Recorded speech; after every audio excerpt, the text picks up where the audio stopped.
Venice. It is a great pleasure to write the word, but I am not sure there is not a certain impudence in pretending to add anything to it. Venice has been painted and described many thousands of times, and of all the cities of the world, is the easiest to visit without going there. Open the first book, and you will find a rhapsody about it. Step into the first picture readilers, and you will find 3 or 4 high-colored views of it. There is notoriously nothing more to be said on the subject. Everyone has been there, and everyone has brought back a collection of photographs. There is as little mystery about the Grand Canal as about our local thoroughfare, and the name of St. Mark is as familiar as the postman's ring. It is not forbidden, however, to speak of familiar things, and I hold that for the true Venice lover, Venice is always in order. There is nothing new to be said about her, certainly, but the old is better than any novelty. It would be a sad day indeed when there should be something new to say. I write these lines with the full consciousness of having no information whatever to offer. I do not pretend to enlighten the reader. I pretend only to give a fillip to his memory, and I hold any writer sufficiently justified who is himself in love with his theme. Mr. Ruskin has given it up. That is very true, but only after extracting half a lifetime of pleasure and an immeasurable quantity of fame from it. We all may do the same after it has served our turn, which it probably will not cease to do for many a year to come. Meantime, it is Mr. Ruskin who beyond anyone helps us to enjoy. He has indeed lately produced several aids to depression in the shape of certain little humorous pamphlets, the series of St. Mark's Rest, which embody his latest reflections on the subject of our city, and describe the latest atrocities perpetrated there. These latter are numerous and deeply to be deplored, but to admit that they have spoiled Venice would be to admit that Venice may be spoiled. An admission pregnant, as it seems to us, with disloyalty. Fortunately, one reacts against the Ruskinian contagion, and 1 hour of the lagoon is worth 100 pages of demoralized prose. This queer late-coming prose of Mr. Ruskin, including the revised and condensed issue of the Stones of Venice, only one little volume of which has been published or perhaps ever will be, is all to be read. Though much of it appears addressed to children of tender age, it is pitched in the nurseryki, and might be supposed to emanate from an angry governess. It is, however, all suggestive, and much of it is delightfully just. There is an inconceivable want of form in it, though the author has spent his life in laying down the principles of form and scolding people for departing from them. But it throbs and flashes with the love of his subject, a love disconcerted and abjured, but which has still much of the force of inspiration. Among the many strange things that have befallen Venice, she has had the good fortune to become the object of a passion to a man of splendid genius, who has made her his own, and in doing so has made her the world's. There is no better reading at Venice, therefore, as I say, than Ruskin, for every true Venice lover can separate the wheat from the chaff, the narrow theological spirit, the moralism, a tout, propos, the queer provincialities and pruderies, are mere wild weeds in a mountain of flowers. One may doubtless be very happy in Venice, without reading at all, without criticizing or analyzing or thinking a strenuous thought. It is a city in which I suspect there is very little strenuous thinking, and yet it is a city in which there must be almost as much happiness as misery. The misery of Venice stands there for all the world to see.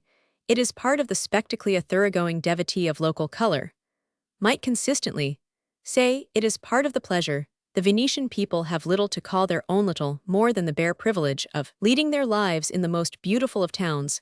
Their habitations are decayed, their taxes heavy, their pockets light, their opportunities few. One receives an impression, however, that life presents itself to them with attractions not accounted for in this meager train of advantages, and that they are on better terms with it than many people who have made a better bargain. They lie in the sunshine, they dabble in the sea, they wear bright rags, they fall into attitudes and harmonies, they assist at an eternal conversazione.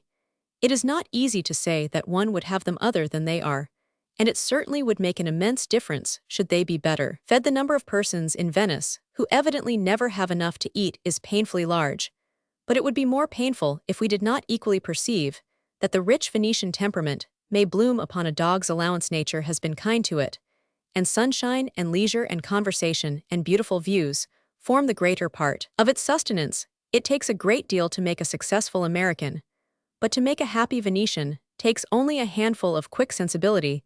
The Italian people have at once the good and the evil fortune to be conscious of few wants, so that if the civilization of a society is measured by the number of its needs, as seems to be the common opinion today, It is to be feared that the children of the lagoon would make but a poor figure in a set of comparative tables, not their misery doubtless, but the way they elude their misery is what pleases the sentimental tourist, who is gratified by the sight of a beautiful race that lives by the aid of its imagination.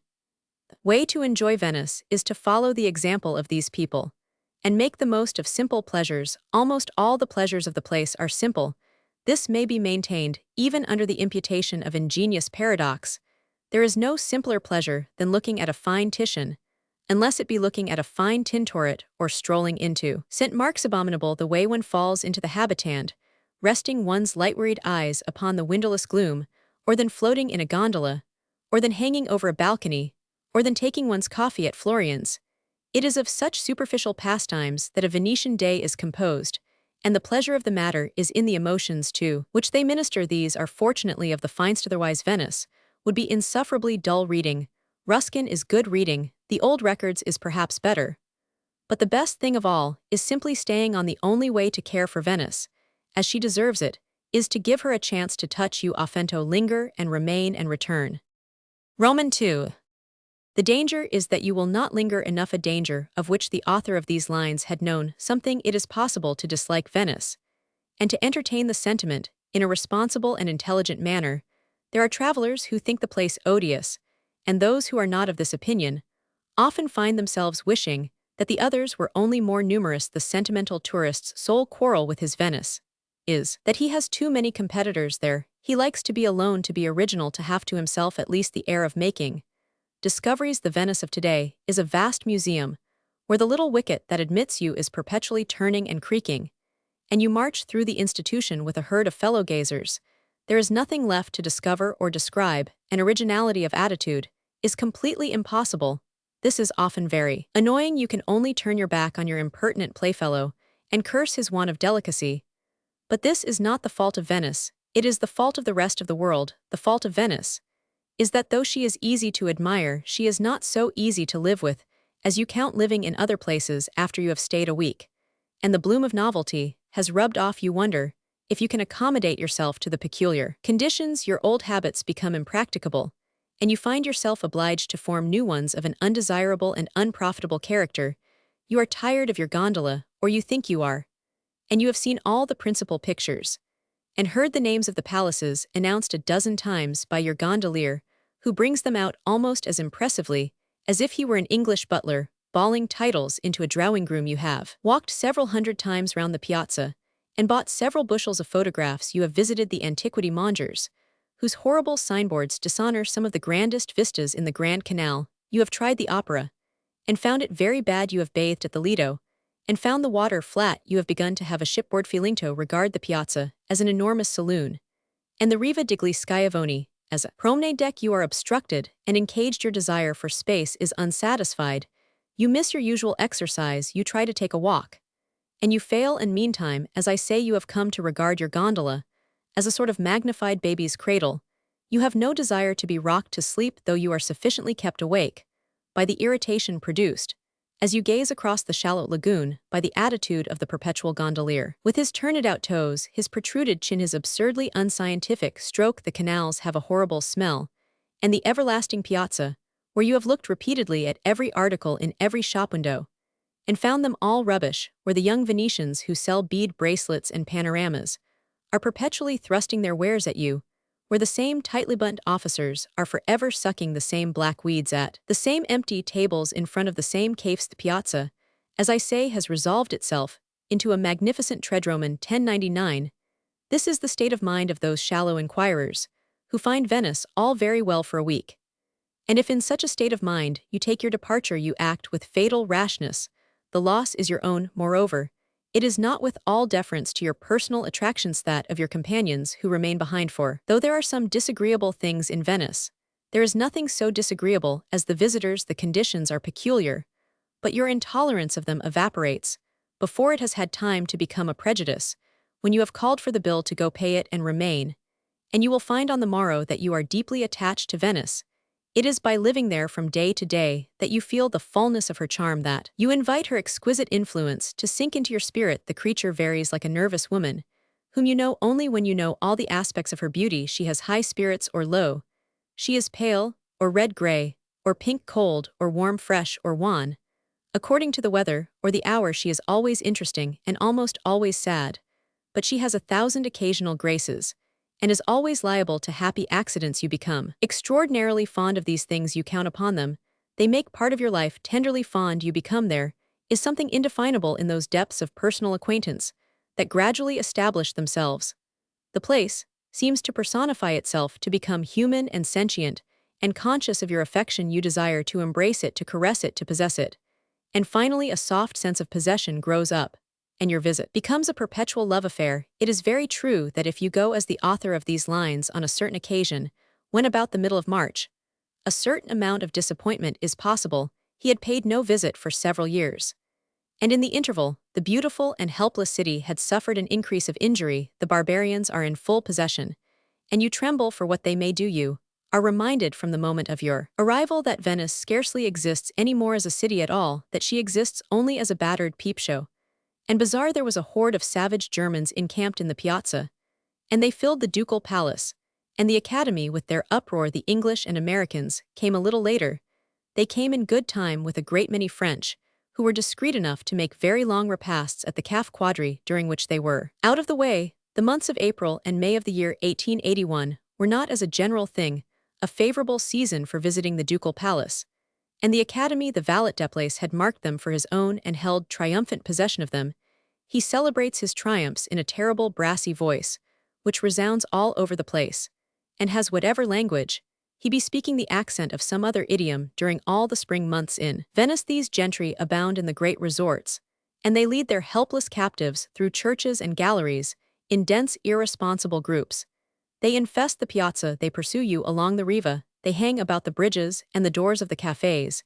In saying just now that I was disappointed at first, I had chiefly in mind the impression that assails me today in the whole precinct of St. Mark's.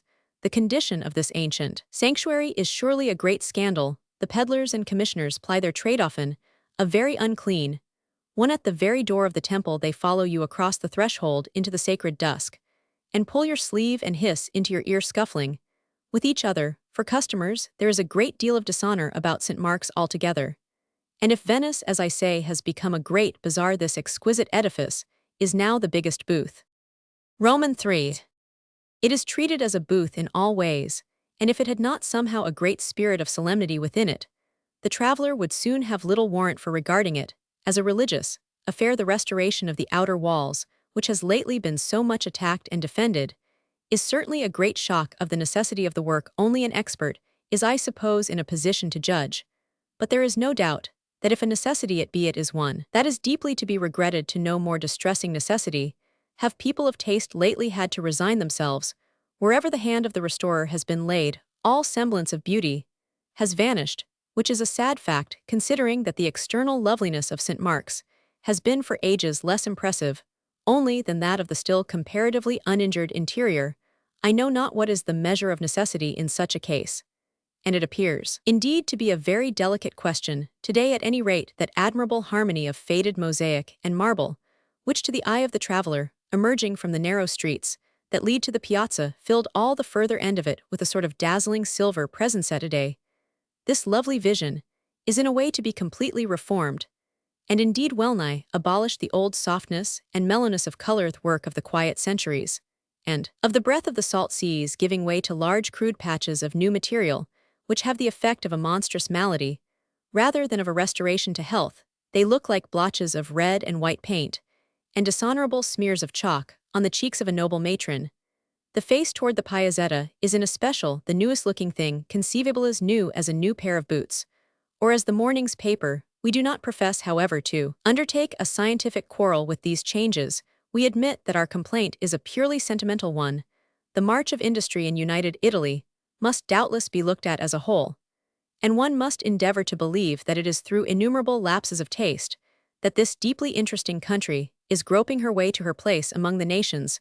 For the present, it is not to be denied, certain odd phases of the process are more visible than the result, to arrive at which it seems necessary that, as she was of old a passionate votary of the beautiful, she should today burn everything that she has adored. It is doubtless too soon to judge her, and there are moments when one is willing to forgive her even the restoration of St. Mark's.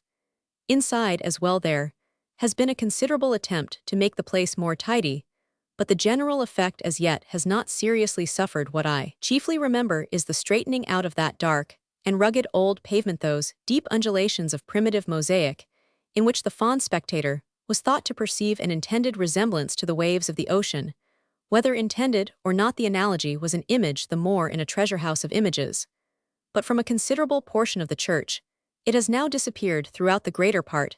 Indeed, the pavement remains, as recent generations have known it, dark, rich, cracked, uneven, spotted with porphyry and time-blackened malachite, polished by the knees of innumerable worshippers. But in other large stretches, the idea imitated by the restorers is that of the ocean in a dead calm, and the model they have taken the floor of a London clubhouse, or of a New York hotel. I think no Venetian, and scarcely any Italian, cares much for such differences. And when a year ago people in England were writing to the Times about the whole business, and holding meetings to protest against it, the dear children of the lagoons, far as they heard, or heeded the rumor, thought them partly busybodies, and partly asses. Busybodies they doubtless were, but they took a good deal of disinterested trouble. It never occurs to the Venetian mind of today that such trouble may be worth taking. The Venetian mind vainly endeavors to conceive a state of existence in which personal questions are so insipid that people have to look for grievances in the wrongs of brick and marble. I must not, however, speak of St. Mark's as if I had the pretension of giving a description of it, or as if the reader desired one. The reader has been too well served already. It is surely the best described building in the world. Open the stones of Venice, open Theophile Gaudier's Italia, and you will see these writers take it very seriously, and it is only because there is another way of taking it that I venture to speak of it, the way that offers itself after you have been in Venice a couple of months, and the light is hot in the great square, and you pass in under the pictured porticos with a feeling of habit and friendliness, and a desire for something cool and dark. There are moments, after all, when the church is comparatively quiet and empty, and when you may sit there with an easy consciousness of its beauty from the moment, of course, that you go into any Italian church for any purpose. But to say your prayers, or look at the ladies, you rank yourself among the trooping barbarians. I just spoke of, you treat the place as an orifice in the peep-show. Still, it is almost a spiritual functioner at the worst, an amorous one to feed one's eyes on the molten color that drops from the hollow vaults, and thickens the air with its richness. It is all so quiet and sad and faded, and yet also brilliant and living. The strange figures in the mosaic pictures, bending with the curve of niche and vault, stare down through the glowing dimness.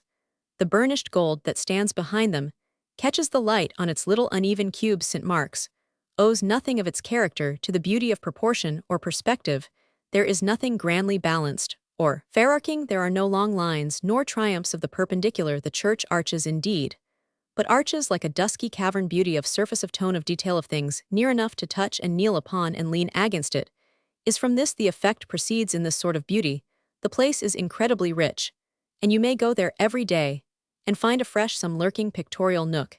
It is a treasury of bits, as the painters say, and there are usually 3 or 4 of the fraternity, with their easels set up in uncertain equilibrium on the undulating floor. It is not easy to catch the real complexion of St. Mark's, and these laudable attempts at portraiture are apt to look either lurid or Roman 553.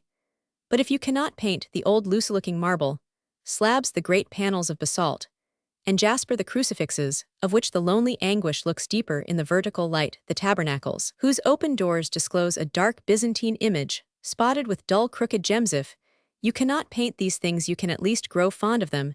You grow fond even of the old benches of red marble, partly worn away by the breeches of many generations, and attached to the base of those wide pilasters, of which the precious plating, delightful in its faded brownness, with a faint gray bloom upon it, bulges and yawns a little with honorable age. Illustration: flags at St. Mark's, Venice. Roman 4s. Even at first, when the vexatious sense of the city of the Doges, reduced to earning its living as a curiosity shop, was in its keenness, there was a great deal of entertainment to be got from lodging on Riva Schiavoni, and looking out at the far shimmering lagoon. There was entertainment, indeed, in simply getting into the place, and observing the queer incidents of a Venetian installation. A great many persons contribute indirectly to this undertaking, and it is surprising how they spring out at you during your novitiate to remind you that they are bound up in some mysterious manner with the constitution of your little establishment. It was an interesting problem, for instance, to trace the subtle connection existing between the niece of the landlady and the occupancy of the fourth floor superficially. It was none too visible, as the young lady in question was a dancer at the Venice Theatre. When that was closed at the Rossiniand, might have been supposed absorbed by her professional duties. It proved necessary, however, that she should hover about the premises in a velvet jacket and a pair of black kid gloves with one little white button, as also that she should apply a thick coating of powder to her face, which had a charming oval and a sweet weak expression, like that of most of the Venetian maidens, who, as a general thinget, was not a peculiarity of the landlady's niece fond of besmearing themselves with flour. You soon recognize that it is not only the manetwinkling lagoon you behold. A habitation on the Riva, you see a little of everything Venetian. Straight across before my windows rose the great pink mass of San Giorgio Maggiore, which has for an ugly Palladian church a success. Beyond all reason, it is a success of position, of color, of the immense detached campanile, tipped with a tall gold angel. I know not whether it is because San Giorgio is so grandly conspicuous, with a great deal of worn, fade-looking brickwork, but for many persons, the whole place has a kind of suffusion of rosiness. Asked what may be the leading color in the Venetian concert, we should inveterately say pink. And yet, without remembering after all that this elegant hue occurs very often, it is a faint, shimmering, airy, watery pink. The bright sea light seems to flush with it, and the pale whitish green of lagoon and canal to drink it in. There is indeed a great deal of very evident brickwork which is never fresh or loud in color, but always burnt out, as it were always exquisitely Roman. 1449. Certain little mental pictures rise before the collector of memories at the simple mention written or spoken of the places he has loved. When I see the magical name I have written above these pages, it is not of the great square that I think with its strange basilica and its high arcades, nor of the wide mouth of the Grand Canal, with the stately steps and the well-poised dome of the Salute. It is not of the low lagoon, nor the sweet Piazzetta, nor the dark chambers of St. Mark's. I simply see a narrow canal in the heart of the city, a patch of green water, and a surface of pink wall. The gondola moves slowly. It gives a great smooth swerve, passes under a bridge, and the gondolier's cry, carried over the quiet water, makes a kind of splash in the stillness. A girl crosses the little bridge, which has an arch like a camel's back, with an old shawl on her head, which makes her characteristic and charming. You see her against the sky, as you float beneath. The pink of the old wall seems to fill the whole place. It sinks even into the opaque water behind the wall, is a garden out of which the long arm of a white June roseth. Roses of Venice are splendid has flung itself, by way of spontaneous ornament. On the other side of this small waterway is a great shabby facade of Gothic windows and balconies, on which dirty clothes are hung, and under which a cavernous-looking doorway opens from a low flight of slimy water steps. It is very hot, and still the canal has a queer smell, and the whole place is enchanting. Illustration: a narrow canal. Venice. It is poor work, however. Talking about the color of things in Venice, the fond spectator is perpetually looking at it from his window, when he is not floating about, with that delightful sense of being for the moment a part of it which any gentleman in a gondola is free to entertain. Venetian windows and balconies are a dreadful lure, and while you rest your elbows on these cushioned ledges, the precious hours fly away. But in truth, Venice isn't in fair weather a place for concentration of mind. The effort required for sitting down to a reading table is heroic, and the brightest page of MS looks dull beside the brilliancy of your milieu. All nature beckons you forth, and murmurs to you sophistically that such hours should be devoted to collecting impressions afterwards in ugly places. At unprivileged times you can convert your impressions into prose. Fortunately for the present proser, the weather wasn't always fine. The first month was wet and windy, and it was better to judge of the matter from an open casement than to respond to the advances of persuasive gondoliers. Even then, however, there was a constant entertainment in the view. It was all cold color, and the steel-grey floor of the lagoon was stroked the wrong way by the wind. Then there were charming cool intervals, when the churches, the houses, the anchored fishing boats, the whole gently curving line of the Riva seemed to be washed with a pearly white later. It all turned warm to the eye, as well as to other senses. After the middle of May, the whole place was in a glow. The sea took on 1,000 shades, but they were only infinite variations of blue, and those rosy walls I just spoke of began to flush in the thick sunshine. Every patch of color, every yard of weather-stained stucco, every glimpse of nestling garden or daub of sky above a cal began to shine and sparkle. Began, as the painters say, to compose. The lagoon was streaked with odd currents, which played across it like huge smooth finger marks. The gondolas multiplied and spotted it all over, every gondola and gondolier looking at a distance, precisely like every other. There is something strange and fascinating in this mysterious impersonality of the gondola. It has an identity when you are in it. But thanks to their all being of the same size, shape, and color, and of the same deportment, and gait, it has none, or as little as possible as you see it pass. Before you from my windows on the Riva, there was always the same silhouette, long black slender skiff lifting its head, and throwing it back a little, moving, yet seeming not to move, with the grotesquely graceful figure on the poop. This figure inclines, as may be more to the graceful, or to the grotesque, standing in the second position of the dancing master, but indulging from the waist upward, in a freedom of movement, which that functionary would deprecate. One may say, as a general thing, that there is something rather awkward in the movement, even of the most graceful gondolier, and something graceful in the movement of the most awkward in the graceful men. Of course, the grace predominates, and nothing can be finer than the large firm way in which, from their point of vantage, they throw themselves over their tremendous oar. It has the boldness of a plunging bird, and the regularity of a pendulum. Sometimes, as you see this movement in profile in a gondola that passes Yausi, as you recline on your own low cushions, the arching body of the gondolier lifted up against the skit has a kind of nobleness, which suggests an image on a Greek frieze. The gondolier at Venice is your very good friend if you choose him happily, and on the quality of the personage depends a good deal that of your impressions. He is a part of your daily life, your double, your shadow, your complement. Most people, I think, either like their gondolier or hate him, and if they like him very much in this case, they take an interest in him. After his departure, wish him to be sure of employment, speak of him as the gem of gondoliers, and tell their friends to be certain to secure him. There is usually no difficulty in securing him. There is nothing elusive or reluctant about a gondolier.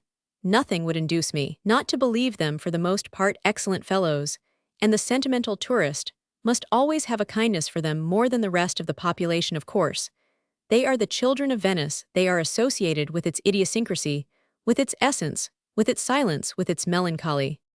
When I say they are associated with its silence, I should immediately add that they are associated also with its sound among themselves.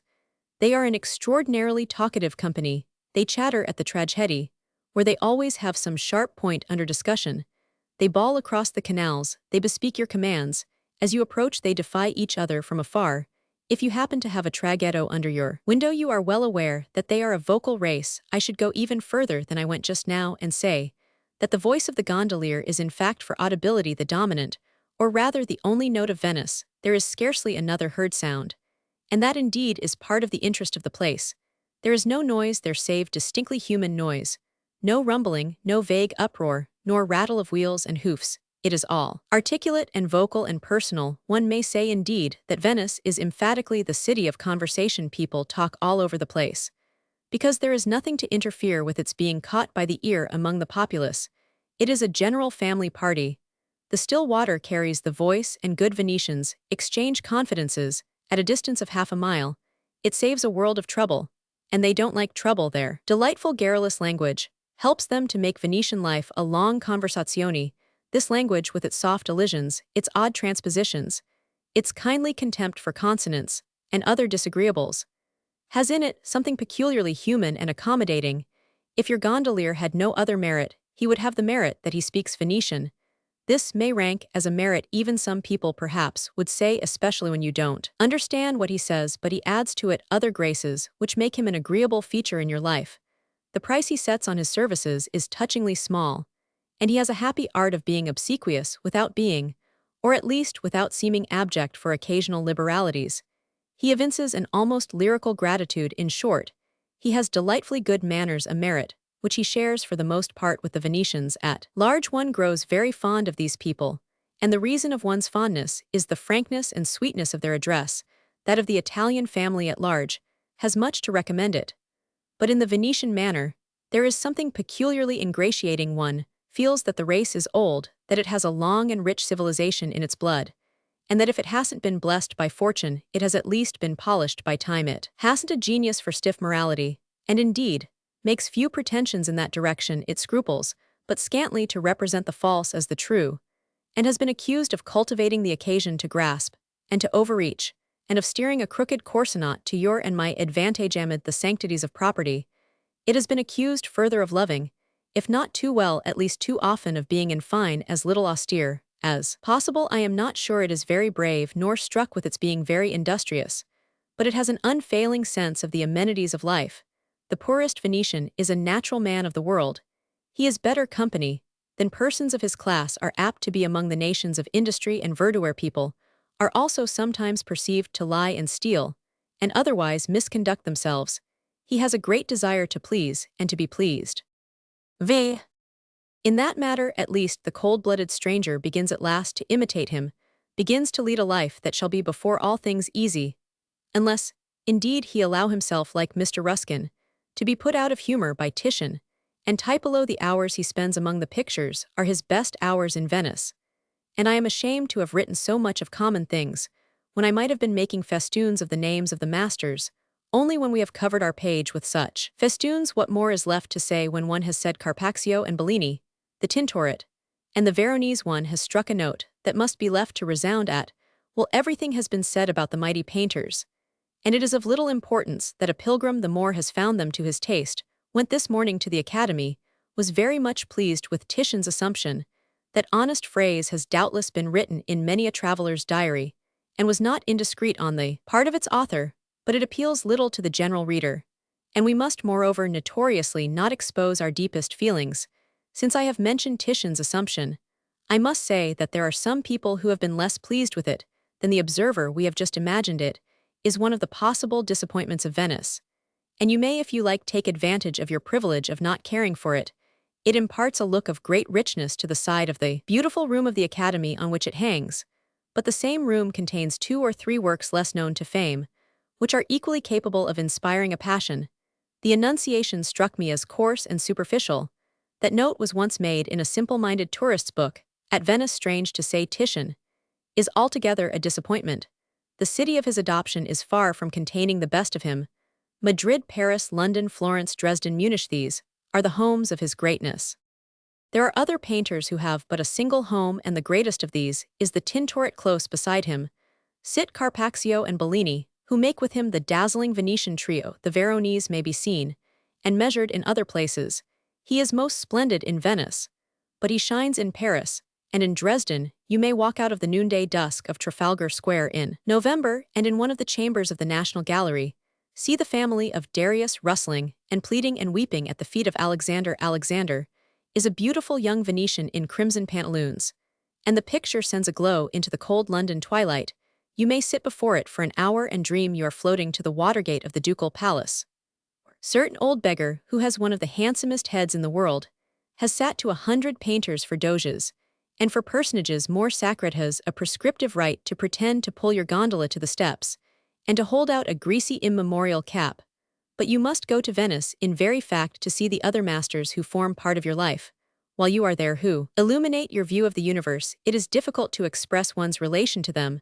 The whole Venetian art world is so near, so familiar, so much an extension and adjunct of the spreading actual, that it seems almost invidious to say one owes more to one of them than to the other. Nowhere, not even in Holland, where the correspondence between the real aspects and the little polished canvases is so constant, and so exquisite, do art and life seem so interfused, and as it were so consanguineous. All the splendor of light and color, all the Venetian air and the Venetian history, are on the walls and ceilings of the palaces, and all the genius of the masters, all the images and visions they have left upon canvas, seem to tremble in the sunbeams and dance upon the waves. That is the perpetual interest of the placid, that you live in a certain sort of knowledge, as in a rosy cloud. You don't go into the churches and galleries. By way of a change from the streets you go into them, because they offer you an exquisite reproduction of the things that surround you. All Venice was both model and painter, and life was so pictorial that art couldn't help becoming so. With all diminutions, life is pictorial still, and this fact gives an extraordinary freshness to one's perception of the great Venetian works. You judge of them not as a connoisseur, but as a man of the world, and you enjoy them because they are so social, and so true. Perhaps of all works of art that are equally great, they demand least reflection on the part of the spectator. They make least of a mystery of being enjoyed. Reflection only confirms your admiration, yet is almost ashamed to show its head. These things speak so frankly and benignantly to the sense that even when they arrive at the highest stylias in the Tintoret's presentation of the little Virgin at the Temple, they are still more familiar. But it is hard, as I say, to express all this, And it is painful as well to attempt it painful, because in the memory of vanished hours so filled with beauty, the consciousness of present loss oppresses exquisite hours enveloped in light and silence. To have known them once is to have always a terrible standard of enjoyment. Certain lovely mornings of May and June come back with an ineffaceable fairness. Venice isn't smothered in flowers at this season in the manner of Florence and Rome, but the sea and sky themselves seem to blossom and rustle. The gondola waits at the wave-washed steps, and if you are wise, you will take your place beside a discriminating companion. Such a companion in Venice should of course be of the sex that discriminates most finely. An intelligent woman who knows her Venice seems doubly intelligent, and it makes no woman's perceptions less keen to be aware that she can't help looking graceful as she is. Borne over the waves, the handsome Pasquale with uplifted oar awaits your command, knowing in a general way from observation of your habits that your intention is to go to see a picture or two. It perhaps doesn't immensely matter what picture you choose. The whole affair is so charming. It is charming to wander through the light and shade of intricate canals, with perpetual architecture above you and perpetual fluidity. Beneath it is charming to disembark at the polished steps of a little empty campo, a sunny shabby square with an old well in the middle, an old church on one side, and tall Venetian windows looking down. Sometimes the windows are tenantless. Sometimes a lady, in a faded dressing gown, leans vaguely on the sill. There is always an old man holding out his hat for coppers. There are always 3 or 4 small boys dodging possible umbrelapokes, while they precede you in the manner of custodians to the door of the church. Roman 6. The churches of Venice are rich in pictures, and many a masterpiece lurks in the unaccommodating gloom of side chapels and sacristies. Many a noble work is perched behind the dusty candles and muslin roses of a scantily visited altar. Some of them, indeed hidden behind the altar, suffer in a darkness that can never be explored. The facilities offered you for approaching the picture in such cases are a mockery of your irritated wish. You stand at tiptoe on a 3-legged stool, you climb a rickety ladder, you almost mount upon the shoulders of the custod. You do everything but see the picture. You see just enough to be sure it's beautiful. You catch a glimpse of a divine head of a fig tree against a mellow sky, but the rest is impenetrable mystery. You renounce all hope, for instance, of approaching the magnificent Cima di Conegliano in San Giovanni, in Bragora, and bethinking yourself of the immaculate purity that shines in the spirit of this master. You renounce it with chagrin and pain. Behind the high altar in that church hangs a baptism of Christ by Cima, which I believe has been more or less repainted. You make the thing out in spots. You see, it has a fullness of perfection, but you turn away from it with a stiff neck and promise yourself consolation in the Academy. And at the Madonna del Orto, where 2 noble works by the same hand, pictures as clear as a summer twilight, present themselves in better circumstances, it may be said as a general thing that you never see the Tintoret. You admire him, you adore him, you think him the greatest of painters, but in the great majority of cases your eyes fail to deal with him. This is partly his own fault. So many of his works have turned to blackness and are positively rotting in their frames. At the Scuola di San Rocco, where there are acres of him, there is scarcely anything at all adequately visible save the immense crucifixion in the upper story. It is true that in looking at this huge composition you look at many pictures. It has not only a multitude of figures, but a wealth of episodes, and you pass from one of these to the other, as if you were doing a gallery. Surely no single picture in the world contains more of human life. There is everything in it, including the most exquisite beauty. It is one of the greatest things of art. It is always interesting. There are works of the artist which contain touches more exquisite, revelations of beauty more radiant. But there is no other vision of so intense a reality and execution, so splendid the interest, the impressiveness of that whole corner of Venice. However melancholy the effect of its gorgeous and lighted chambers, gives a strange importance to a visit to the Scuola. Nothing that all travelers go to see appears to suffer less from the incursions of travelers. It is one of the loneliest booths of the bazaar, and the author of these lines has always had the good fortune which he wishes to every other traveler of having it to himself.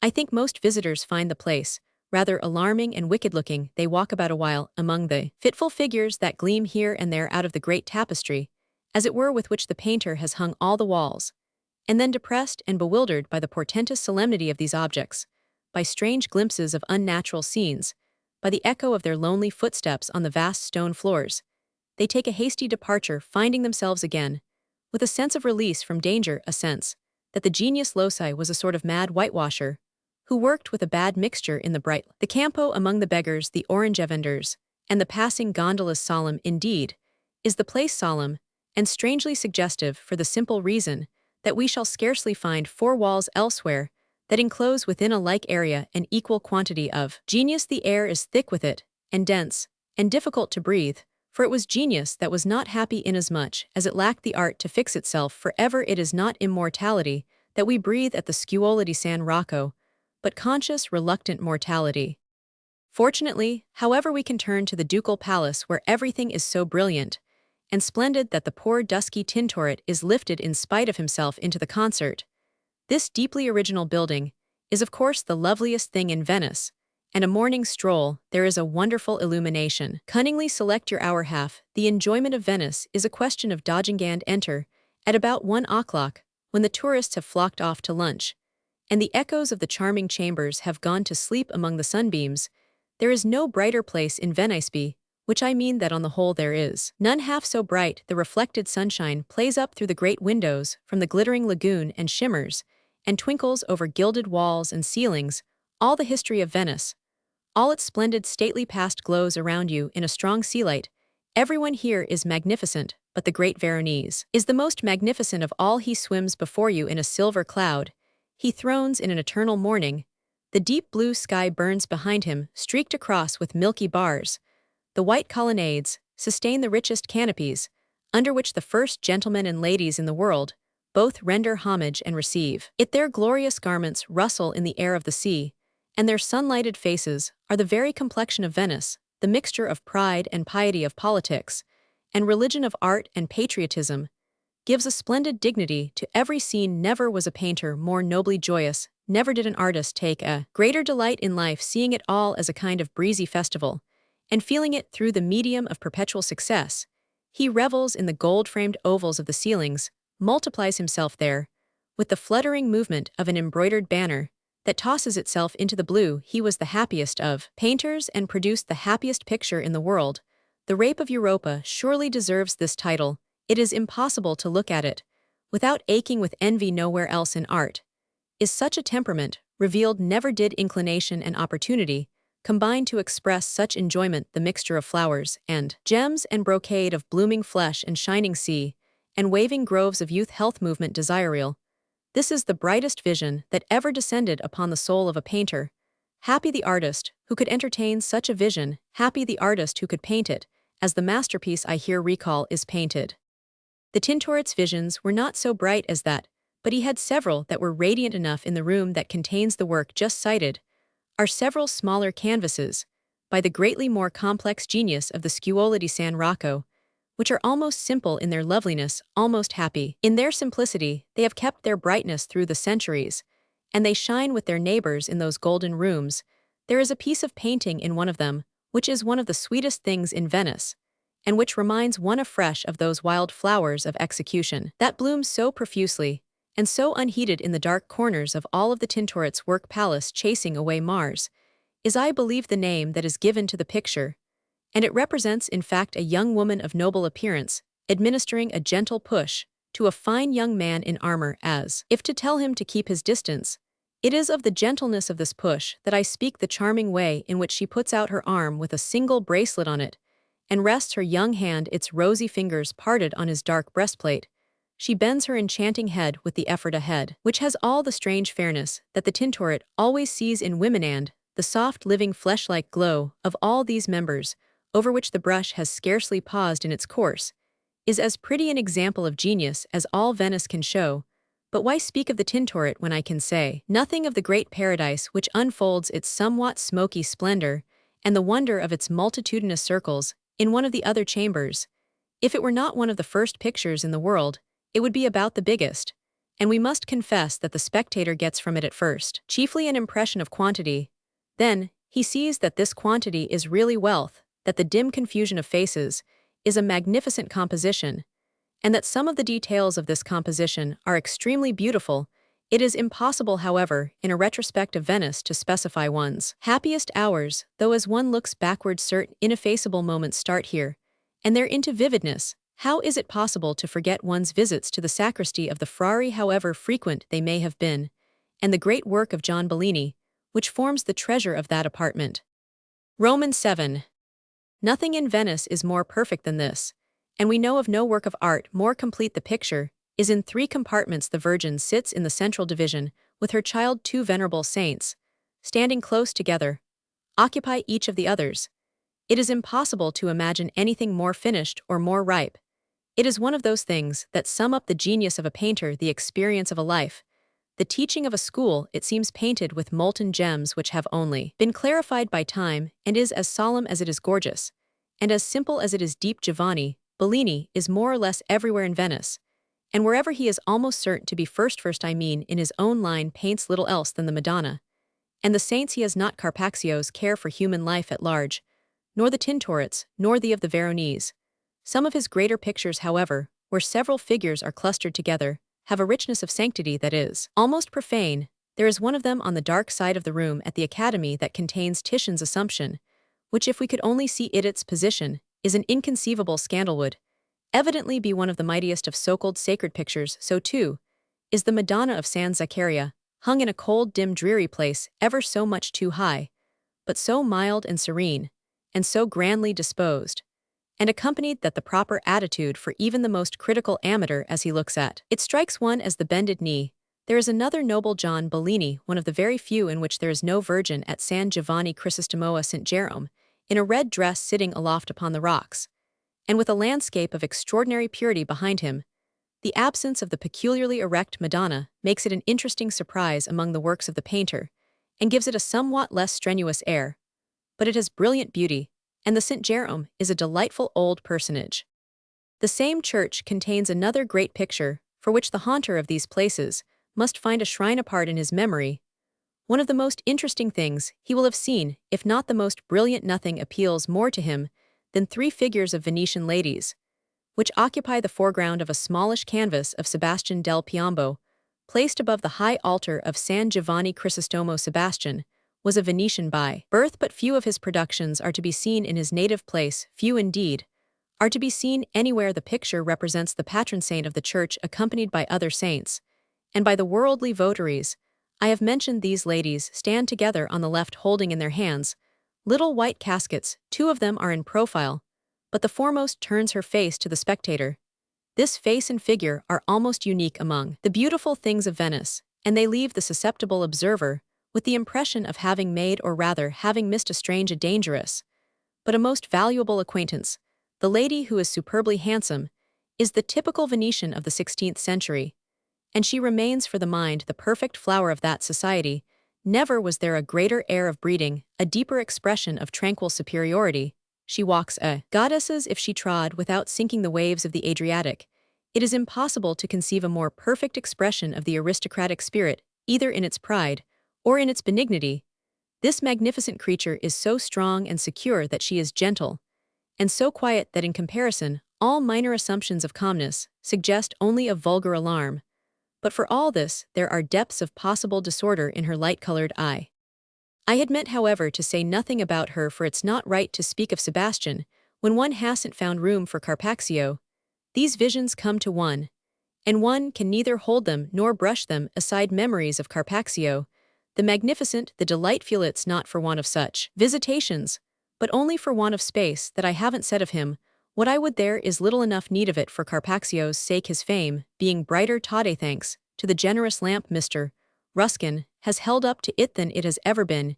Yet there is something ridiculous in talking of Venice without making him almost the refrain. He and the Tintoret are the 2 great realists, and it is hard to say which is the more human, the more various. The Tintoret had the mightier temperament, but Carpaccio, who had the advantage of more newness and more responsibility, sailed nearer to perfection. Here and there he quite touches it, as in the enchanting picture at the Academy of St. Ursula, asleep in her little white bed in her high, clean room, where the angel visits her at dawn, or in the noble St. Jerome in his study at S. Giorgio Schiavone.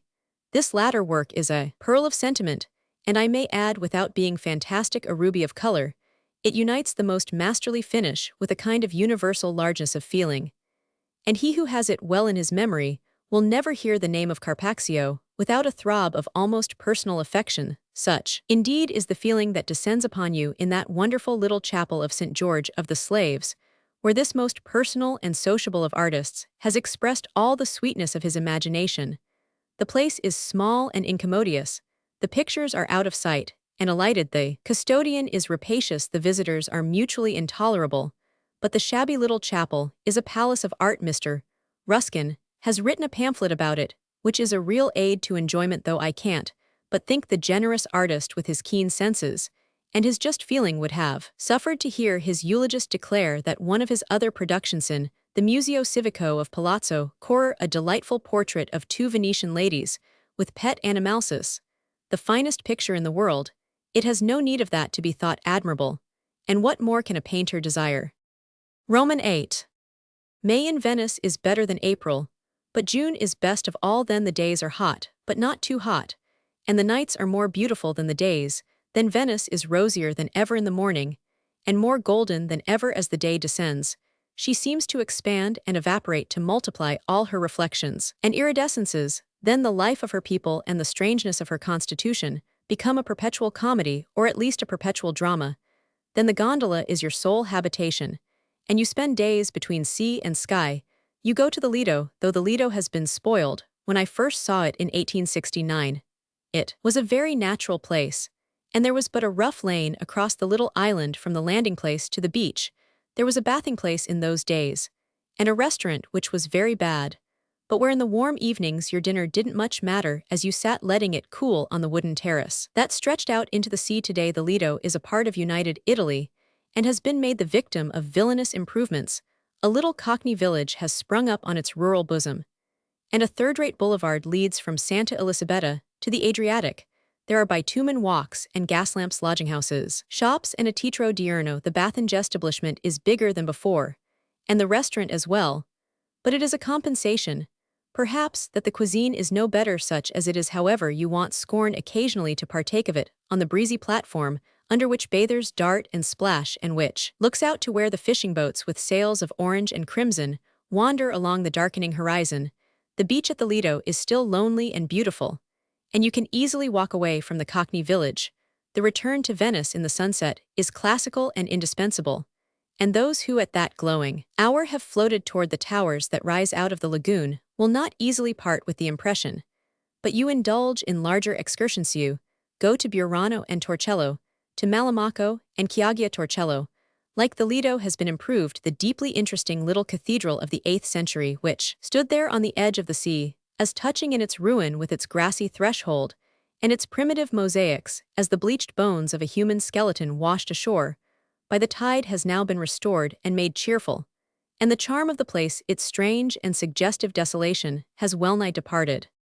It will still serve you as a pretext, however, for a day on the lagoon, especially as you will disembark at Burano and admire the wonderful fisherfolk, whose good looks and bad manners, I am sorry to say, can scarcely be exaggerated. Burano is celebrated for the beauty of its women and the rapacity of its children, and it is a fact that though some of the ladies are rather bold about it, every one of them shows you a handsome face. The children assail you for coppers, and in their desire to be satisfied pursue your gondola into the sea. Chioggia is a larger Burano, and you carry away from either place a half-sad, half-cynical, but altogether pictorial impression, the impression of bright-colored hovels of bathing in stagnant canals of young girls with faces of a delicate shape and a susceptible expression, with splendid heads of hair and complexions smeared with powder-faded yellow shawls that hang like old Greek draperies, and little wooden shoes that click as they go up and down the steps of the convex bridges of brown-cheeked matrons with lustrous tresses and high tempers, massive throats encased with gold beads, and eyes that meet your own with a certain traditional defiance. The men throughout the islands of Venice are almost as handsome as the women. I have never seen so many good-looking rascals at Burano and Chioggia. They sit mending their nets or lounge at the street corners, where conversation is always high-pitched, or clamor to you to take a boat, and everywhere they decorate the scene with their splendid color cheeks and throats as richly brown as the sails of their fishing smacks, their sea-faded tatters, which are always a costume, their soft Venetian jargon, and the gallantry with which they wear their hats, an article that nowhere sits so well as on a mass of dense Venetian curls.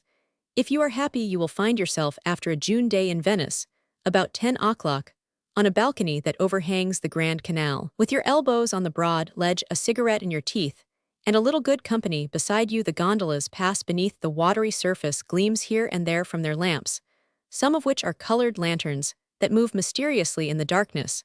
There are some evenings in June when there are too many gondolas, too many lanterns, too many serenades in front of the hotels. The serenading in particular is overdone. But on such a balcony as I speak of you needn't suffer from it, for in the apartment, behind yon accessible refugether, is more good company. There are more cigarettes. If you are wise you will step back there presently. The Grand Canal. The honor of representing the plan, and the place at their best, might perhaps appear in the city of St. Mark properly to belong to the splendid square, which bears the patron's name, and which is the center of Venetian life.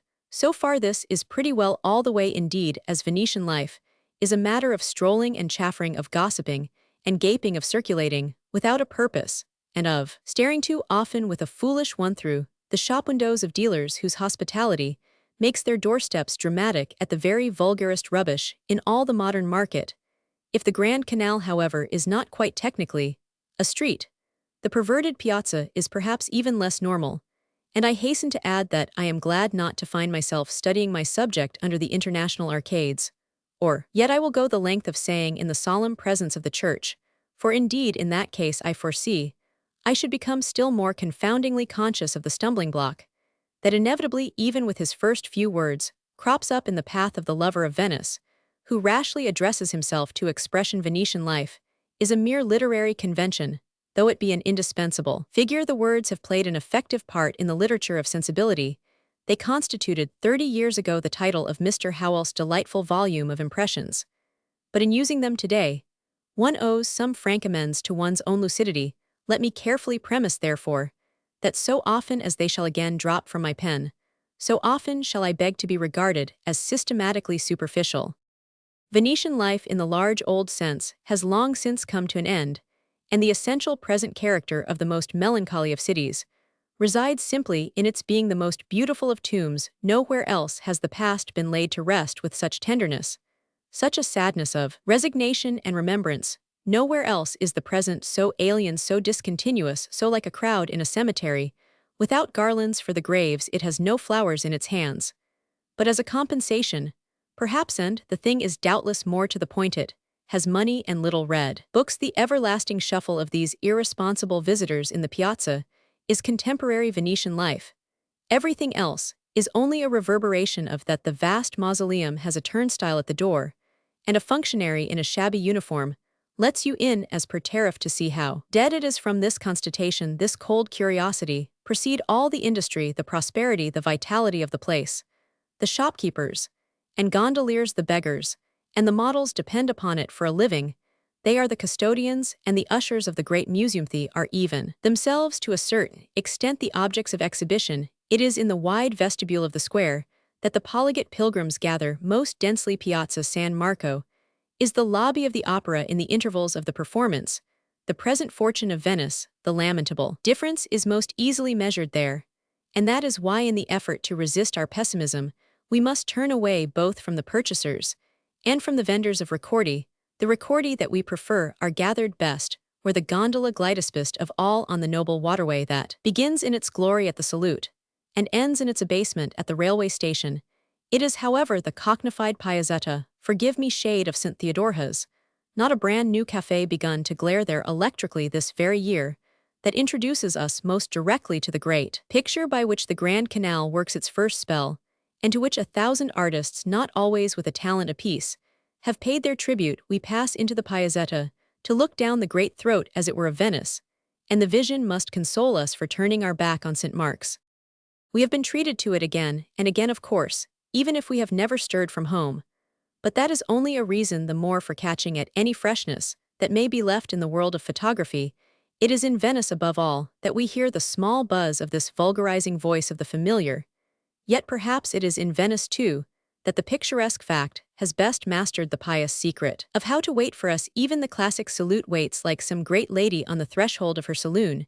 She is more ample and serene, more seated at her door than all the copyists have told us, with her domes and scrolls, her scalloped buttresses and statues forming a pompous crown, and her wide steps disposed on the ground like the train of a robe.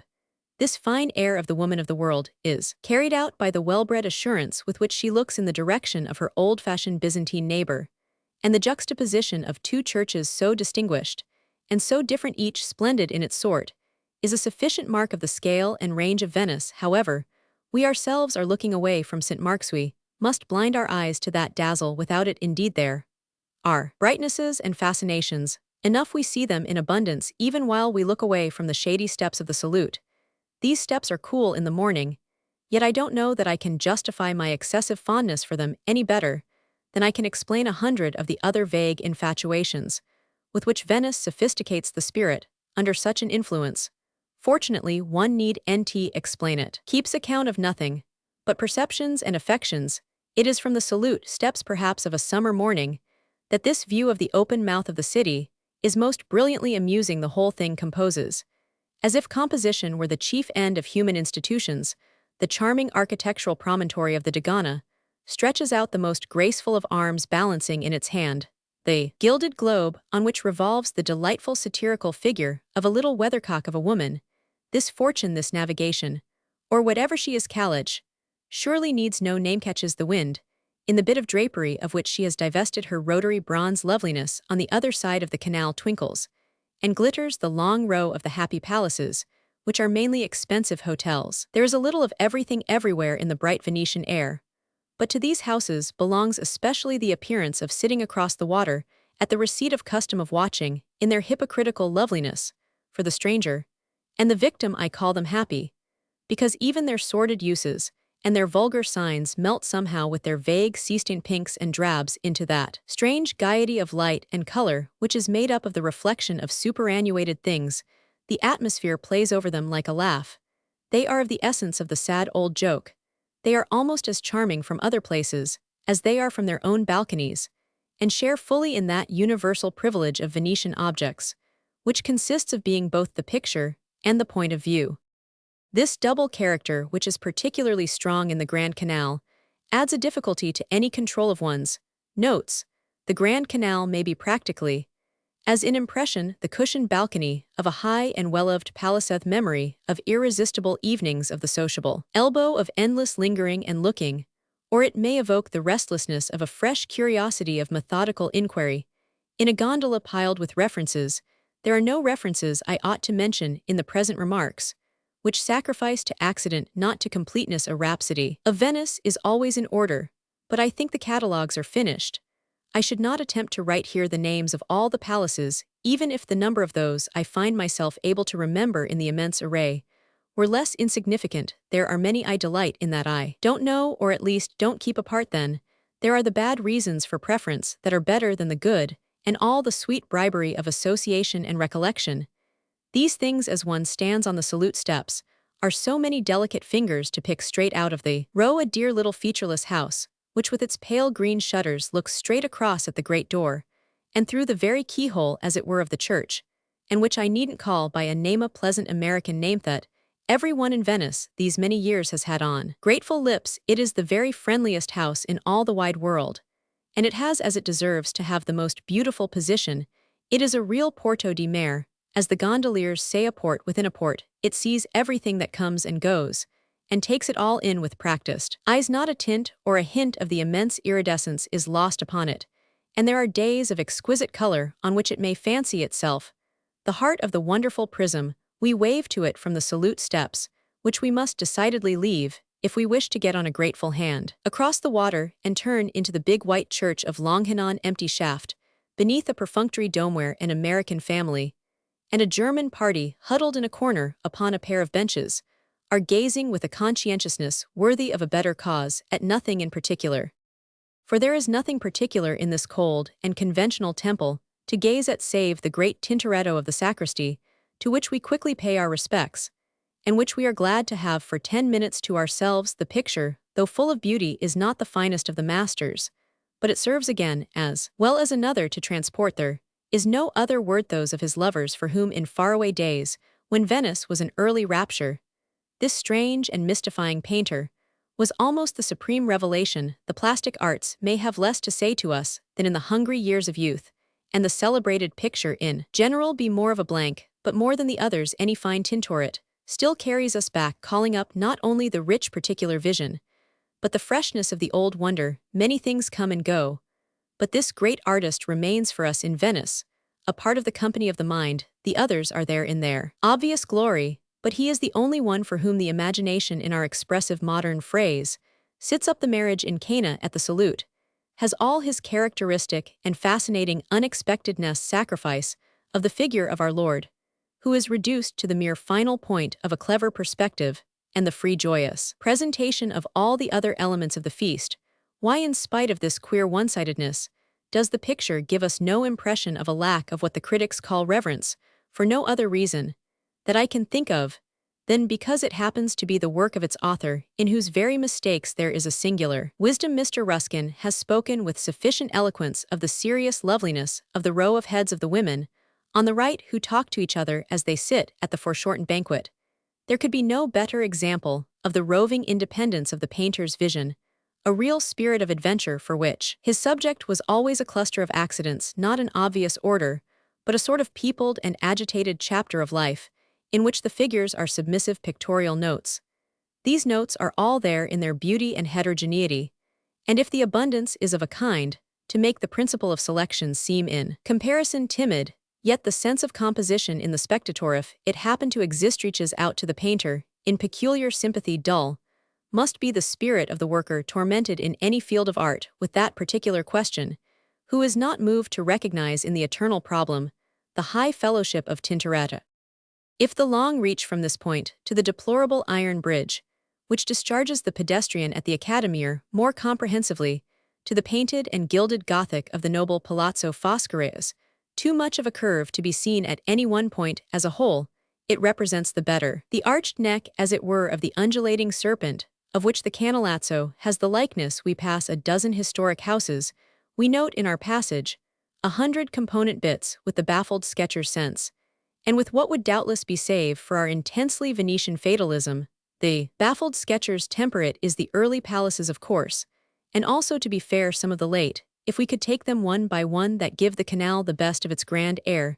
The fairest are often cheek-bejeweled with the foulest, and there are few, alas, so fair as to have been completely protected by their beauty. The ages and the generations have worked their will on them, and the wind and the weather have had much to say, but disfigured and dishonored, as they are with the bruises of their marbles, and the patience of their ruin, there is nothing like them in the world, and the long succession of their faded conscious faces makes of the quiet waterway they overhang a promenade historique, of which the lesson, however often we read it, gives in the depth of its interest an incomparable dignity to Venice. We read it in the Romanesque arches crooked today, in their very curves of the early Middle Age, in the exquisite individual Gothic of the splendid time, and in the cornices and columns of a decadence, almost as proud. These things at present are almost equally touching in their good faith. They have each in their degree so effectually parted with their pride. They have lived on as they could, and lasted as they might, and we hold them to no account of their infirmities, for even those of them whose blank eyes today meet criticism with most submission are far less vulgar than the uses we have mainly managed to put them to. We have botched them and patched them, and covered them with sordid signs. We have restored and improved them with a merciless taste, and the best of them we have made over to the peddlers. Some of the most striking objects in the finest vistas at present are the huge advertisements of the curiosity shops. The antiquitomongers in Venice have all the courage of their opinion, and it is easy to see how well they know they can confound you with an unanswerable question: what is the whole place but a curiosity shop, and what are you here for yourself?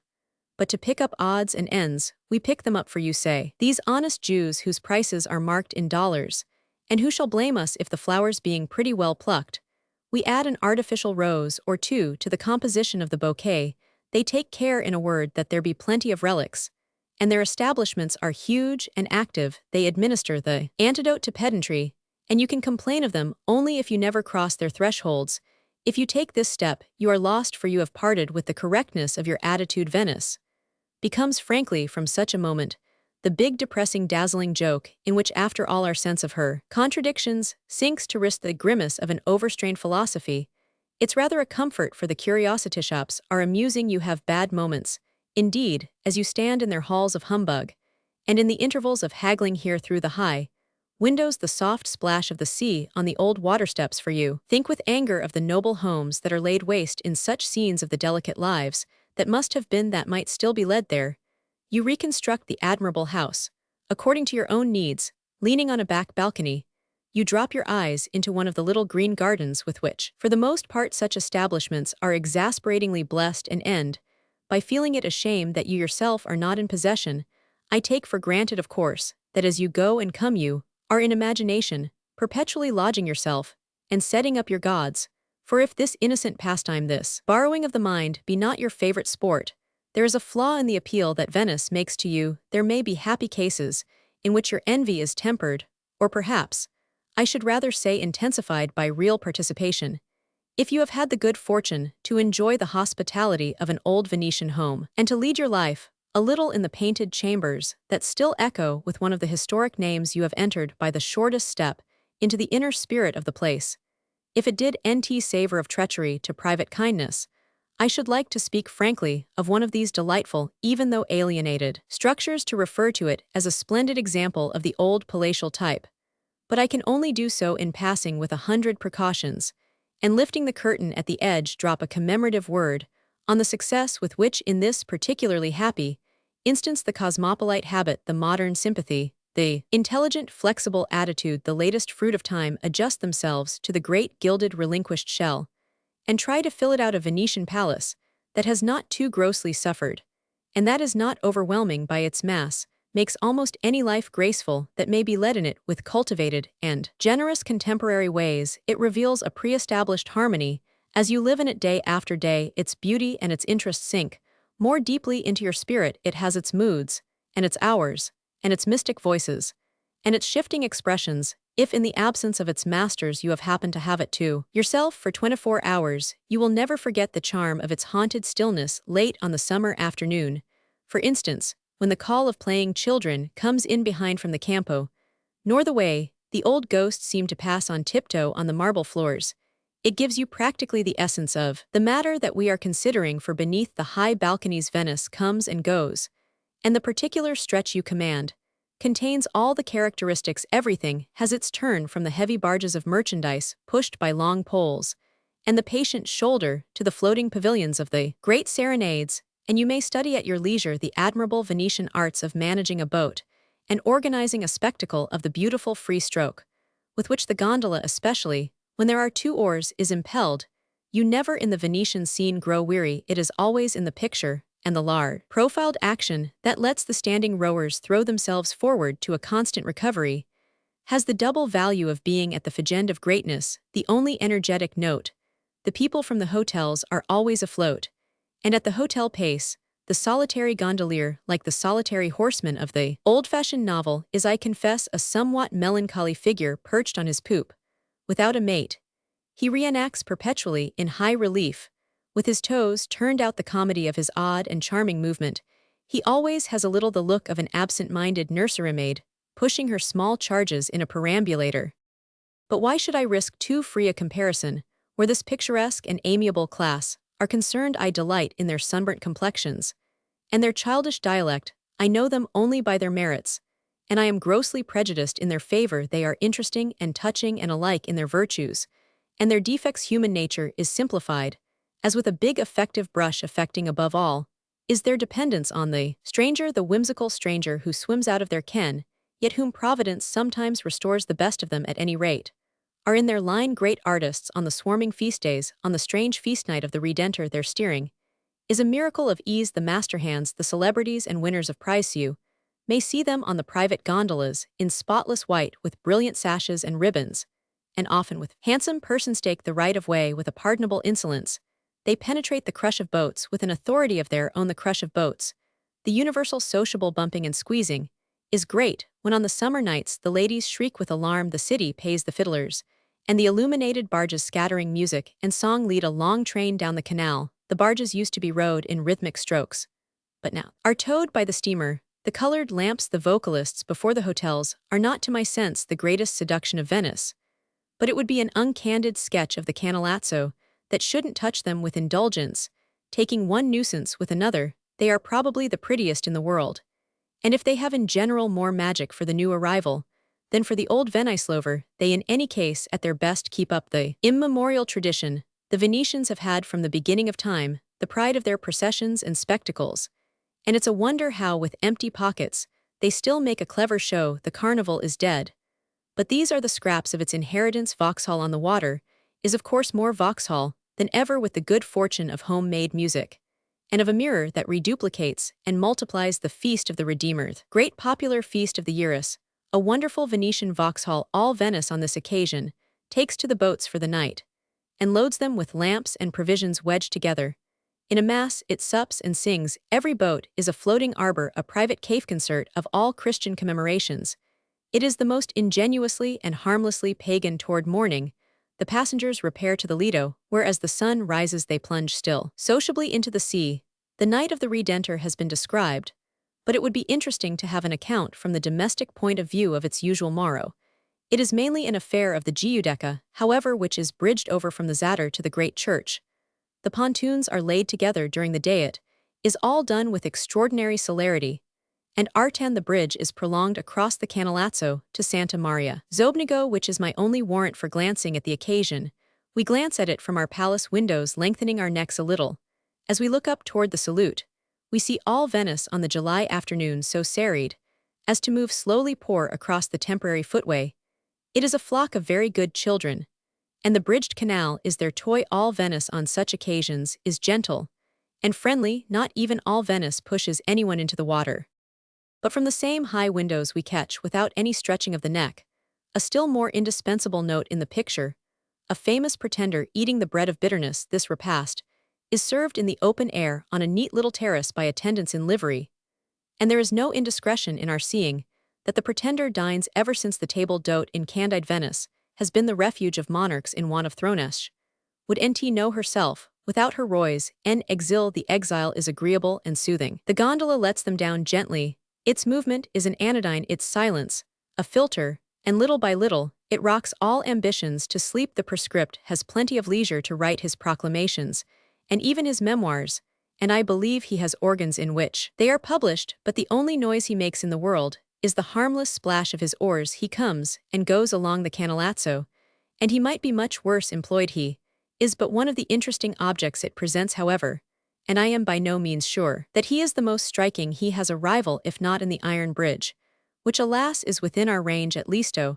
Take an immediate exempline, the Montecuculi Palace, far descended and weary, but beautiful in its crooked old age, with its lovely proportions, its delicate round arches, its carvings, and its discs of marble, is the haunted Montecuculi. Those who have a kindness for Venetian gossip like to remember that it was once for a few months the property of Robert Browning, who however never lived in it and who died in the splendid Rezzonico, the residence of his son, and a wonderful cosmopolite document, which as it presents itself in an admirable position, but a short way farther down the canal, we can almost see in spite of the curve from the window at which we stand. This great 17th century pile, throwing itself upon the water with a peculiar florid assurance, a certain upward toss of its cornice, which gives it the air of a rearing seahorse, decorates immensely and, within as well as without, the wide angle that it commands. There is a more formal greatness in the high square Gothic Foscari just below it, one of the noblest creations of the 15th century, a masterpiece of symmetry and majesty, dedicated today to official uses. It is the property of the State. Looks conscious of the consideration it enjoys, and is one of the few great houses within our range, whose old age strikes us as robust and painless. It is visibly kept up, perhaps. It is kept up too much, perhaps. I am wrong in thinking so well of it. These doubts and fears course rapidly through my mind. I am easily their victim. When it is a question of architecturias, they are apt to do today in Italy almost anywhere, in the presence of the beautiful, of the desecrated, or the neglected. We feel at such moments, as if the eye of Mr. Ruskin were upon us. We grow nervous and lose our confidence.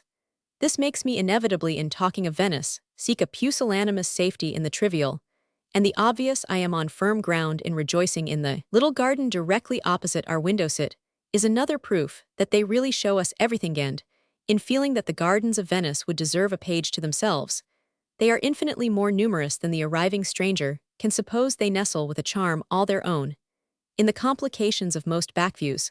Some of them are exquisite, many are large, and even the scrappiest have an artful understanding in the interest of color, with the waterways that edge their foundations on the small canals in the hunt for amusement.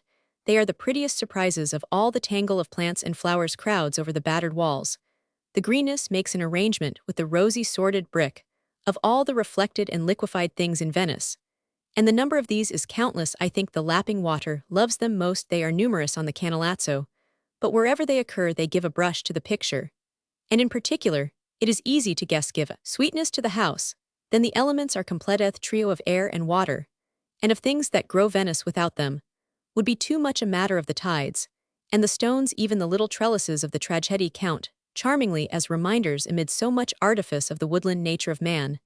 The vine leaves trained on horizontal poles make a roof of checkered shade for the gondoliers and ferrymen who doze there according to opportunity or chatter or hail the approaching fair. There is no hum in Venice, so that their voices travel far. They enter your windows and mingle even with your dreams.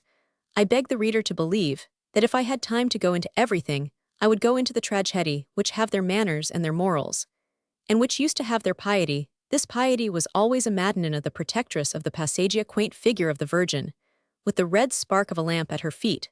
The lamps appear for the most part to have gone out, and the images doubtless have been sold for bric-a-brac. The ferrymen, for aught I know, are converted to nihilism of faith, consistent happily with a good stroke of business. One of the figures has been left, however, the Madonnetta, which gives its name to a traghetto near the Rialto. But this sweet survivor is a carven stone, inserted ages ago in the corner of an old palace and doubtless difficult of removal. Pazienza, the day will come when so marketable a relic will also be extracted from its socket and purchased by the devouring American. I leave that expression on second thought standing, but I repent of it when I remember that it is a devouring Americana lady long resident in Venice, and whose kindnesses all Venetians as well as her countrypeople know, who has rekindled some of the extinguished tapers, setting up especially the big brave Gothic shrine of painted and gilded wood which on the top of its stout palo sheds its influence on the place of passage, opposite the salute. If I may not go into those of the palaces, this devious discourse has left behind much. Less may I enter the great galleries of the Academy, which rears its blank wall surmounted by the Lion of St. Mark well, within sight of the windows, at which we are still lingering, this wondrous temple of Venetian art. For all it promises little from without overhangs, in a manner, the Grand Canal, but if we were so much as to cross its threshold, we should wander beyond recall. It contains in some of the most magnificent halls where the ceilings have all the glory with which the imagination of Venice alone could overarch a roomsum of the noblest pictures in the world, and whether or not we go back to them on any particular occasion for another look, it is always a comfort to know that they are there, as the sense of them on the spot is a part of the furniture of the mind, the sense of them close at hand, behind every wall, and under every cover, like the inevitable reverse of a medal of the side, exposed to the air that reflects, intensifies, completes the scene. In other words, as it was the inevitable destiny of Venice to be painted and painted with passion, so the wide world of picture becomes, as we live there, and however much we go about our affairs, the constant habitation of our thoughts. The truth is we are in it, so uninterruptedly at home and abroad that there is scarcely a pressure upon us to seek it in one place more than in another. Choose your standpoint at random, and trust the picture to come to you. This is manifestly why I find myself conscious said more about the features of the canalats, which occupy the reach between the salute and the position we have so obstinately taken up. It is still there before us, however, and the delightful little Palazzo Dario, intimately familiar to English and American travelers, picks itself out in the foreshortened brightness. The Dario is covered with the loveliest little marble plates and sculptured circles. It is made up of exquisite pieces, if there had been only enough to make it small, so that it looks in its extreme antiquity a good deal like a house of cards that hold together by a tenure. It would be fatal to touch an old Venetian house, dies hard indeed, and I should add that this delicate thing, with submission in every feature, continues to resist the contact of generations of lodgers. It is let out in floors, it used to be let as a whole, and in how many eager hands, for it is in great requisition. Under how many fleeting dispensations have we not known and loved it? People are always writing in advance to secure it, as they are to secure the Jenkins gondolier. And as the gondola passes, we see strange faces at the windows. Though it's 10 to 1, we recognize Themend, the millionth artist, coming forth with his traps at the Watergate. The poor little patient Dario is one of the most flourishing booths at the fair. The faces in the window look out at the great Sansevinoth's splendid pile that is now occupied by the prefect. I feel decidedly that I don't object as I ought to the palaces of the 16th and 17th centuries. Their pretensions impose upon me, and the imagination peoples them more freely than it can people the interiors of the prime. Was not moreover this masterpiece of Sansevino, once occupied by the Venetian post office and thereby intimately connected with an ineffaceable first impression of the author of these remarks? He had arrived wondering palpitating 23 years ago after nightfall, and the first thing on the morrow had repaired to the post office for his letters. They had been waiting a long time and were full of delayed interest, and he returned with them to the gondola and floated slowly down the canal. The mixture, the rapture, the wonderful temple of the post, restant the beautiful strangeness, all humanized by good news. The memory of this abides with him still, so that there always proceeds from the splendid waterfront. I speak of a certain secret appeal, something that seems to have been uttered first in the sonorous chambers of youth. Of course, this association falls to the ground or rather splashes into the water if I am the victim of a confusion. Was the edifice in question 23 years ago the post office which has occupied since, for many a day, very much humbler quarters? I am afraid to take the proper steps for finding out, lest I should learn that during these years I have misdirected my emotion.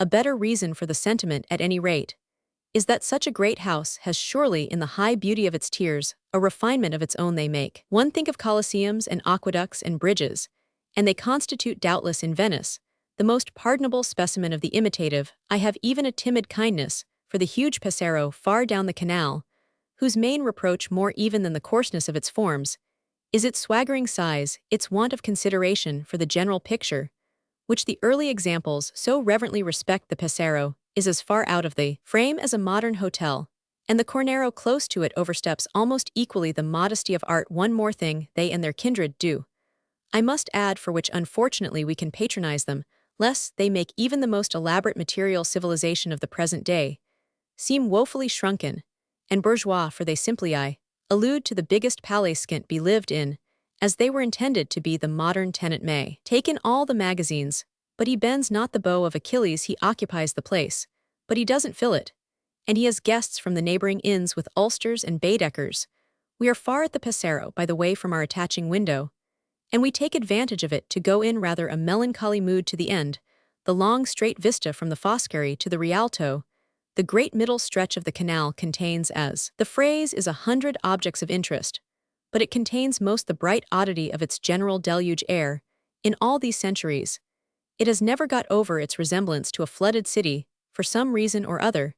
It is the only part of Venice in which the houses look as if the waters had overtaken them. Everywhere else they reckon with them have chosen them. Here alone the lapping seaway seems to confess itself an accident. Illustration: Palazzo Mocenigo, Venice. There are persons who hold this long, gay, shabby, spotty perspective, in which with its immense field of confused reflection, the houses have infinite variety, the dullest expanse in Venice. It was not dull, we imagine, for Lord Byron, who lived in the midmost of the three Mocenigo palaces, where the riding table is still shown at which he gave the rein to his passions. For other observers, it is sufficiently enlivened by so delightful a creation as the Palazzo Loredon, once a masterpiece, and at present the Municipio, not to speak of a variety of other immemorial bits, whose beauty still has a degree of freshness. Some of the most touching relics of early Venice are here, for it was here she precariously clustered, peeping out of a submersion more pitiless than the sea. As we approach the Rialto, indeed, the picture falls off, and a comparative commonness suffuses it.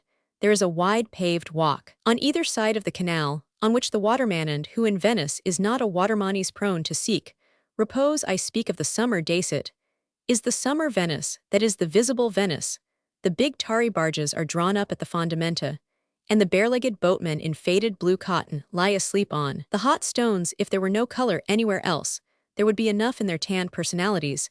Half the low doorways open into the warm interior of waterside drinking shops, and here and there on the quay, beneath the bush that overhangs the door, there are rickety tables and chairs. Where in Venice is there not the amusement of character and of detail? The tone in this part is very vivid, and is largely that of the brown plebeian faces looking out of the patchy miscellaneous house, faces of fat undressed women, and of other simple folk who are not aware that they enjoy from balconies once doubtless patrician a view the knowing ones of the earth come thousands of miles to envy them.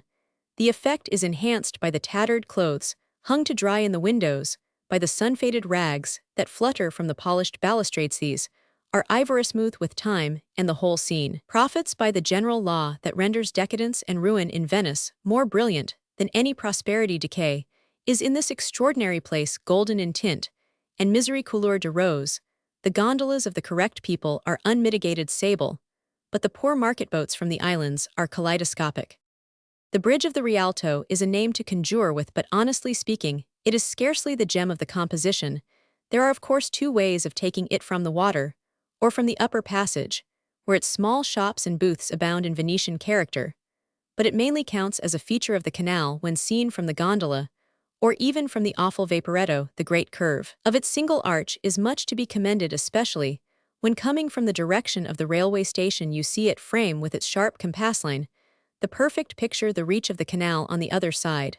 But the backs of the little shops make from the water a graceless collective hump, and the inside view is the diverting one: the big arch of the bridge, like the arches of all. The bridge sees the waterman's friend. In wet weather the gondolas, when it rains, huddle beside the peopled barges, and the young ladies from the hotels, vaguely fidgeting, complain of the communication of insect life here. Indeed, is a little of everything, and the jewelers of this celebrated precinct have their immemorial romake almost as fine a show as the fruiterers. It is a universal market, and a fine place to study Venetian types. The produce of the islands is discharged there, and the fishmongers announce their presence. All one's senses, indeed, are vigorously attacked. The whole place is violently hot and bright, all odorous and noisy. The churning of the screw of the vaporetto mingles with the other sounds. Not, indeed, that this offensive note is confined to one part of the canal, but just here the little piers of the resented steamer are particularly near together, and it seems somehow to be always kicking up the water. As we go further down we see it stopping exactly beneath the glorious windows of the Cad Oro. It has chosen its position well, and who shall gainsay it for having put itself under the protection of the most romantic facade in Europe? The companionship of these objects is a symbol. It expresses supremely the present and the future of Venice. Perfect in its prime was the marble Cad Oro with the noble recesses of its loggie, but even then it probably never met a want like the successful vaporetto. If however we are not to go into the Museo Civico, the old Museo Correr, which rears a staring renovated front far down on the left near the station, so also we must keep out of the great vexed question of steam on the Canalazzo, just as a while since we prudently kept out of the Accademia. These are expensive and complicated excursions. It is obvious that if the vaporetti have contributed to the ruin of the gondoliers already hard pressed by fate, and to that of the palaces whose foundations their waves undermine, and that if they have robbed the Grand Canal of the supreme distinction of its tranquility, so on the other hand, they have placed rapid transit in the New York phrase in everybody's reach, and enabled everybody, save indeed those who wouldn't for the world, to rush about Venice as furiously as people rush about New York. The suitability of this consummation needn't be pointed out. Even we ourselves, in the irresistible contagion, are going so fast now that we have only time to note in how clever and costly a fashion the Museo Civico, the old Fondaco dei Turchi, has been reconstructed and restored. It is a glare of white marble without, and a series of showy majestic halls within, where 1,000 curious mementos and relics of old Venice are gathered and classified. Of its miscellaneous treasures, I fear I may perhaps frivolously prefer the series of its remarkable living Longhis, an illustration of manners more copious than the celebrated Carpaccio, the two ladies with their little animals, and their long sticks. Wonderful indeed today are the museums of Italy, where the renovations and the bell ordnance speak of funds apparently unlimited, in spite of the fact that the numerous custodians frankly look starved. What is the pecuniary source of all this civic magnificency is shown in 100 other ways. And how do the Italian cities manage to acquit themselves of expenses that would be formidable to communities richer, and doubtless less aesthetic? Who pays the bills for the expressive statues? Alone the general exuberance of sculpture, with which every piazzetta of almost every village is patriotically decorated. Let us not seek an answer to the puzzling question, but observe instead that we are passing the mouth of the populous Canergio, next widest of the waterways where the race of Shylock abides, and at the corner of which the big colorless church of San Geremia stands gracefully enough on guard. The Canergio, with its wide, lateral footways and humpbacked bridges, makes on the feast of St. John an admirable noisy tawdry theatre, for one of the prettiest and the most infantile of the Venetian processions. The rest of the course is a reduced magnificence, in spite of interesting bits of the battered pomp of the Passero, and the cornero of the recurrent memories of royalty in exile, which cluster about the Palazzo Vendramin Calergi, once the residence of the Comte de Chambord, and still that of his half-brother, in spite too of the big Papadopoli Gardens, opposite the station, the largest private grounds in Venice, but of which Venice in general mainly gets the benefit in the usual form of irrepressible greenery, climbing over walls and nodding at water. The Rococo Church of the Scalzi is here, all marble and malachite, all a cold hard glitter, and a costly curly ugliness, and here too opposite on the top of its high steps, is San Simon Profta, I want say immortalized, but unblushingly misrepresented by the perfidious Canaletto. I shall not stay to unravel the mystery of this prosaic painter's malpractices. He falsified without fancy, and as he apparently transposed at will the objects he reproduced, one is never sure of the particular view that may have constituted his subject. It would look exactly like such, and such a place, if almost everything were not different. San Simon Profta appears to hang there upon the wall, but it is on the wrong side of the canal, and the other elements quite fail to correspond. One's confusion is the greater because one doesn't know that everything may not really have changed, even beyond all probability, though. It's only in America that churches cross the street, or the riverand, the mixture of the recognizable and the different makes the ambiguity maddening, all the more that the painter is almost as attaching as he is bad, thanks at any rate to the white church domed and porticoed on the top of its steps. The traveler, emerging for the first time upon the terrace of the railway station, seems to have a canaletto before him. He speedily discovers, indeed, even in the presence of this scene of the final accents of the canalazzo, there is a charm in the old pink warehouses on the hot fondament that he has something much better. He looks up and down at the gathered gondolas. He has his surprise after all his little first Venetian thrill. And as the terrace of the station ushers in these things, we shall say no harm of it, though it is not lovely. It is the beginning of his experience, but it is the end of the Grand Canal. Venice, an early impression. There would be much to say about that golden chain of historic cities, which stretches from Milan to Venice, in which the very names Brescia, Verona, Mantua, Padua are an ornament to one's phrase. But I should have to draw upon recollections now 3 years old, and to make my short story a long one of Verona and Venice, only have I recent impressions, and even to these must I do hasty justice. I came into Venice just as I had done before, toward the end of a summer's day, when the shadows begin to lengthen, and the light to glow, and found that the attendant sensations bore repetition remarkably well. There was the same last intolerable delay at Mestre, just before your first glimpse of the lagoon, confirms the already distinct sea smell which has added speed to the precursive flight of your imagination.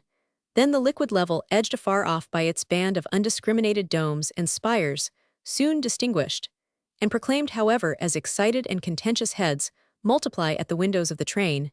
Then your long rumble on the immense white railway bridge, which in spite of the invidious contrast drawn, and very properly by Mr. Ruskin, between the old and the new approach, does truly in a manner shine across the green lap of the lagoon, like a mighty causeway of marble. Then the plunge into the station, which would be exactly similar to every other plunge save for one little fact that the keynote of the great medley of voices borne back from the exit is not cab sir, but barca signor. I do not mean, however, to follow the traveler through every phase of his initiation, at the risk of stamping poor Venice beyond repair as the supreme bugbear of literature, though for my own part one hold that to a fine healthy romantic appetite the subject can't be too diffusely treated. Meeting in the piazza, on the evening of my arrival, a young American painter, who told me that he had been spending the summer just where I found him, I could have assaulted him for very envy. He was painting forsooth the interior of St. Mark's. To be a young American painter, unperplexed by the mocking elusive soul of things, and satisfied with their wholesome light-bathed surface, and shape keen of eye, fond of color of sea and sky, and anything that may chance between them of old lace and old brocade and old furniture, even when made to order, of time-mellowed harmonies on nameless canvases, and happy contours in cheap old engravings, to spend one's mornings in still productive analysis of the clustered shadows of the basilica, one's afternoons anywhere in church or campo on canal or lagoon, and one's evenings in starlight gossip at Florence, feeling the sea breeze throb languidly between the two great pillars of the Piazzetta, and over the low black domes of the church thighs I consider, is to be as happy as is consistent with the preservation of reason. The mere use of one's eyes in Venice is happiness enough, and generous observers find it hard to keep an account of their profits in this line. Everything the attention touches holds. It keeps playing with it thanks to some inscrutable flattery of the atmosphere your brown-skinned, white-shirted gondolier twisting himself in the light seems to you, as you lie at contemplation beneath your awning, a perpetual symbol of Venetian. Affect the light here is in fact a mighty magician, and with all respect to Titian Veronese, and Tintoret the greatest artist of them, all you should see in places the material with which it deals slimy brick marble battered, and befouled rags dirt decay see, and sky seem to meet halfway to blend their tones into a soft iridescence, a lustrous compound of wave and cloud, and 100 nameless local reflections. And then to fling the clear tissue. Against every object of vision, you may see these elements at work everywhere. But to see them in their intensity, you should choose the finest day in the month, and have yourself rowed far away across the lagoon to Torcello. Without making this excursion, you can hardly pretend to know Venice or to sympathize with that longing for pure radiance, which animated her great colorists. It is a perfect bath of light. And I couldn't get rid of a fancy that we were cleaving the upper atmosphere on some hurrying cloudskiff at Torcello. There is nothing but the light to see, nothing at least, but a sort of blooming sandbar intersected by a single narrow creek, which does duty as a canal, and occupied by a meager cluster of huts, the dwellings apparently of market gardeners and fishermen, and by a ruinous church of the 11th century. It is impossible to imagine a more penetrating case of unheeded collapse. Torcello was the mother city of Venice, and she lies there now a mere moldering vestige, like a group of weather-bleached parental bones, left impiously unburied. I stopped my gondola at the mouth of the shallow inlet, and walked along the grass beside a hedge to the low-browed, crumbling cathedral. The charm of certain vacant grassy spaces in Italy, overfrowned by masses of brickwork that are honeycombed by the suns of centuries, is something that I hereby renounce once for all the attempt to express, but you may be sure that whenever I mention such a spot, enchantment lurks in it. A delicious stillness covered the little campo at Torcello. I remember none so subtly audible save that of the Roman Campagna. There was no life, but the visible tremor of the brilliant air, and the cries of half a dozen young children who dogged our steps, and clamored for coppers. These children, by the way, were the handsomest little brats in the world, and each was furnished with a pair of eyes that could only have signified the protest of nature against the meanness of fortune. They were very nearly as naked as savages, and their little bellies protruded like those of infant cannibals in the illustrations of books of travel. But as they scampered and sprawled in the soft, thick grass, grinning like suddenly translated cherubs, and showing their hungry little teeth, they suggested forcibly that the best assurance of happiness in this world is to be found in the maximum of innocence and the minimum of wealth. One small urchin framed, if ever a child was to be the joy of an aristocratic mamma, was the most expressively beautiful creature I had ever looked upon. He had a smile to make Correggio sigh in his grave. And yet here he was running wild among the sea-stunted bushes, on the lonely margin of a decaying world, in prelude to how blank, or to how dark a destiny. Verily nature is still at odds with propriety. Though indeed, if they ever really pull together, I fear nature will quite lose her distinction. An infant citizen of our own republic, straight-haired, pallid and freckled, duly darned, and catechized, marching into a New England schoolhouse, is an object often seen and soon forgotten, but I think I shall always remember with infinite tender conjecture as the years roll by this little unlettered Eros of the Adriatic strand. Yet all youthful things at Torcello were not cheerful for the poor lad who brought us. The key of the cathedral was shaking with an ague, and his melancholy presence seemed to point the moral of forsaken knave, and choir the church admirably. Primitive and curious, reminded me of the 2 or 3 oldest churches of Rome, St. Clement and St. Agnes. The interior is rich in grimly mystical mosaics of the 12th century, and the patchwork of precious fragments in the pavement not inferior to that of St. Mark's, but the terribly distinct apostles are ranged against their dead gold backgrounds as stiffly as grenadiers, presenting arms, intensely personal sentinels of a personal deity. Their stony stare seems to wait forever vainly for some visible revival of primitive orthodoxy, and one may well wonder whether it finds much beguilement in idly gazing troops of Western heretics, passionless even in their heresy. I had been curious to see whether in the galleries and temples of Venice I should be disposed to transpose my old estimates to Bern, what I had adored, and adore what I had burned it is a sad truth that one can stand in the ducal palace for the first time, but once with the deliciously ponderous sense of that particular halfwars being an era in one's mental history. But I had the satisfaction of finding at least a great comfort in a short stay that none of my early memories were likely to change places, and that I could take up my admirations where I had left them. I still found Carpaccio delightful, Veronese magnificent, Titian supremely beautiful, and Tintoret scarce to be appraised. I repaired immediately to the little church of San Cassano, which contains the smaller of Tintoret's two great crucifixions, and when I had looked at it a while I drew a long breath, and felt I could now face any other picture in Venice with proper self-possession. It seemed to me, I had advanced to the uttermost limit of painting, that beyond this another art-inspired poetrybgens, and that Bellini, Veronese, Giorgione, and Titian all joining hands, and straining every muscle of their genius reach forward not so far, but that they leave a visible space in which Tintoret alone is master. I well remember the exaltations, to which he lifted me, when first I learned to know him, but the glow of that comparatively youthful amazement is dead, and with it I fear that confident vivacity of phrase of which in trying to utter my impressions, I felt less the magniloquence than the impotence in his power. There are many weak spots, mysterious lapses, and fitful intermissions, but when the list of his faults is complete, he still remains to me the most interesting of painters. His reputation rests chiefly on a more superficial sort of Meritha's energy, his unsurpassed productivity, his being as Théophile Gautier, says Leroy Desfaugue. These qualities are immense, but the great source of his impressiveness is that his indefatigable hand never drew a line that was not, as one may say, a moral line. No painter ever had such breadth and such depth, and even Titian beside him scarce figures as more than a great decorative artist. Mr. Ruskin, whose eloquence in dealing with the great Venetians sometimes outruns his discretion, is fond of speaking even of Veronese as a painter of deep spiritual intentions. This, it seems to me, is pushing matters too far, and the author of The Rape of Europa is, pictorially speaking, no greater casuist than any other genius of supreme good taste. Titian was assuredly a mighty poet, but Tintoret, well, Tintoret was almost a prophet before his greatest works. You are conscious of a sudden evaporation of old doubts and dilemmas, and the eternal problem of the conflict between idealism and realism dies the most natural of deaths in his genius.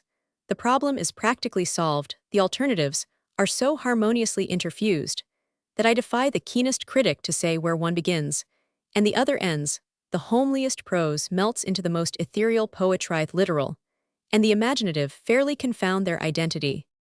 This, however, is vague praise. Tintoret's great merit, to my mind, was his unequaled distinctness of vision. When once he had conceived the germ of a scene, it defined itself to his imagination with an intensity, an amplitude, and individuality of expression, which makes one's observation of his pictures seem less an operation of the mind than a kind of supplementary experience of life. Veronese and Titian are content with a much looser specification as their treatment of any subject that the author. Crucifixion at San Cassano has also treated abundantly proves there are few more suggestive contrasts than that between the absence of a total character at all commensurate with its scattered variety and brilliancy in Veronese's Marriage of Cana at the Louvre and the poignant, almost startling completeness of Tintoret's illustration of the theme at the Salute Church.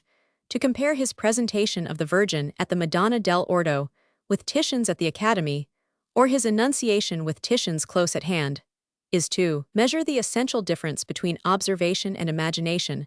One has certainly not said all that there is to say for Titian when one has called him an observer. Il y medite du scene, and I use the term to designate roughly the artist whose apprehension, infinitely deep and strong when applied to the single figure, or to easily balanced groups, spends itself vainly on great dramatic combinations, rather leaves them ungauged. It was the whole scene that Tintoret seemed to have beheld in a flash of inspiration intense enough to stamp it ineffaceably on his perception, and it was the whole scene, complete, peculiar, individual, unprecedented, that he committed to canvas with all the vehemence of his talent. Compare his Last Supper at San Giorgio, its long, diagonally placed table, its dusky spaciousness, its scattered lamplight and halolight, its startled gesticulating figures, its richly realistic foreground, with the customary formal, almost mathematical rendering of the subject, in which impressiveness seems to have been sought in elimination rather than comprehension. You get from Tintoret's work the impression that he felt pictorially the great, beautiful, terrible spectacle of human life, very much as Shakespeare felt it poetically with a heart that never ceased to beat a passionate accompaniment to every stroke of his brush. Thanks to this fact, his works are signally grave, and their almost universal and rapidly increasing decay doesn't relieve their gloom. Nothing indeed can well be sadder than the great collection of Tintorets. At San Rocco, incurable blackness is settling fast upon all of them, and they frown at you across the somber splendor of their great chambers like gaunt twilight phantoms of pictures. To our children's children, Tintoret, as things are going, can be hardly more than a name, and such of them as shall miss the tragic beauty already so dimmed and stained of the great bearing of the cross in that temple of his spirit, will live and die without knowing the largest eloquence of art. If you wish to add the last touch of solemnity to the place, recall as vividly as possible, while you linger at San Rocco, the painter's singularly interesting portrait of himself at the Louvre. The old man looks out of the canvas from beneath a brow as sad as a sunless twilight, with just such a stoical hopelessness as you might fancy him to wear if he stood at your side, gazing at his rotting canvases. It isn't whimsical to read it as the face of a man who felt that he had given the world more than the world was likely to repay. Indeed, before every picture of Tintoret, you may remember this tremendous portrait, with profit on one side, the power, the passion, the illusion of his art on the other, the mortal fatigue of his spirit. The world's knowledge of him is so small that the portrait throws a doubly precious light on his personality. And when we wonder vainly what manner of man he was, and what were his purpose, his faith, and his method, we may find forcible assurance there that they were at any rate his life one of the most intellectually passionate ever led.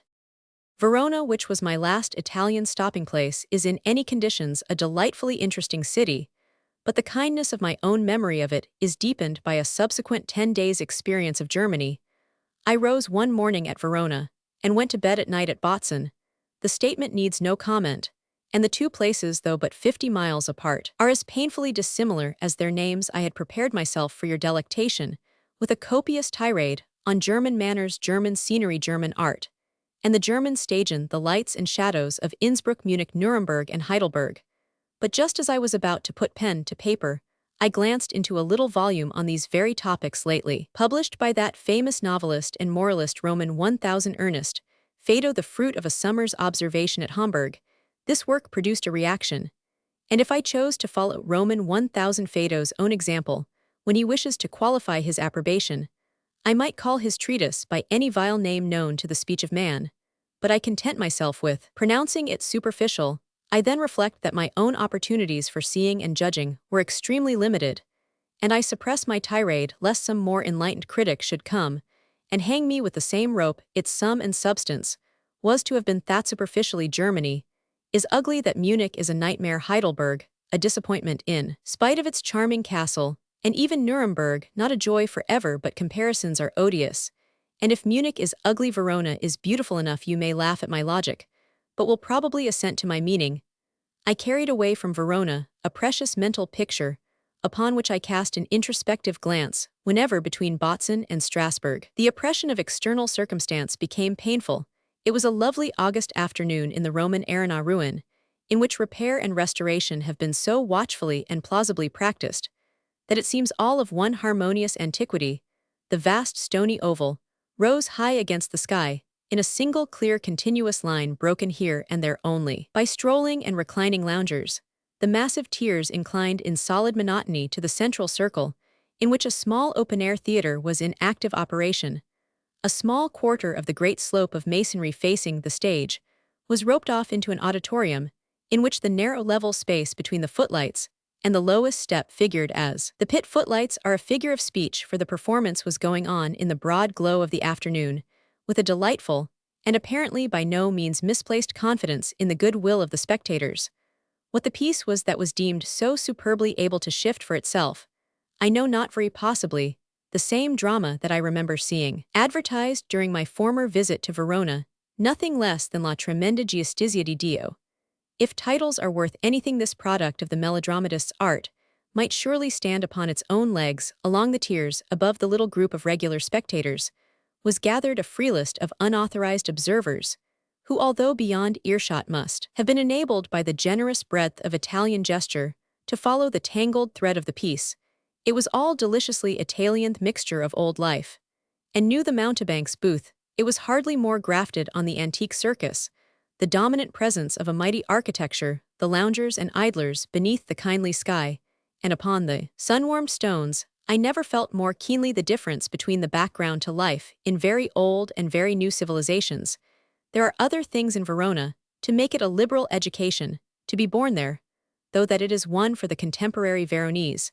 I don't pretend to say the tombs of the Scaligers with their soaring pinnacles there, hypoist canopies, their exquisite refinement and concentration of the Gothic idea, I can't profess, even after much worshipful gazing, to have fully comprehended and enjoyed. They seem to me full of deep architectural meanings, such as must drop gently into the mind one by one, after infinite tranquil contemplation.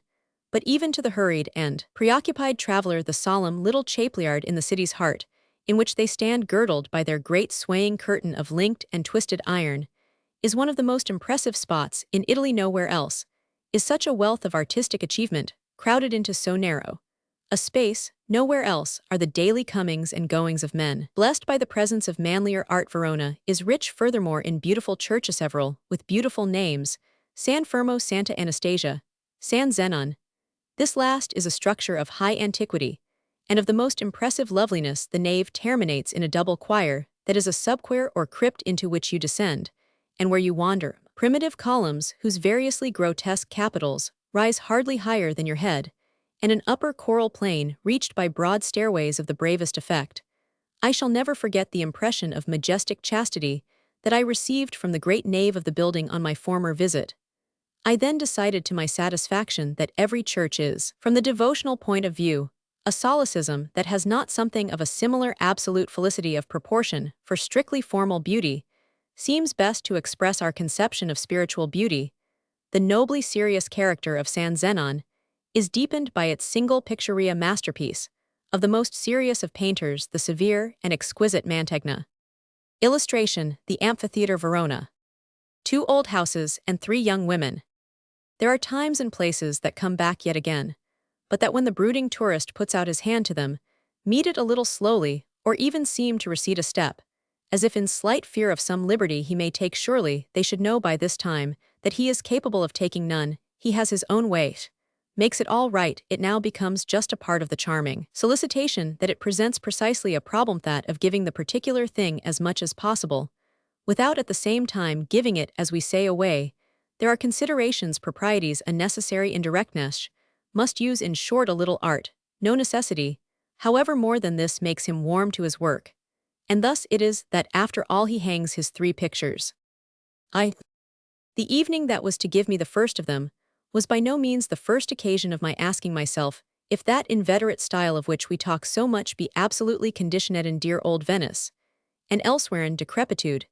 Is it the style that has brought about the decrepitude, or the decrepitude that has, as it were, intensified and consecrated the style? There is an ambiguity about it all that constantly haunts and beguiles dear old Venice. Has lost her complexion, her figure, her reputation, her self-respect, and yet with it all has so puzzlingly not lost a shred of her distinction.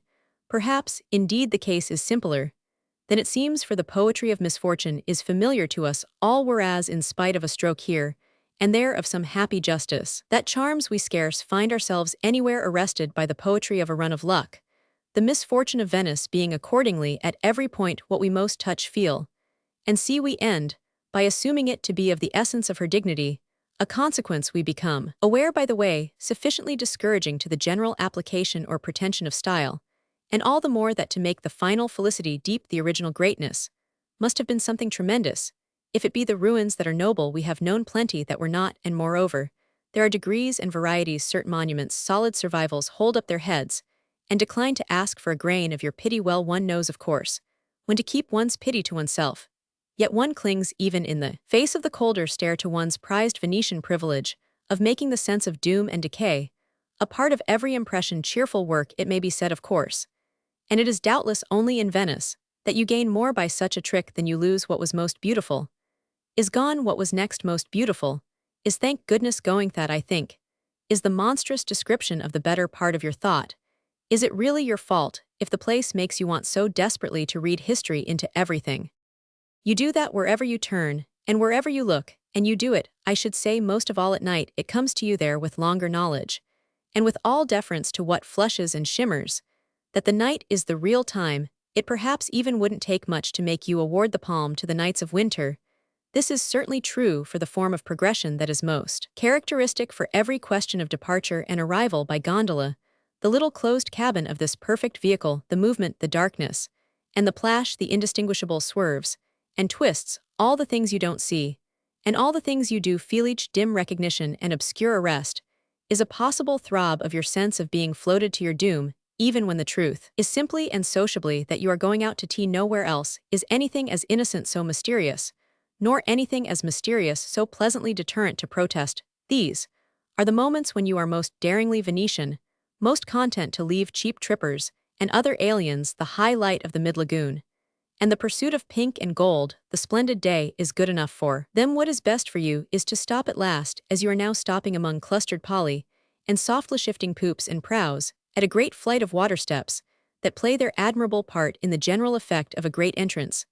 The high doors stand open from them to the paved chamber of a basement, tremendously tall, and not vulgarly lighted, from which in turn mounts the slow stone staircase that draws you further. On the great point is that if you are worthy of this impression at all, there isn't a single item of it of which the association isn't noble. Hold to it fast, that there is no other such dignity of arrival as arrival by water. Hold to it, that to float and slacken and gently bump, to creep out of the low dark fells and make the few guided movements and find the strong crooked and offered arm, and then beneath lighted palace windows pass up the few damp steps on the precautionary carpet. Hold to it, that these things constitute a preparation of which the only defect is that it may sometimes perhaps really prepare too much. It's so stately, that what can come after it's so good in itself, that what upstairs, as we comparative vulgarians say, can be better. Hold to it at any rate, that if a lady in a special scrambles out of a carriage, tumbles out of a cab, flops out of a tramcar, and hurtles projectile-like out of a lightning elevator, she alights from the Venetian conveyance, as Cleopatra may have stepped from her barge upstairs. Whatever may be yet in store for her, her entrance shall still advantageously enjoy the support most opposed to the momentum acquired. The beauty of the matter has been in the absence of all momentum elsewhere, so scientifically applied to us from behind by the terrible life of our day, and in the fact that as the elements of slowness, the felicities of deliberation, doubtless thus all hang together, the last of calculable dangers is to enter a great Venetian room with a rush. Not the least happy note, therefore, of the picture I am trying to frame is that there was absolutely no rushing, not only in the sense of a scramble over marble floors, but by reason of something dissuasive and distributive in the very air of the place, a suggestion under the fine old ceilings, and among types of face and figure, abounding in the unexpected, that here were many things to consider. Perhaps the simplest rendering of a scene, into the depths of which there are good grounds of discretion for not sinking, would be just this emphasis on the value of the unexpected, for such occasions with due qualification naturally of its degree. Unexpectedness, pure and simple, it is needless to say, may easily endanger any social gathering, and I hasten to add, moreover, that the figures and faces I speak of were probably not in the least unexpected to each other. The stage they occupied was a stage of variety. Venice has ever been a garden of strange social flowers. It is only as reflected in the consciousness of the visitor from a far-brooding tourist, even call him, or sharpied bird on the branch, that I attempt to give you the little drama, beginning with the felicity that most appealed to him, the visible, unmistakable fact that he was the only representative of his class. The whole of the rest of the business was but what he saw and felt, and fancied what he was to remember, and what he was to forget. Through it all, I may say distinctly, he clung to his great Venetian Cluth explanation of everything by the historic idea. It was a high historic house, with such a quantity of recorded past twinkling in the multitudinous candles that one grasped at the idea of something waning and displaced, and might even fondly and secretly nurse the conceit that what one was having was just the very last, wasn't it? Certainly, for instance, no mere illusion that there is no appreciable future left for such manners and urbanity, so comprehensive a form, so transmitted as those of such a hostess. And such a host, the future is for a different conception of the graceful alto, there so far as it's for a conception of the graceful at all. Into that computation I shall not attempt to enter, but these representative products of an antique culture at least, and one of which the secret seems more likely than not to be lost, were not common, nor indeed was anyone else in the circle to which the picture most insisted on restricting itself. Neither, on the other hand, Was anyone either very beautiful or very fresh, which was again exactly a precious value, on an occasion that was to shine most to the imagination by the complexity of its references. Such old women with such old jewels, such ugly ones, with such handsome becoming names, such battered fatigued gentlemen, with such inscrutable decorations, such an absence of youth for the most part in either sex of, the pink, and white the bud of new worlds, such a general personal air, in fine of being the worse for a good deal of wear in various old ones, it was not a society that was clearin', which little girls and boys set the tune, and there was that about it all that might well have cast a shadow on the path of even the most successful little girl, yet also let me not be rudely inexacted, was in honor of youth and freshness, that we had all been convened the fiancals of the last illicit were the last, but one unmarried daughter of the house, had just been brought to a proper climax.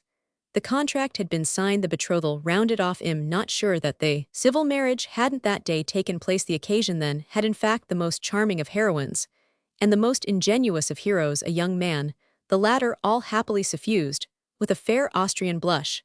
The young lady had had besides other more or less shining, recent ancestors, a very famous paternal grandmother, who had played a great part in the political history of her time, and whose portrait in the taste and dress of 1830 was conspicuous in one of the rooms. The granddaughter of this celebrity of royal race was strikingly like her, and by a fortunate stroke had been habited combed curled in a manner exactly to reproduce the portrait. These things were charming and amusing, as indeed were several other things. Besides, the great Venetian beauty of our period was there, and nature had equipped the great Venetian beauty for her part with the properest sense of the suitable, or in any case with a splendid generositas on the ideally suitable character of so brave a human symbol. Who shall have the last word? This responsible agent was at all events the beauty in the world, about whom probably most the absence of question, and absence never wholly propitious, would a little smugly and monotonously flourish. The one thing wanting to the interest she inspired was thus the possibility of ever discussing it. There were plenty of suggestive subjects, roundabout on the other hand, as to which the exchange of ideas would by no means necessarily have dropped you profit to the full at such times. By all the old voices echoes imagespy, that element of the history of Venice, which represents all Europe as having at one time and another reveled or rested, asked for pleasure, or for patience there, which gives you the place supremely as the refuge of endless strange secrets, broken fortunes, and wounded hearts. Roman 2. There had been on lines of further or different speculation a young Englishman to luncheon, and the young Englishman had proved sympathetic, so that when it was a question afterwards of some of the more hidden treasures, the browner depths of the old churches, the case became one for mutual guidance and gratitude for a small afternoon tour, and the wait of a pair of friends in the warm little campi at locked doors for which the nearest urchin had scurried off to fetch the keeper of the key. There are few brown depths today into which the light of the hotels doesn't shine, and few hidden treasures about which pages enough doubtless haven't already been printed. My business accordingly, let me hasten to say, is not now with the fond renewal of any discovery, at least in the order of impressions most usual. Your discovery may be for that matter renewed every week. Only essential is the good luck which a fair amount of practice has taught you to count up and off, not finding for the particular occasion other discoverers in the field, then in the quiet corner, with the closed door, than in the presence of the picture, and of your companion's sensible emotion, not only the original happy moment, but everything else is renewed. Yet once again, it can all come back. The old custard shuffling about in the dimness jerks away to make sure of his tip the old curtain that isn't much more modern than the wonderful work itself. He does his best to create light where light can never be, but you have your practiced groping gaze, and in guiding the young eyes of your less confident associate, moreover, you feel you possess the treasure. These are the refined pleasures that Venice has still to give, these odd happy passages of communication and response. But the point of my reminiscence is that there were other communications that day, as there were certainly other responses. I have forgotten exactly what it was we were looking for without much success. When we met the three sisters, nothing requires more care, as a long knowledge of Venice works, in than not to lose the useful faculty of getting lost. I had so successfully done my best to preserve it, that I could at that moment conscientiously profess in absence of any suspicion of where we might be. It proved enough that wherever we were where the three sisters found us. This was on a little bridge near a big campo, and a part of the charm of the matter was the theory that it was very much out of the way, they took us promptly in hand. We're only walking over to San Marco to match some colored wool for the manufacture of such belated cushions as still bloom with purple and green in the long leisures of old palaces. And that mild errand could easily open a parenthesis. The obscure church we had feebly imagined we were looking for proved, if I am not mistaken, that of the Sisters' Parish, as to which I have but a confused recollection of a large gray void, and of admiring for the first time a fine work of art of which I have now quite lost the identity. This was the effect of the charming beneficence of the three sisters, who presently were to give our adventure a turn, in the emotion of which everything that had preceded seemed, as nothing it actually strikes me, even as a little dim to have been told by them, as we all fared together, that a certain low white house in a small square, as to which I found myself, without particular association, had been in the far-off time the residence of George Sand. And yet this was a fact that though I could then only feel it must be for another day, would in a different connection have set me richly reconstructing. Madame Sand's famous Venetian year has been of late immensely in the Ira tub of soiled linen, which the muse of history, rolling her sleeves well up, has not even yet quite ceased energetically and publicly to wash the house in question, must have been the house to which the wonderful lady betook herself, when in 1834, after the dramatic exit of Alfred de Musset, she enjoyed that remarkable period of rest and refreshment with the so long silent, the but recently rediscovered reported extinguished Dr. Pagello, as an old sandist, not exactly indeed of the premier Hura, but of the fine high noon and golden afternoon of the great Carreri, had been, though I confess too inactively curious, as to a few points in the topography of the eminent adventure to which I here allude, but had never got beyond the little public fact in itself, always a bit of a thrill to the sandist, that the present Hotel Danieli had been the scene of its first remarkable stages. I am not sure indeed that the curiosity I speak of has not at last in my breast yielded to another form of wonderment, truly, to the rather rueful question of why we have so continued to concern ourselves, and why the fond observer of the footprints of genius is likely so to continue with a body of discussion neither in itself, and in its day nor in its preserved and attested records, at all positively edifying. The answer to such an inquiry would doubtless reward patience, but I fear we can now glance at its possibilities only long enough to say that interesting persons, so they be of a sufficiently approved and established interest, render, in some degree, interesting whatever happens to them, and give it an importance, even when very little else, as in the case I refer to may have operated to give it a dignity, which is where I leave the issue of further identifications. For the three sisters, in the kindest way in the world, had asked us if we already knew their sequestered home, and whether in case we didn't we should be at all amused to see it. My own acquaintance with them, though not of recent origin, had hitherto lacked this enhancement, at which we both now grasped with the full instinct indescribable enough of what it was likely to give, but how for that matter either can I find the right expression of what was to remain with us of this episode. It is the fault of the sated old witch of Venice, that she so easily puts more into things that can pass under the common names that do for them.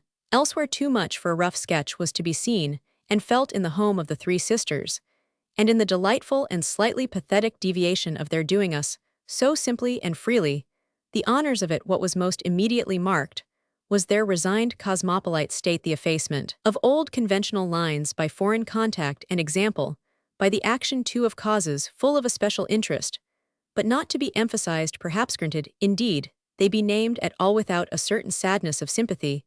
If style in Venice sits among ruins, let us always lighten our tread when we pay her a visit.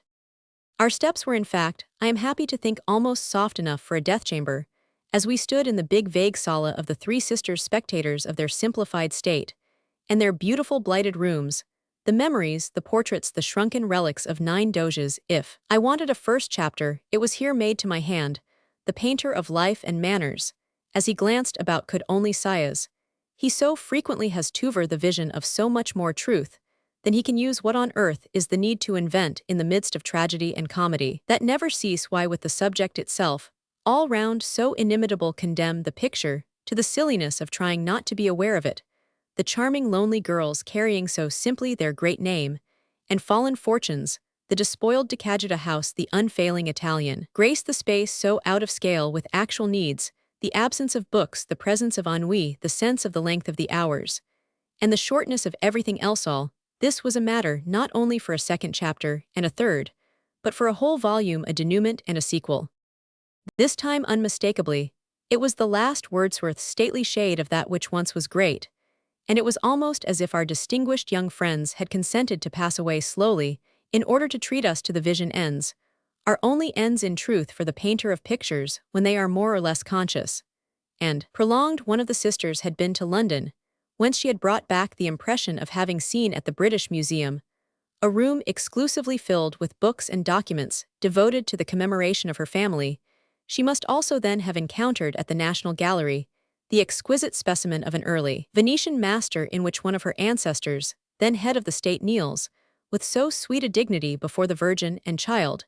She was perhaps old enough none the less to have seen this precious work, taken down from the wall of the room in which we sat, and in terms so far too easy carried away for ever and not too young at all events to have been present now. And then when her candid elders, enlightened too late as to what their sacrifice might really have done for them, looked at each other with the pale hush of the irreparable, we let ourselves note that these were matters to put a great deal of old history into sweet young Venetian faces. Roman 3. In Italy, if we come to that, this particular appearance is far from being only in the streets, where we are apt most to observe it, in countenances, caught as we pass, and in the objects marked by the guidebooks with their respective stellar allowances. It is behind the walls of the houses that old history is thick, and that the multiplied stars of Baedeker might often best find their application. The feast of St. John the Baptist is the feast of the year in Florence, and it seemed to me on that night that I could have scattered about me a handful of these signs. I had the pleasure of spending a couple of hours on a signal high terrace that overlooks the Arno, as well as in the galleries that open out to it, where I met more than ever the pleasant, curious question of the disparity between the old conditions and the new manners. Make our manners, we moderns, as good as we can, there is still no getting over it, that they are not good enough for many of the great places. This was one of those scenes, and its greatness came out to the full into the hot Florentine evening, in which the pink and golden fires of the pyrotechnics arranged on Pont Carrigaith occasion of our assembly lighted up the large issue. The good people beneath were a huge, hot, gentle, happy family. The fireworks on the bridge, kindling river as well as sky, were delicate and charming. The terrace connected the two wings that give bravery to the front of the palace, and the close-hung pictures in the rooms, open in a long series, offered to a lover of quiet perambulation an alternative hard to resist. Wherever he stood on the broad loggia, in the cluster of company, among bland ejaculations and liquefied ices, or in the presence of the mixed masters that led him from wall to wall, such a seeker for the spirit of each occasion could only turn it over that in the first place this was an intenser, finer little Florence than ever, and that in the second the testimony was again wonderful to former fashions and ideas. What did they do in the other time, the time of so much smaller a society, smaller and fewer fortunes, more taste perhaps, as to some particulars, but fewer tastes at any rate, and fewer habits and wants? What did they do with chambers so multitudinous and so vast, put their state at its highest stand? We know of many ways in which it must have broken down. How did they live in them without the aid of variety?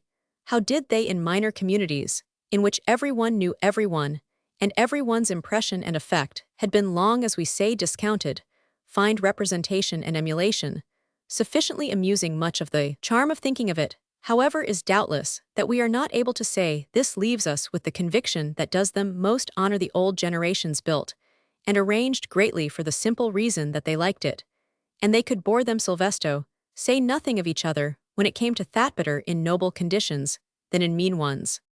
It was not, I must add, of the faraway Florentine age that I most thought, but of periods more recent, and of which the sound and beautiful house more directly spoke. If one had always been homesick for the Arnocide of the 17th and 18th centuries, here was a chance, and a better one than ever, to taste again of the cup. Many of the picturesque there was a charming quarter of an hour, when I had them to myself, were bad enough to have passed for good in those delightful years. Shades of grand dukes encompassed me, dukes of the pleasant later sort, who weren't really grand. There was still the sense of having come too late, yet not too late after all for this glimpse and this dream. My business was to people the Placide's own business had never been to save us the trouble of understanding it. And then the deepest spell of all was perhaps that just here I was supremely out of the way of the so terribly actual Florentine question. This, as all the world knows, is a battleground today in many journals, with all Italy practically pulling on one side, and all England, America, and Germany pulling on the other. I speak of course of the more or less articulate opinion, the improvement, the rectification of Florence is in the air, and the problem of the particular ways in which given such desperately delicate cases, these matters should be understood the little treasuresity, is if there ever was one a delicate case more delicate, perhaps, than any other in the world, save that of our taking on ourselves to persuade the Italians that they may do as they like with their own, they so absolutely may, that I profess, I see no happy issue from the fight. It will take more tact than our combined tactful genius may at all probably muster, to convince them that their own is by an ingenious logic much rather ours. It will take more subtlety still to muster for them that dazzling show of examples, from which they may learn that what in general is ours shall appear to them, as a rule, a sacrifice to beauty, and a triumph of taste the situation, to the truly analytic mind offers in short to perfection all the elements of despair, and I am afraid that if I hung back at the Corsini Palace to woo illusions, and invoke the irrelevant it was, because I could think in the conditions of no better way to meet the acute responsibility of the critic, than just to shirk it. Casa Alvasi. Invited to introduce certain pages of cordial and faithful reminiscence, from another hand one Browning in Venice being recollections of the late Catherine de K. Bronson, with a prefatory note, by H. J. Cornhill Magazine February, 1902. In which a frankly predominant presence seems to live again, I undertook that office with an interest, inevitably somewhat sad so past, and gone today, is so much of the life suggested those, who fortunately knew Mrs. Bronson, will read into her notes, still more of it, more of her subject, more of herself too, and of many things than she gives, and some may well even feel tempted to do for her what she has done here for her distinguished friend in Venice, during a long period for many pilgrims. Mrs. Arthur Bronson, originally of New York, was so far as society hospitality, a charming personal welcome, were concerned almost in sole possession. She had become there with time quite the prime representative of those private amenities, which the Anglo-Saxon abroad is apt to miss just in proportion as the place visited is publicly wonderful, and in which he therefore finds a value twice as great as at home. Mrs. Bronson really earned in this way the gratitude of mingled generations and races. She sat for 20 years at the wide mouth, as it were, of the Grand Canal, holding out her hand, with endless good-nature, patience, charity, to all decently accredited petitioners, the incessant troop of those either bewilderedly making, or fondly renewing acquaintance with the dazzling city. Illustration: Casa Alvasi, Venice. Casa Alvasi is directly opposite the high broad-based florid church of S. Maria della Salutiso, directly, that from the balcony over the water entrance, your eye crossing the canal, seems to find the keyhole of the great door right in a line with it. And there was something in this position that for the time made all Venice lovers think of the genial Padrona, as thus levying in the most convenient way the toll of curiosity and sympathy. Every one passed, every one was seen to pass, and few were those not seen to stop, and to return. The most generous of hostesses died a year ago at Florence. Her house knows her no more. It had ceased to do so for some time before her death, and the long pleased procession, charmed arrivals, the happy sojourns, at anchor the reluctant departures that made Ca Alvasi, as was currently said, a social Porto di Maris for remembrance and regret, already a possession of ghosts, so that on the spot at present the attention ruefully averts itself from the dear little old faded, but once familiarly bright facade, overtaken at last by the comparatively vulgar uses that are doing their best to paint out in Venice right and left by staring signs and other vulgarities the immemorial note of distinction. The house in a city of palaces was small, but the tenant clung to her perfect, her inclusive position, one right place that gave her a better command, as it were, than a better house obtained. Harder compromise, not being fond moreover of spacious halls and massive treasures, but of compact and familiar rooms in which her remarkable accumulation of minute and delicate Venetian objects could show she adored in the way of the Venetian, to which all her taste addressed itself, the small, the domestic, and the exquisite, so that she would have given a Tintoretto or two, I think, without difficulty, for a cabinet of tiny gilded glasses, or a dinner service of the right old silver.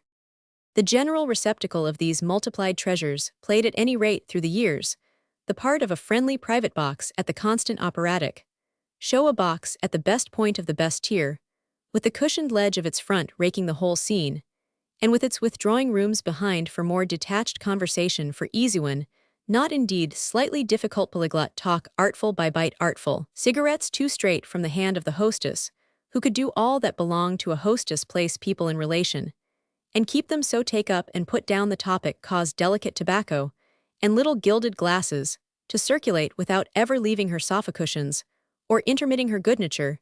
She exercised in these conditions with never a block, as we say in London in the traffic with never an admission. An acceptance of the least social complication, her positive genius for easy interest, easy sympathy, easy friendship it was, as if at last she had taken the human race at large quite irrespective of geography for her neighbors, with neighborly relations.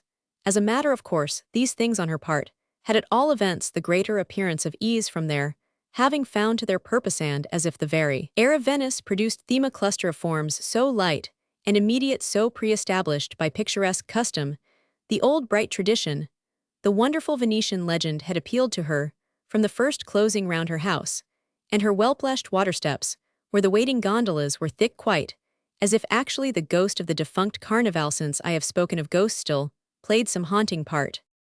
Let me add at the same time that Mrs. Bronson's social facility, which was really her great refuge from importunity, a defense with serious thought, and serious feeling quietly cherished behind it, had its discriminations as well as its inveteracies, and that the most marked of all these perhaps was her attachment to Robert Browning. Nothing in all her beneficent life had probably made her happier than to have found herself able to minister each year with the returning autumn to his pleasure and comfort. Attached to Ca Alvasi on the land side is a somewhat melancholy old section of a Giustiniani palace, which she had annexed to her own premises, mainly for the purpose of placing it in comfortable guise at the service of her friends. She liked, as she professed, when they were the real thing to have them under her hand, and here succeeded each other through the years, the company of the privileged, and the more closely domesticated, who liked harmlessly to distinguish between themselves and outsiders among visitors. Partaking of this pleasant provision, Mr. Browning was of course easily first, but I must leave her own pen to show him as her best years knew him. The point was meanwhile that if her charity was great even for the outsider, this was by reason of the inner essence of either perfect tenderness for Venice, which she always recognized as a link.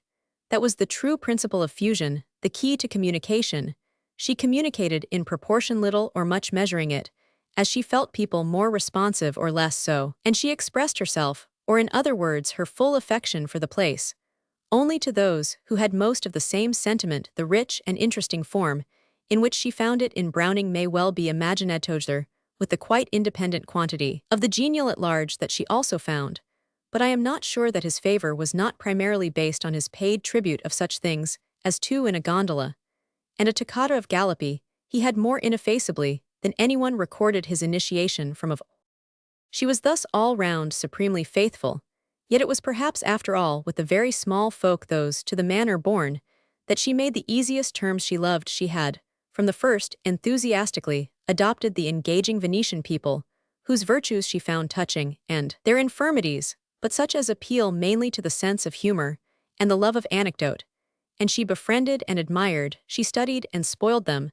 There must have been a multitude of whom it would scarce be too much to say that her long residence among them was their settled golden age. When I consider that they have lost her now, I fairly wonder to what shifts they have been put, and how long they may not have to wait for such another messenger of Providence. She cultivated their dialect, she renewed their boats, she piously relighted at the top of the tide-washed Polly of Traghetto, or lagooned neglected lamp of the tutelary Madinetta. She took cognizance of the wives, the children, the accidents, the troubles, as to which she became perceptibly the most prompt, the established remedy, on lines where the amusement was happily less one-sided. She put together in dialect many short comedies, dramatic proverbs, which with one of her drawing rooms permanently arranged as a charming diminutive theatre, she caused to be performed by the young persons of her circle often, when the case lent itself, by the wonderful small offspring of humbler friends, children of the Venetian lower class, whose aptitude, teachability, drollery were her constant delight. It was certainly true that an impression of Venice as humanly sweet might easily found itself on the frankness and quickness and amiability of these little people. They were at least so much to the good, for the philosophy of their patroness was as Venetian as everything else, helping her to accept experience without bitterness, and to remain fresh even in the fatigue which finally overtook her for pleasant surprises. and proved. Sincerities, she was herself sincere to the last, for the place of her predilection inasmuch as though she had arranged herself in the later time and, largely, for the love of Pippa Passesson alternative refuge at a salo. She absented herself from Venice with continuity, only under coercion of illness. At a salo periodically, the link with Browning was more confirmed than weakened, and there in old Venetian territory, and with the invasion of visitors, comparatively checked her preferentially small house, became again a setting for the pleasure of talk, and the sense of Italy it contained again its own small treasures, all in the pleasant key of the homelier Venetian spirit. The plain beneath it stretched away like a purple sea from the lower cliffs of the hills, and the white campanile of the villages, as one was perpetually saying, showed on the expanse like scattered sails of ships. The rumbling carriage, the old-time rattling red-velveted carriage of provincial rural Italy, delightful and quaint, did the office of the gondola, to Bassano, to Treviso, to high-walled Castelfranco, all pink and gold, the home of the great Giorgione. Here also memories cluster. But it is in Venice again that her vanished presence is most felt, for there in the real, or certainly, the finer, the more sifted cosmopolis, it falls into its place among the others, evoked those of the past, seekers of poetry and dispensers of romance. It is a fact that almost every one interesting, appealing, melancholy, memorable, odd, seems at one time or another, after many days and much life, to have gravitated to Venice, by a happy instinct settling in it, and treating it, cherishing it, as a sort of repository of consolations, all of which today for the conscious mind is mixed with its air, and constitutes its unwritten history. The deposed, the defeated, the disenchanted, the wounded, or even only the bored have seemed to find there something that no other place could give. But such people came for themselves, as we seem to see themanly with the egotism of their grievances, and the vanity of their hopes. Mrs. Bronson's case was beautifully different, had come altogether for others. From Chambéry to Milan. Your truly sentimental tourist will never take it from any occasion that there is absolutely nothing for him, and it was at Chambéry, but 4 hours from Geneva, that I accepted the situation, and decided there might be mysterious delights in entering Italy by a whiz through an 8-mile tunnel. Even as a bullet through the bore of a gun, I found my reward in the Savoyard landscape, which greets you betimes with the smile of anticipation. If it is not so Italian as Italy, it is at least more Italian than anything but Italy, more Italian too, I should think, than can seem natural and proper to the swarming red-legged soldiery, who so publicly proclaim it of the empire of Roman 1000 years. The light, and the complexion of things, had to my eyes not a little of that mollified depth, last loved by them.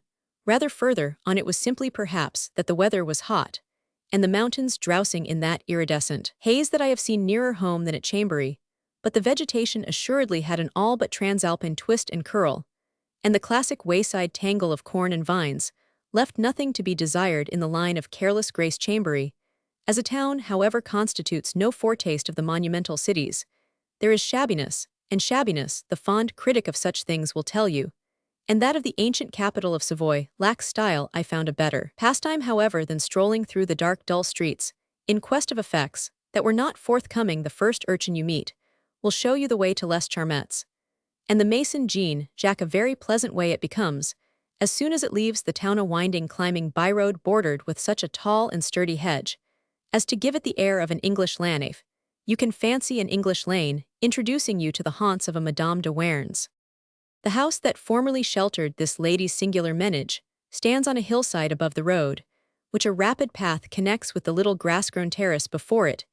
It is a small, shabby, homely dwelling with a certain reputable solidity, however, and more of internal spaciousness than of outside promise. The place is shown by an elderly, competent dame who points out the very few surviving objects which you may touch with the reflection complacent, in whatsoever degree suits you, that they have known the familiarity of Rousseau's hand. It was presumably a meagrely appointed house, and I wondered that on such scanty features so much expression should linger, but the structure has an ancient ponderosity, and the dust of the 18th century seems to lie on its worm-eaten floors, to cling to the faded old papiers, ramages on the walls, and to lodge in the crevices of the brown wooden ceilings. Madame de Warens' bed remains, with the narrow couch of Jean Jacques, as well his little warped and cracked yellow spinet, and a battered turnip-shaped silver timepiece, engraved with its master's name, its primitive tick as extinct as his passionate heartbeats. It cost me, I confess, a somewhat pitying acceleration of my own, to see this intimately personal relic of the genius Lucifer, it had dwelt in his waistcoat pocket, than which there is hardly a material point in space, nearer to a man's consciousness tossed. So the dog-eared visitor's record, or liver de cuisine, recently denounced by Madame George Sand in fact the place generally in so far as some faint ghostly presence of its famous inmates seems to linger there, is by no means exhilarating Coppet and Fernie, tell if not of pure happiness at least of prosperity, and honor, wealth and success. But Les Charmettes is haunted by ghosts unclean, and forlorn the place tells of poverty, perversity, distress. A good deal of clever modern talent in France has been employed in touching up the episode of which it was the scene, and tricking it out in idyllic love knots.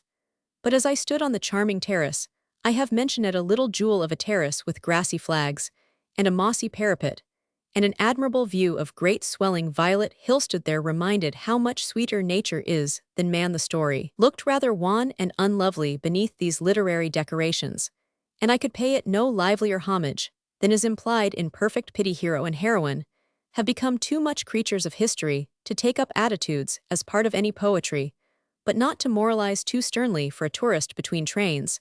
I should add that as an illustration to be inserted mentally in the text of the Confessions, a glimpse of Les Charmettes is pleasant enough. It completes the rare charm of good autobiography to behold with one's eyes. The faded and battered background of the story and Rousseau's narrative is so incomparably vivid and forcible that the sordid little house at Chambéry seems of a hardly deeper shade of reality than so many other passages of his projected truth. If I spend an hour at Les Charmettes fumbling thus helplessly with the past, I recognized on the morrow how strongly the Mont Cenis tunnel smells of the time to come, as I passed along the St. Gothard highway, a couple of months since I perceived half up the Swiss ascent a group of navvies at work in a gorge beneath the road. They had laid bare a broad surface of granite, and had punched in the center of it a round black cavity of about the dimensions, as it seemed to me, of a soup plate. This was to attain its perfect development some 8 years hence. The Mont Cenis may therefore be held to have set a fashion which will be followed till the highest Himalaya is but the ornamental apex or snow-capped gable tip of some resounding fuliginous corridor. The tunnel differs, but in length from other tunnels. You spend half an hour in it, but you whirl out into the blessed peninsula, and as you look back seem to see the mighty mass shrug its shoulders over the line, the mere turn of a dreaming giant in his sleep. The tunnel is certainly not a poetic object out. There is no perfection without its beauty, and as you measure the long, rugged outline of the pyramid, of which it forms the base, you accept it as the perfection of a short cut. 24 hours from Paris to Turin is speed for the time, a speed which may content us at any rate, until expansive Berlin has succeeded in placing itself at 36 from Milan.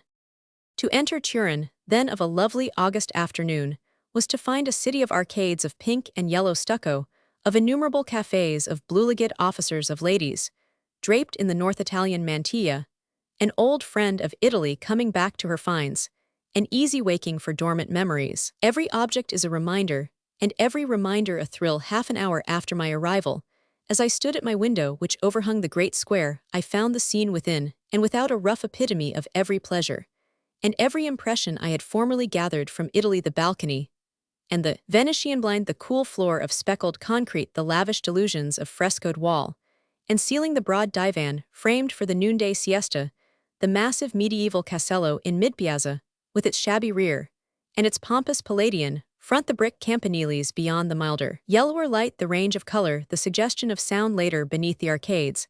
I found many an old acquaintance, beautiful officers, resplendent, slow-strolling, contemplative of female beauty, civil and peaceful dandies, hardly less gorgeous, with that religious faith in mustache and shirt front which distinguishes the belle jeunesse of Italy, ladies with heads artfully shawled in Spanish-looking lace, but with too little ardor, too much nature, at least in the region of the bodice, well-conditioned young abati, with neatly drawn stockings.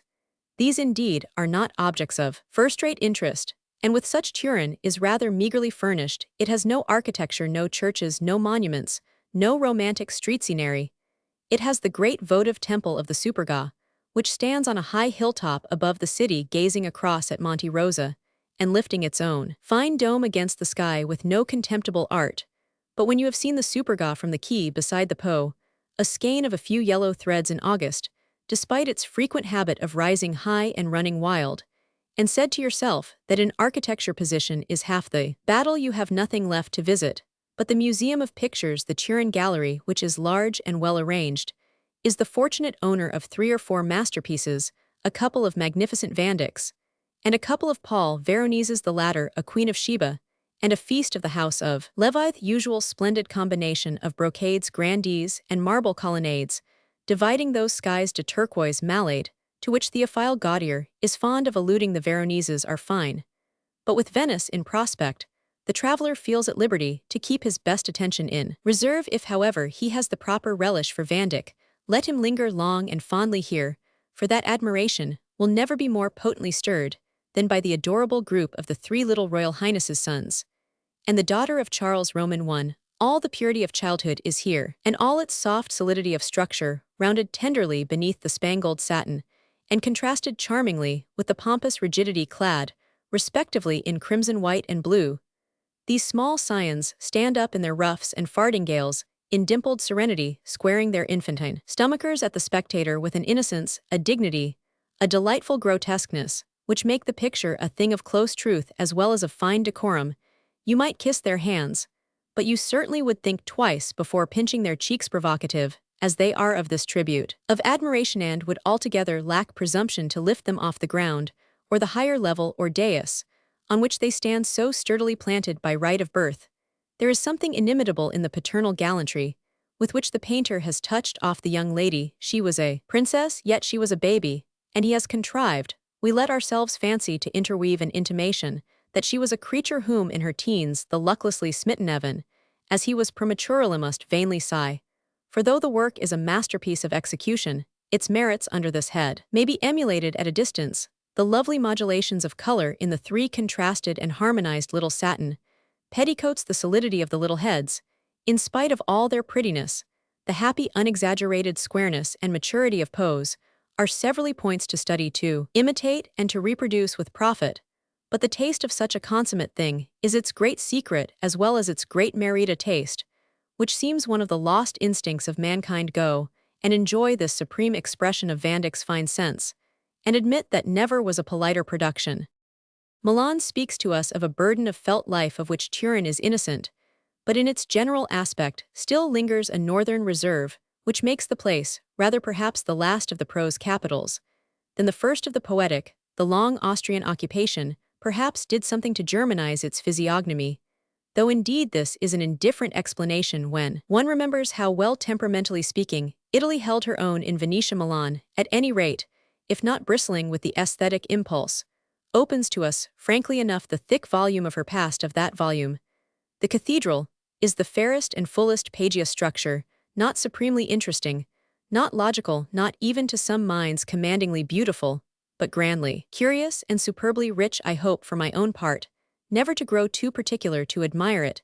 If it had no other distinction, it would still have that of impressive, immeasurable achievement. As I strolled beside its vast indented base one evening, and felt it above me rear its gray mysteries into the starlight, while the restless human tide on which I floated rose no higher than the first few layers of street-sold marble, I was tempted to believe that beauty in great architecture is almost a secondary merit, and that the main point is such mass as may make it a supreme embodiment of vigorous effort. Viewed in this way, a great building is the greatest conceivable work of art. More than any other, it represents difficulties, mastered resources, combined labor, courage, and patience. And there are people who tell us that art has nothing to do with morality. Little enough, doubtless, when it is concerned, even ever so little, in painting the roof of Milan Cathedral. Within, to represent carved stonework of this famous roof, everyone has heard how good it is, how bad, how perfect a delusion, how transparent an artifice. It is the first thing your cicerone shows you on entering the church. The occasionally accommodating art lover may accept it philosophically. I think for the interior, though admirably effective as a whole, has no great sublimity, nor even purity of pitch. It is splendidly vast, and dim. The altar lamps twinkle afar through the insignificant air, like foglights at sea, and the great columns rise straight to the roof, which hardly curves to meet them with the girth and altitude of oaks of 1,000 years. But there is little refinement of design, few of those felicities of proportion, which the eye caresses, when it finds them, very much as the memory retains, and repeats some happy lines of poetry or some haunting musical phrase consistently brave nonetheless is the result produced, and nothing braver than a certain exhibition that I privately enjoyed of the relics of St. Charles Borromeus. This holy man lies at his eternal rest, in a small but gorgeous sepulchral chapel, beneath the boundless pavement, and before the high altar, and for the modest sum of 5 francs you may have his shriveled mortality unveiled, and gaze at it with whatever reserves occur to you. The Catholic Church never renounces a chance of the sublime, for fear of a chance of the ridiculous, especially when the chance of the sublime may be the very excellent chance of 5 francs. The performance in question, of which the good San Carlo paid in the first instance the cost, was impressive certainly, but as a monstrous matter, or a grim comedy, may still be the little sacristan, having secured his audience, whipped on a white tunic over his frock, lighted a couple of extra candles, and proceeded to remove from above the altar, by means of a crank, a sort of sliding shutter, just as you may see a shopboy do of a morning at his master's window. In this case, too, a large sheet of plate glass was uncovered, and to form an idea of the etalage, you must imagine that a jeweler, for reasons of his own, has struck an unnatural partnership with an undertaker. The black mummified corpse of the saint is stretched out in a glass coffin, clad in his moldering canonicals, mitred, crociered, and gloved, glittering with votive jewels. It is an extraordinary mixture of death and life. The desiccated clay, the ashen rags, the hideous little black mask and skull, and the living, glowing, twinkling splendor of diamonds, emeralds, and sapphires. The collection is really fine, and many great historic names are attached to the different offerings. Whatever may be the better opinion as to the future of the Church, I can't help thinking she will make a figure in the world so long as she retains this great fund of precious properties, this prodigious capital, decoratively invested, and scintillating throughout Christendom at effective scattered points. You see, I am forced to agree after all, in spite of the sliding shutter and the profane swagger of the sacristan, that a certain pastoral majesty saved the situation, or at least made irony gape.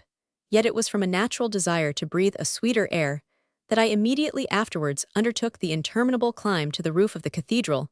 This is another world of wonders, and one which enjoys due renown, every square inch of wall on the winding stairways being bescribbled with a traveler's name. There is a great glare from the far-stretching slopes of marble, a confusion like the masts of a navy, or the spears of an army of image-capped pinnacles, biting the impalpable blue, and better than either the goodliest view of level Lombardy, sleeping in its rich transalpine light, and resembling with its white-walled dwellings, and the spires on its horizon, a vast green sea spotted with ships after 2 months of Switzerland.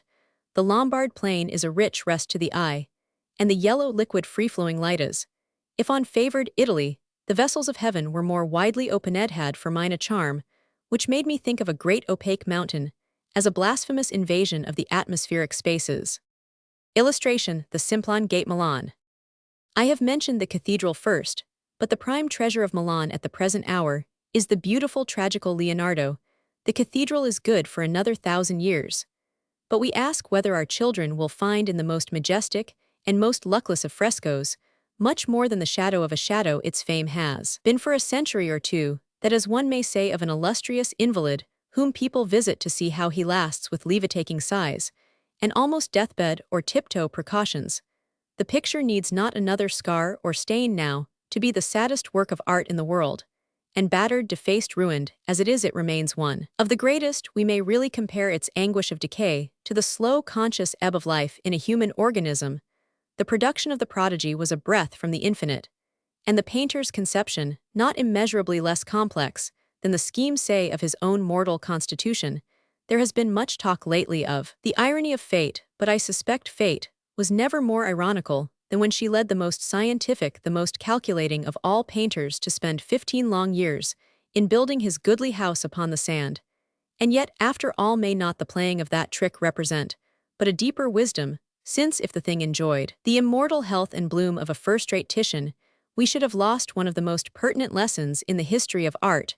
We know it as hearsay, but here is the plain proof that there is no limit to the amount of stuff an artist may put into his work. Every painter ought once in his life to stand before the cenacolo and decipher its moral mix with your colors and mess on your palette, every particle of the very substance of your soul. And this, lest perchance your prepared surface shall play you a trick then, and then only it will fight to the last, it will resist even in death. Raphael was a happier genius you look at his lovely marriage of the Virgin at the Brera beautiful as some first deep smile of conscious inspiration, but to feel that he foresaw no complaint against fate, and that he knew the world he wanted to know, and charmed it into never giving him away.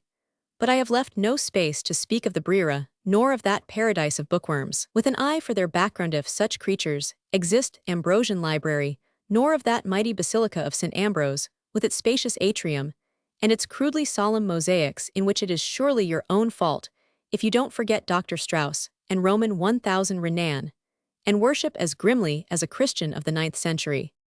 It is part of the sordid prose of the Mont Cenis road that, unlike those fine old unimproved, passes the Simplon, the Spluggen Andiat a while longer, St. Gothard it, denies you a glimpse of that paradise, adorned by the four lakes, even as that of uncommented scripture by the rivers of Eden. I made however an excursion to the lake of Como, which though brief lasted long enough to suggest to me that I too was a hero of romance with leisure for a love affair, and not a hurrying tourist with a Bradshaw in his pocket. The Lake of Como has figured largely in novels of immoral tendencying, commonly the spot to which inflamed young gentlemen invite the wives of other gentlemen to fly with them and ignore the restrictions of public opinion. But even the Lake of Como has been revised and improved. The fondest prejudices yield to time. It gives one somehow a sense of an aspiringly high tone. I should pay a poor compliment at least to the swarming inmates of the hotels, which now alternate attractively by the waterside with villas old and new, were I to read the appearances more cynically. But if it is lost to florid fiction, it still presents its blue bosom to most other refined uses, and the unsophisticated tourist, the American, at least may do any amount of private romancing there. The pretty hotel at Cadenabia offers him, for instance, in the most elegant and assured form, the so often precarious adventure of what he calls at home summer board. It is all so unreal, so fictitious, so elegant, an idyll so framed to undermine a rigid sense of the chief end of man, not being to float forever in an ornamental boat beneath an awning, tasseled like a circus horse impelled by an affable Giovanni or Antonio from one stately stretch of lake-laved villa, steps to another. That departure seems as harsh and unnatural as the dream-dispelling note of some punctual voice at your bedside on a dusky winter morning.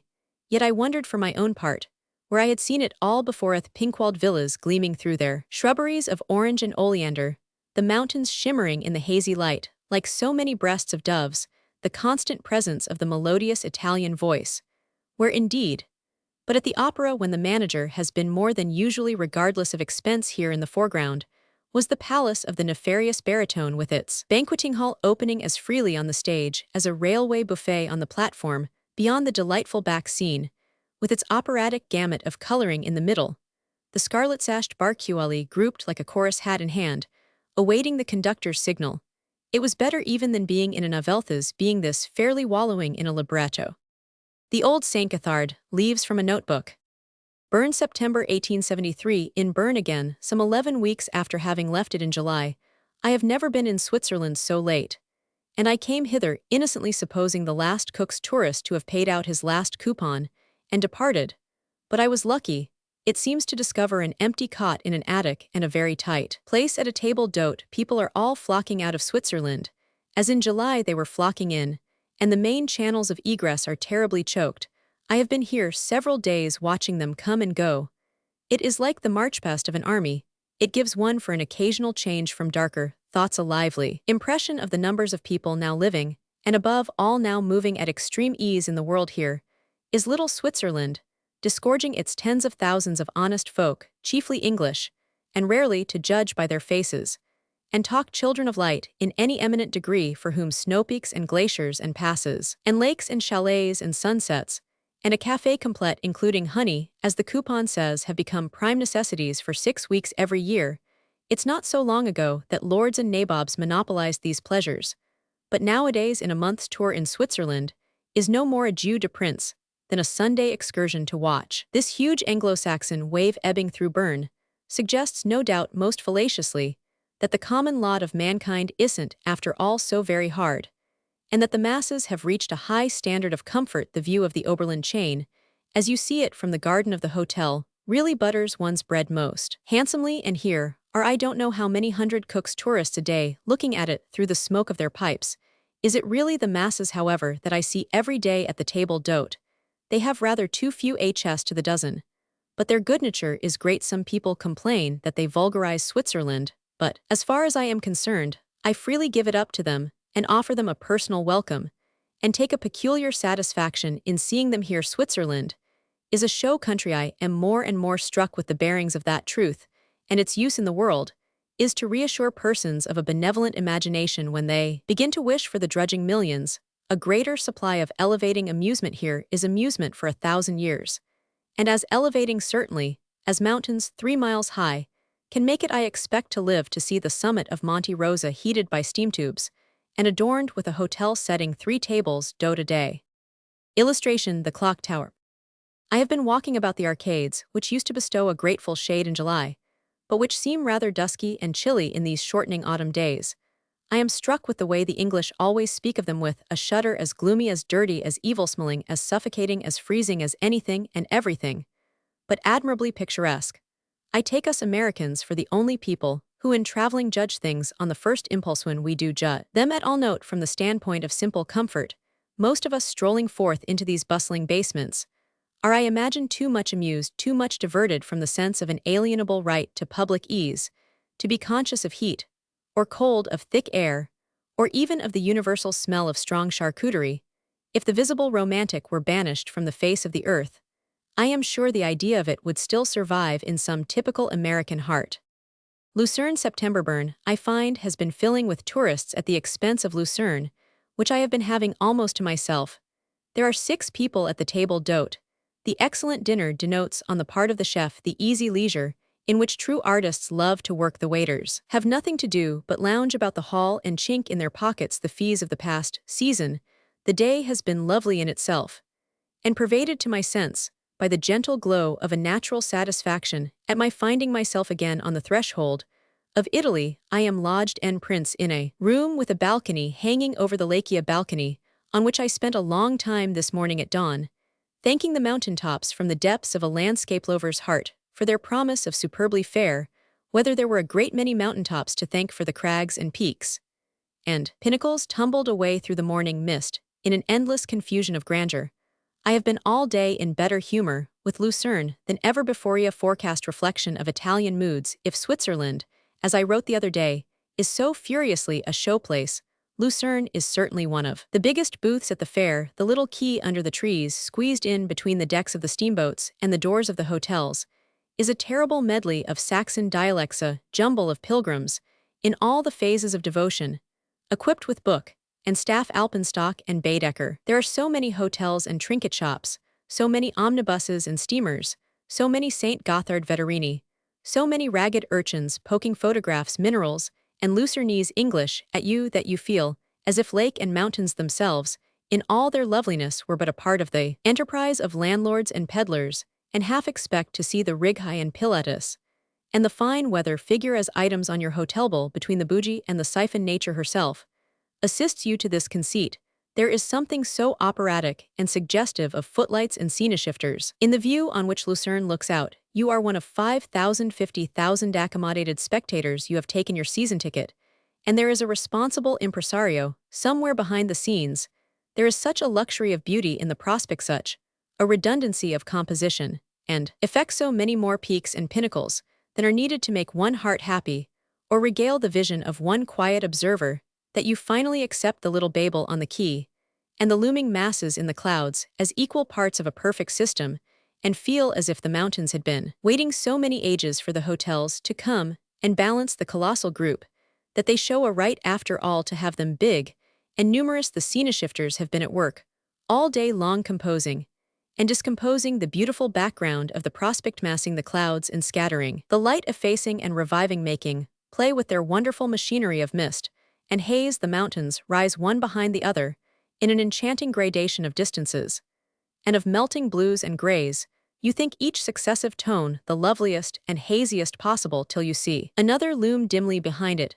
I couldn't enjoy even the Swiss times over my breakfast till I had marched forth to the office of the St. Gothard service of coaches and demanded the banquette for tomorrow. The one place at the disposal of the office was taken, but I might possibly mentender with the conductor for his own seat, the conductor being generally visible in the intervals of business at the post office to the post office. After breakfast, I repaired over the fine new bridge which now spans the Green Ruse, and gives such a woeful air of country cousinship to the crooked old wooden structure which did sole service when I was here 4 years ago. The old bridge is covered with a running hood of shingles, and adorned with a series of very quaint and vivid little paintings of the dance of death quite in the Holbein manner. The new sends up a painful glare from its white limestone, and is ornamented with candelabra in a meretricious imitation of platinum. As an almost professional cherisher of the quaint, I ought to have chosen to return at least by the dark and narrow way. But mark how luxury unmans us. I was already demoralized. I crossed the threshold of the timbered portal, took a few steps, and retreated. It smelt badly, so I marched back counting the lamps in their fine falsity. But the other, the crooked and covered way, smelt very badly indeed. And no good American is without a fund of accumulated sensibility to the odor of stale timber. Meanwhile, I had spent an hour in the great yard of the post office, waiting for my conductor to turn up, and seeing the yellow malice posts push to and fro. At last, being told my man was at my service, I was brought to speech of a huge, jovial, bearded, delightful Italian clad in the blue coat and waistcoat with close round silver buttons, which are a heritage of the old postilions. No, it was not he, it was a friend of his. And finally, the friend was produced en costume de ville, but equally jovial and Italian enough, a brave Lucernese, who had spent half of his life between Bellinzona and Camerlotta, for 10 francs. This worthy man's perch behind the luggage was made mine as far as Bellinzona, and we separated with reciprocal wishes for good weather on the morrow. Tomorrow is so manifestly determined to be as fine as any other 30th of September, since the weather became on this planet a topic of conversation, that I have had nothing to do but stroll about Lucerne, staring, loafing, and vaguely intent on regarding the fact that whatever happens, my place is paid to Milan. I loafed into the immense new Hotel National and read the New York Tribune on a blue satin divan, after which I was rather surprised, on coming out, to find myself staring at a green Swiss lake, and not at the Broadway omnibuses. The Hotel National is adorned with a perfectly appointed Broadway baron, of the prohibited ones, seeking hospitality in foreign lands, after the manner of an old-fashioned French or Italian refugee. Milan, October. My journey hither was such a pleasant piece of traveler's luck that I feel a delicacy for taking it to pieces to see what it was made of. Do what we will, however, there remains, in all deeply agreeable impressions, a charming something we can't analyze. I found it agreeable, even given the rest of my case, to turn out of bed at Lucerne by 4 o'clock into the chilly autumn darkness. The thick-starred sky was cloudless, and there was as yet no flush of dawn, but the lake was wrapped in a ghostly white mist, which crept halfway up the mountains, and made them look as if they too had been lying down for the night, and were casting away the vaporous tissues of their bedclothes. Into this fantastic fog, the little steamer went creaking away, and I hung about the deck with the 2 or 3 travelers who had known better than to believe it would save them francs, or midnight sice over those debts you pay with your percento. Go and wait for the diligence at the post at Flielan, or yet at the Guillaume, till the dawn came sailing up over the mountain tops, flushed but unperturbed, and blew out the little stars, and then the big ones, as a thrifty matron, after a party, blows out her candles and lamps. The mist went melting and wandering away into the duskier hollows and recesses of the mountains, and the summits defined their profiles against the cool, soft light. At Fleulen, before the landing, the big yellow coaches were actively making themselves bigger and piling up boxes and bags on their roofs in a way to turn nervous people's thoughts to the sharp corners of the downward twists of the great road. I climbed into my own banquette and stood eating peaches. Half a dozen women were hawking them about under the horses' legs with an air of security that might have been offensive to the people scrambling and protesting below between coupe and interior. They were all English, and all had false alarms about the claim of somebody else to their place, the place for which they produced their ticket with a declaration in 3 or 4 different tongues of the inalienable right to it, given them by the expenditure of British gold. They were all serenely confuted by the stout purple-faced manna-button conductors, patted on the backs, assured that their bathtubs had every advantage of position on the top, and stowed away according to their dues. When once one has fairly started on a journey, and has but to go and go by the impetus received, it is surprising what entertainment one finds in very small things. We surrender to the gaping traveler's mood, which surely isn't the unwisest the heart knows.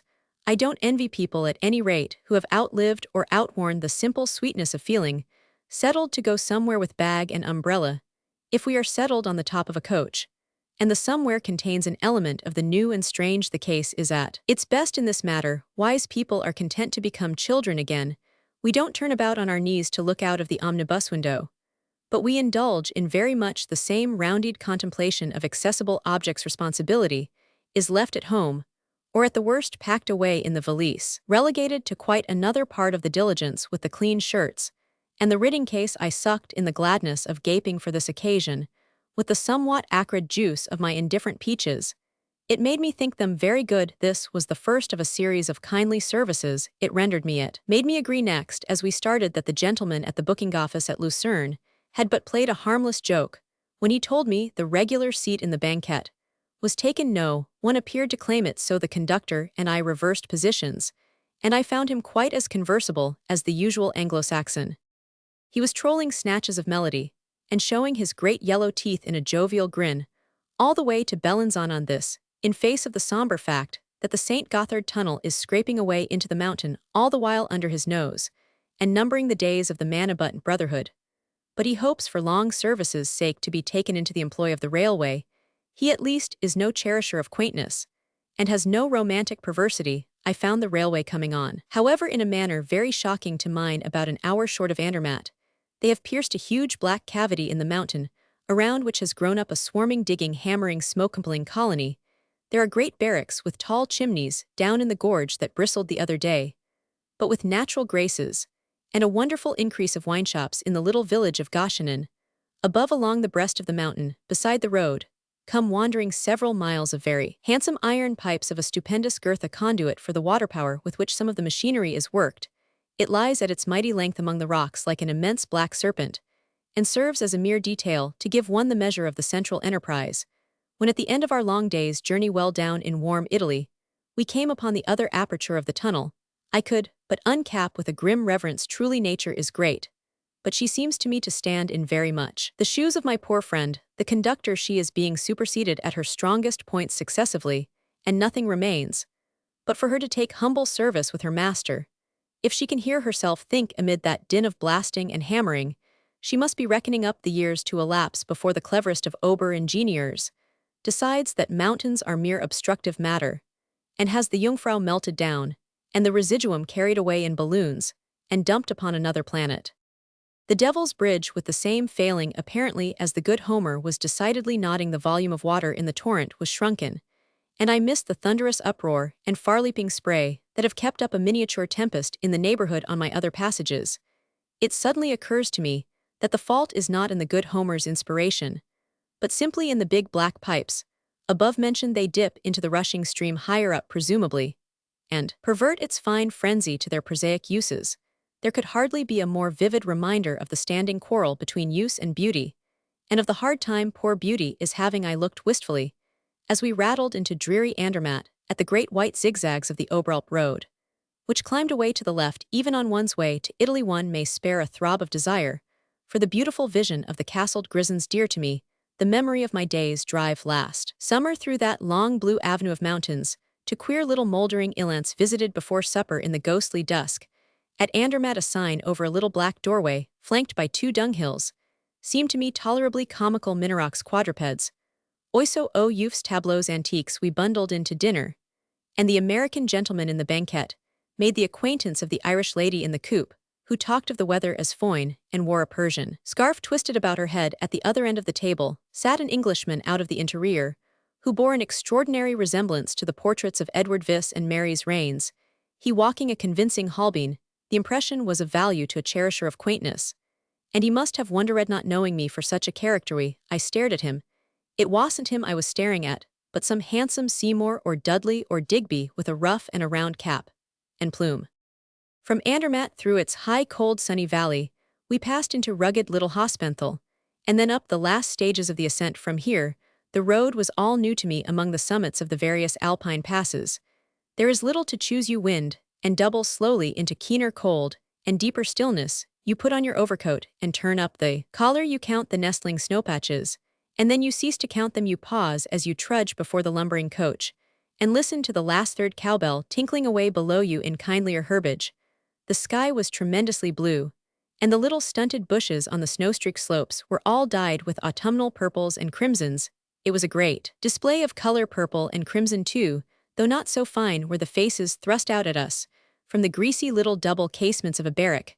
Beside the road, where the horses paused before the last pull, there was one little girl in particular, beginning to lisser her hair as civilization approached in a manner not to be described. With her poor little blue-black hands at the summit are the two usual grim little stone taverns, the steel blue tarn, the snow white peaks, the pause in the cold sunshine.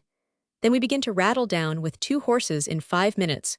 We are swinging along the famous zigzags, engineered driver horse sits, very handsomely done by all of them. The road curves and curls and twists, and plunges like the tail of a kite sitting perched in the banquette. You see it making below you, and in midair certain bold gyrations, which bring you as near as possible short of the actual experience to the philosophy of that immortal Irishman who wished that his fall from the housetop would only last, but the zigzags last no more than Paddy's fall, and in due time we were all coming to our senses over café.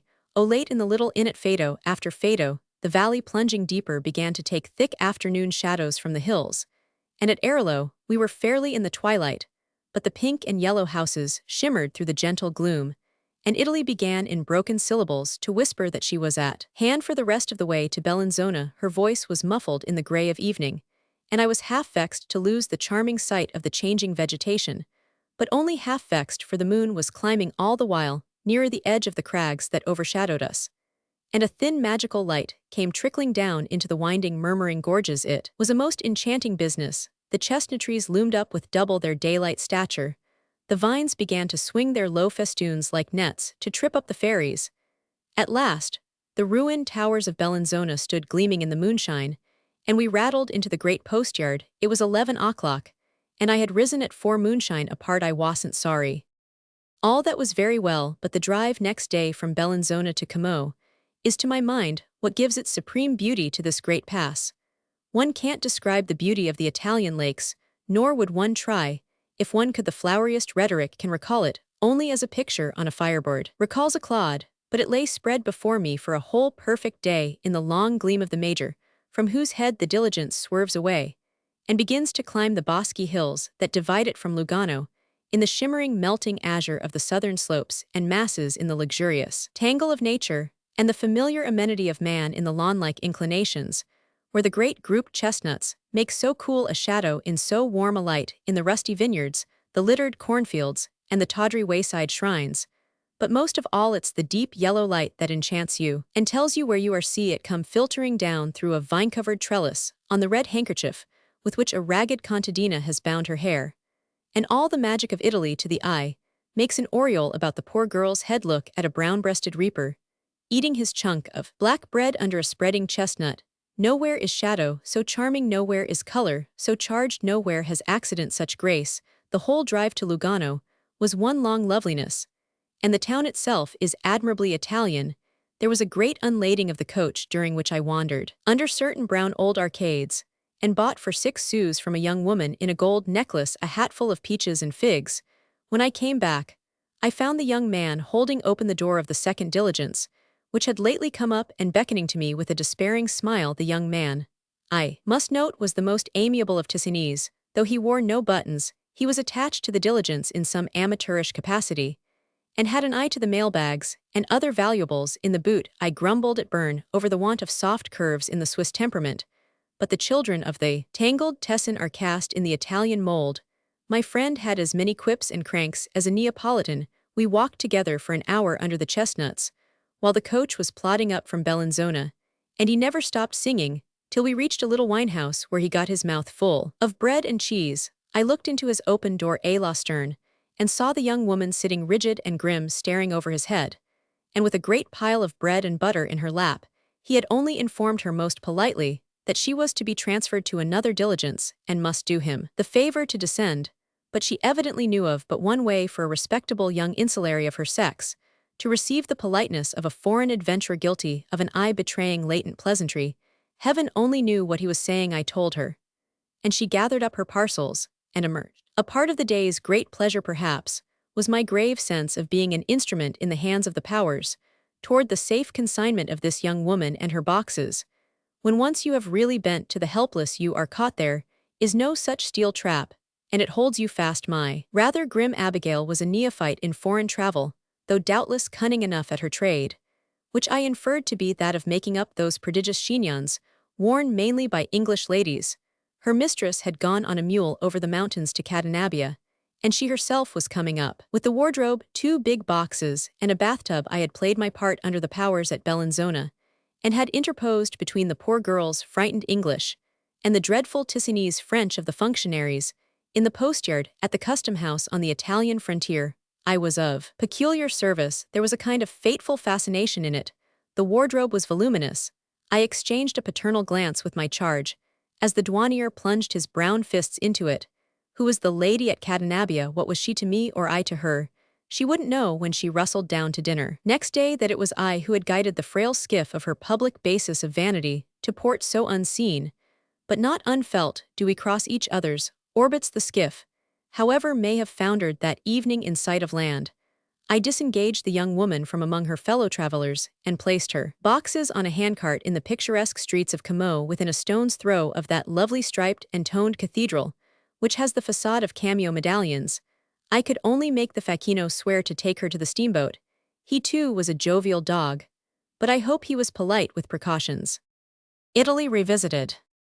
I waited in Paris until after the elections for the new chamber. They took place on the 14th of October, as only after one had learned that the famous attempt of Marshal MacMahon and his ministers to drive the French nation to the polls like a flock of huddling sheep, each with the white ticket of an official candidate round his neck, had not achieved the success which the energy of the process might have promised.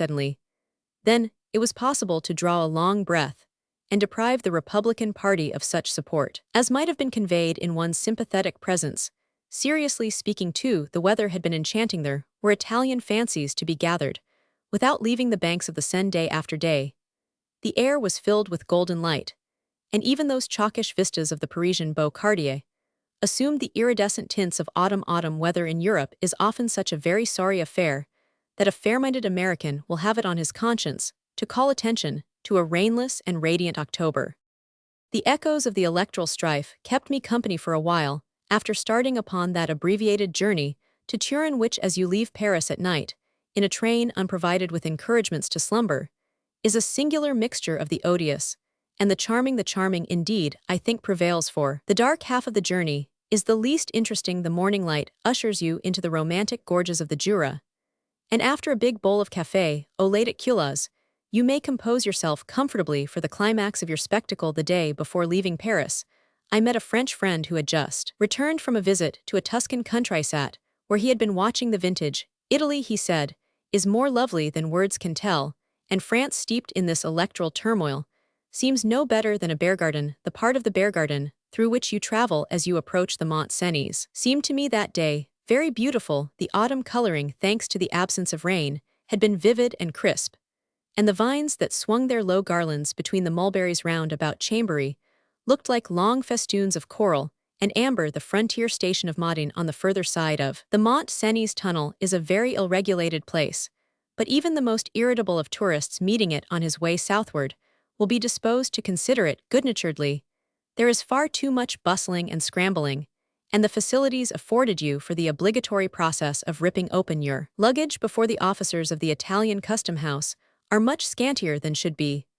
But for myself, there is something that deprecates irritation in the shabby green and gray uniforms of all the Italian officials who stand loafing about and watching the northern invaders scramble back into marching order. Wearing an administrative uniform doesn't necessarily spoil a man's temper, as in France, one is sometimes led to believe, for these excellent underpaid Italians carry theirs as lightly as possible, and their answers to your inquiries don't in the least bristle with rapiers, buttons, and cockades. After leaving Modane, you slide straight downhill into the Italy of your desire, from which point the road edges after the grand manner along those precipices that stand shoulder to shoulder in a prodigious perpendicular file, till they finally admit you to a distant glimpse, the ancient capital of Piedmont.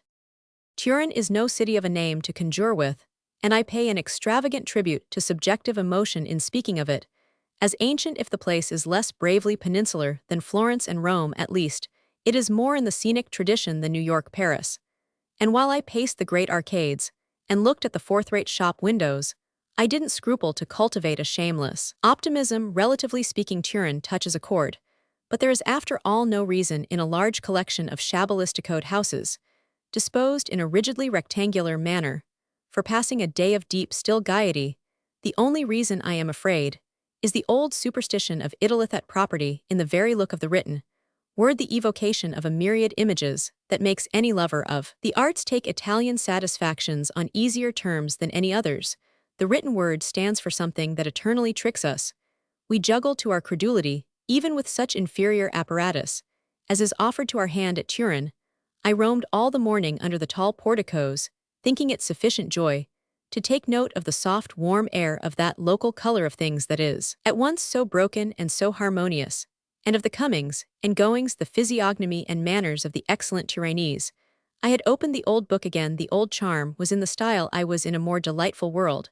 I saw nothing surpassingly beautiful or curious, but your true taster of the most seasoned of dishes finds well-nigh the whole mixture in any mouthful above. On the threshold of Italy, he knows again the solid and perfectly definable pleasure of finding himself among the traditions of the grand style in architecture. It must be said that we have still to go there to recover the sense of the domiciliary mass in northern cities. There are beautiful houses, picturesque and curious houses, sculptured gables that hang over the street, charming bay windows, hooded doorways, elegant proportions, a profusion of delicate ornament. But a good specimen of an old Italian palazzo has a nobleness that is all its own. We laugh at Italian palaces, at their peeling paint, their nudity, their dreariness. But they have the great palatial quality, elevation and extent they make of smaller things, the apparent abode of pygmies. They round their great arches and interspace their huge windows with a proud indifference to the cost of materials. These grand proportions, colossal basements, the doorways that seem meant for cathedrals, the far-away cornice impart, by contrast, a humble and bourgeois expression to interiors founded on the sacrifice of the whole to the part, and in which the air of grandeur depends largely on the help of the upholsterer. At Turin, my first feeling was really one of renewed shame for our meaner architectural manners. If the Italians at bottom despise the rest of mankind and regard them as barbarians disinherited of the tradition of form, the idea proceeds largely, no doubt, from our living in comparative molehills. They alone were really to build their civilization. Illustration: under the arcades, Turin. An impression which on coming back to Italy I find even stronger than when it was first received is that of the contrast between the fecundity of the great artistic period and the vulgarity there of the genius of today. The first few hours spent on Italian soil are sufficient to renew it, and the question I allude to is, historically speaking, one of the oddest, that the people who but 300 years ago had the best taste in the world should now have the worst, that having produced the noblest, loveliest, costliest works, they should now be given up to the manufacture of objects at once ugly and paltry, that the race of which Michelangelo and Raphael, Leonardo and Titian were characteristic should have no other title to distinction than third-rate genre pictures and catchpenny statuettes. This is a frequent perplexity to the observer of actual Italian life. The flower of great art in these latter years ceased to bloom very powerfully anywhere, but nowhere does it seem so drooping and withered as in the shadow of the immortal embodiments of the old Italian genius. You go into a church or a gallery and feast your fancy upon a splendid picture or an exquisite piece of sculpture, and on issuing from the door that has admitted you to the beautiful past, are confronted with something that has the effect of a very bad joke. The aspect of your lodging, carpets, the curtains, the upholstery in general, with their crude and violent coloring, and their vulgar material trumpery things in the shops, the extreme bad taste of the dress of the women, the cheapness and baseness of every attempt at decoration in the cafes and railway stations, the hopeless frivolity of everything that pretends to be a work of art. All this modern crudity runs riot over the relics of the great period. We can do a thing for the first time, but once for all that we can have a pleasure in its freshness.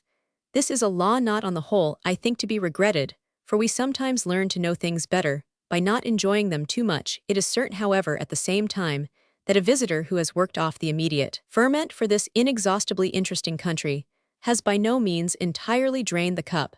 After thinking of Italy as historical and artistic, It will do him no great harm to think of her for a while as panting both for a future and for a balance at the bank aspirations, supposedly much at variance with the Byronic, the Ruskinian, the artistic, poetic, aesthetic manner of considering our eternally attaching peninsula. He may grant, I don't say, it is absolutely necessary that its actual aspects and economics are ugly, prosaic, provokingly out of relation to the diary, and the album. It is nevertheless true that at the point things have come to modern Italy in a manner imposes herself. I hadn't been many hours in the country before that truth assailed me, and I may add that the first irritation past, I found myself able to accept it, for if we think nothing is more easy to understand than an honest ire on the part of the young Italy of today, at being looked at by all the world as a kind of soluble pigment. Young Italy, preoccupied with its economical and political future, must be heartily tired of being admired for its eyelashes. And its pose. In one of Thackeray's novels occurs a mention of a young artist who sent to the Royal Academy a picture representing a contadino dancing with a Trastivarina at the door of a locanda, to the music of a pifferero. It is in this attitude, and with these conventional accessories, that the world has hitherto seen fit to represent young Italy, and one doesn't wonder that if the youth has any spirit, he should at last begin to resent our insufferable aesthetic patronage. He has established a line of tramcars in Rome from the Porta del Popolo to the Pont Mall, and it is on one of these democratic vehicles that I seem to see him taking his triumphant course down the vista of the future.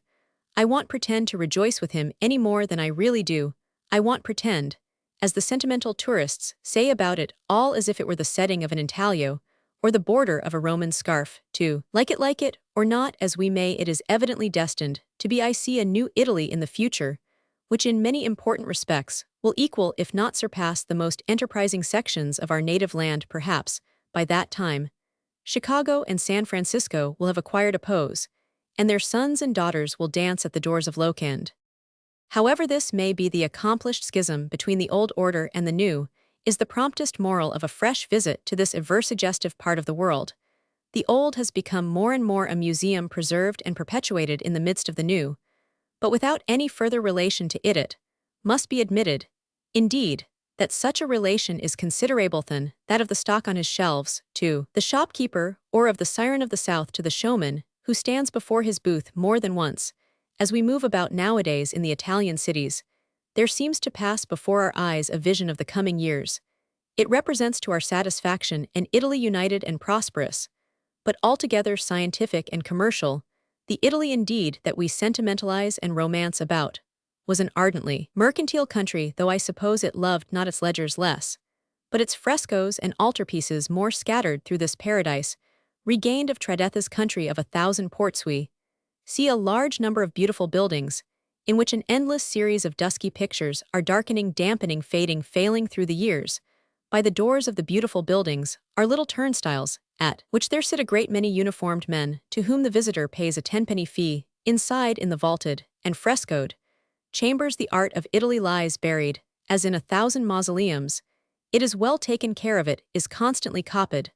Sometimes it is restored, as in the case of that beautiful boy figure of Andrea del Sarto at Florence, which may be seen at the Gallery of the Uffizi, with its honorable duskiness quite peeled off, and heaven knows what raw bleeding cuticle laid bare. One evening lately, near the same Florence in the soft twilight, I took a stroll among those encircling hills, on which the massive villas are mingled with the vaporous olives. Presently I arrived where 3 roads met at a wayside shrine, in which, before some pious daub of an old-time Madonna, a little votive lamp glimmered through the evening air. The hour, the atmosphere, the place, the twinkling taper, the sentiment of the observer, the thought that someone had been rescued here from an assassin, or from some other peril, and had set up a little grateful altar, in consequence, against the yellow-plastered wall of a tangled poter. All this led me to approach the shrine with a reverent and emotional step. I drew near it, but after a few steps, I paused. I became aware of an incongruous odor. It seemed to me that the evening air was charged with a perfume, which, although to a certain extent familiar, had not hitherto associated itself with rustic frescoes and wayside altars. I wondered, I gently sniffed, and the question so put left me no doubt. The odor was that of petroleum. The votive taper was nourished with the essence of Pennsylvania. I confess that I burst out laughing, and a picturesque contadino, wending his homeward way in the dusk, stared at me as if I were an iconoclast. He noticed the petroleum only I imagined to snuff it fondly up. But to me, the thing served as a symbol of the Italy of the future. There is a horse-car from the Porta del Popolo to the Pont Mall, and the Tuscan shrines are fed with kerosene. Roman 2. If it's very well meanwhile to come to Turin, first it's better still to go to Genoa afterwards. Genoa is the tightest topographic tangle in the world, which even a second visit helps you little to straighten out in the wonderful crooked twisting climbing soaring burrowing Genoese alleys. The traveler is really up to his neck in the old Italian sketchability. The pride of the place, I believe, is a port of great capacity, and the bequest of the late Duke of Galliera, who left $4 million for the purpose of improving and enlarging. It will doubtless do much toward converting it into one of the great commercial stations of Europe, but as after leaving my hotel the afternoon I arrived, I wandered for a long time at hazard through the tortuous byways of the city. I said to myself, not without an accent of private triumph, that here at last was something it would be almost impossible to modernize. I had found my hotel in the first place, extremely entertaining, the Croce di Malta, as it is called, established in a gigantic palace on the edge of the swarming and not overclean harbor. It was the biggest house I had ever entered. The basement alone would have contained a dozen American caravanserais. I met an American gentleman in the vestibule who, as he had indeed a perfect right to be, was annoyed by its troublesome dimension zone, was a quarter of an hour ascending out of the basement and desired to know if it were a fair sample of the Genoese inns. It appeared an excellent specimen of Genoese architecture. Generally, so far as I observed, there were few houses perceptibly smaller than this titanic tavern.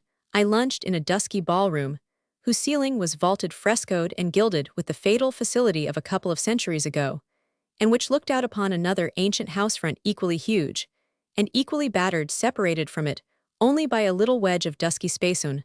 Of the principal streets, I believe, of Genoans out of dim abysses the population sent up to the windows, I had to crane out very far to see it, a perpetual clattering, shuffling, chaffering sound issuing forth.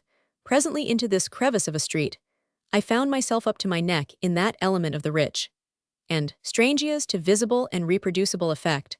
I mean, for the love of which one revisits Italy, it offered itself indeed in a variety of colors, some of which were not remarkable for their freshness or purity, but their combined charm was not to be resisted, and the picture glowed with the rankly human side of southern lowlife.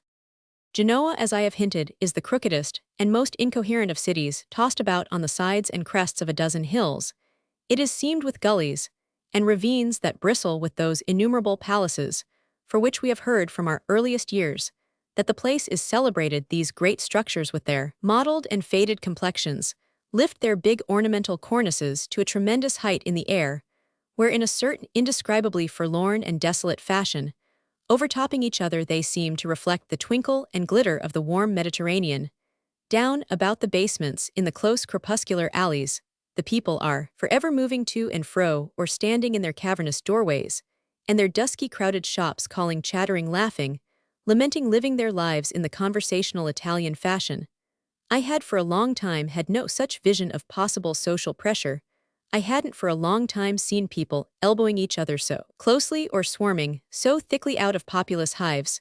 A traveler is often moved to ask himself whether it has been worth while to leave his home, whatever his home may have been, only to encounter new forms of human suffering, only to be reminded that toil and privation, hunger and sorrow and sordid effort are the portion of the mass of mankind. To travel is as it were to go to the play, to attend a spectacle, and there is something heartless in stepping forth into foreign streets to feast on character, when character consists simply of the slightly different costume in which labor and want present themselves.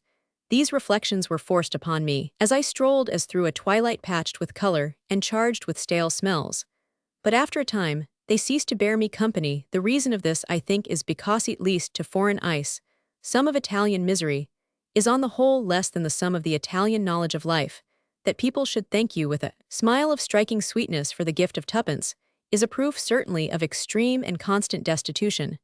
But keeping in mind the sweetness, it also attests an enviable ability not to be depressed by circumstances. I know that this may possibly be great nonsense, that half the time we are acclaiming the fine quality of the Italian smile, the creature so constituted for physiognomic radiance may be in a sullen frenzy of impatience, and pain our observation in any foreign land, is extremely superficial, and our remarks are happily not addressed to the inhabitants themselves, who would be sure to exclaim upon the impudence of the fancy picture. The other day, I visited a very picturesque old city upon a mountain top, where in the course of my wanderings I arrived at an old disused gate in the ancient town wall. The gate hadn't been absolutely forfeited, but the recent completion of a modern road down the mountain led most vehicles away to another egress, the grass-grown pavement, which wound into the plain by 100 graceful twists and plunges, was now given up to ragged contadini and their donkeys, and to such wayfarers as were not alarmed at the disrepair into which it had fallen. I stood in the shadow of the tall old gateway, admiring the scene, looking to right and left at the wonderful walls of the little town perched on the edge of a shaggy precipice, at the circling mountains over against them, at the road, dipping downward among the chestnuts and olives. There was no one within sight, but a young man who slowly trudged upward with his coat slung over his shoulder, and his hat upon his ear in the manner of a cavalier in an opera, like an operatic performer too. He sang as he came. The spectacle generally was operatic, and as his vocal flourishes reached my ear, I said to myself that in Italy accident was always romantic, and that such a figure had been exactly what was wanted to set off the landscape. It suggested in a high degree that knowledge of life for which I just now commended the Italians. I was turning back under the old gateway when the young man overtook me, and suspending his song asked me if I could favor him with a match to light the hoarded remnant of a cigar. This request led, as I took my way again to the inn, to my falling into talk with him. He was a native of the ancient city, and answered freely all my inquiries as to its manners and customs, and its note of public opinion. But the point of my anecdote is that he presently acknowledged himself a brooding young radical and communist, filled with hatred of the present Italian government, raging with discontent and crude political passion, professing a ridiculous hope that Italy would soon have as France had had her '89, and declaring that he for his part would willingly lend a hand to chop off the heads of the king and the royal family. He was an unhappy, underfed, unemployed young man who took a hard, grim view of everything, and was operatic only quite in spite of himself. This made it very absurd of me to have looked at him simply as a graceful ornament to the prospect and harmonious little figure in the middle distance. Damn the prospect, damn the middle distance would have been all his philosophy yet. But for the accident of my having gossiped with him, I should have made him due service in memory as an example of sensuous optimism. I am bound to say, however, that I believe a great deal of the sensuous optimism observable in the Genoese alleys, and beneath the low crowded arcades along the port, was very real here. Every one was magnificently sunburnt, and there were plenty of those queer types, mahogany-colored, bare-chested mariners, with earrings and crimson girdles, that seemed to people a southern seaport with the chorus of Masaniello. But it is not fair to speak as if at Genoa there were nothing but lowlife to be seen, for the place is the residence of some of the grandest people in the world, nor are all the palaces ranged upon dusky alleys, the handsomest and most impressive form a splendid series on each side of a couple of very proper streets, in which there is plenty of room for a coach-chauffeur to approach the big doorways. Many of these doorways are open, revealing great marble staircases, with couchant lions for balustrades, and ceremonious courts, surrounded by walls of sun-softened yellow. One of the great piles in the array is colored a goodly red, and contains in particular the grand people I just now spoke of. They live indeed on the third floor, but here they have suites of wonderful painted and gilded chambers, in which foreshortened frescoes also cover the vaulted ceilings, and florid moldings emboss the ample walls. These distinguished tenants bear the name of Vandyck, though they are members of the noble family of Brignole, Sale, one of whose children, the Duchess of Galliera, has lately given proof of nobleness in presenting the gallery of the Red Palace to the city of Genoa. Roman 3. On leaving Genoa, I repaired to Spezia chiefly with a view of accomplishing a sentimental pilgrimage, which I in fact achieved in the most agreeable conditions.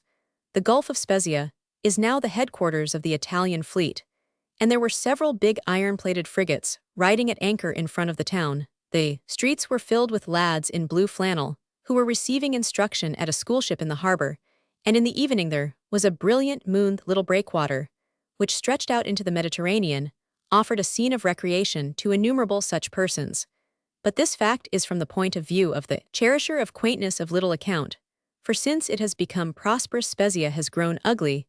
The place is filled with long dull stretches of dead wall and great raw expanses of artificial land, it wears that look of monstrous of more than far western newness, which distinguishes all the creations of the young Italian state, nor did I find any great compensation in an immense inn of recent birth, an establishment seated on the edge of the sea, in anticipation of a passeggiata, which is to come that way some 5 years hence, the region being in the meantime of the most primitive formation. The inn was filled with grave English people who looked respectable and bored, and there was of course a Church of England service in the gaudily frescoed parlor. Neither was it the drive to Porto Venere that chiefly pleased me, drive among vines and olives over the hills, and beside the Mediterranean, to a queer little crumbling village on a headland, as sweetly desolate and superannuated as the name it bears. There is a ruined church near the village, which occupies the site, according to tradition, of an ancient temple of Venus. And if Venus ever revisits her desecrated shrines, she must sometimes pause a moment in that sunny stillness, and listen to the murmur of the tideless sea at the base of the narrow promontory. If Venus sometimes comes, there Apollo surely does as much, for close to the temple is a gateway surmounted by an inscription in Italian and English, which admits you to a curious, and it must be confessed, rather cocknified cave among the rocks. It was here, says the inscription, that the great Byron, swimmer and poet, defied the waves of the Ligurian Sea. The fact is interesting, though not supremely so, for Byron was always defying something, and if a slab had been put up wherever this performance came off, these commemorative tablets would be in many parts of Europe as thick as milestones. No, the great merit of Spezia to my eye is that I engaged a boat there of a lovely October afternoon, and had myself rowed across the gulf. It took about an hour and a half to the little bay of Larissae which opens out of it. This bay of Larissae is charming. The bosky grey-green hills close it in, and on either side of the entrance, perched on a bold headland, a wonderful old crumbling castle keeps ineffectual guard. The place is classic to all English travelers, for in the middle of the curving shore is the now desolate little villa in which Shelley spent the last months of his short life. He was living at Larissae when he started on that short southern cruise, from which he never returned. The house he occupied is strangely shabby, and as sad as you may choose to find it. It stands directly upon the beach, with scarred and battered walls, and a loggia of several arches opening to a little terrace, with a rugged parapet, which when the wind blows must be drenched with the salt spray. The place is very lonely, all overwearied with sun and breeze, and brine, very close to nature, as it was Shelley's passion to be. I can fancy a great lyric poet sitting on the terrace of a warm evening, and feeling very far from England in the early years of the century in that place. And with his genius, he would as a matter of course have heard in the voice of nature a sweetness, which only the lyric movement could translate. It is a place where an English-speaking pilgrim himself may very honestly think thoughts and feel moved to lyric utterance. But I must content myself with saying in halting prose that I remember few episodes of Italian travel more sympathetic, as they have it here, than that perfect autumn afternoon, the Halfway station, on the little battered terrace of the villa, the climb to the singularly felicitous old castle that hangs above Larissae, the meditative lounge in the fading light on the vine-decked platform that looked out toward the sunset and the darkening mountains, and far below upon the quiet sea beyond, which the pale-faced tragic villa stared up at the brightening moon. Roman 4s. I had never known Florence more herself, or in other words more attaching, than I found her for a week in that brilliant October. She sat in the sunshine beside her yellow river like the little treasuresity. She has always seemed without commerce, without other industry than the manufacture of mosaic paperweights and alabaster cupids, without actuality or energy or earnestness, or any of those rugged virtues which in most cases are deemed indispensable for civic cohesion, with nothing but the little unaugmented stock of her medieval memories, her tender-colored mountains, her churches and palaces, pictures and statues. There were very few strangers. One's detested fellow-pilgrim was infrequent. The native population itself seemed scanty. The sound of wheels in the streets was but occasional. By 8 o'clock at night, apparently everyone had gone to bed, and the musing wanderer, still wandering and still musing, had the place to himself. Had the thick shadow masses of the great palaces, and the shafts of moonlight striking the polygonal paving stones, and the empty bridges, and the silvered yellow of the Arno, and the stillness broken only by a homeward step, a step accompanied by a snatch of song from a warm Italian voice. My room at the inn looked out on the river, and was flooded all day with sunshine. There was an absurd orange-colored paper on the walls, the Arno of a hue not altogether different flowed beneath, and on the other side of it, rose a line of sallow houses of extreme antiquity crumbling and moldering bulging, and protruding over the stream, I seemed to speak of their fronts, but what I saw was their shabby backs, which were exposed to the cheerful flicker of the river, while the front stood forever in the deep damp shadow of a narrow medieval street. All this brightness and yellowness was a perpetual delight. It was a part of that indefinably charming color which Florence always seems to wear, as you look up and down at it from the river, and from the bridges and quays. This is a kind of grave radiancy, a harmony of high tints which I scarce know how to describe. There are yellow walls and green blinds and red roofs. There are intervals of brilliant brown and natural-looking blue, but the picture is not spotty nor gaudy thanks to the distribution of the colors in large and comfortable masses, and to the washing over of the scene by some happy softness of sunshine. The riverfront of Florence is in short a delightful composition. Part of its charm comes of course from the generous aspect of those high-based Tuscan palaces, which a renewal of acquaintance with them has again commended to me as the most dignified dwellings in the world. Nothing can be finer than that look of giving up the whole immense ground floor to simple purposes of vestibule and staircase of court and high-arched entrance, as if this were all but a massive pedestal for the real habitation, and people weren't properly housed unless, to begin with, they should be lifted 50 feet above the pavement. The great blocks of the basement, the great intervals horizontally and vertically from window to window, telling of the height and breadth of the rooms within the armorial shield hung forward at one of the angles, the wide-brimmed roof, overshadowing the narrow street, the rich old browns and yellows of the walls. These definite elements put themselves together with admirable art. Illustration: Roman gateway Rimini. Take a Tuscan pile of this type out of its oblique situation in the town, call it no longer a palace, but a villa, set it down by a terrace on one of the hills that encircle Florence, place a row of high-waisted cypresses beside it, give it a grassy courtyard, and a view of the Florentine towers and the valley of the Arno, and you will think it perhaps even more worthy of your esteem. It was a Sunday noon and brilliantly warm when I again arrived, and after I had looked from my windows a while at that quietly basking riverfront I have spoken of, I took my way across one of the bridges, and then out of one of the gates, that immensely tall Roman gate in which the space from the top of the arch to the cornice, except that there is scarcely a cornice, it is all a plain massive piece of wall, is as great, or seems to be, as that from the ground to the former point. Then I climbed a steep and winding way, much of it a little dull, if one likes being bounded by mottled mossy garden wallstow, a villa on a hilltop where I found various things that touched me with almost too fine a point. Seeing them again often for a week, both by sunlight and moonshine, I never quite learned not to covet them, not to feel that not being a part of them was somehow to miss an exquisite chance.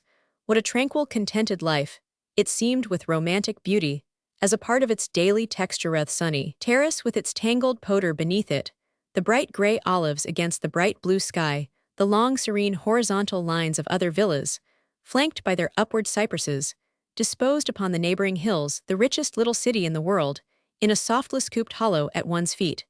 And beyond it, the most appealing of views, the most majestic yet the most familiar within the villa, was a great love of art, and a painting room full of felicitous work. So that if human life there confessed to quietness, the quietness was mostly but that of the intent, act, a beautiful occupation in that beautiful position. What could possibly be better? That is what I spoke just now of. Envying a way of life that doesn't wince at such refinements of peace and ease. When labor self-charmed presents itself in a dull or an ugly place, we esteem it, we admire it, but we scarce feel it to be the ideal of good fortune, when however its votaries move as figures in an ancient noble landscape, and their walks and contemplations are like a turning of the leaves of history, we seem to have before us an admirable case of virtue, made easy meaning here by virtue, contentment and concentration, a real appreciation of the rare, the exquisite, though composite medium of life. You needn't want a rush or a crush when the scene itself, the mere scene, shares with you such a wealth of consciousness. It is true indeed that I might after a certain time grow weary of a regular afternoon stroll among the Florentine lanes, of sitting on low parapets in intervals of flower-topped wall, and looking across at Fiesole, or down the rich-hued valley of the Arno, of pausing at the open gates of villas, and wondering at the height of cypresses and the depth of loggias, of walking home in the fading light, and noting on a dozen westward-looking surfaces the glow of the opposite sunset. But for a week or so, all this was delightful. The villas are innumerable, And if you're an aching alien, half the talk is about villas. This one has a story, that one has another. They all look as if they had Storisnon. In truth, predominantly gay, most of them are offered to rent, many of them for sale at prices unnaturally low. You may have a tower and a garden, a chapel, and an expanse of 30 windows for $500 a year. In imagination, you hire 3 or 4, you take possession and settle and stay. Your sense of the fineness of the finest is of something very grave and stately, your sense of the bravery of 2 or 3 of the best, something quite tragic and sinister. From what does this latter impression come? You gather it as you stand there in the early dusk, with your eyes on the long pale brown facade, the enormous windows, the iron cages fastened to the lower ones. Part of the brooding expression of these great houses comes, even when they have not fallen into decay, from their look of having outlived their original use. Their extraordinary largeness and massiveness are a satire on their present fate. They weren't built with such a thickness of wall and depth of embrasure, such a solidity of staircase and superfluity of stone, simply to afford an economical winter residence to English and American families. I don't know whether it was the appearance of these stony old villas, which seemed so dumbly conscious of a change of manners, that threw a tinge of melancholy over the general prospect. Certain it is that, having always found this note, as of a myriad old sadnesses, in solution in the view Florence, it seemed to me now particularly strong. Lovely, but it makes me blue. The sensitive stranger couldn't but murmur to himself, as in the late afternoon he looked at the landscape from over one of the low parapets, and then, with his hands in his pockets, turned away indoors to candles and dinner. Below in the city, through all frequentation of streets and churches and museums, it was impossible not to have a good deal of the same feeling. But here the impression was more easy to analyze. It came from a sense of the perfect separateness of all the great productions of the Renaissance, from the present and the future of the place, from the actual life and manners. The native ideal. I have already spoken of the way in which the vast aggregation of beautiful works of art in the Italian cities strikes the visitor nowadays. So far as present Italy is concerned, it is the mere stock in trade of an impecunious but thrifty people. It is this spiritual solitude, this conscious disconnection of the great works of architecture and sculpture, that deposits a certain weight upon the heart. When we see a great tradition broken, we feel something of the pain with which we hear a stifled cry. But regret is one thing and resentment is another. Seeing one morning in a shop window the series of mornings in Florence, published a few years since by Mr. Ruskin, I made haste to enter and purchase these amusing little books, some passages of which I remembered formerly to have read. I couldn't turn over many pages without observing that the separateness of the new and old, which I just mentioned, had produced in their author the liveliest irritation with the more acute phases of this condition. It was difficult to sympathize, for the simple reason, it seems to me, that it savors of arrogance to demand of any people, as a right of one's own, that they shall be artistic. Be artistic yourselves, is the very natural reply that young Italy has at hand for English critics and censors. When a people produces beautiful statues and pictures, it gives us something more than is set down in the bond, and we must thank it for its generosity. And when it stops producing them or caring for them, we may cease thanking, but we hardly have a right to begin and rail. The wreck of Florence, says Mr. Ruskin, is now too ghastly and heartbreaking to any human soul that remembers the days of old, and these desperate words are an allusion to the fact that the little square in front of the cathedral at the foot of Giotto's tower, with the grand baptistry on the other side, is now the resort of a number of hackney coaches and omnibuses. This fact is doubtless lamentable, and it would be 100 times more agreeable to see among people who have been made the heirs of so priceless a work of art as the sublime Campanile some such feeling about it as would keep it free even from the danger of defilement. A cabstand is a very ugly and dirty thing, and Giotto's tower should have nothing in common with such conveniences. But there is more than one way of taking such things, and the sensitive stranger, who has been walking about for a week with his mind full of the sweetness and suggestiveness of 100 Florentine places, may feel at last, in looking into Mr. Ruskin's little tracts, that discord for discord there isn't much to choose between the importunity of the author's personal ill humor and the incongruity of horsebills and bundles of hay. And one may say this without being at all a partisan of the doctrine of the inevitableness of new desecrations. For my own part, I believe there are few things in this line that the new Italian spirit isn't capable of, and not many indeed that we aren't destined to see pictures and buildings won't be completely destroyed, because in that case, the forestieri scatterers of cash would cease to arrive, and the turnstiles at the doors of the old palaces and convents, with the little patented slit, for absorbing your half-rank, would grow quite rusty, would stiffen with disuse. But it's safe to say that the new Italy growing into an old Italy again will continue to take her elbow room wherever she may find it. Illustration, Santa Maria Novella, Florence. I am almost ashamed to say what I did with Mr. Ruskin's little books. I put them into my pocket and betook myself to Santa Maria Novella. There I sat down, and after I had looked about for a while at the beautiful church, drew them forth one by one, and read the greater part of them. Occupying one's self with light literature in a great religious edifice is perhaps as bad a piece of profanation as any of those rude dealings which Mr. Ruskin justly deplores. But a traveler has to make the most of odd moments, and I was waiting for a friend in whose company I was to go and look at Giotto's beautiful frescoes in the cloister of the church. My friend was a long time coming, so that I had an hour with Mr. Ruskin, whom I called just now a light litterateur, because in these little mornings in Florence, he is forever making his readers laugh. I remembered, of course, where I was, and in spite of my latent hilarity, felt I had rarely got such a snubbing. I had really been enjoying the good old city of Florence. But I now learned from Mr. Ruskin that this was a scandalous waste of charity. I should have gone about with an imprecation on my lips. I should have worn a face 3 yards long. I had taken great pleasure in certain frescoes by Ghirlandaio in the choir of that very church. But it appeared from one of the little books that these frescoes were as naught. I had much admired Santa Croce, and had thought the Duomo a very noble affair.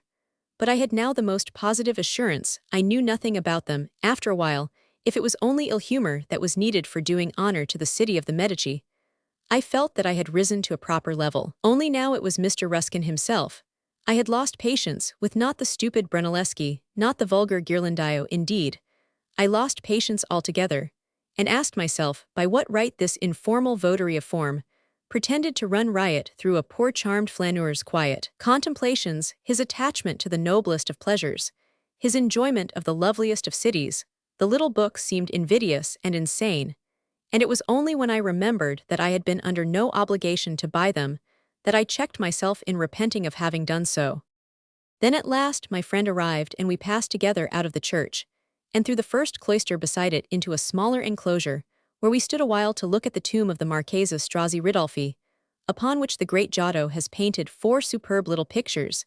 It was easy to see the pictures were superb. But I drew forth one of my little books again, for I had observed that Mr. Ruskin spoke of them hereupon. I recovered my tolerance for what could be better in this case. I asked myself than Mr. Ruskin's remarks. They are in fact excellent and charming, full of appreciation of the deep and simple beauty of the great painter's work. I read them aloud to my companion, but my companion was rather, as the phrase is, put off by them.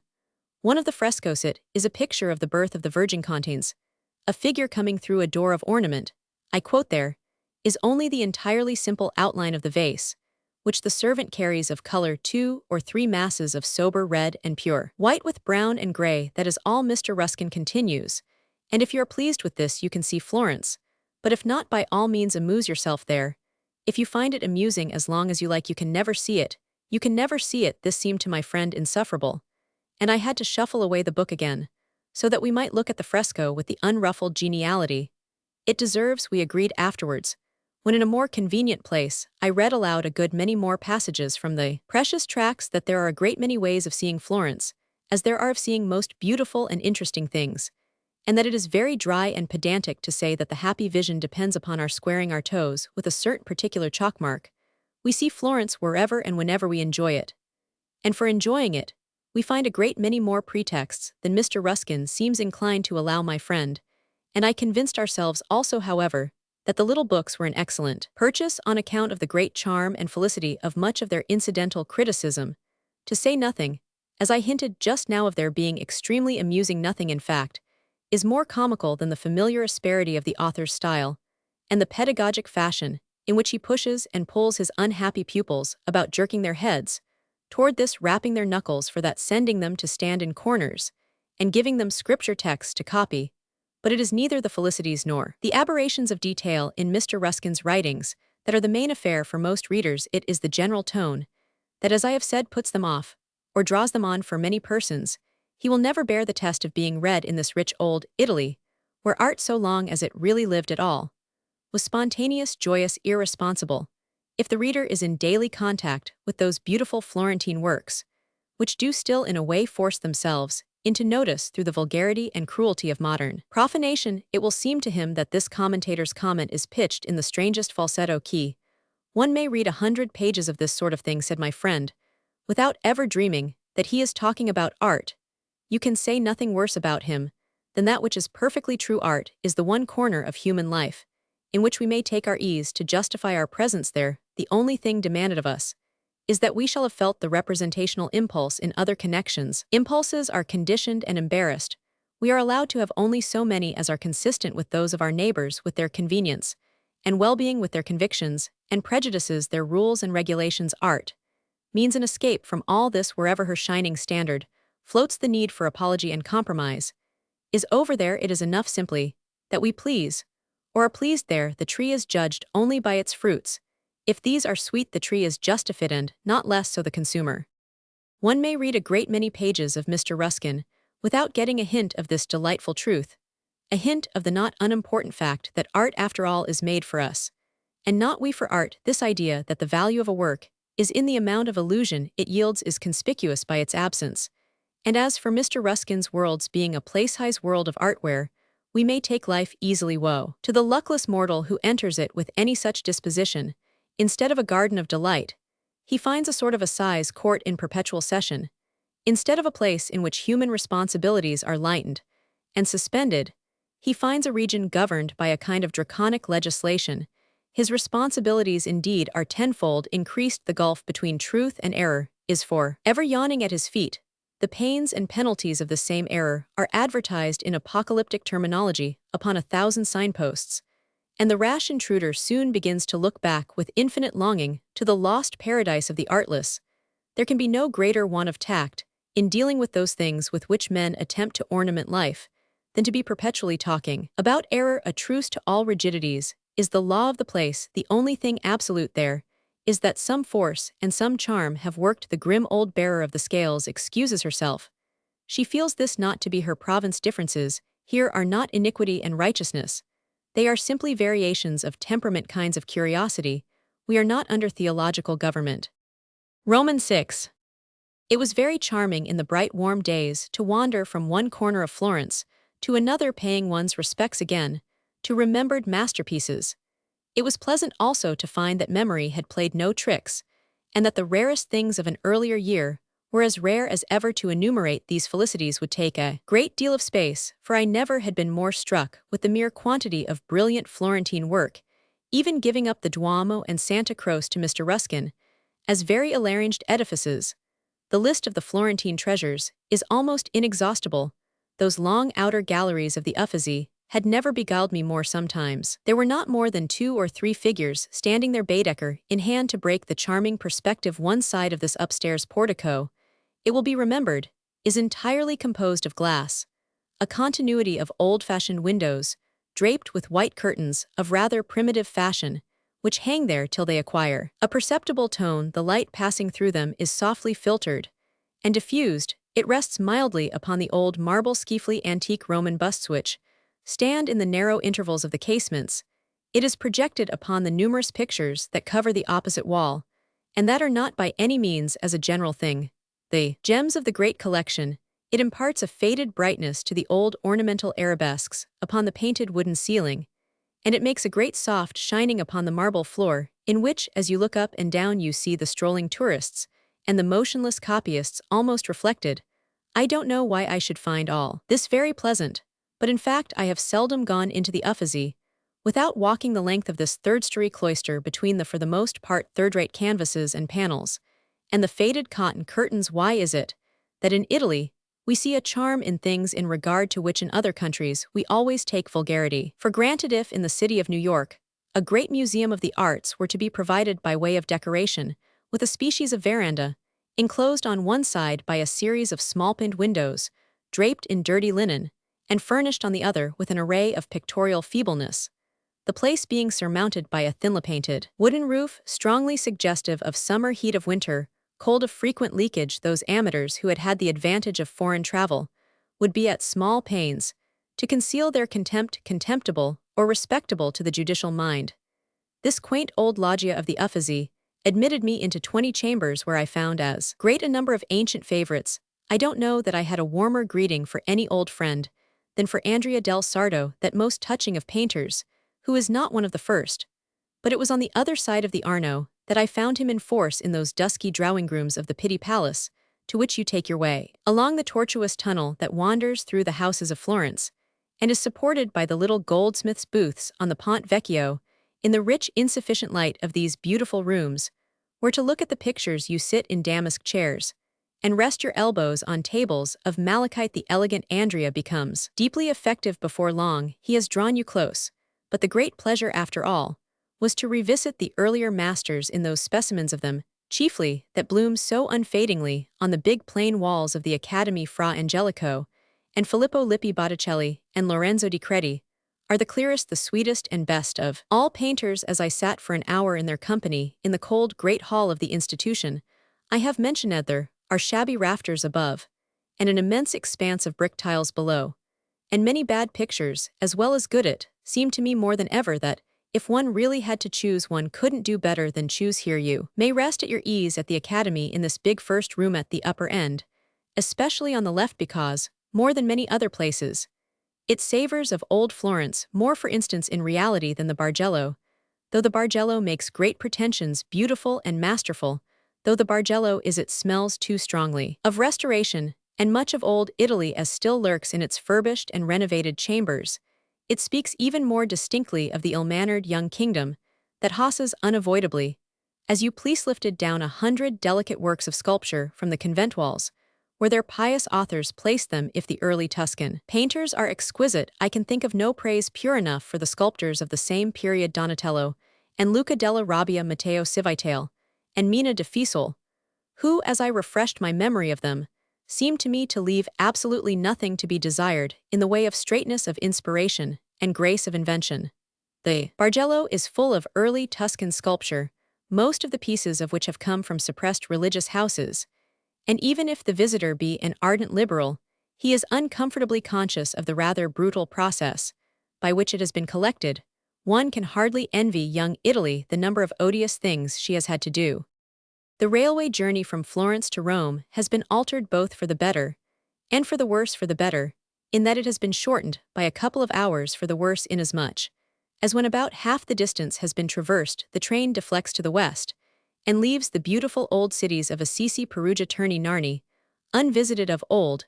It was possible to call at these places in a manner from the window of the train, even if you didn't stop, as you probably couldn't every time you passed the immensely interesting way in which, like a loosened belt on an aged and shrunken person, their ample walls held them easily together, was something well worth noting. Now, however, for compensation, the express train to Rome stops at Orvieto, and in consequence, what is the result of the stop of an express train at Orvieto? As I glibly wrote that sentence, I suddenly paused, aware of the queer stuff I was uttering, that an express train would graze the base of the horrid purple mountain, from the apex of which this dark old Catholic city uplifts the glittering front of its cathedral. That might have been foretold by a keen observer of contemporary manners, but that it would really have the grossness to hang about is a fact over which, as he records it, an inveterate, perverse cherisher of the sense of the past order, still largely prevailing at the time of his first visit to Italy, may well make what is vulgarly called an adieu. The train does stop at Orvieto, not very long, it is true, but long enough to let you out. The same phenomenon takes place on the following day, when, having visited the city, you get in again. I availed myself, without scruple, of both of these occasions, having formerly neglected to drive to the place in a post-chaise, but frankly, the railway station being in the plain, and the town on the summit of an extraordinary hill, you have time to forget the puffing indiscretion, while you wind upwards to the city gate. The position of Orvieto is superb, worthy of the middle distance of an 18th-century landscape. But as everyone knows, the splendid cathedral is the proper attraction of the spot, which, indeed, save for this fine monument, and for its craggy and crumbling ramparts, is a meanly arranged, and as Italian cities go, not particularly impressive little town. I spent a beautiful Sunday there, and took in the charming church. I gave it my best attention, though on the whole I fear I found it inferior to its fame. A high concert of color, however, is the densely carved front, richly covered with radiant mosaics. The old white marble of the sculptured portions is as softly yellow as ancient ivory, The large, exceedingly bright pictures above them flashed and twinkled in the glorious weather. Very striking and interesting the theological frescoes of Luca Signorelli, though I have seen compositions of this general order that appealed to me more characteristically fresh. Finally, the clear-faced saints and seraphs in robes of pink and azure, whom Fra Angelico has painted upon the ceiling of the great chapel, along with a noble sitting figure more expressive of movement than most of the creations of this pictorial peacemaker, Christ in Judgment. Yet the interest of the Cathedral of Orvieto is mainly not the visible result, but the historical process that lies behind it, those 300 years of the applied devotion of a people of which an American scholar has written an admirable account. 1 Charles Eliot Norton Notes of Travel and Study in Italy. A Roman holiday. It is certainly sweet to be merry at the right moment, but the right moment hardly seems to me the 10 days of the Roman Carnival. It was my rather cynical suspicion, perhaps, that they wouldn't keep to my imagination the brilliant promise of legend, but I have been justified by the event and have been decidedly less conscious of the festal influences of the season than of the inalienable gravity of the place. There was a time when the carnival was a serious matter that is a heartily joyous one.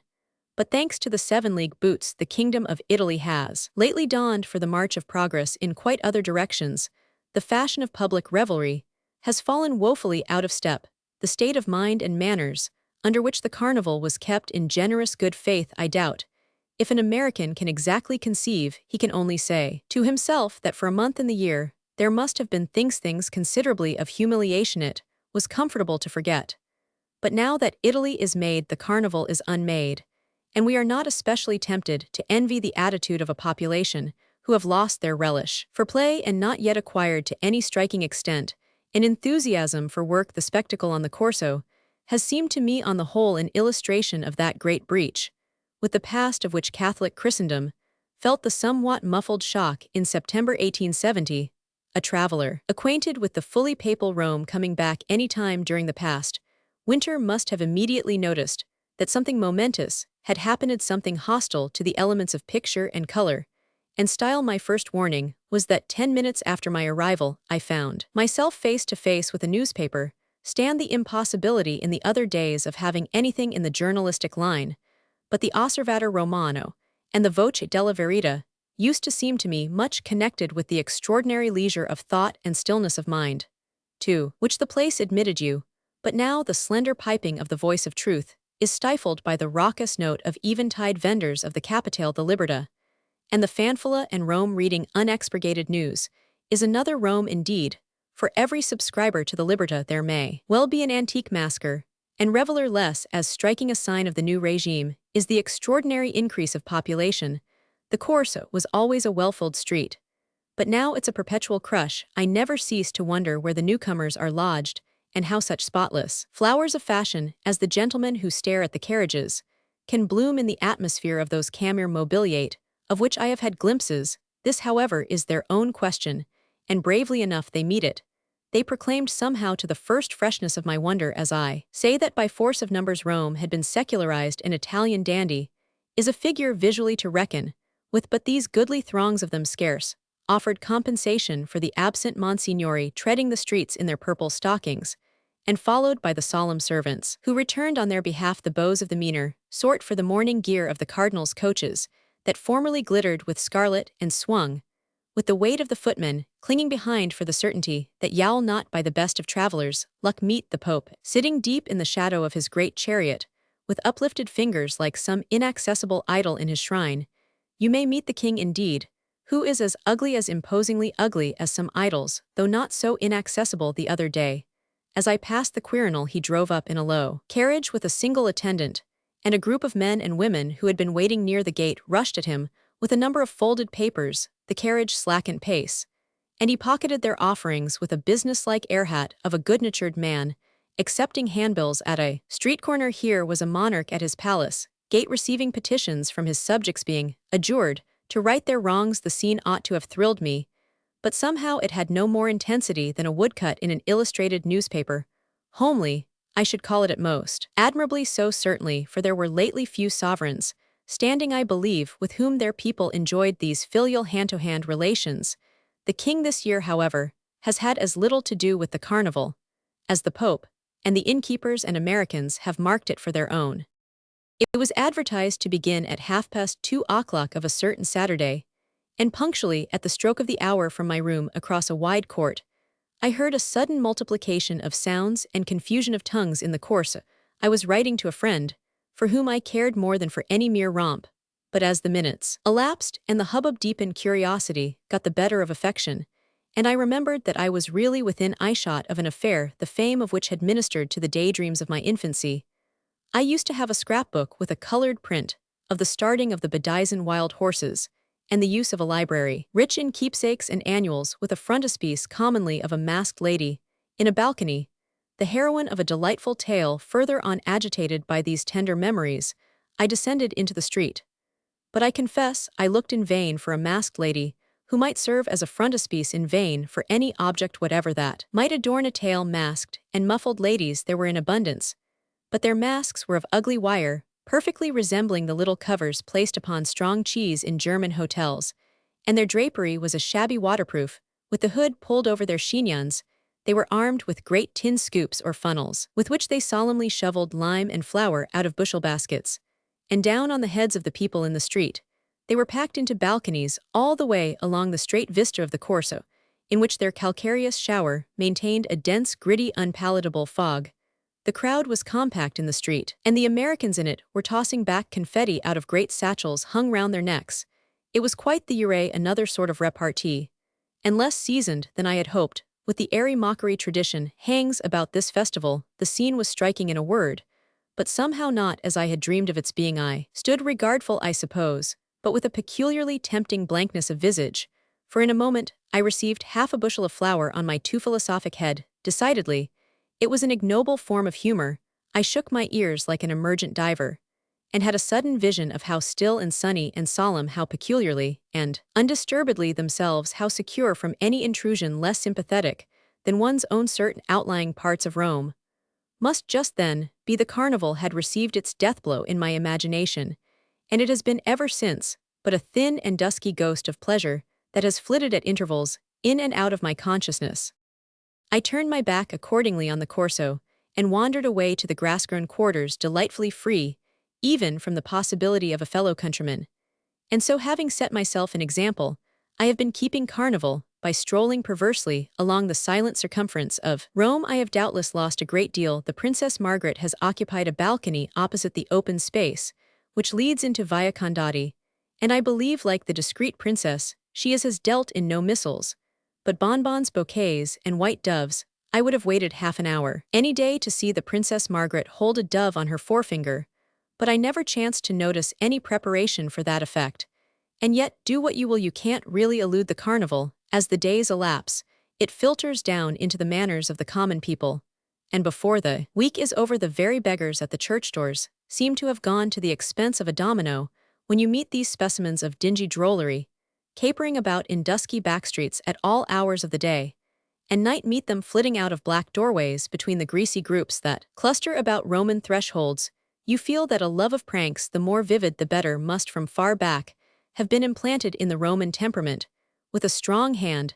An unsophisticated American is wonderstruck at the number of persons of every age and various conditions, whom it costs nothing in the nature of an ingenuous blush to walk up and down the streets in the costume of a theatrical supernumerary. Fathers of families do it at the head of an admiring progeniture. Aunts and uncles and grandmothers do it. All the family does it with varying splendor, but with the same good conscience. A pack of babies, the doubtless too self-conscious alien, pronounces it for its pains, and tries to imagine himself strutting along Broadway in a battered tin helmet and a pair of yellow tights. Our vices are certainly different. It takes those of the innocent sort to be so ridiculous. A self-consciousness, lapsing so easily in fine, strikes me as so near a relation to amenity, urbanity, and general gracefulness, that for myself, I should be sorry to lay a tax on it, lest these other commodities should also cease to come to market.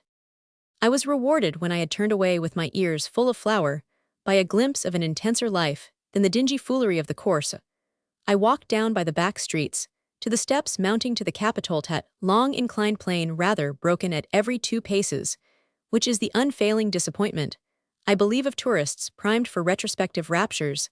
Certainly, the Capitol seen from this side isn't commanding the hill is so low, the ascent so narrow. Michelangelo's architecture in the quadrangle at the top, so meager, the whole place somehow so much more of a molehill than a mountain, that for the first 10 minutes of your standing there Roman history seems suddenly to have sunk through a trapdoor. It emerges, however, on the other side in the Forum, and here meanwhile, if you get no sense of the sublime, you get gradually a sense of exquisite composition. Nowhere in Rome is more color, more charm, more sport for the eye. The mild incline during the winter months is always covered with lounging sunseekers, and especially with those more constantly obvious members of the Roman population, beggars, soldiers, monks, and tourists. The beggars and peasants lie kicking their heels along that grandest of loafing places, the great steps of the Ara Coeli. The dwarfish look of the capital is intensified, I think, by the neighborhood of this huge blank staircase, moldering away in disuse, the weeds thick in its crevices, and climbing to the rudely solemn facade of the church. The sunshine glares on this great unfinished wall, only to light up its featureless despair, its expression of conscious irremediable incompleteness, sometimes massing its rusty screen against the deep blue sky, with the little cross and the sculptured porch casting a clear-cut shadow on the bricks. It seems to have even more than a Roman desolation. It confusedly suggests Spain and Afrikaans, with no latent risorgimenti, with absolutely nothing. But a fatal past. The legendary Wolf of Rome has lately been accommodated with a little artificial grotto among the cacti, and the palms in the fantastic triangular gardens squeezed between the steps of the church and the ascent to the Capitol, where she holds a perpetual levee, and draws apparently as powerfully as the Pope himself above in the Piazzetta, before the stuccoed palace, which rises so jauntily on a basement of thrice its magnitude. Are more loungers and knitters in the sun, seated round the massively inscribed base of the statue of Marcus Aurelius. Hawthorne has perfectly expressed the attitude of this admirable figure in saying that it extends its arm with a command which is in itself a benediction. I doubt if any statue of king or captain in the public places of the world has more to commend it to the general heart. Irrecoverable simplicity. Reciting so in irrecoverable style has no sturdier representative here is an impression that the sculptors of the last 300 years have been laboriously trying to reproduce, but contrasted with this mild old monarch, their prancing horsemen suggest a succession of ridding masters taking out young ladies' schools. The admirably human character of the figure survives the rusty decomposition of the bronze and the slight debasement of the art, and one may call it singular that in the capital of Christendom, the portrait most suggestive of a Christian conscience is that of a pagan emperor. You recover in some degree your stifled hopes of sublimity as you pass beyond the palace, and take your choice of either curving slope to descend into the Forum. Then you see that the little stuccoed edifice is but a modern excrescence on the mighty cliff of a primitive construction, whose great squares of porous tufa, as they underlie each other, seem to resolve themselves back into the colossal cohesion of unhewn rock. There are prodigious strangenesses in the union of this airy and comparatively fresh-faced superstructure, and these deep-plunging hoary foundations, and few things in Rome are more entertaining to the eye than to measure the long plumbline which drops from the inhabited windows of the palace, with their little overpeeping balconies, their muslin curtains, and their birdcages, down to the rugged constructional work of the Republic in the Forum proper. The sublime is eclipsed again, though the late extension of the excavations gives a chance for it. Nothing in Rome helps your fancy to a more vigorous backward flight than to lounge on a sunny day over the railing which guards the great central researches. It says more things to you than you can repeat to see the past the ancient world as you stand there bodily turned up with the spade, and transformed from an immaterial, inaccessible fact of time into a matter of soils and surfaces. The pleasure is the same kind as what you enjoy of Pompeii, and the pain the same. It wasn't here, however, that I found my compensation for forfeiting the spectacle on the Corso, but in a little church at the end of the narrow byway, which diverges up the Palatine from just beside the Arch of Titus. This byway leads you between high walls, then takes a bend, and introduces you to a long row of rusty, dusty little pictures of the Stations of the Cross. Beyond these stands a small church, with a front so modest that you hardly recognize it till you see the leather curtain. I never see a leather curtain without lifting it. It is sure to cover a constituted scene of some sort, good, bad, or indifferent. The scene this time was meagre whitewash, and tarnished candlesticks, and moldy muslin flowers being its principal features. I shouldn't have remained if I hadn't been struck with the attitude of the single worshipper, a young priest kneeling before one of the side altars, who, as I entered, lifted his head, and gave me a sidelong look so charged with the languor of devotion that he immediately became an object of interest. He was visiting each of the altars in turn, and kissing the balustrade beneath them. He was alone in the church, and indeed in the whole region. There were no beggars even at the door. They were plying their trade on the skirts of the carnival in the entirely deserted place. He alone knelt for religion, and as I sat respectfully by, it seemed to me, I could hear in the perfect silence the faraway uproar of the maskers. It was my late impression of these frivolous people, I suppose, joined with the extraordinary gravity of the young priest's face, pious fatigue, his droning prayer, and his isolation, that gave me just then, and there a supreme vision of the religious passion, its privations and resignations and exhaustions, and its terribly small share of amusement. He was young and strong, and evidently of not too refined a fiber to enjoy the carnival. But planted there with his face pale with fasting, and his knees stiff with praying, he seemed so stern a satire on it, and on the crazy thousands who were preferring it to his way, that I half expected to see some heavenly portent out of a monastic legend come down and confirm his choice. Yet I confess that though I wasn't enamored of the carnival myself, his seemed a grim preference, and this forswearing of the world, a terrible gamia gaining one, only if your zeal never falters a hard fight, when it does in such an hour to a stout young fellow, like the hero of my anecdote. The smell of incense must seem horribly stale, and the muslin flowers and gilt candlesticks to figure no great bribe, and it wouldn't have helped him much to think that not so very far away, just beyond the forum in the course, there was sport for the million, and for nothing. I doubt, on the other hand, whether my young priest had thought of this. He had made himself a temple out of the very elements of his innocence, and his prayers followed each other too fast for the tempter to slip in a whisper. And so, as I say, I found a solider fact of human nature than the love of coriandoli. One, of course, never passes the Colosseum without paying it one's respects, without going in under one of the 100 portals, and crossing the long oval, and sitting down a while, generally at the foot of the cross, in the center. I always feel as I do so as if I were seated in the depths of some alpine valley.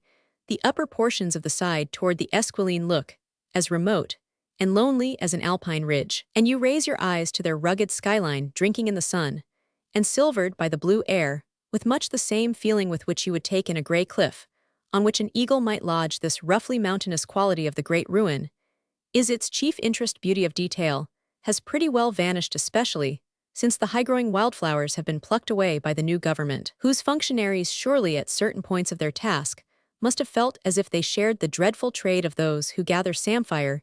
Even if you are on your way to the Lateran, you won't grudge the 20 minutes it will take you on leaving the Colosseum to turn away under the Arch of Constantine, whose noble battered bas-reliefs, with the chain of tragic statues fettered drooping barbarian surround its summit, I assume you to have profoundly admired. Toward the Piazzetta of the Church of San Giovanni e Paolo, on the slope of Caelian, no spot in Rome can show a cluster of more charming accidents. The ancient brick apse of the church peeps down into the trees of the little wooded walk before the neighboring church of San Gregorio, intensely venerable beneath its excessive modernization, and a series of heavy brick buttresses flying across to an opposite wall overarches the short, steep paved passage which leads into the small square.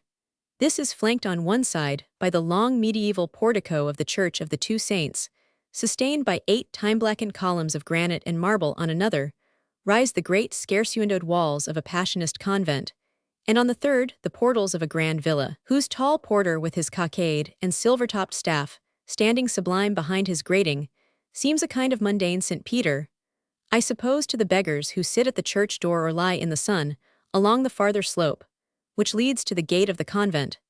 The place always seems to me the perfection of an out-of-the-way corner, a place you would think twice before telling people about, lest you should find them there the next time you were to go. It is such a group of objects, singly and in their happy combination, as one must come to Rome to find at one's house door.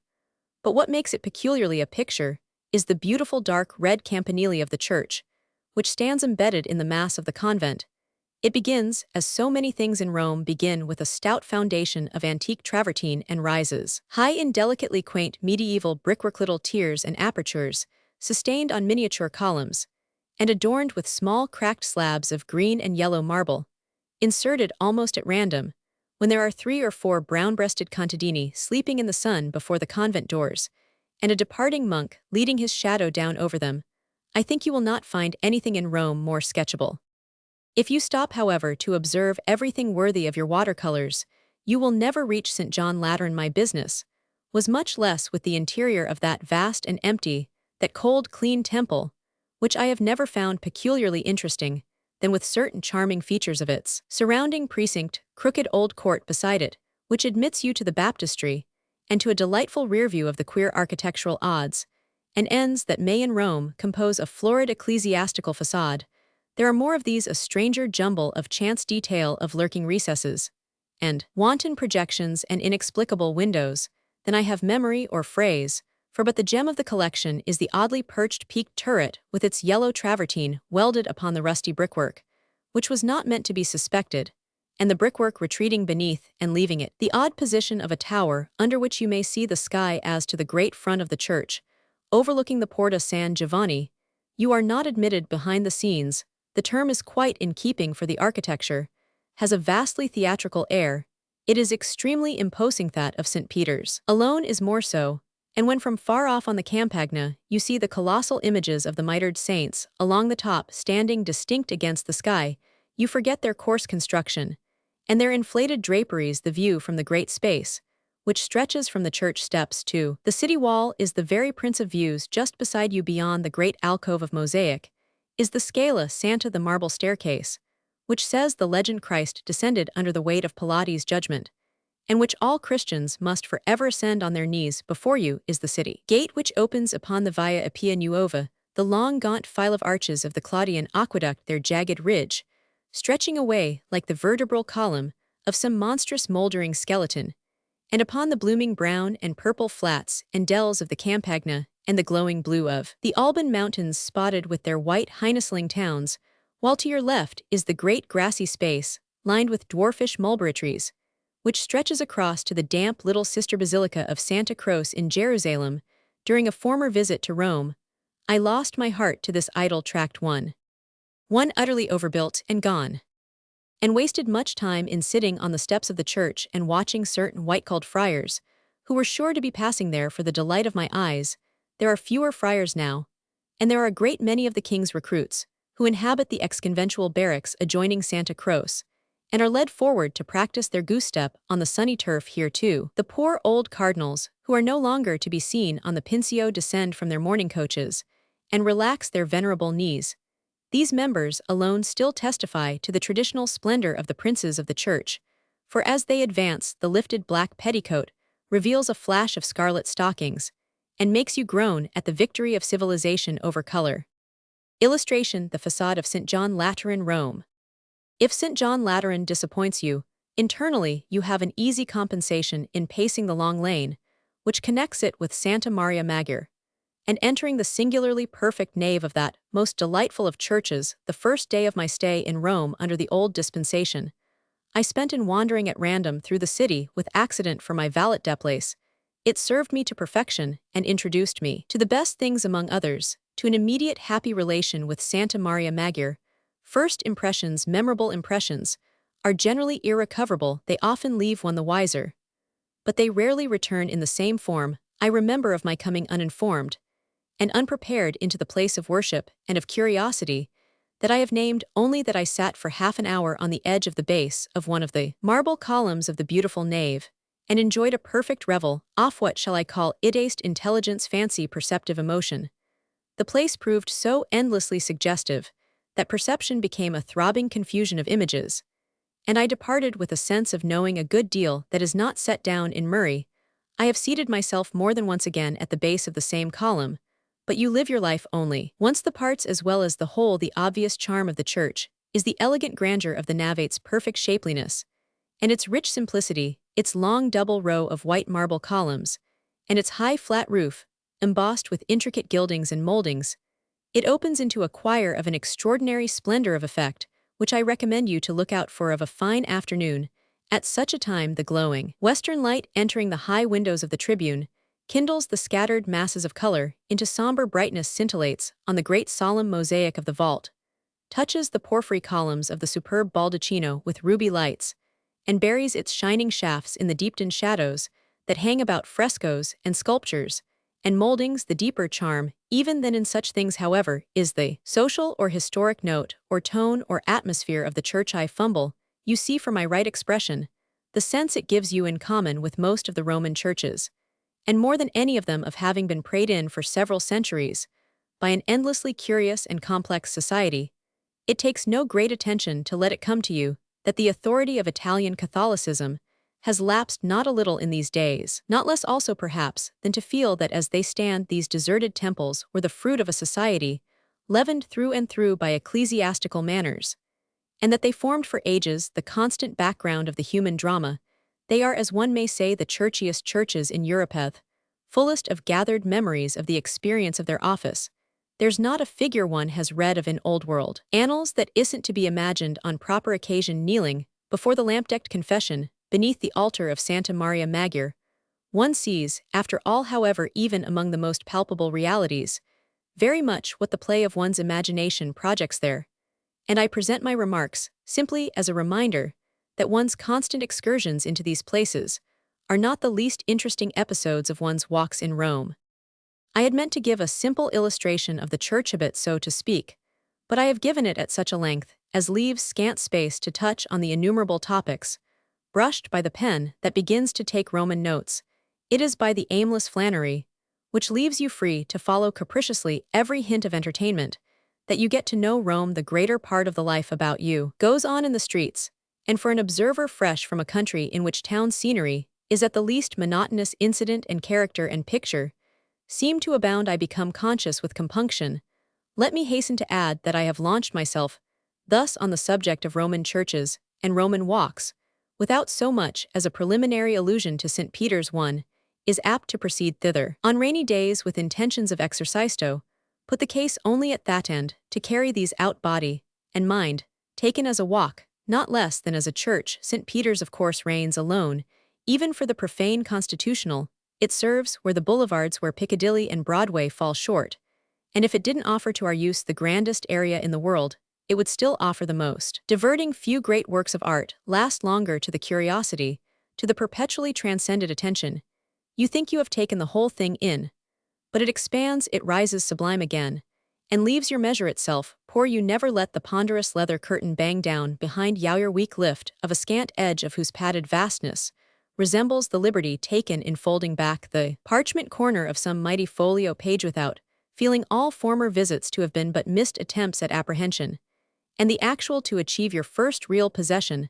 The conventional question is ever as to whether one hasn't been disappointed in the size, but a few honest folk here and there, I hope, will never cease to say no. The place struck me from the first as the hugest thing conceivable, a real exaltation of one's idea of space, so that one's entrance even from the great empty square, which either glares beneath the deep blue sky, or makes of the cool far-cast shadow of the immense front something that resembles a big slate-colored country on a map, seems not so much a going in somewhere as a going out. The mere man of pleasure, in quest of new sensations, might well not know where to better his encounter there of the sublime shock that brings him within the threshold to an immediate gasping pause. There are days when the vast nave looks mysteriously vaster than on others, and the gorgeous baldacchino a longer journey beyond the far-spreading tessellated plain of the pavement, and when the light has yet a quality which lets things loom their largest, while the scattered figures I mean the human, for there are plenty of others mark happily the scale of items and parts.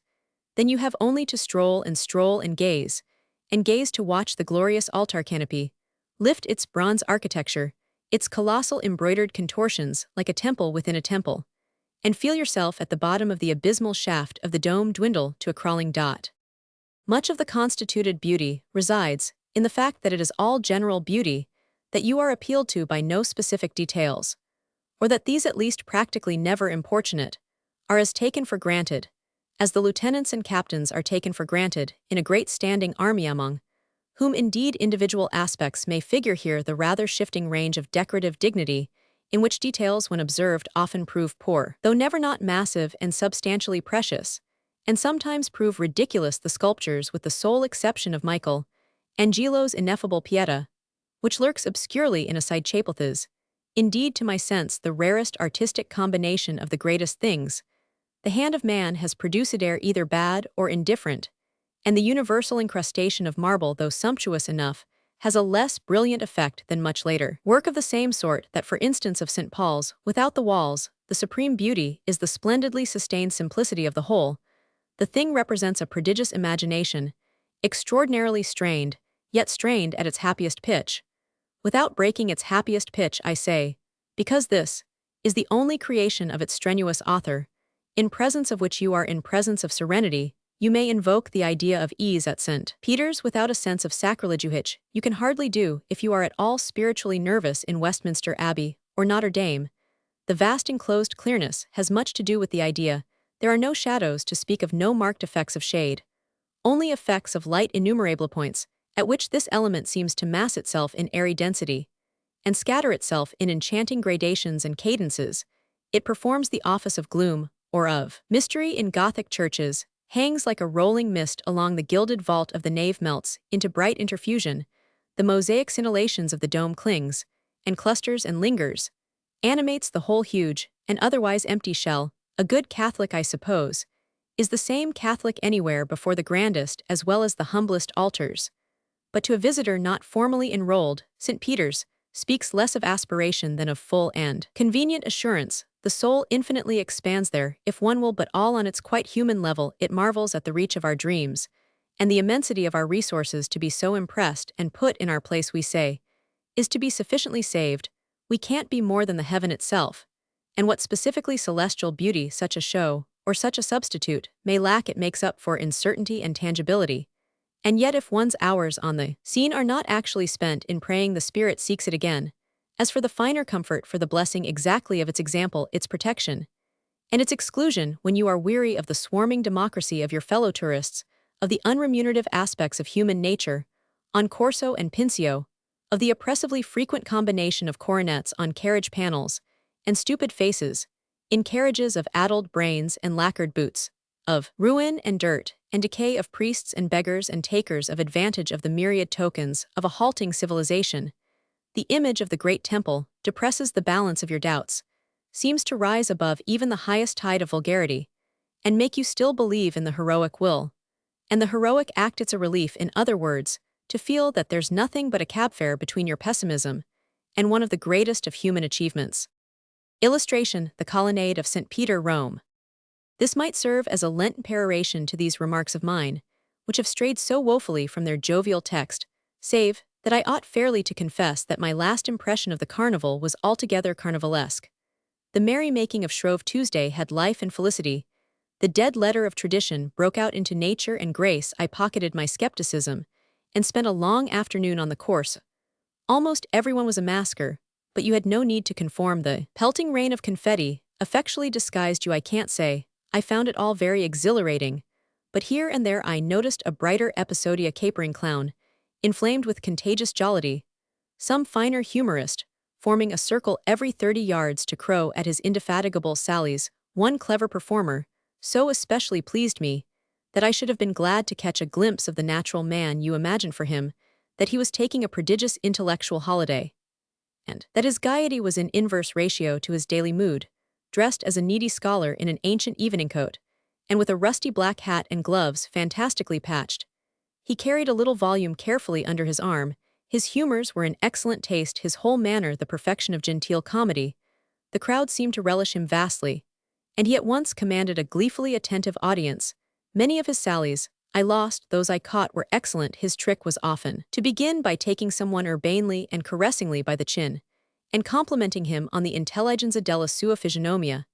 I kept near him as long as I could, for he struck me as a real ironic artist, cherishing a disinterested, and yet at the same time, a motived and a moral passion for the grotesque. I should have liked, however, if indeed I shouldn't have feared to see him the next morning, or when he unmasked that night over his hard-earned supper in a smoky trattoria. As the evening went on, the crowd thickened and became a motley press of shouting, pushing, scrambling, everything but squabbling revelers. The rain of missiles ceased at dusk, but the universal deposit of chalk and flour was trampled into a cloud made lurid by flaring pyramids of the gas lamps that replaced for the occasion the stingy Roman luminaries. Early in the evening came off the classic exhibition of the Macolti, which I but half saw, like a languid reporter resigned beforehand to be cashiered for want of enterprise. From the mouth of a side street over 1,000 heads, I caught a huge, slow-moving illuminated car from which blue lights and rockets and Roman candles were in course of discharge, meeting all in a dim fuliginous glare far above the housetops.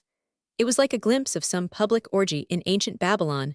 In the small hours of the morning walking homeward from a private entertainment, I found Ash Wednesday still kept at bay, the Corsa, flaring with lights smelt like a circus.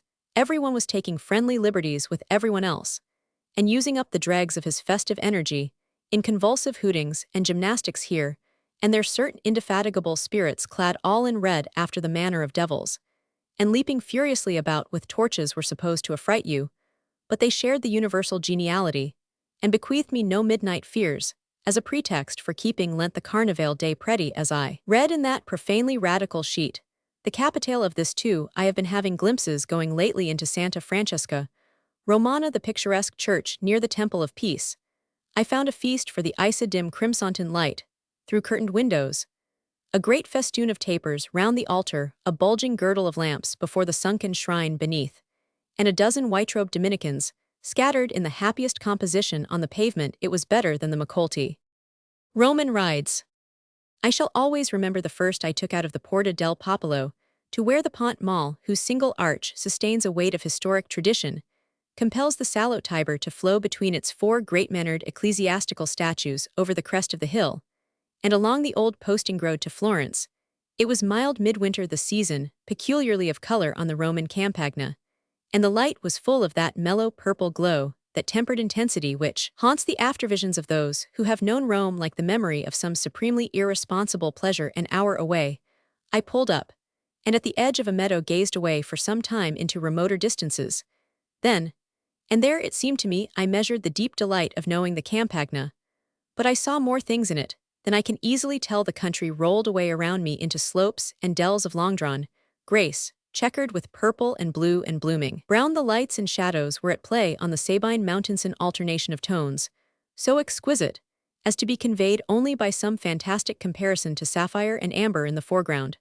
A contadino in his cloak and peaked hat jogged solitary on his ass, and here and there in the distance among blue undulations, some white village, some gray tower, helped deliciously to make the picture the typical Italian landscape of old-fashioned art. It was so bright, and yet so sad, so still, and yet so charged to the supersensuous ear with the murmur of an extinguished life, that you could only say it was intensely and adorably strange, could only impute to the whole overarched scene an unsurpassed secret for bringing tears of appreciation to no matter.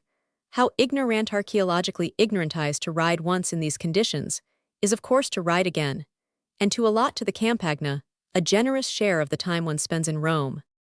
It is a pleasure that doubles one's horizon, and one can scarcely say whether it enlarges or limits one's impression of the city proper. It certainly makes St. Peter's seem a trifle smaller, and blunts the edge of one's curiosity in the Forum. It must be the effect of the experience at all extended that when you think of Rome, afterwards you will think still respectfully and regretfully enough of the Vatican, and the Pincio, the streets, and the picture-making street life, but will even more wonder with an irrepressible contraction of the heart, when again you shall feel yourself bounding over the flower-smothered turf, or pass from one framed picture to another beside the open arches of the crumbling aqueducts. You look back at the city, so often from some grassy hill to hugely compact within its walls, with St. Peter's overtopping all things, and yet seeming small, and the vast girdle of marsh and meadow receding on all sides to the mountains, and the sea that you come to remember it at last as hardly more than a respectable parenthesis in a great sweep of generalization. Within the walls, on the other hand, you think of your intended ride as the most romantic of all your possibilities of the Campagna, generally, as an illimitable experience.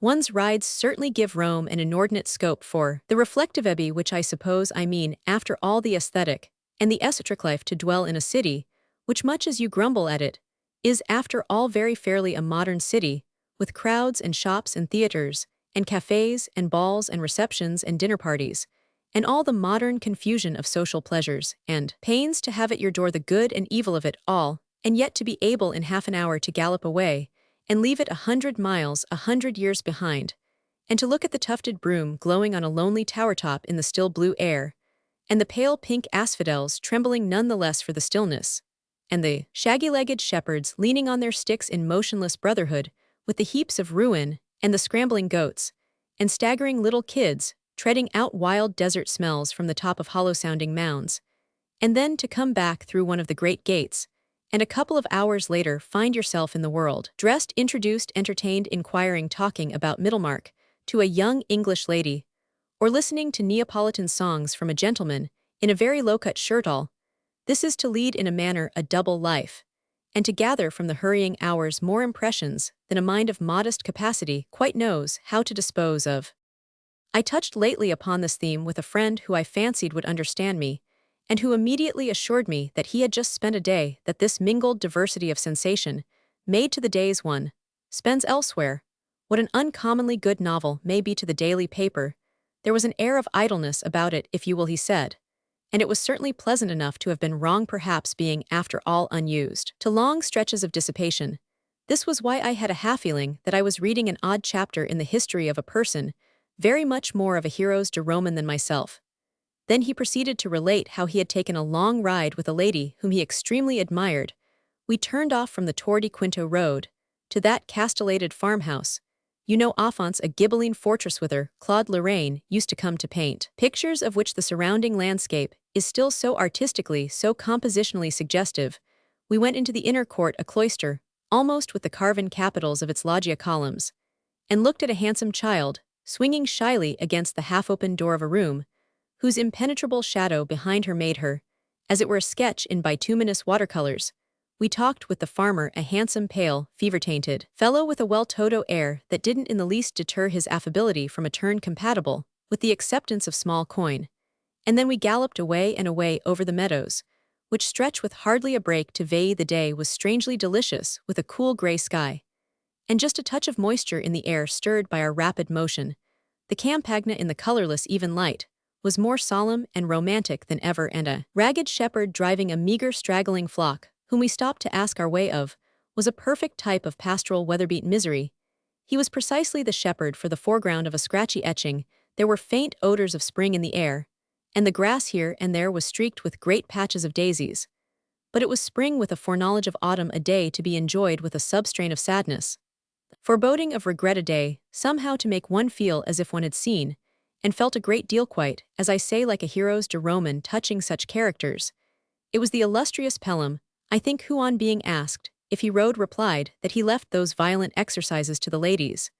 But under such a sky, in such an air, over acres of daisied turf, a long gallop is certainly a supersubtle joy. The elastic bound of your horse is the poetry of motion, and if you are so happy as to add to it not the prose of companionship, riding comes almost to affect you as a spiritual exercise. My gallop, at any rate, said my friend, threw me into a mood which gave an extraordinary zest to the rest of the day. He was to go to a dinner party at a villa on the edge of Rome, and Madame X, who was also going, called for him in her carriage. It was a long drive. He went on through the Forum, past the Colosseum. She told me a long story about a most interesting person. Toward the end my eyes caught through the carriage window a slab of rugged sculptures. We were passing under the Arch of Constantine. In the hall pavement of the villa is a rare antique mossy cone of the largest and most perfect. The ladies on their way to the drawing-room trail over it, the flounces of Worth. We drove home late, and there's my day. On your exit from most of the gates of Rome, you have generally half an hour's progress through winding lanes, many of which are hardly less charming than the open meadows on foot. The walls and high hedges would vex you and spoil your walk, but in the saddle you generally overtop them to an endless peopling of the minor vision. Yet a Roman wall in the springtime is, for that matter, almost as interesting as anything it conceals, crumbling grain by grain, colored and mottled to 100 tones by sun and storm, with its rugged structure of brick extruding through its coarse complexion of peeling stucco, its creeping lacework of wandering ivy starred with miniature violets, and its wild fringe of stouter flowers. Against the skit is as little as possible a blank partition. It is practically a luxury of landscape at the moment at which I write, in mid-April. All the ledges and cornices are wreathed with flaming poppies nodding there, as if they knew so well what faded grays and yellows are an offset to their scarlet. But the best point in a dilapidated enclosing surface of vineyard or villa is of course the gateway, lifting its great arch of cheap rococo scrollwork, its balls and shields and mossy discoverses. They always perversely figure to mean flanked with its dusky cypresses. I never pass one without taking out my mental sketchbook and jotting it down as a vignette in the insubstantial record of my ride. They are as sad and dreary as if they led to the moated grange, where Mariana waited in desperation for something to happen. And it's easy to take the usual inscription over the porch, as a recommendation to those who enter to renounce all hope of anything but a glass of more or less agreeably acrid vino romano for what you chiefly see over the walls.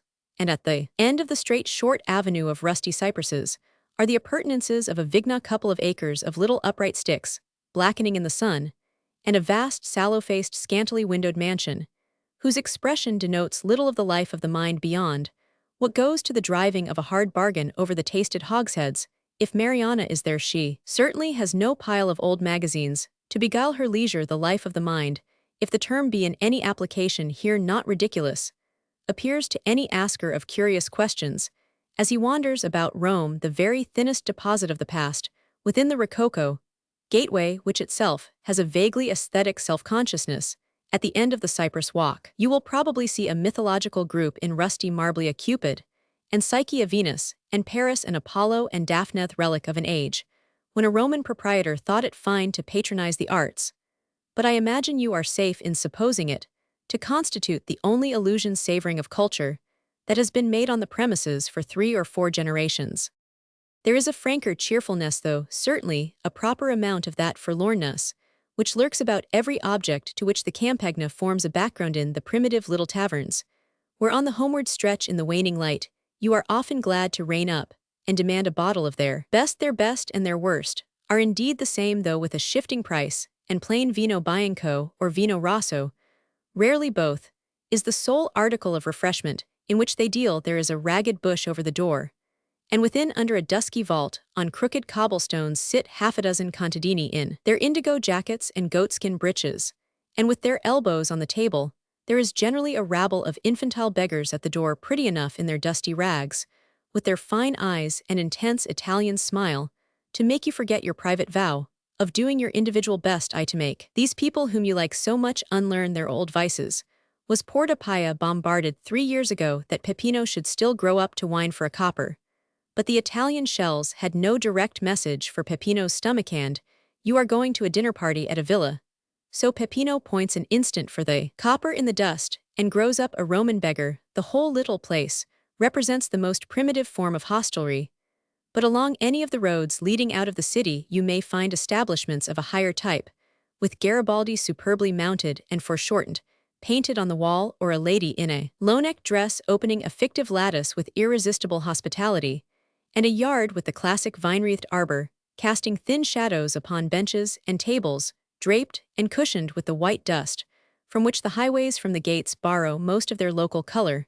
None the less, I say, you avoid the highroads, and if you are a person of taste, don't grumble at the occasional need of following the walls of the city walls. To a properly constituted American, can never be an object of indifference, and it is emphatically no end of a sensation to pace in the shadow of this massive cincture of Rome. I have found myself, as I skirted its base, talking of trivial things, but never without a sudden reflection on the deplorable impermanence of first impressions.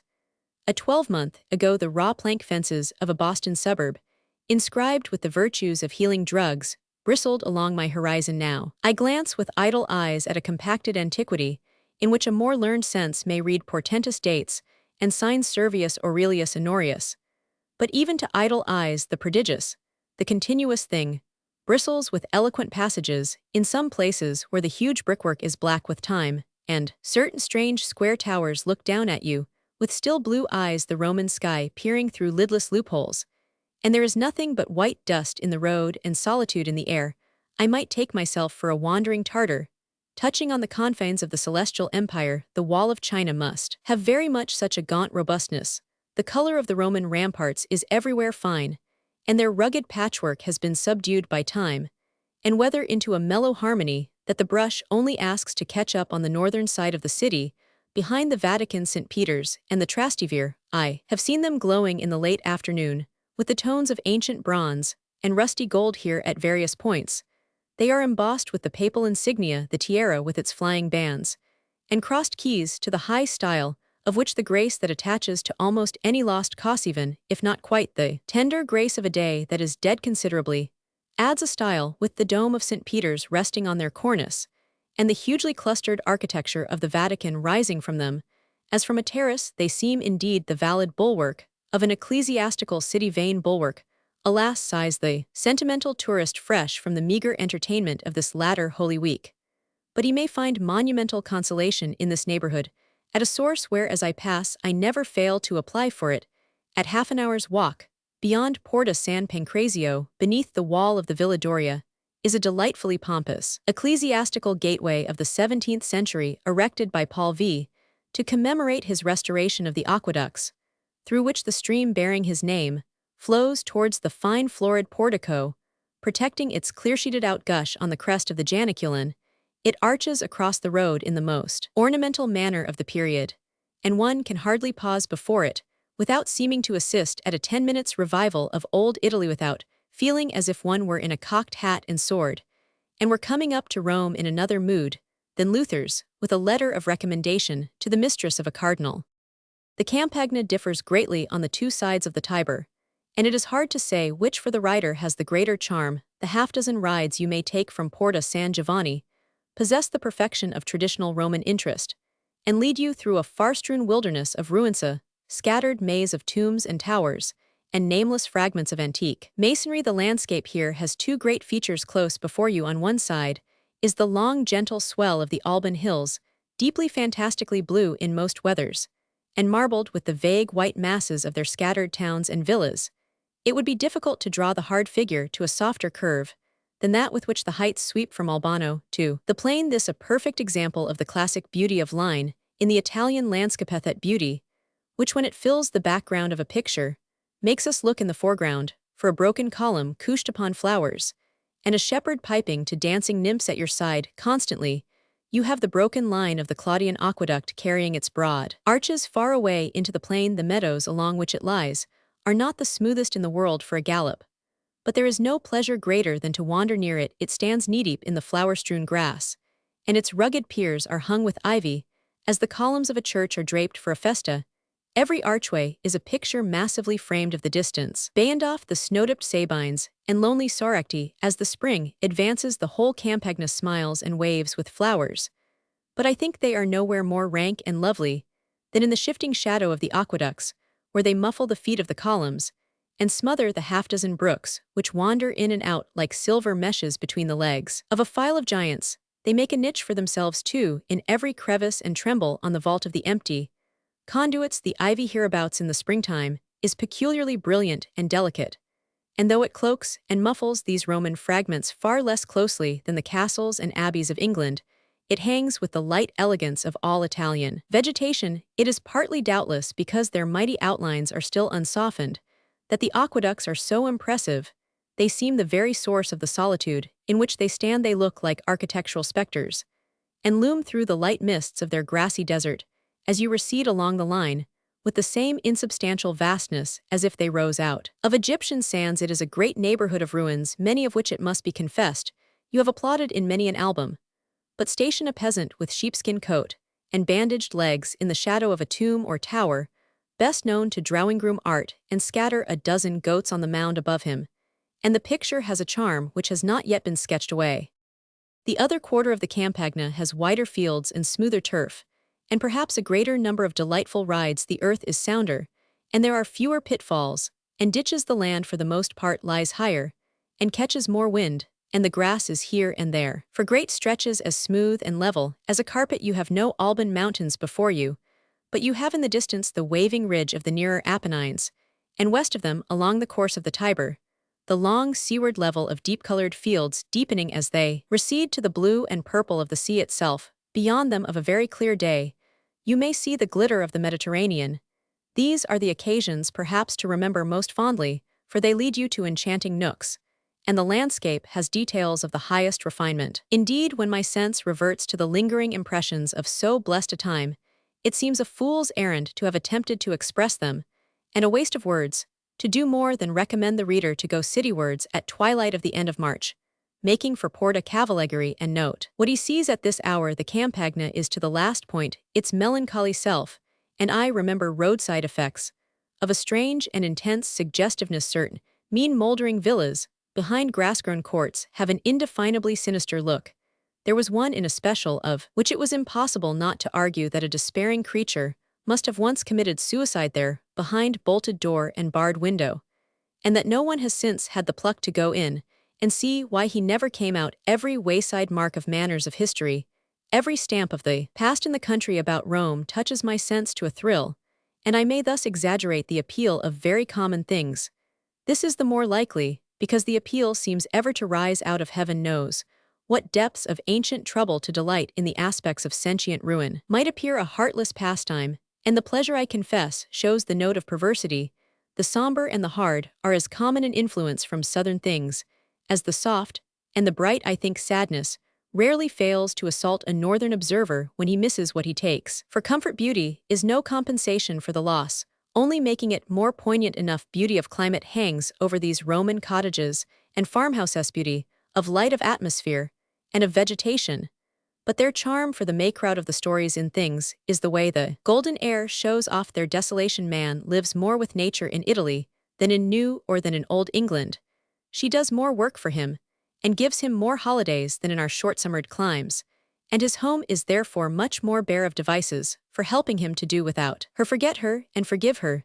These reflections are perhaps the source of the character you find in a moss-coated stone stairway, climbing outside of a wall in a queer inner court, befouled with rubbish and drearily bare of convenience, in an ancient, quaintly carven well, worked with infinite labor from an overhanging window, in an arbor of time-twisted vines, under which you may sit with your feet in the dirt, and remember as a dim fable that there are races for which the type of domestic allurement is the parlor hearthrug, for reasons apparent or otherwise. These things amuse me beyond expression, and I am never weary of staring into gateways of lingering, by dreary shabby half-barbaric farmyards of feasting a foolish gaze on sun-cracked plaster, and unctuous indoor shadows. I mustn't forget, however, that it's not for wayside effects that one rides away behind St. Peter's, but for the strong sense of wandering over boundless space, of seeing great classic lines of landscape, of watching them dispose themselves into pictures so full of style that you can think of no painter who deserves to have you admit that they suggest him, hardly knowing whether it is better pleasure to gallop far and drink deep of air and grassy distance, and the whole delicious opportunity, or to walk and pause and linger and try, and grasp some ineffaceable memory of sky and color and outline. Pace can hardly help falling into a contemplative measure at the time everywhere so wonderful, but in Rome so persuasively divine. When the winter begins palpably to soften and quicken far out on the Campagna, early in February, you feel the first vague, earthly emanations which in a few weeks come wandering into the heart of the city, and throbbing through the close dark streets. Springtime in Rome is an immensely poetic affair, but you must stand often far out in the ancient waste between grass and sky to measure its deep, full, steadily accelerated rhythm. The winter has an incontestable beauty, and is preeminently the time of color, time when it is no affectation, but homely verity to talk about the purple tone of the atmosphere.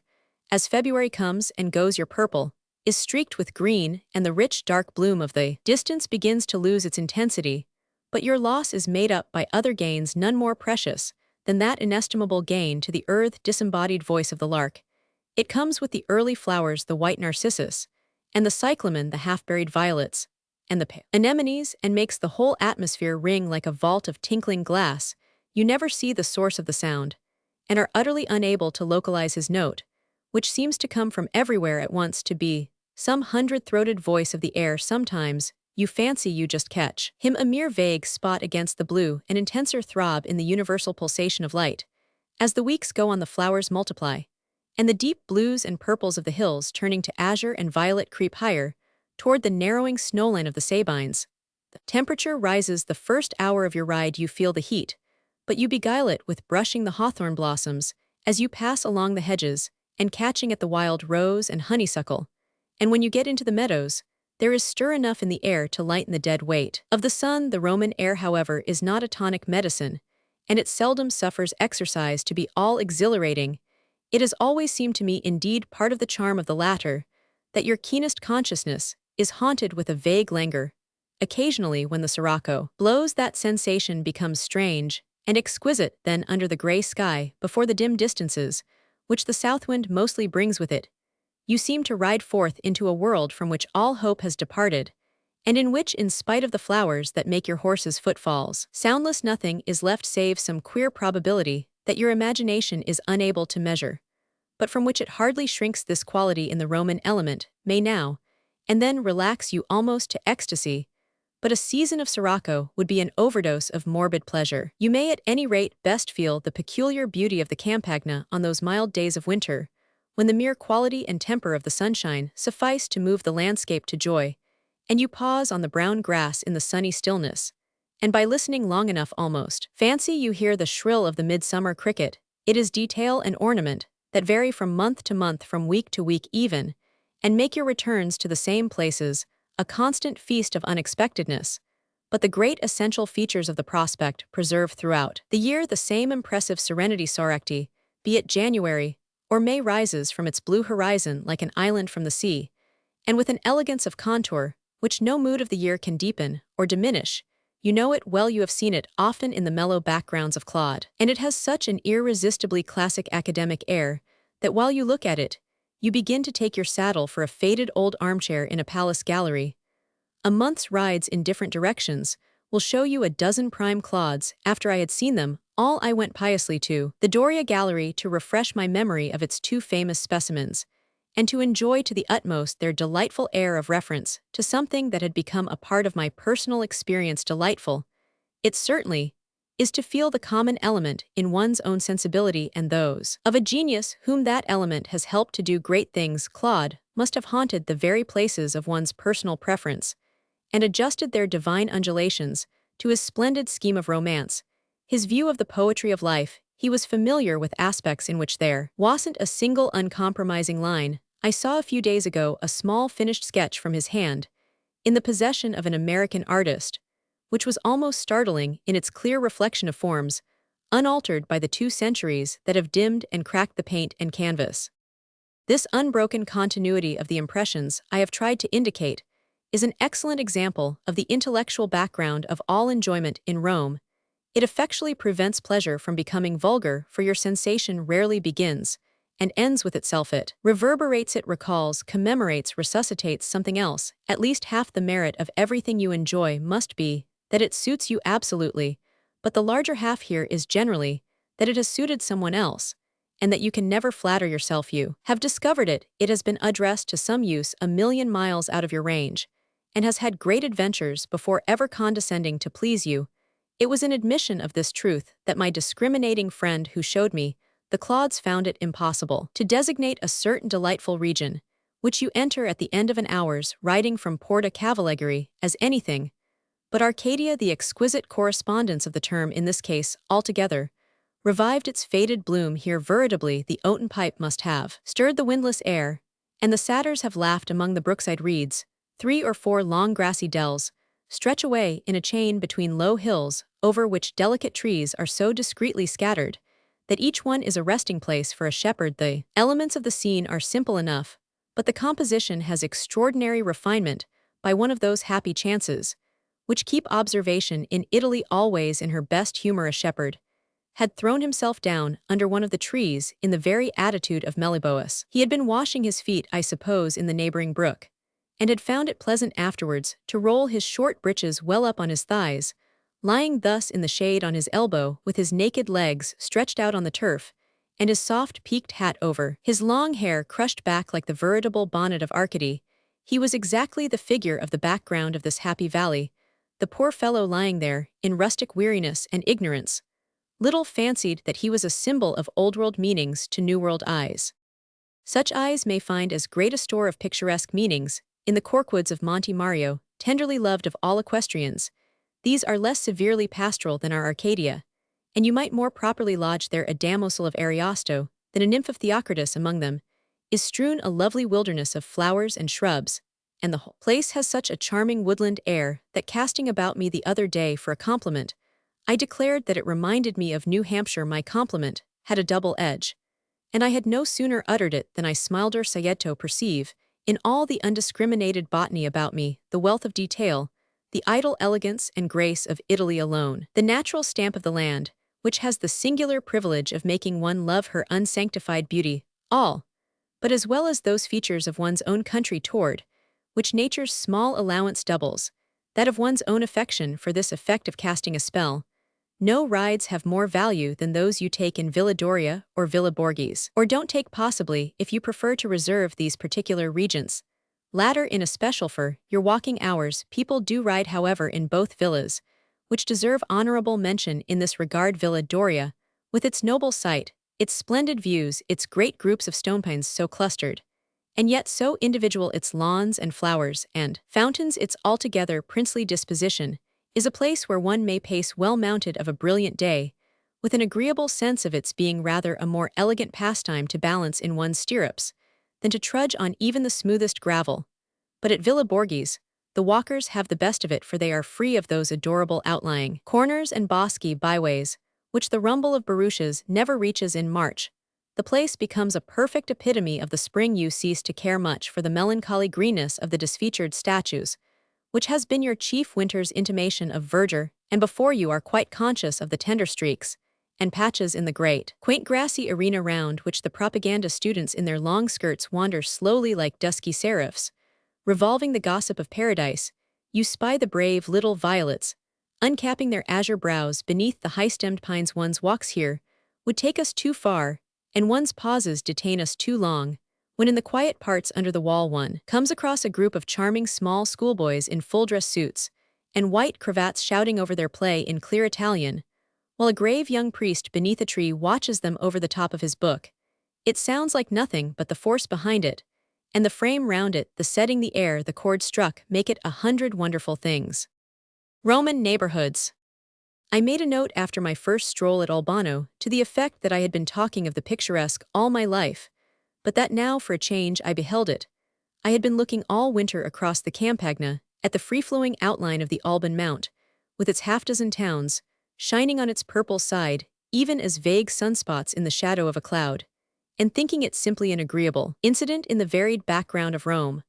But now that during the last few days I have been treating it as a foreground, have been suffering St. Peter's to play the part of a small mountain on the horizon, with the Campagna swimming mistily through the ambiguous lights and shadows of the interval, I find the interest as great as in the best of the byplay of Rome. The walk I speak of was just out of the village to the south, toward the neighboring town of El Erixia, neighboring these 20 years. Since the Pope, the late Pope, I was on the point of calling him through his superb viaduct, across the deep ravine, which divides it from Albano. At the risk of seeming to fantasticate, I confess that the Pope's having built the viaduct in this very recent antiquity made me linger there in a pensive posture and marvel at the march of history, and at Pius the Ninth's beginning already to profit by the sentimental allowances we make to vanished powers and ardent Nero. Then would have had his own way with me, and obtained a frank admission that the Pope was indeed a father to his people, far down into the charming valley, which slopes out of the ancestral woods of the Chigas into the level Campagna winds, the steep stone-paved road at the bottom of which in the good old days tourists, in no great hurry, saw the mules and oxen tackled to their carriage for the opposite ascent. And indeed, even an impatient tourist might have been content to lounge back in his jolting chaise, and look out at the moldy foundations of the little city plunging into the verdurous flank of the gorge. Questioned as a cherisher of quaintness as to the best bit hereabouts, I should certainly name the way in which the crumbling black houses of these ponderous villages plant their weary feet on the flowery edges of all the steepest chasms. Before you enter one of them, you invariably find yourself lingering outside its pretentious old gateway, to see it clutched and stitched to the stony hillside by this rank embroidery of the wildest and bravest things that grow just at this moment. Nothing is prettier than the contrast between their dusky ruggedness and the tender, the yellow and pink and violet fringe of that mantle. All this you may observe from the viaduct at the Erixia, but you must wander below to feel the full force of the eloquence of our imaginary Papalino. The pillars and arches of pale gray Peperino arise in huge tiers with a magnificent spring and solidity the older Romans built no better, and the work has a deceptive air of being one of their sturdy bequests, which help one to drop another sigh over the antecedents the Italians of today are so eager to repudiate, will those they give their descendants be. At the Erixia, in any case, I found a little square with a couple of mossy fountains, occupied on one side by a vast dusk-effaced Palazzo Chigi, and on the other by a goodly church with an imposing dome. The dome within covers the whole edifice, and is adorned with some extremely elegant stucwork of the 17th century, it gave a great value to this fine old decoration that preparations were going forward for a local festival, and that the village carpenter was hanging certain moldy strips of crimson damask against the piers of the vaults. The damask might have been of the 17th century too, and a group of peasant women were seeing it unfurled with evident awe. I regarded it myself with interest. It seemed so the tattered remnant of a fashion that had gone out forever. I thought again of the poor disinherited Pope, wondering whether when such venerable frippery will no longer bear the carpenter's nails any more will be provided. It was hard to fancy anything but shreds and patches in that musty tabernacle. Wherever you go in Italy, you receive some such intimation as this of the shrunken proportions of Catholicism, and every church I have glanced into on my walks hereabouts has given me an almost pitying sense of it. One finds one's self at last without fatuity, I hope, feeling sorry for the solitude of the remaining faithful. It's as if the churches had been made so for the world in its social sense, and the world had so irrevocably moved away they are in size out of all modern proportion to the local needs, and the only thing at all alive in the melancholy waste they collectively form is the smell of stale incense. There are pictures on all the altars, by respectable third-rate painters' pictures, which I suppose once were ordered and paid for and criticized by worshippers who united taste with piety at Genzano. Beyond the Arixia rises on the gray village street a pompous Renaissance temple whose imposing nave and aisles would contain the population of a capital. But where is the taste of the Arixia and Genzano? Where are the choice spirits for whom Antonio Raggi modeled the garlands of his dome, and 100 clever craftsmen imitated Guido and Caravaggio? Here and there from the pavement, as you pass, a dusky crone interlards her devotions with more profane importunities, or a grizzled peasant on rusty-jointed knees, tilted forward with his elbows on a bench, reveals the dimensions of the patch in his blue breeches. But where is the connecting link between Guido and Caravaggio, and those poor souls for whom an undoubted original is only a something behind a row of candlesticks of no very clear meaning, save that you must bow to it? You find a vague memory of it at best in the useless grandeurs about you, and you seem to be looking at a structure of which the stubborn earth-scented foundations alone remain, with the carved and painted shell that bends above them, while the central substance has utterly crumbled away.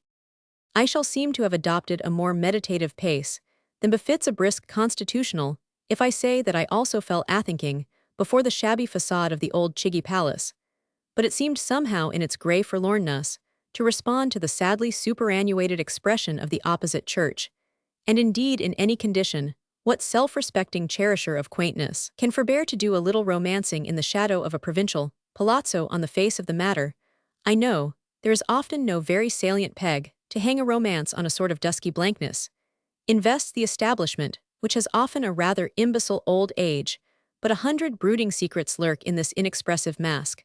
And the Chigi Palace did duty for me. The suggestive twilight as the most haunted of houses, its basement walls sloped outward like the beginning of a pyramid, and its lower windows were covered with massive iron cages. Within the doorway across the court, I saw the pale glimmer of flowers on a terrace, and I made much for the effect of the roof of a great covered loggia or belvedere, with a dozen windowpanes missing or mended with paper. Nothing gives one a stronger impression of old manners than an ancestral palace towering in this haughty fashion over a shabby little town. You hardly stretch a point when you call it an impression of feudalism.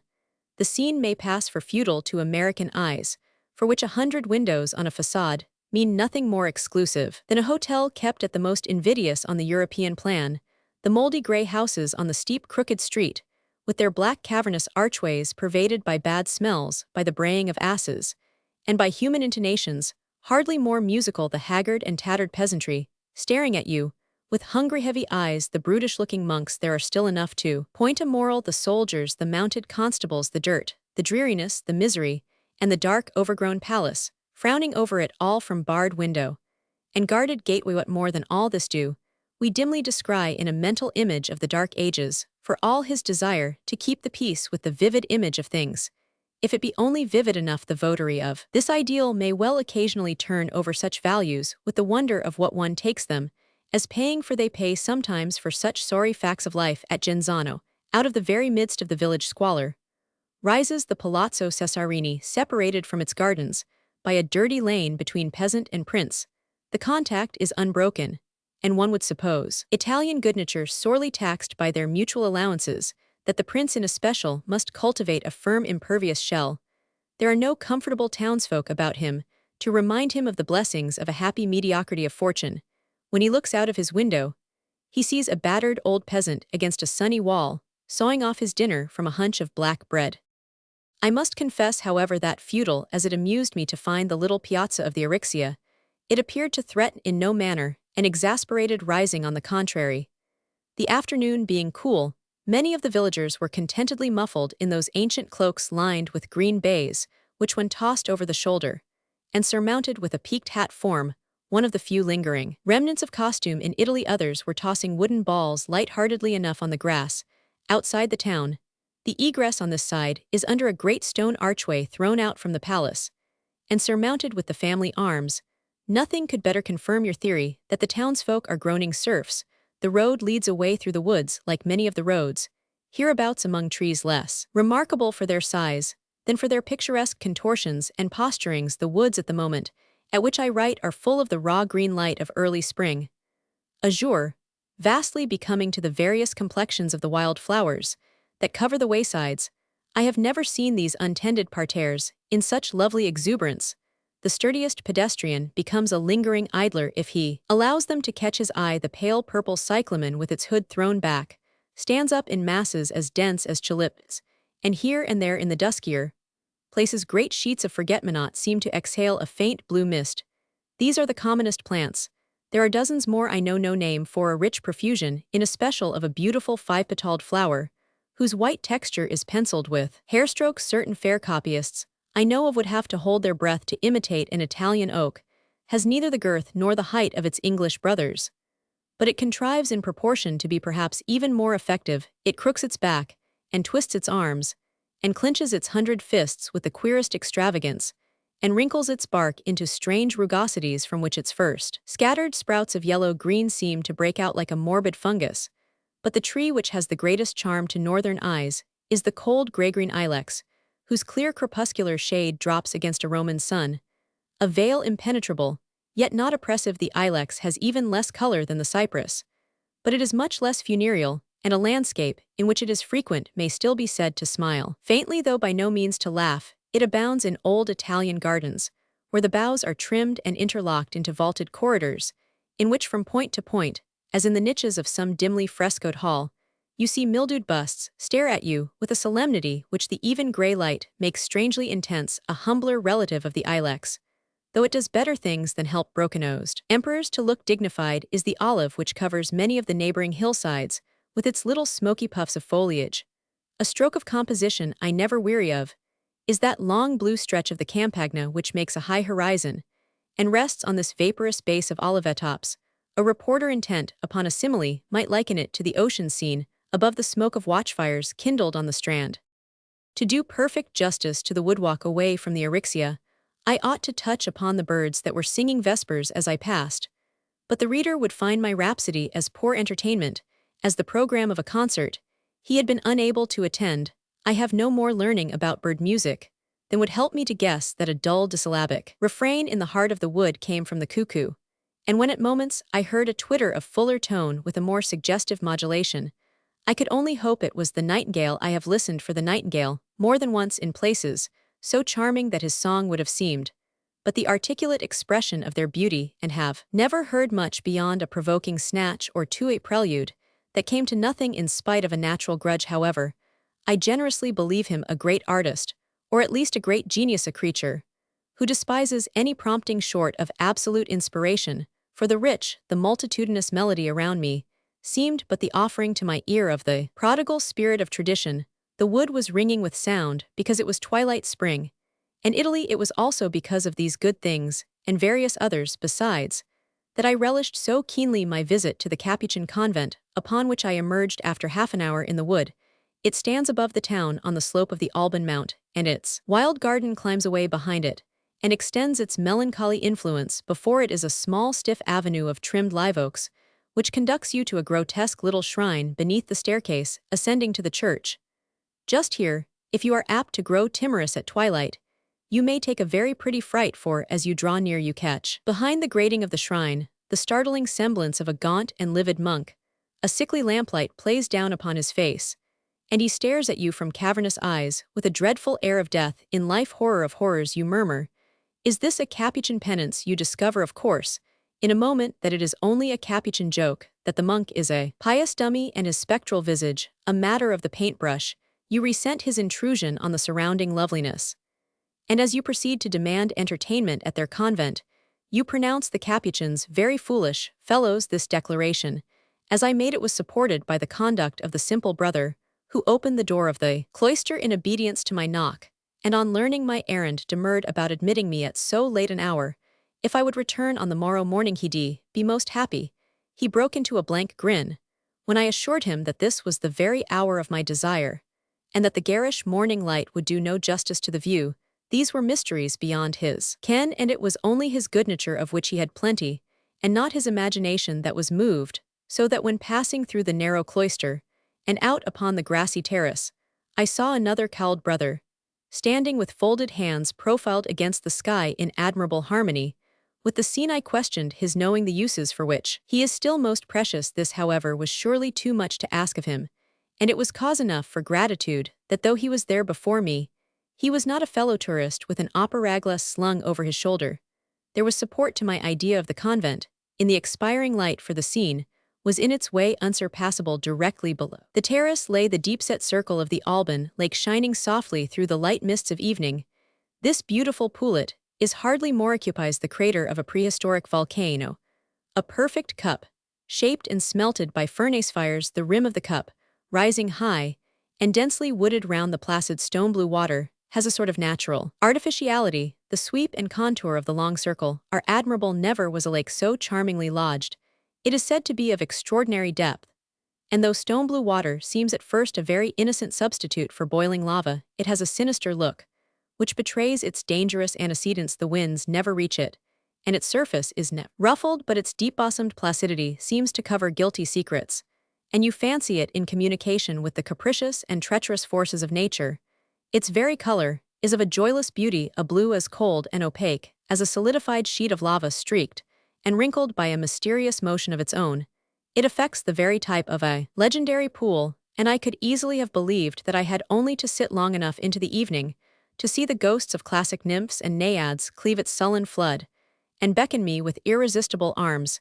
Is it because its shores are haunted with these vague pagan influences that 2 convents have risen there to purge the atmosphere from the Capuchin terrace? You look across at the gray Franciscan monastery of Palazzuola, which is not less romantic, certainly, than the most obstinate myth it may have exorcised. The Capuchin garden is a wild tangle of great trees and shrubs, and clinging trembling vines, which in these hard days are left to take care of themselves, a weedy garden if there ever was one, but none the less charming for that in the deepening dusk, with its steep grassy vistas struggling away into impenetrable shadow. I braved the shadow for the sake of climbing upon certain little flat-roofed crumbling pavilions that rise from the corners of the further wall, and give you a wider and lovelier view of lake and hills and sky. I have perhaps justified to the reader the mild proposition with which I started, convinced him, that is, that Albano is worth a walk. It may be a different walk each day, moreover, and not resemble its predecessors save by its keeping in the shade galleries. The roads are prettily called, and with the justice that they are vaulted and draped overhead, and hung with an immense succession of pictures. As you follow the few miles from Genzano to Frascati, you have perpetual views of the Campagna, framed by clusters of trees, the vast iridescent expanse of which completes the charm and comfort of your verdurous dusk. I compared it just now to the sea, and with a good deal of truth, for it has the same incalculable lights, and shades the same confusion of glitter and gloom. But I have seen it at moment chiefly in the misty twilight, when it resembled less the waste of waters than something more portentous, the land itself in fatal dissolution.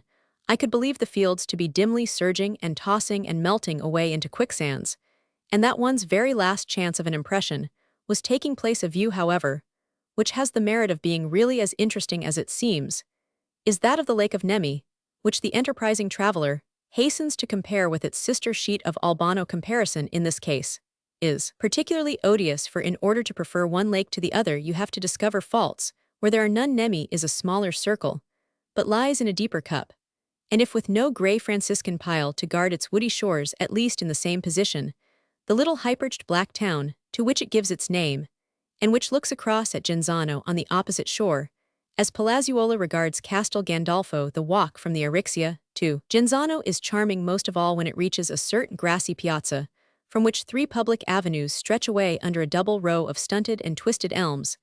The Duke Cesarini has a villa at Genzano.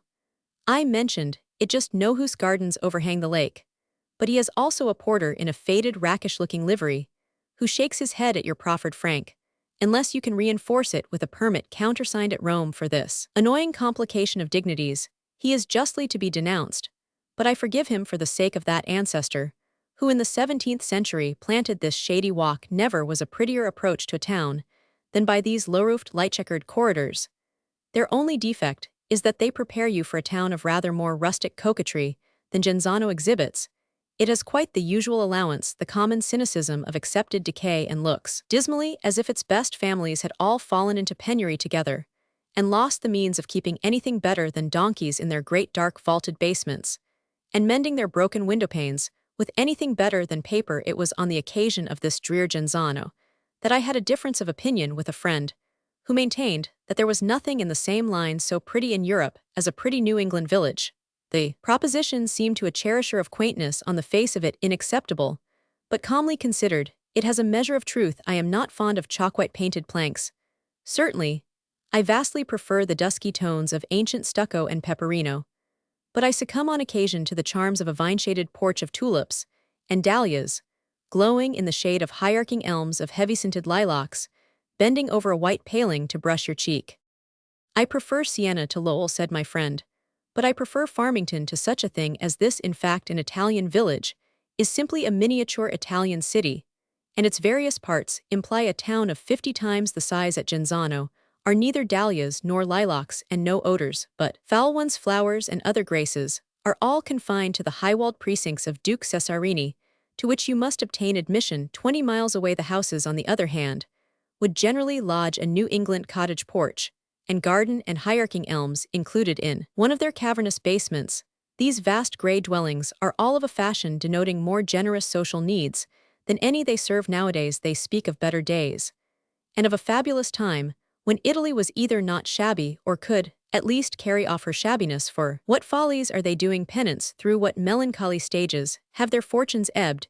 You ask these questions as you choose the shady side of the long blank street, and watch the hot sun glare upon the dust-colored walls and pause before the fetid gloom of open doors.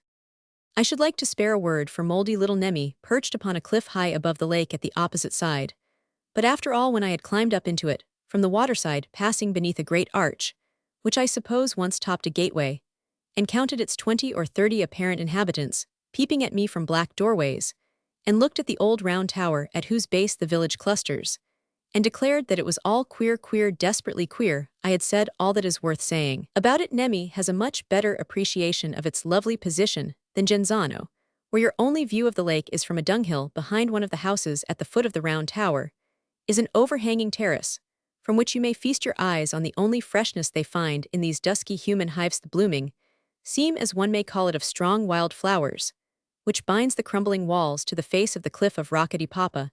I must say as little it consorted generally with the bravery of its name, but the only object I made a note of, as I passed through it on my way to Monte Cavo, which rises directly above it, was a little black house, with a tablet in its face setting forth that Massimo di Asglio had dwelt there. The story of his sojourn is not the least attaching episode in his delightful Ricordi from the summit of Monte Cavo, is a prodigious view, which you may enjoy with whatever good nature is left you by the reflection that the modern Passionist convent occupying this admirable site was erected by the Cardinal of York, grandson of James Roman II, on the demolished ruins of an immemorial temple of Jupiter, the last foolish act of a foolish race. For me, I confess, this folly spoiled the convent, and the convent all but spoiled the view, for I kept thinking how fine it would have been to emerge upon the old pillars and sculptures from the lava pavement of the Via Triumphalis, which wanders grass-grown and untrodden through the woods. A convent, however, which nothing spoils is that of Palazzuola, to which I paid my respects on this same occasion. It rises on a lower spur of Monte Cavo on the edge, as we have seen of the Alban Lake, and though it occupies a classic site, that of early Alba Longa, it displaced nothing more precious than memories and legends so dim that the antiquarians are still quarreling about them. It has a meager little church, and the usual sham Perugino with a couple of tinsel crowns for the Madonna and the infant inserted into the canvas, and it has also a musty old room hung about with faded portraits and charts and queer ecclesiastical knickknacks, which borrowed a mysterious interest from the sudden assurance of the simple Franciscan brother, who accompanied me, that it was the room of the son of the King of Portugal. But my peculiar pleasure was the little thick-shaded garden, which adjoins the convent, and commands from its massive artificial foundations an enchanting view of the lake. Part of it is laid out in cabbages and lettuce, over which a rubicund brother with his frock tucked up was bending with a solicitude which he interrupted to remove his skullcap and greet me with the unsophisticated sweet-humored smile that every now and then in Italy does so much to make you forget the ambiguities of monachism. The rest is occupied by cypresses and other funereal umbrage, making a dank circle round an old cracked fountain black with water moss. The parapet of the terrace is furnished with good stone seats where you may lean on your elbows to gaze away a sunny half-hour, and feeling the general charm of the scene declare that the best mission of such a country in the world has been simply to produce in the way of prospect, and picture these masterpieces of mildness mild, here as a dream, the whole attained effect mild as resignation, mild as one's thoughts of another life. Such a session wasn't surely an experience of the irritable flesh. It was the deep degustation, on a summer's day, of something immortally expressed by a man of genius. Illustration: Castel Gandolfo. From Albano, you may take your way through several ancient little cities, to Frascati, a rival center of villeggiatura, the road following the hillside for a long morning's walk, and passing through alternations of denser and clearer shadowed dark vaulted alleys of ilex, and the brilliant corridors of fresh-sprouting oak. The Campagna is beneath you continually, with the sea beyond Ostia, receiving the silver arrows of the sun upon its chased and burnished shield, and mighty Rome to the north lying at no great length in the idle immensity around it.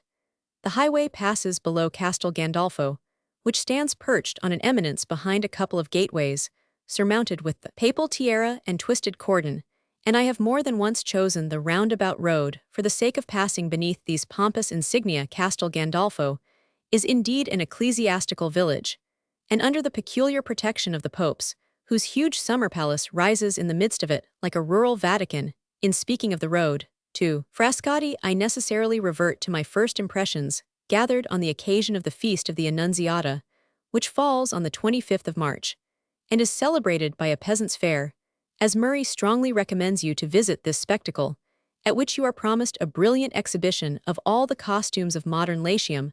I took an early train to Frascati, and measured in company with a prodigious stream of humble pedestrians the half-hour's interval to Grotta Ferrata, where the fair is held. The road winds along the hillside among the silver-sprinkled olives, and through a charming wood, where the ivy seemed tacked upon the oaks by women's fingers, and the birds were singing too. The late anemones, it was covered with a very jolly crowd of vulgar pleasuretakers, and the only creatures not in a state of manifest hilarity were the pitiful little overladen, overbeaten donkeys, who surely deserve a chapter to themselves in any description of these neighborhoods, and the horrible beggars who were thrusting their swords and stumps at you from under every tree. Everyone was shouting, singing, scrambling, making light of dust and distance, and filling the air with that childlike jollity which the blessed Italian temperament never goes roundabout to conceal. There is no crowd surely at once so jovial and so gentle as an Italian crowd, and I doubt if in any other country the tightly packed third-class car in which I went out from Rome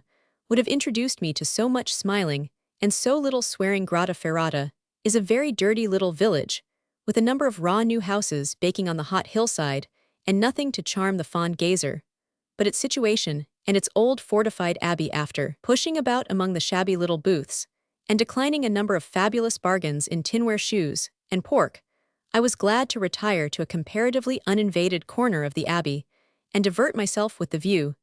This grey ecclesiastical stronghold is a thoroughly scenic affair, hanging over the hillside on plunging foundations, which bury themselves among the dense olives. It has massive round towers at the corners, and a grass-grown moat enclosing a church and a monastery.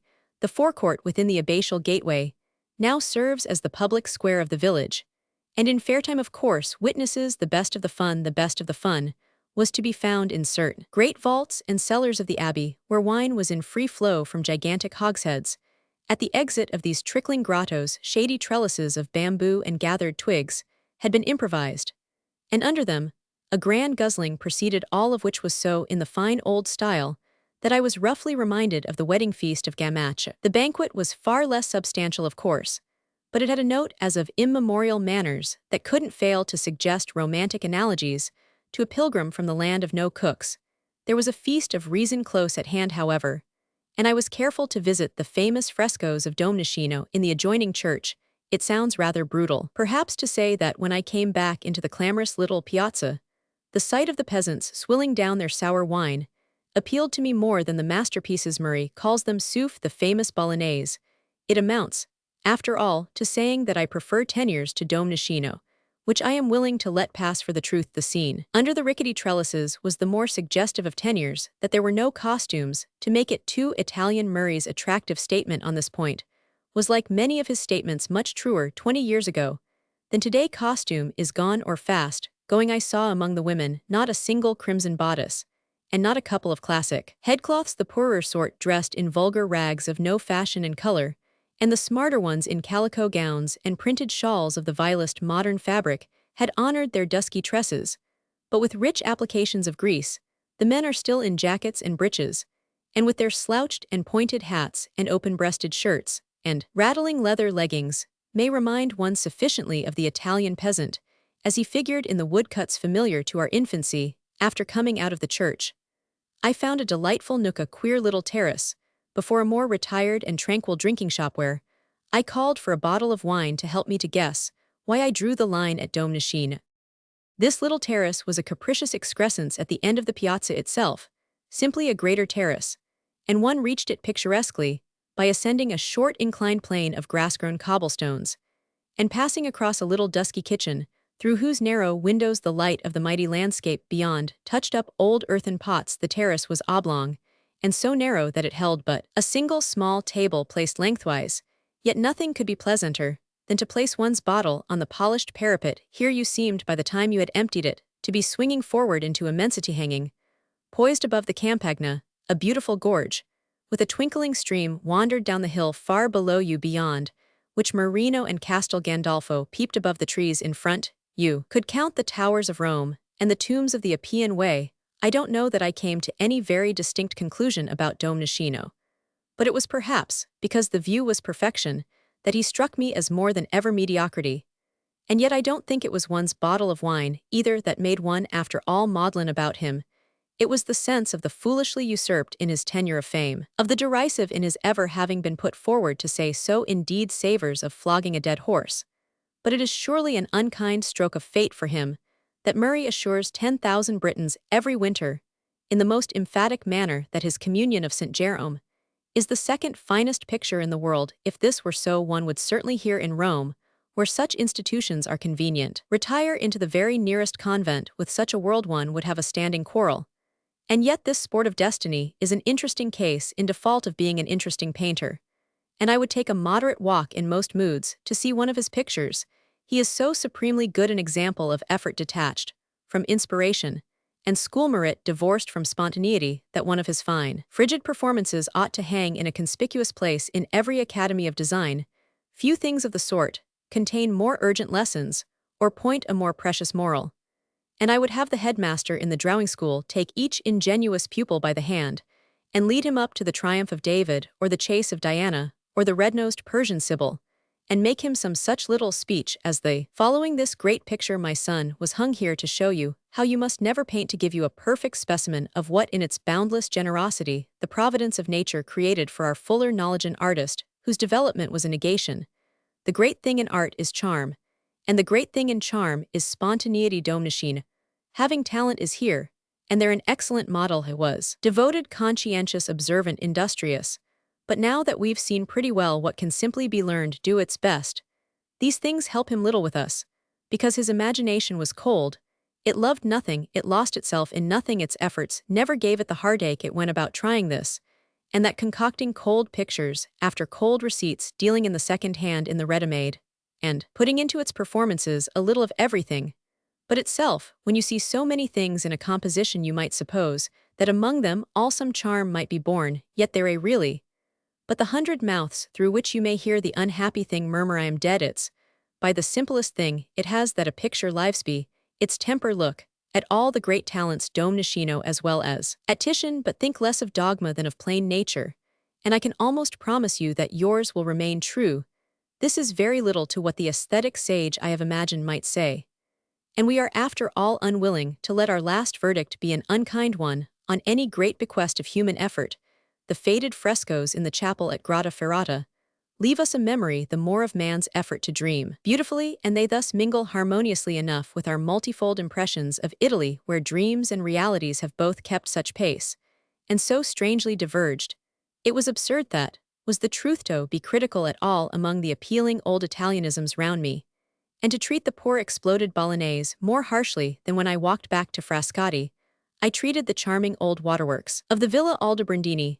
I confound these various products of antiquated art in a genial absolution, and should like especially to tell how fine it was to watch this prodigious fountain come tumbling down its channel of mouldy rockwork, through its magnificent vista of ilex, to the fantastic old hemicycle, where a dozen tritons and naiads sit posturing to receive it. The sky above the ilexes was incredibly blue and the ilexes themselves incredibly black, and to see the young white moon peeping above the trees you could easily have fancied it was midnight. I should like furthermore to expatiate on Villa Mondragon, the most grandly impressive hereabouts of all such domestic monuments. The casino in the midst is as big as the Vatican, which it strikingly resembles, and it stands perched on a terrace as vast as the parvis of St. Peter's, looking straight away over black cyperstops into the shining vastness of the Campagna.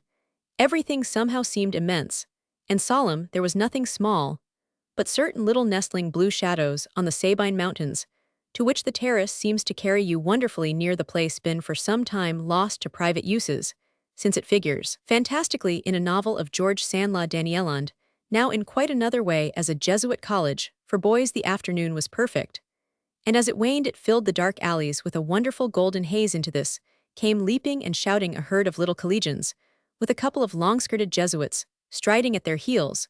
We all know I make the point for my antithesis, monstrous practices of these people, yet as I watched the group, I verily believe, I declared that if I had a little son he should go to Mondragon and receive their crooked teachings for the sake of the other memories, the avenues of Cyprus, and ilex, the view of the Campagna, the atmosphere of antiquity. But doubtless, when a sense of mere character, shameless, incomparable character, has brought one to this, it is time one should pause. The after-season in Rome. One may at the blessed end of May say, without injustice to anybody, that the state of mind of many a forestiero in Rome is one of intense impatience for the moment when all other forestieri shall have taken themselves off. One may confess to this state of mind, and be no misanthrope. The place has passed so completely for the winter months into the hands of the barbarians, that estimable character, the passionate pilgrim, finds it constantly harder to keep his passion clear. He has a rueful sense of impressions perverted and adulterated. The all-venerable visage disconcerts us by a vain eagerness to see itself mirrored in English, American, German eyes. It isn't simply that you are never first or never alone at the classic or historic spots where you have dreamt of persuading the shy genius loci into confidential utterance. It isn't simply that St. Peter's, the Vatican, the Palatine are forever ringing with the false note of the languages without style. It is the general oppressive feeling that the city of the soul has become for the time a monstrous mixture of watering place and curiosity shop, and that its most ardent life is that of the tourists who haggle over false intaglios and yawn through palaces and temples. But you are told of a happy time when these abuses begin to pass away, when Rome becomes Rome again, and you may have her all to yourself. You may like her more or less. Now I was assured at the height of the season, but you must wait till the month of May, when she'll give you all she has to love her.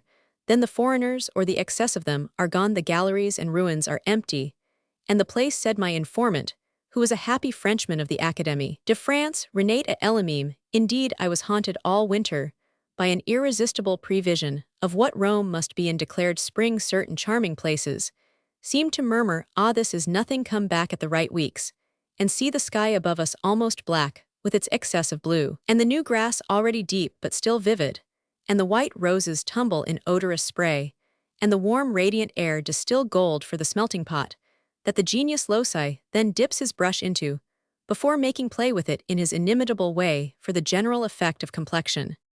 A month ago, I spent a week in the country, and on my return, the first time I approached the Corso, became conscious of a change. Something delightful had happened to which at first I couldn't give a name, but which presently shone out as the fact that there were but half as many people present, and that these were chiefly the natural, or the naturalized. We had been docked of half our irrelevance, our motley excess, and now physically, morally, aesthetically, there was elbow room in the afternoon. I went to the Pincio, and the Pincio was almost dull. The band was playing to a dozen ladies who lay in landaus poising their lace-fringed parasols, but they had scarce more than a light-gloved dandy apiece, hanging over their carriage doors. By the parapet to the great terrace that sweeps the city stood but 3 or 4 interlopers looking at the sunset and with their Baedekers only just showing in their pockets. Sunsets, not being down among the tariffed articles in these precious volumes, I went so far as to hope for them that, like myself, they were under every precaution, taking some amorous intellectual liberty with the scene. Practically, I violate thus the instinct of monopoly, since it's a shame not to publish that Rome in May is indeed exquisitely worth your patience. I have just been so gratified at finding myself in undisturbed possession, for a couple of hours, of the Museum of the Lateran, that I can afford to be magnanimous. It's almost as if the old all-papal paradise had come back. The weather for a month has been perfect, the sky an extravagance of blue, the air lively enough, the nights cool, nippingly cool, and the whole ancient grayness lighted with an irresistible smile. Rome, which in some moods, especially to newcomers, seems a place of almost sinister gloom, has an occasional art, as one knows her better, of brushing away care by the grand gesture with which some splendid impatient morning matron, just the Niobe of nations, surviving, emerging, and looking about her, again might pull off and cast aside an oppression of muffling crape. This admirable power still temperamentally to react and take notice lurks in all her darkness and dirt, and decay is something more careless and hopeless than our thrifty northern cheer, and yet more genial and urbane than the Parisian spirit of blog. The collective Roman nature is a healthy and hearty one, and you feel it abroad in the streets even when the sirocco blows and the medium of life seems to proceed more or less from the mouth of a furnace. But who shall analyze even the simplest Roman impression? It is compounded of so many things. It says so much, it involves so much, it so quickens the intelligence, and so flatters the heart, that before we fairly grasp the case, the imagination has marked it for her own, and exposed us to a perilous likelihood of talking nonsense about it. The smile of Rome, as I have called it, and its insidious message to those who incline to ramble irresponsibly and take things as they come, is ushered in with the first breath of spring, and then grows and grows with the advancing season, till it wraps the whole place in its tenfold charm. As the process develops, you can do few better things than go often to Villa Borghese and sit on the grassen, a stout bit of drapery, and watch its exquisite stages. It has a frankness and a sweetness beyond any relenting of our clumsy climates. Even when hours leave off their damnable faces, and begin, nature departs from every reserve, with a confidence that leaves one at a loss where, as it were, to look, leaves one, as I say, nothing to do, but to lay one's head among the anemones at the base of a high-stemmed pine, and gaze up crestward and skyward along its slanting silvery column. You may watch the whole business from a dozen of these choice standpoints, and have a different villa for it every day in the week. The Doria, the Ludovisi, the Medici, the Albani, the Wolkonski, the Chigi, the Mellini, the Massamother, are more of them, with all their sights and sounds and odors and memories, than you have senses, for but I prefer none of them to the Borghese, which is free to all the world at all times, and yet never crowded. For when the whirl of carriages is great in the middle regions, you may find 100 untrodden spots, and silent corners tenanted at the worst by a group of those long-skirted young propagandists, who stalk about with solemn angularity, each with a book under his arm like silhouettes from a medieval missal, and compose so extremely well with the still more processional cypresses, and with stretches of golden russet wall, overtopped by ultramarine. And yet if the Borghese is good, the Medici is strangely charming, and you may stand in the little belvedere which rises with such surpassing oddity out of the dusky heart of the Bachetto. At the latter establishment a miniature presentation of the wood of the Sleeping Beauty, and look across at the Ludovisi pines, lifting their crooked parasols into a sky of what a painter would call the most morbid blue, and declare that the place where they grow is the most delightful in the world. Villa Ludovisi has been all winter the residence of the lady familiarly known in Roman society as Rosina Victor, Emmanuel's morganatic wife.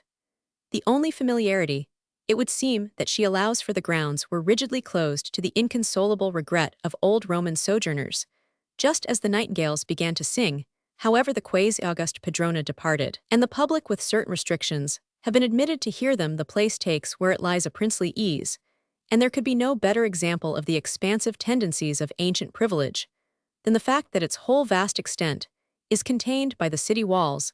It has in this respect very much the same enviable air of having got up early that marks the great intramural domain of Magdalen College at Oxford. The stern old ramparts of Rome form the outer enclosure of the villa, and hence a series of striking scenic effects, which it would be unscrupulous flattery to say you can imagine. The grounds are laid out in the formal last-century manner, but nowhere do the straight black cypresses lead off the gaze into vistas of a melancholy more charged with associations poetic, romantic, historic. Nowhere are there grander, smoother walls of laurel and myrtle. I recently spent an afternoon hour at the little Protestant cemetery close to St. Paul's Gate, where the ancient and the modern world are insidiously contrasted. They make between them one of the solemn places of Rome. Though, indeed, when funereal things are so interfused, it seems ungrateful to call them sad. Here is a mixture of tears and smiles, of stones and flowers, of morning cypresses and radiant sky, which gives us the impression of our looking back at death from the brighter side of the grave. The cemetery nestles in an angle of the city wall, and the older graves are sheltered by a mass of ancient brickwork, through whose narrow loopholes you peep at the wide purple of the Campagna. Shelley's grave is here buried in rows. A happy grave, every way for the very type and figure of the poet. Nothing could be more impenetrably tranquil than this little corner in the bend of the protecting rampart, where a cluster of modern ashes is held tenderly in the rugged hand of the past. The past is tremendously embodied in the hoary pyramid of Caius Cestius, which rises hard by half within the wall and half without, cutting solidly into the solid blue of the sky, and casting its pagan shadow upon the grass of English gravestead of Keats, among them with an effect of poetic justice. It is a wonderful confusion of mortality, and a grim enough admonition of our helpless promiscuity in the crucible of time, but the most touching element of all is the appeal of the pious English inscriptions. Among all these Roman memories, touching, because of their universal expression of that trouble within trouble, misfortune in a foreign land, something special stirs the heart through the fine scriptural language, in which everything is recorded. The echoes of massive Latinity, with which the atmosphere is charged, suggest nothing more majestic and monumental. I may seem unduly to refine, but the injunction to the reader in the monument to Miss Bathurst, drowned in the Tiber in 1824, "If thou art young and lovely, build not thereon, for she who lies beneath thy feet in death was the loveliest flower ever cropped in its bloom," affects us irresistibly as a case for tears on the spot. The whole elaborate inscription, indeed, says something over and beyond all it does say. The English have the reputation of being the most reticent people in the world, and as there is no smoke without fire, I suppose they have done something to deserve it. Yet who can say that one doesn't constantly meet the most startling examples of the insular faculty to gush? In this instance, the mother of the deceased takes the public into her confidence with surprising frankness, and omits no detail, seizing the opportunity to mention by the way that she had already lost her husband by a most mysterious visitation. The appeal to one's attention, and the confidence in it, are withal most moving. The whole record has an old-fashioned gentility that makes its frankness tragic. You seem to hear the garrulity of passionate grief. To be choosing these positive commonplaces of the Roman tone for a theme when there are matters of modern moment going on may seem none the less to require an apology. But I make no claim to your special correspondence faculty for getting an inside view of things, and I have hardly more than a pictorial impression of the Pope's illness, and of the discussion of the law of the convents. Indeed, I am afraid to speak of the Pope's illness at all, lest I should say something egregiously heartless about it, recalling too forcibly that unnatural husband who was heard to wish that his wife would either get well. He had his reasons, and Roman tourists have theirs, in the shape of a vague longing for something spectacular at St. Peter's. If it takes the sacrifice of somebody to produce it, let somebody then be sacrificed. Meanwhile, we have been having a glimpse of the spectacular side of the Religious Corporations Bill, hearing one morning a great hubbub in the course. I stepped forth upon my balcony. A couple of hundred men were strolling slowly down the street, with their hands in their pockets, shouting in unison, "Abasso il Ministero," and huzzing in chorus just beneath my window. They stopped, and began to murmur, "Al Quirinale, Al Quirinale." The crowd surged a moment gently, and then drifted to the Quirinal where it scuffled harmlessly with half a dozen of the king's soldiers. It ought to have been impressive for what was it strictly unless the seeds of revolution. But its carriage was too gentle, and its cries too musical to send the most timorous tourist to packing his trunk. As I began with saying in Rome in May, everything has an amiable side, even popular uprisings. From a Roman notebook. December 28, 1872, in Rome again. For the last 3 days that second visit, which when the first isn't followed by a fatal illness in Florence, the story goes that one is doomed to pay. I didn't drink of the fountain of Trevi on the eve of departure the other time, but I feel as if I had drunk of the Tiber itself. Nevertheless, as I drove from the station in the evening, I wondered what I should think of it at this first glimpse. Hadn't I already known it all manner of evil, perhaps Paris, as I passed along the boulevards 3 evenings before to take the train, was swarming and glittering, as befits a great capital here in the black, narrow, crooked, empty streets. I saw nothing I would fain regard as eternal, but there were new gas lamps round the spouting Triton in Piazza Barberini, and a newspaper stall on the corner of the Condotti, and the coarse salient signs of the emancipated state. An hour later, I walked up to Via Gregoriana by Piazza di Spagna. It was all silent and deserted, and the great flight of steps looked surprisingly small. Everything seemed meager, dusky, provincial. Could Rome, after all, really be a world city? That queer old Rococo garden gateway at the top of the Gregoriana stirred a dormant memory. It awoke into a consciousness of the delicious mildness of the air, and very soon in a little crimson drawing-room, I was reconciled and reinitiated. Everything is dear in the way of lodgings, but it hardly matters as everything is taken, and someone else paying for it. I must make up my mind to a bare perch, but it seems poorly perverse here to aspire to an interior, or to be conscious of the economic side of life. The aesthetic is so intense that you feel you should live on the taste of it, should extract the nutritive essence of the atmosphere, for positively it's such an atmosphere. The weather is perfect, the sky as blue, as the most exploded tradition fames it, the whole air glowing and throbbing with lovely color. The glitter of Paris is now all gaslight, and oh, the monotonous miles of rain-washed asphalt. December 30th, I have had nothing to do with the ceremonies. In fact, I believe there have hardly been any. No midnight mass at the Sistine Chapel, no silver trumpets at St. Peter's. Everything is remorselessly clipped and curtailed. The Vatican in deepest mourning. But I saw it in its superbest scarlet in '69. I went yesterday with Roman 50 to the Colonna Gardens, an adventure that would have reconverted me to Rome if the thing weren't already done. It's a rare old placerizing in moldy bosky terraces and mossy stairways and winding walks from the back of the palace to the top of the Quirinal. It's the grand style of gardening, and resembles the present natural manner, as a chapter of Johnsonian rhetoric resembles a piece of clever contemporary journalism. But it's a better style in horticulture than in literature. I prefer one of the long-drawn blue-green colonna vistas, with a maimed and mossy-coated garden goddess at the end, to the finest possible quotation from a last-century classic. Perhaps the best thing there is the old orangery, with its trees in fantastic terracotta tubs. The late afternoon light was gilding the monstrous jars and suspending golden checkers among the golden-fruited leaves. Or perhaps the best thing is the broad terrace with its mossy balustrade, and its benches, also its view of the great naked Torre di Nerone. I think which might look stupid, if the rosy brickwork didn't take such a color in the blue air. Delightful at any rate to stroll and talk there in the afternoon sunshine. January 2nd, 1873. 2 or 3 drives with Aeon to St. Paul's without the walls and back, by a couple of old churches on the Aventine.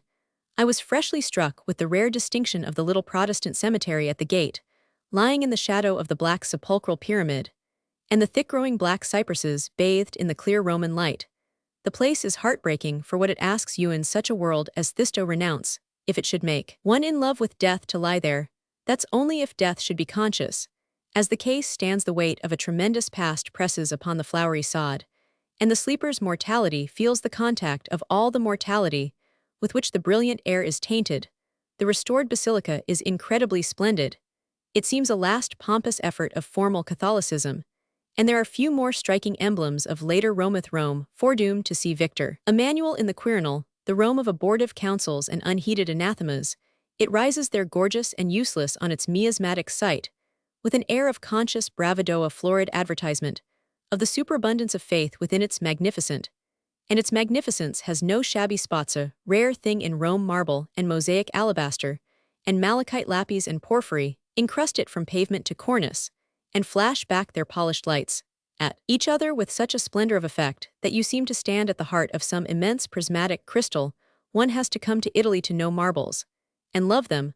I remember the fascination of the first great show of them I met in Venice at the Scalzi and Gesuti color has in no other form so cool and unfading a purity and luster, softness of tone, and hardness of substance that the sum of the artist's desire with his beautiful caressing, open-lipped Roman utterance so easy to understand, and to my ear so finely suggestive of genuine Latin, not our horrible Anglo-Saxon and Protestant kind, urged upon us the charms of a return by the Aventine, and the sight of a couple of old churches. The best is Santa Sabina, a very fine old structure of the 5th century, mouldering in its dusky solitude, and consuming its own antiquity. What a massive heritage Christianity and Catholicism are leaving. Here, what a substantial fact in all its decay, this memorial Christian temple, outliving its uses among the sunny gardens and vineyards, it has a noble nave filled with a stale smell, which like that of the onion brought tears to my eyes, and bordered with 24 fluted marble columns of pagan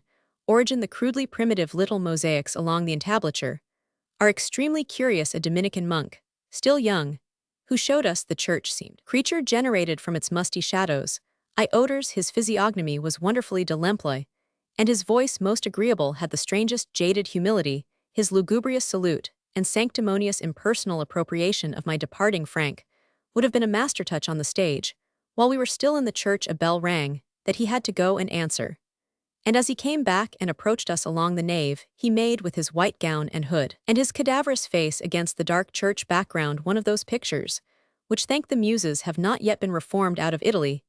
It was the exact illustration for insertion in a text of heaven knows how many old romantic and conventional literary Italianisms, plays, poems, mysteries of Udolpho. We got back into the carriage and talked of profane things, and went home to dinner, drifting recklessly, it seemed to me, from aesthetic luxury to social. On the 31st, we went to the musical Vesper service at the Gesu, hitherto done so splendidly before the Pope, and the cardinals. The manner of it was eloquent of change, no Pope, no cardinals, and indifferent music, but a great mise en scene. Nevertheless, the church is gorgeous, late Renaissance of great proportions, and full like so many others, but in a preeminent degree of 17th and 18th century Romanism. It doesn't impress the imagination, but richly feeds the curiosity, by which I mean one's sense of the curious suggests no legends, but innumerable anecdotes. A la Stendhal, there is a vast dome filled with a florid concave fresco of tumbling foreshortened angels, and all over the ceilings and cornices a wonderful outlay of dusky gildings and moldings. There are various Bernini saints and seraphs in stucco sculpture, astride of the tablets and doortops, backing against their rusty machinery of Capri nimbi, and egg-shaped cloudlets, marble, damask, and tapers in gorgeous profusion. The high altar a great screen of twinkling chandeliers, the choir perched in a little loft high up in the right transept, like a balcony in a side scene at the opera, and indulging in surprising roulades and flourishes. Near me sat a handsome, opulent-looking nun, possibly an abbess or prioress of noble lineage. Can a holy woman of such a complexion listen to a fine operatic baritone in a sumptuous temple, and receive none but ascetic impressions? What a crossfire of influences does Catholicism provide! January 4th, a drive with out of Porta San Giovanni, and along Via Appia, Nuova, more and more beautiful as you get well away from the walls, and the great view opens out before youth, rolling green-brown dells and flats of the Campagna, the long disjointed arcade of the aqueducts, the deep-shadowed blue of the Alban hills touched into pale lights by their scattered towns. We stopped at the ruined Basilica of San Stefano, an affair of the 5th century, rather meaningless without a learned companion, but the perfect little sepulchral chambers of the Pancratiae, disinterred beneath the church, tell their own telling. Their hardly dimmed frescoes, their beautiful sculptured coffin, and great sepulchral slab. Better still, the tomb of the Valerii adjoining eat, a single chamber, with an arched roof, covered with stucco moldings, perfectly intact, exquisite figures and arabesques as sharp and delicate as if the plasterer's scaffold had just been taken from under them. Strange enough to think of these things, so many of them, as their era surviving their immemorial eclipse in this perfect shape, and coming up like long-lost divers on the sea of time.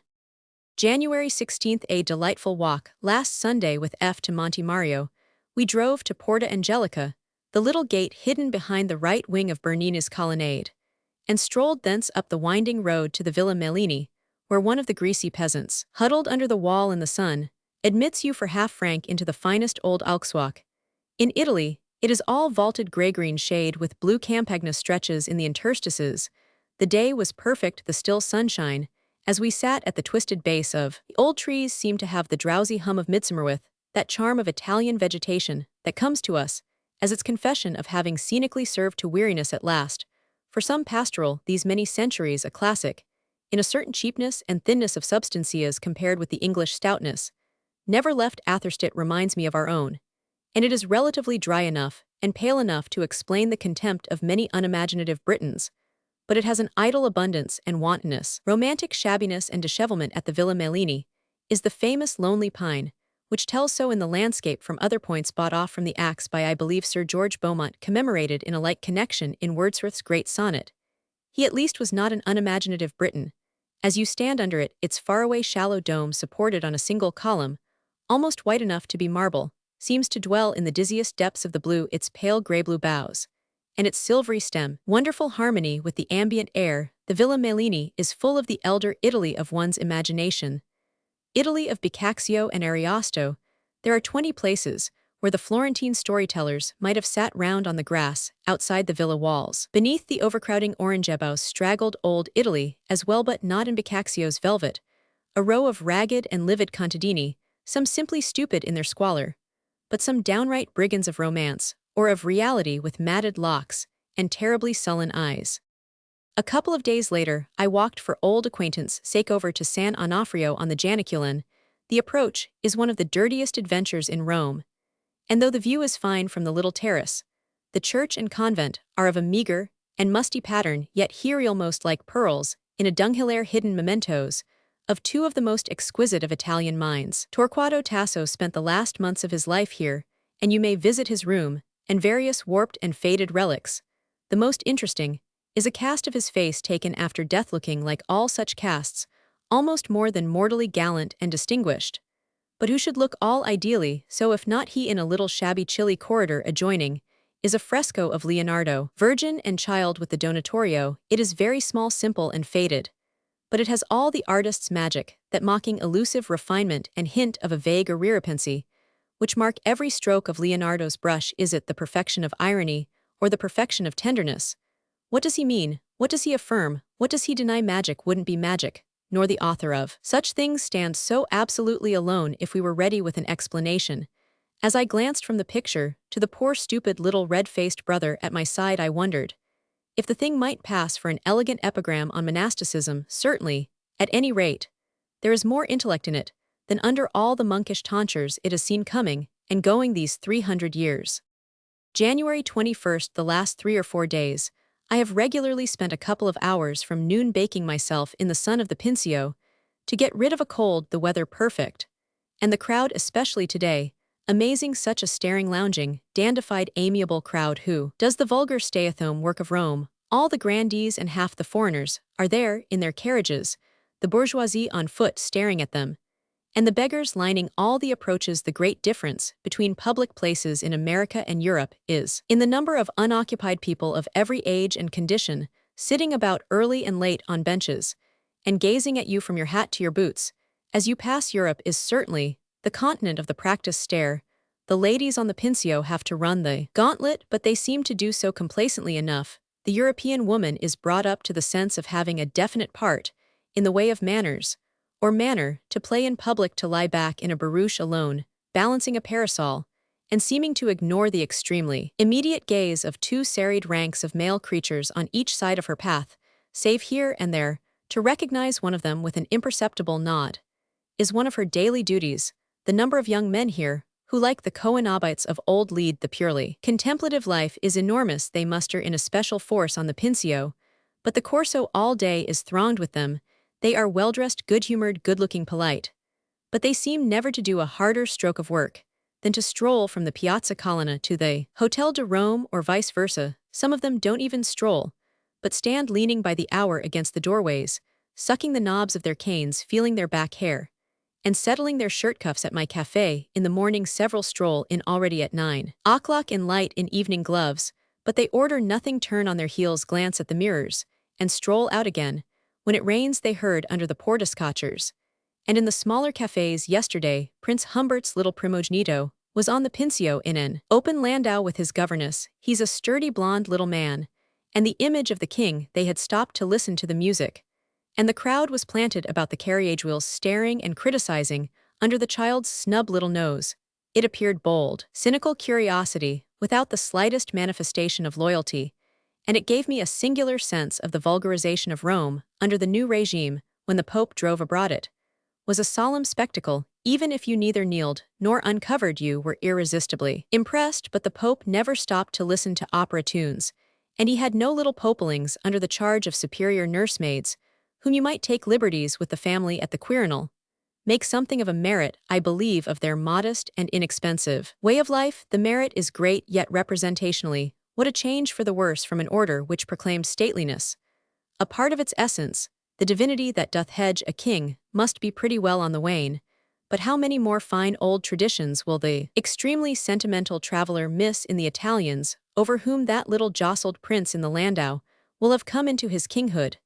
The Pincio continues to beguile. It's a great resource. I am forever being reminded of the aesthetic luxury, as I called it, above of living in Rome, to be able to choose of an afternoon, for a lounge respectfully speaking between St. Peter's and the High Precinct.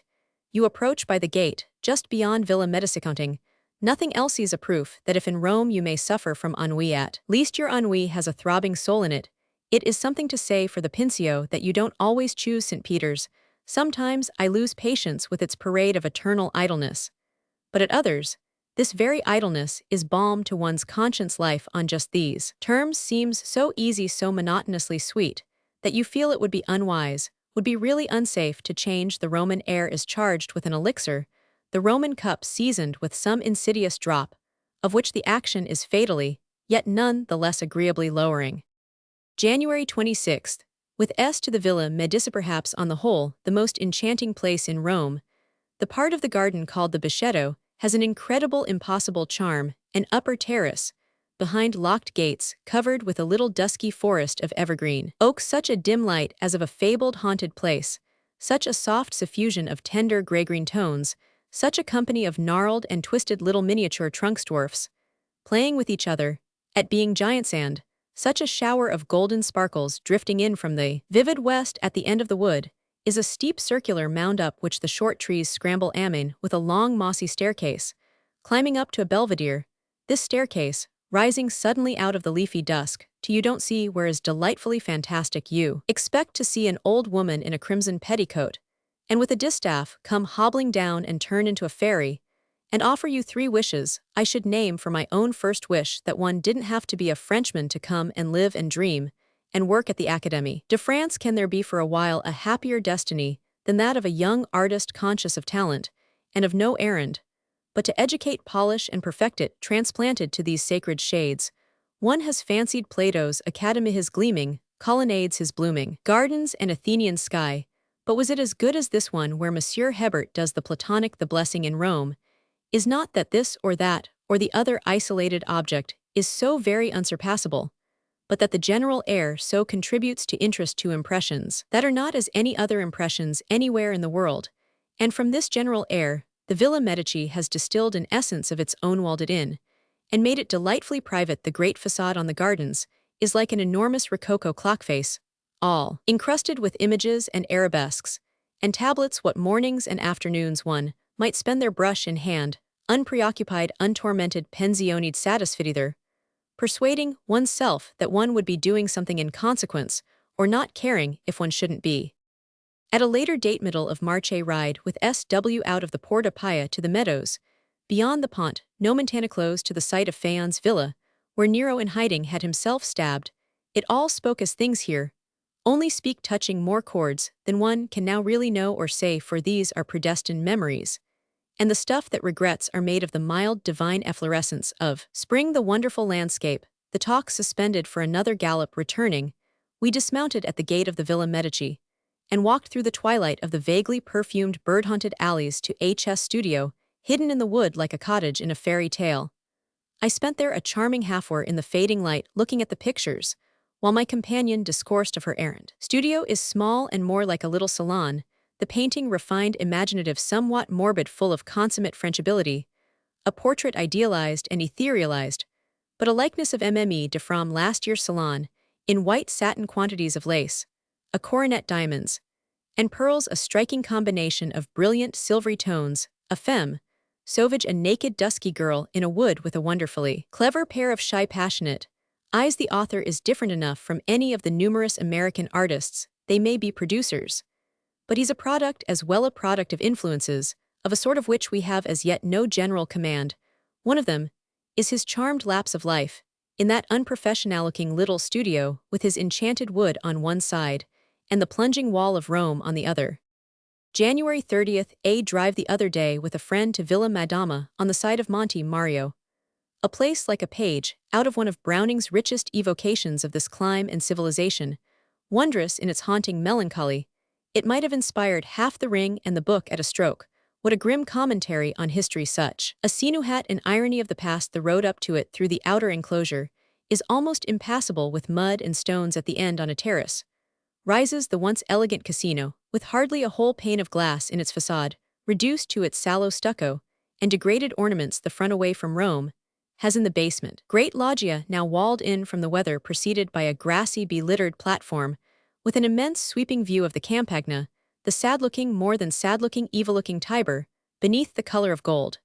The sentimentalists say the color of mustard, the realists a great vague stretch beyond of various complexions and uses, and on the horizon the ever-iridescent mountains. The place has become the shabbiest farmhouse, with muddy water in the old pieces d'eau and dunghills on the old parterres. The feature is the contents of the loggia, a vaulted roof, and walls decorated by Giulio Romano, exquisite stuckwork, and still brilliant frescoes, arabesques and figurini, nymphs and fawns, animals, and flowers, gracefully lavish designs of every sort, much of the color, especially the blue, still almost vivid, and all the work wonderfully ingenious. Elegant and charming apartments, so decorated, can have been meant only for the recreation of people greater than any we know, people for whom life was impudent ease and success. Margaret Farnese was the lady of the house, but where she trailed her cloth of gold, the chickens now scamper between your legs over rotten straw. It is all inexpressibly dreary, a stupid peasant scratching his head, a couple of critical Americans picking their steps, the walls tattered and befouled, breast thigh dampness and decay striking in on your heart, and the scene overbowed by these heavenly frescoes moulering there in their airy artistry. It's poignant, it provokes tears, it tells so of the waste of effort. Something human seems to pant beneath the gray pall of time, and to implore you to rescue it, to pity it, to stand by it somehow. But you leave it to its lingering death without compunction, almost with pleasure, for the place seems vaguely criminted, paying at least the penalty of some hard immorality, the end of a Renaissance pleasure house, endless for the didactic observer, the moral abysmal for the story seeker. February 12th, yesterday to the Villa Albani, over formal, and as my companion says, too much like a tea garden, but with beautiful stairs and splendid geometrical lines of immense box hedge, intersected with high pedestals supporting little antique busts. The light today magnificent, the Alban hills of an intenser broken purple than I had yet seen them there, white towns blooming upon it like vague projected lights. It was like a piece of very modern painting, and a good example of how nature has at times a sort of mannerism which ought to make us careful how we condemn out of hand the more refined and affected artists. The collection of marbles in the Casino Winkelmann's admirable, and to be seen again the famous Antinous crowned with lotus, a strangely beautiful and impressive thing. The Greek manner on the showing of something now and again encountered here moves one to feel that even for purely romantic and imaginative effects, it surpasses any since invented, if there be not imagination, even in our comparatively modern sense of the word, in the baleful beauty of that perfect young profile. There is none in Hamlet or in Lycidas. There is 500 times as much as in the Transfiguration, with this, at any rate, to point to its not for sculpture, not professedly to produce any emotion producible by painting. There are numbers of small and delicate fragments of bas-reliefs of exquisite grace, and a huge piece, two combatants on horseback beating down another murder, made eternal and beautiful, attributed to the Parthenon, and certainly as grandly impressive as anything in the Elgin marbles. S.W. suggested again the Roman villas as a subject excellent if one could find a feast of facts, a la Stendhal. A lot of vague, ecstatic descriptions and anecdotes wouldn't at all pay. There have been too many already. Enough facts are recorded, I suppose. One should discover them and soak in them for a 12-month. And yet, a Roman villa, in spite of statues, ideas, and atmosphere, affects me as of a scanter human and social porty, a shorter, thinner reverberation than an old English country house round, which experience seems piled so thick. But this perhaps is either hair-splitting or racial prejudice. Illustration: entrance to the Vatican, Rome. March 9th, the Vatican is still deadly cold. A couple of hours there yesterday with RWE, yet he, illustrious and enviable man fresh from the East, had no overcoat, and wanted none. Perfect bliss, I think, would be to live in Rome. Without thinking of overcoats, the Vatican seems very familiar, but strangely smaller than of old. I never lost the sense before of confusing vastness. Sancta simplicitas. All my old friends, however, stand there, in undimmed radiance, keeping most of them their old pledges. I am perhaps more struck now with the enormous amount of padding, number of third-rate, fourth-rate things that weary the eye desirous to approach freshly, the 20 and 30 best. In spite of the padding, there are dozens of treasures that one passes regretfully, but the impression of the whole place is the great thing, the feeling that through these solemn vistas flows the source of an incalculable part of our present conception of beauty. April 10th, last night in the rain to the Teatro Val, to see a comedy of Goldoni in Venetian dialecti quattro rustighi. I could but half follow it enough, however, to be sure that for all its humanity of irony, it wasn't so good as Molière. The acting was capital, broad, free and natural, the play of talk easier even than life itself. But like all the Italian acting I have seen, it was wanting in finesse, that shade of the shade by which, and by which alone, one really knows art. I contrasted the affair with the evening in December last, that I walked over also in the rain to the Odeon, and saw the Play d'Ours and the Malade l'Imaginaire. There too was hardly more than a handful of spectators. But what rich, ripe, fully representational, and above all intellectual comedy, and what polished, educated playing. These Venetians in particular, however, have a marvelous entrain of their own. They seem even less than the French to recite in some of the women ugly, with red hands, and shabby dresses, an extraordinary gift of natural utterance, of seeming to invent joyously as they go. Later last evening in H.S. box at the Apollo to hear Ernesto Rossi in Othello, he shares supremacy with Salvini. In Italian tragedy, beautiful great theater, with boxes you can walk about in brilliant audience. The Princess Margaret was there. I have never been to the theater that she was noted. Number of other princesses in neighboring boxes. G.G. came in and instructed us that they were the Roman 1000, the Roman 50, the P. Roman 100. Rossi is both very bad and very fine bad, where anything like taste and discretion is required, but all there and more than there in violent passion. The last act reduced too much, however, to mere exhibitional sensibility. The interesting thing to me was to observe the Italian conception of the pardo. See how crude it was, how little it expressed the hero's moral side, his depth, his dignity, anything more than his being a creature terrible in mere tantrums. The great point was his seizing Iago's head and whacking it half a dozen times on the floor, and then flinging him 20 yards away. It was wonderfully done, but in the doing of it, and in the evident relish for it in the house, there was I scarce knew what force of easy, and thereby rather cheap expression. April 27th, a morning with Roman 50b, at Villa Ludovisi, which we agreed that we shouldn't soon forget. The villa now belongs to the king, who has lodged his morganatic wife. There is nothing so blissfully right in Rome, nothing more consummately consecrated to style. The grounds and gardens are immense, and the great rusted city wall stretches away behind them and makes the burden of the 7 hills seem vast without making them seem small. There is everything: dusky avenues trimmed by the clippings of centuries, groves and dells and glades, and glowing pastures, and reedy fountains, and great flowering meadows, studded with enormous slanting pines.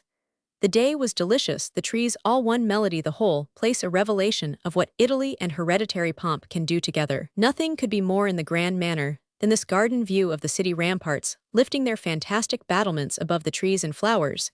They are all tapestried with vines, and made to serve as sunny fruit-wall-scrim old defense, as they once were, now giving nothing but a splendid buttressed privacy. The sculptures in the little casino are few, but there are 2 great ones. Beautiful sitting, Mars and the head of the great Juno, the latter thrust into a corner behind a shutter. These things, It's almost impossible to praise, we can only mark them well, and keep them clear, as we insist on silence to hear great music. If I don't praise Guercino's Aurora in the Greater Casino, it's for another reason. This is certainly a very muddy masterpiece. It figures on the ceiling of a small low hall. The painting is coarse, and the ceiling too near. Besides, it's unfair to pass straight from the Greek mythology to the Bolognese. We were left to roam at will through the house. The custard shut us in, and went to walk in the park. The apartments were all open, and I had an opportunity to reconstruct from its milieu, at least the character of a morganatic queen. I saw nothing to indicate that it was not amiable, but I should have thought more highly of the lady's discrimination if she had had the Juno removed from behind her shutter. In such a house girdled about with such a park, methinks I could be amiable and, perhaps, discriminating too. The Ludovisi Casino is small, but the perfection of the life of ease might surely be led there. There are English houses enough in wondrous parks, but they expose you to too many small needs, and observe incesto, say nothing of a red-faced butler dropping his HS. You are oppressed with the detail of accommodation. Here the billiard table is old-fashioned, perhaps a trifle crooked, but you have Guercino above your head, and Guercino, after all, is almost as good as Guido. The rooms I noticed all pleased by their shape, by a lovely proportion, by a mass of delicate ornamentation on the high concave ceilings. One might live over again in them. Some deliciously benighted life of a forgotten type, with graceful old sail, and immensely thick walls, and a winding stone staircase, and a view from the loggia at the top, a view of twisted parasolpines balanced high above a wooden horizon against a sky of faded sapphire. May 17th. It was wonderful yesterday at St. John Lateran. The spring now has turned to perfect summer. There are cascades of verdure over all the walls. The early flowers are a fading memory, and the new grass knee-deep in the Villa Borghese. The winter aspect of the region about the Lateran is one of the best things in Rome. The sunshine is nowhere so golden, and the lean shadows nowhere so purple as on the long grassy walk to Santa Croce. But yesterday, I seemed to see nothing but green and blue. The expanse before Santa Croce was vivid green. The Campagna rolled away in great green billows, which seemed to break high about the gaunt aqueducts, and the Alban hills, which in January and February keep shifting and melting along the whole scale of azure, were almost monotonously fresh, and had lost some of their finer modeling. But the sky was ultramarine, and everything radiant with light and warmth, which a soft, steady breeze kept from excess. I strolled some time about the church, which has a grand air enough, though I don't seize the point of view of Miss, who told me the other day how vastly finer she thought it than St. Peter's. But on Miss' lips, this seemed a very pretty paradox. The choir and transepts have a somber splendor, and I like the old vaulted passage, with its slabs and monuments. Behind the choir, the charm of charms at St. John Lateran is the admirable 12th-century cloister, which was never more charming than yesterday. The shrubs and flowers about the ancient well were blooming away in the intense light, and the twisted pillars and chiseled capitals of the perfect little colonnade seemed to enclose them like the sculptured rim of a precious vase. Standing out among the flowers, you may look up and see a section of the summit of the great façade of the church. The robed and mitred apostles, bleached and rain-washed by the ages, rose into the blue air like huge snow figures. I spent at the Incorporated Museum a subsequent hour of fond, vague attention, having it quite to myself. It is rather scantily stocked, but the great, cool halls open out impressively one after the other, and the wide spaces between the statues seem to suggest at first that each is a masterpiece. I was in the loving mood of one's last days in Rome, and when I had nothing else to admire, I admired the magnificent thickness of the embrasures of the doors and windows. If there were no objects of interest at all in the Lateran, the palace would be worth walking through every now and then to keep up one's idea of solid architecture. I went over to the Scala Santa, where was no one but a very shabby priest sitting like a ticket-taker at the door. But he let me pass, and I ascended one of the profane lateral stairways, and treated myself to a glimpse of the Sanctum Sanctorum. Its threshold is crossed, but once or twice a year, I believe, by 3 or 4 of the most exalted divines, but you may look into it freely enough through a couple of gilded lattices. It is very somber and splendid, and conveys the impression of a very holy place. And yet somehow it suggested irreverent thoughts. It had to my fancy, perhaps, on account of the Latician Oriental, a Mahometan note. I expected every moment to see a sultana appear in a silver veil and silken trousers, and sit down on the crimson carpet. Farewell, packing. The sharp pang of going. One would like to be able, after 5 months in Rome, to sum up for tribute, and homage one's experience, one gains the whole adventure of one's sensibility. But one has really vibrated too much. The addition of so many items isn't easy. What is simply clear is the sense of an acquired passion for the place, and of an incalculable number of gathered impressions. Many of these have been intense and momentous, but one has trodden on the other. There are always the big fish that swallow up the little, and one can hardly say what has become of them. They store themselves noiselessly away, I suppose, in the dim but safe places of memory and taste, and we live in a quiet faith that they will emerge into vivid relief, if life or art should demand them. As for the passion, we needn't perhaps trouble ourselves about that. 50 swallowed palmfuls of the fountain of Trevi couldn't make us more ardently sure that we shall at any cost come back. A few other Roman neighborhoods. If I find my old notes in all these Roman connections inevitably bristle with the spirit of the postscript, so I give way to this prompting to the extent of my scant space, and with the sense of other occasions awaiting me, on which I shall have to do no less. The impression of Rome was repeatedly to renew itself for the author of these, now rather antique and artless accents, was to overlay itself again and again with almost heavy thicknesses of experience, the last of which is, as I write, quite fresh to memory, and he has thus felt almost ashamed to drop his subject, though it be one that tends so easily to turn to the infinite, as if the law of change had in all the years had nothing to say to his case. It's of course but of his case alone that he speaks, wondering little what he may make of it for the profit of others, by an attempt, however brief, to point the moral of the matter, or in other words, compare the musing mature visitor's feeling about Rome with that of the extremely agitated, even if though extremely inexpert consciousness, reflected in the previous pages. The current Rome affects him as a world governed by new conditions altogether, and ruefully pleading that sorry fact in the ear of the antique wanderer, wherever he may yet mournfully turn for some recapture of what he misses. The city of his first unpremeditated rapture shines to memory, on the other hand, in the manner of a lost paradise, the rustle of whose gardens is still just audible enough in the air to make him wonder if some sudden turn, some recovered vista mayn't lead him back to the thing itself. My genial, my helpful tag at this point would doubtless properly resolve itself for the reader into a clue toward some such successful ingenuity of quest, a remark I may add, even while reflecting that the paradise isn't apparently at all lost to visitors not of my generation. It is the seekers of that remote and romantic tradition who have seen it from one period of 10 or even of 5 years to another, systematically and remorselessly built out from their view, their helpless plaint, their sense of the generally irrecoverable and unspeakable, is not, however, what I desire here most to express. I should like, on the contrary, with ampler opportunity, positively, to enumerate the cases of contact, impression, experience, in which the cold ashes of a long-chilled passion may fairly feel themselves made to glow again. No one who has ever loved Rome as Rome could be loved in youth, and before her poised basketful of the finer appeals to fond fancy was actually upset, wants to stop loving her, so that our bleeding and wounded, though perhaps not wholly moribund, loyalty attends us as hovering, admonitory, anticipatory ghost, one of those magnanimous life companions who before complete extinction designate to the other member of the union their approved successor. So it is, at any rate, that I conceive the pilgrim old enough to have become aware in all these later years of what he misses, to be counseled and pacified in the interest of recognitions that shall a little make up for it.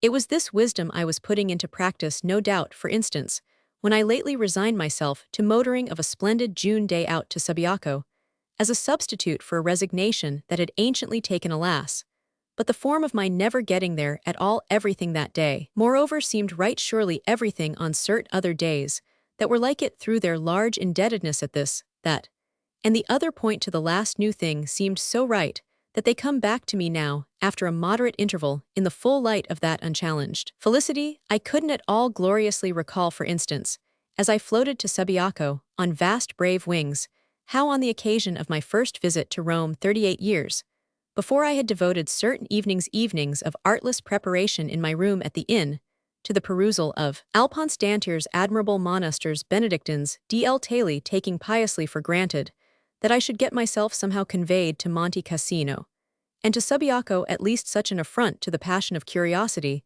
the generally infatuated state, then kindled, would any suspicion of my foredoomed, my all but interminable privation during visits to come have seemed to me fortune in the event, had never favored my going, but I was to give myself up at last to the sense of her quite taking me by the hand, and that is how I now think of our splendid June day at Subiaco. The note of the wondrous place itself is conventional wild Italy raised to the highest intensity, the ideally the sublimely conventional and wild complete, and supreme in itself, without a disparity or a flaw, which character of perfect picturesque orthodoxy seemed more particularly to begin for me. I remember, as we passed on our way through that indescribable and indestructible Tivoli, where the jumble of the elements of the familiarly and exploitedly, the all too notoriously fair and queer, was more violent and vociferous than a verso the whole spectacle there seemed at once to rejoice in cognification, and to resist it there. At least, I had old memories to renew, including that in especial from a few years back, of one of the longest, hottest, dustiest return drives to Rome that the Campagna on a Sirocco day was ever to have treated me to. Illustration, Villa di Stativoli. That was to be more than made up on this later occasion by an hour of early evening snatched on the run back to Rome that remains with me as one of those felicities we are wise to leave forever just as they are, just, that is where they fell, never attempting to renew or improve them. So happy a chance was it that ensured me at the afternoon's end a solitary stroll through the Villa di Est, where the day's invasion, whatever it might have been, had left no traces, and where I met nobody in the great rococo passages and chambers, and in the prodigious alleys, and on the repeated flights of tortuous steps, but the haunting genius of style, into whose noble battered old face, as if it had come out clearer in the golden twilight, and on recognition of response, so deeply moved, I seemed to exhale my sympathy. This was truly amid a conception and order of things all mossed over from disuse, but still without a form abandoned or a principle disowned. One of the hours that one doesn't forget. The ruined fountains seemed strangely to wait in the stillness, and under cover of the approaching dusk, not to begin ever again to play also, but just only to be tenderly imagined to do so, quite as everything held its breath at the mystic moment, for the drop of the cruel and garish exposure, for the spirit of the place to steal forth and go his. Round the vistas of the innumerable mighty cypresses ranged themselves in their files and companies like beaten heroes, for their captains review the great artificial works of every description, cascades, hemicycles all graded and grassed and stone-seated. As for floral games, mazes and bowers and alcoves and grottos, brave indissoluble unions of the planted, and the builded symmetry, with the terraces and staircases that overhang and the arcades and cloisters that underspread made common cause together. As for one's taking up a little in kindly lingering, wonder the feeling out of which they have sprung. One didn't see it under the actual influence. One wouldn't for the world have seen it, as that they longed to be justified during a few minutes, in the 24 hours of their absurdity of pomp and circumstance, but only that they asked for company once in a way, as they were so splendidly formed to give it, and that the best company in a changed world at the end of time, what could they hope it to be, but just the lone, the dawdling person of taste, the visitor with a flicker of fancy, not to speak of a pang of pity to spare for them. It was in the flicker of fancy, no doubt, that as I hung about the great topmost terrace in especial, and then again took my way through the high gaunt corridors, and the square and bare alcoved and recessed saloons all overscored with such a dim waste of those, painted, those delicate and capricious decorations, which the Loggie of the Vatican promptly borrowed from the ruins of the Palatine, or from whatever other revealed and inspiring ancientries, and which make ghostly confession here of that descent. I gave the rein to my sense of the sinister too, of that vague aftertaste, as of evil things that lurk so often for a suspicious sensibility, wherever the terrible game of the life of the Renaissance was played, as the Italians played it wherever the huge tessellated chessboard seems to stretch about us, swept bare, almost always violently swept bare of its chiseled and shifting figures of every value and degree, but with this echoing desolation, itself representing the long gasp, as it were of overstrained time, the great afterhush, that follows on things too wonderful or dreadful. I am putting here, however, my cart before my horse, for the hour just glanced, it was but a final tag to a day of much brighter curiosity, and which seemed to take its baptism, as we passed through prodigious perched, and huddled, adorably scattered and animated, and even crowded Tivoli from the universal happy spray of the drumming Anio waterfalls, all set in their permanent rainbows, and Sibylline temples, and classic allusions, and Byronic quotations, a wondrous romantic jumble of such things and quite other heterogeneous inns and clamorous gingettes and factories, grabbing at the torrent, to say nothing of innumerable guides and donkeys, and white-teeth swallow-tailed waders dashing out of grottos, and from under cataracts, and of the air on the part of the whole population of standing about in the most characteristic contadino manner to pounce on you, and take you somewhere, snatch you from somebody else, shout something at you, the aqueous and other uproar permitting, and then charge you for it your innocence. Aiding, I am afraid, our run the rest of the way to Subiaco remains with me, but as an aftersense of that exhilaration, in spite of our rising admirably higher all the while and plunging constantly deeper into splendid solitary gravities, supreme romantic solemnities and sublimities of landscape, the Benedictine convent, which clings to certain more or less vertiginous ledges and slopes of a vast precipitous gorge, constitutes with the whole perfection of its setting the very ideal of the tradition of that extraordinary in the romantic, handed down to us as the most attaching and inviting spell of Italy by all the old academic literature of travel and art of the Salvator Roses and Claudes. This is the main tribute I may pay in a few words to an impression of which a sort of divine rightness of oddity, a pictorial felicity that was almost not of this world, but of a higher degree of distinction, altogether affected me as the leading note, yet about the whole exquisite complexity, of which I can't pretend to be informing. All the elements of the scene melted for me together, even from the pause for luncheon, on a grassy wayside knoll over heaven knows what admirable preparatory headlong slopes and ravines, and iridescent distances under spreading chestnuts, and in the high air that was cool and sweet, to the final pedestrian climb of sinuous mountain paths, that the shining limestone and the strong green of shrub and herbage made as white as silver there, the miraculous home of St. Benedict awaited us, in the form of a builded and pictured-over maze of chapels, and shrines, cells, and corridors, stupefying rock chambers and caves, places all at an extraordinary variety of different levels, and with labyrinthine intercommunications. There the spirit of the centuries sat like some invisible icy presence that only permits you to stare and wonder. I stared, I wondered, I went up and down and in and out, and lost myself in the fantastic fable of the innumerable hard facts themselves. And whenever I could, above all, I peeped out of small windows, and hung over chance terraces for the love of the general outer picture, the splendid fashion in which the fretted mountains of marble, as they might have been round about, seemed to inlay themselves for the effect of the distinction I speak of, with vegetations of dark emerald there above Aller at least, in what such aspects did further for the prodigy of the convent, whatever that prodigy might fordo them was, to a lifelong victim of Italy almost verily as never before the operation of the old love-philtre, there were the inexhaustible sources of interest and charm. Illustration: Subiaco. These mystic fountains broke out for me elsewhere again, and again, I rejoice to say, and perhaps more particularly, to be frank about it, where the ground about them was pressed with due emphasis of appeal by the firm wheels of the great winged car I motored under invitation and protection, repeatedly back into the sense of the other years, that sense of the old and comparatively idle Rome of my particular infatuated prime, which I was living to see superseded. And this even when the fond vista bristled with innumerable signs of the times, unmistakable features of the new era that by I scarce know what perverse law succeeded in ministering to a happy effect. Some of these false notes proceed simply from the immense growth of every sort of facilitation, so that people are much more free than of old to come and go and do, to inquire and explore, to pervade, and generally infest, with a consequent loss for the fastidious individual of his blessed earlier sense, not infrequent of having the occasion, and the impression, as he used complacently to say all to himself, we none of us had anything quite all to ourselves, during an afternoon at Ostia on a beautiful June Sunday.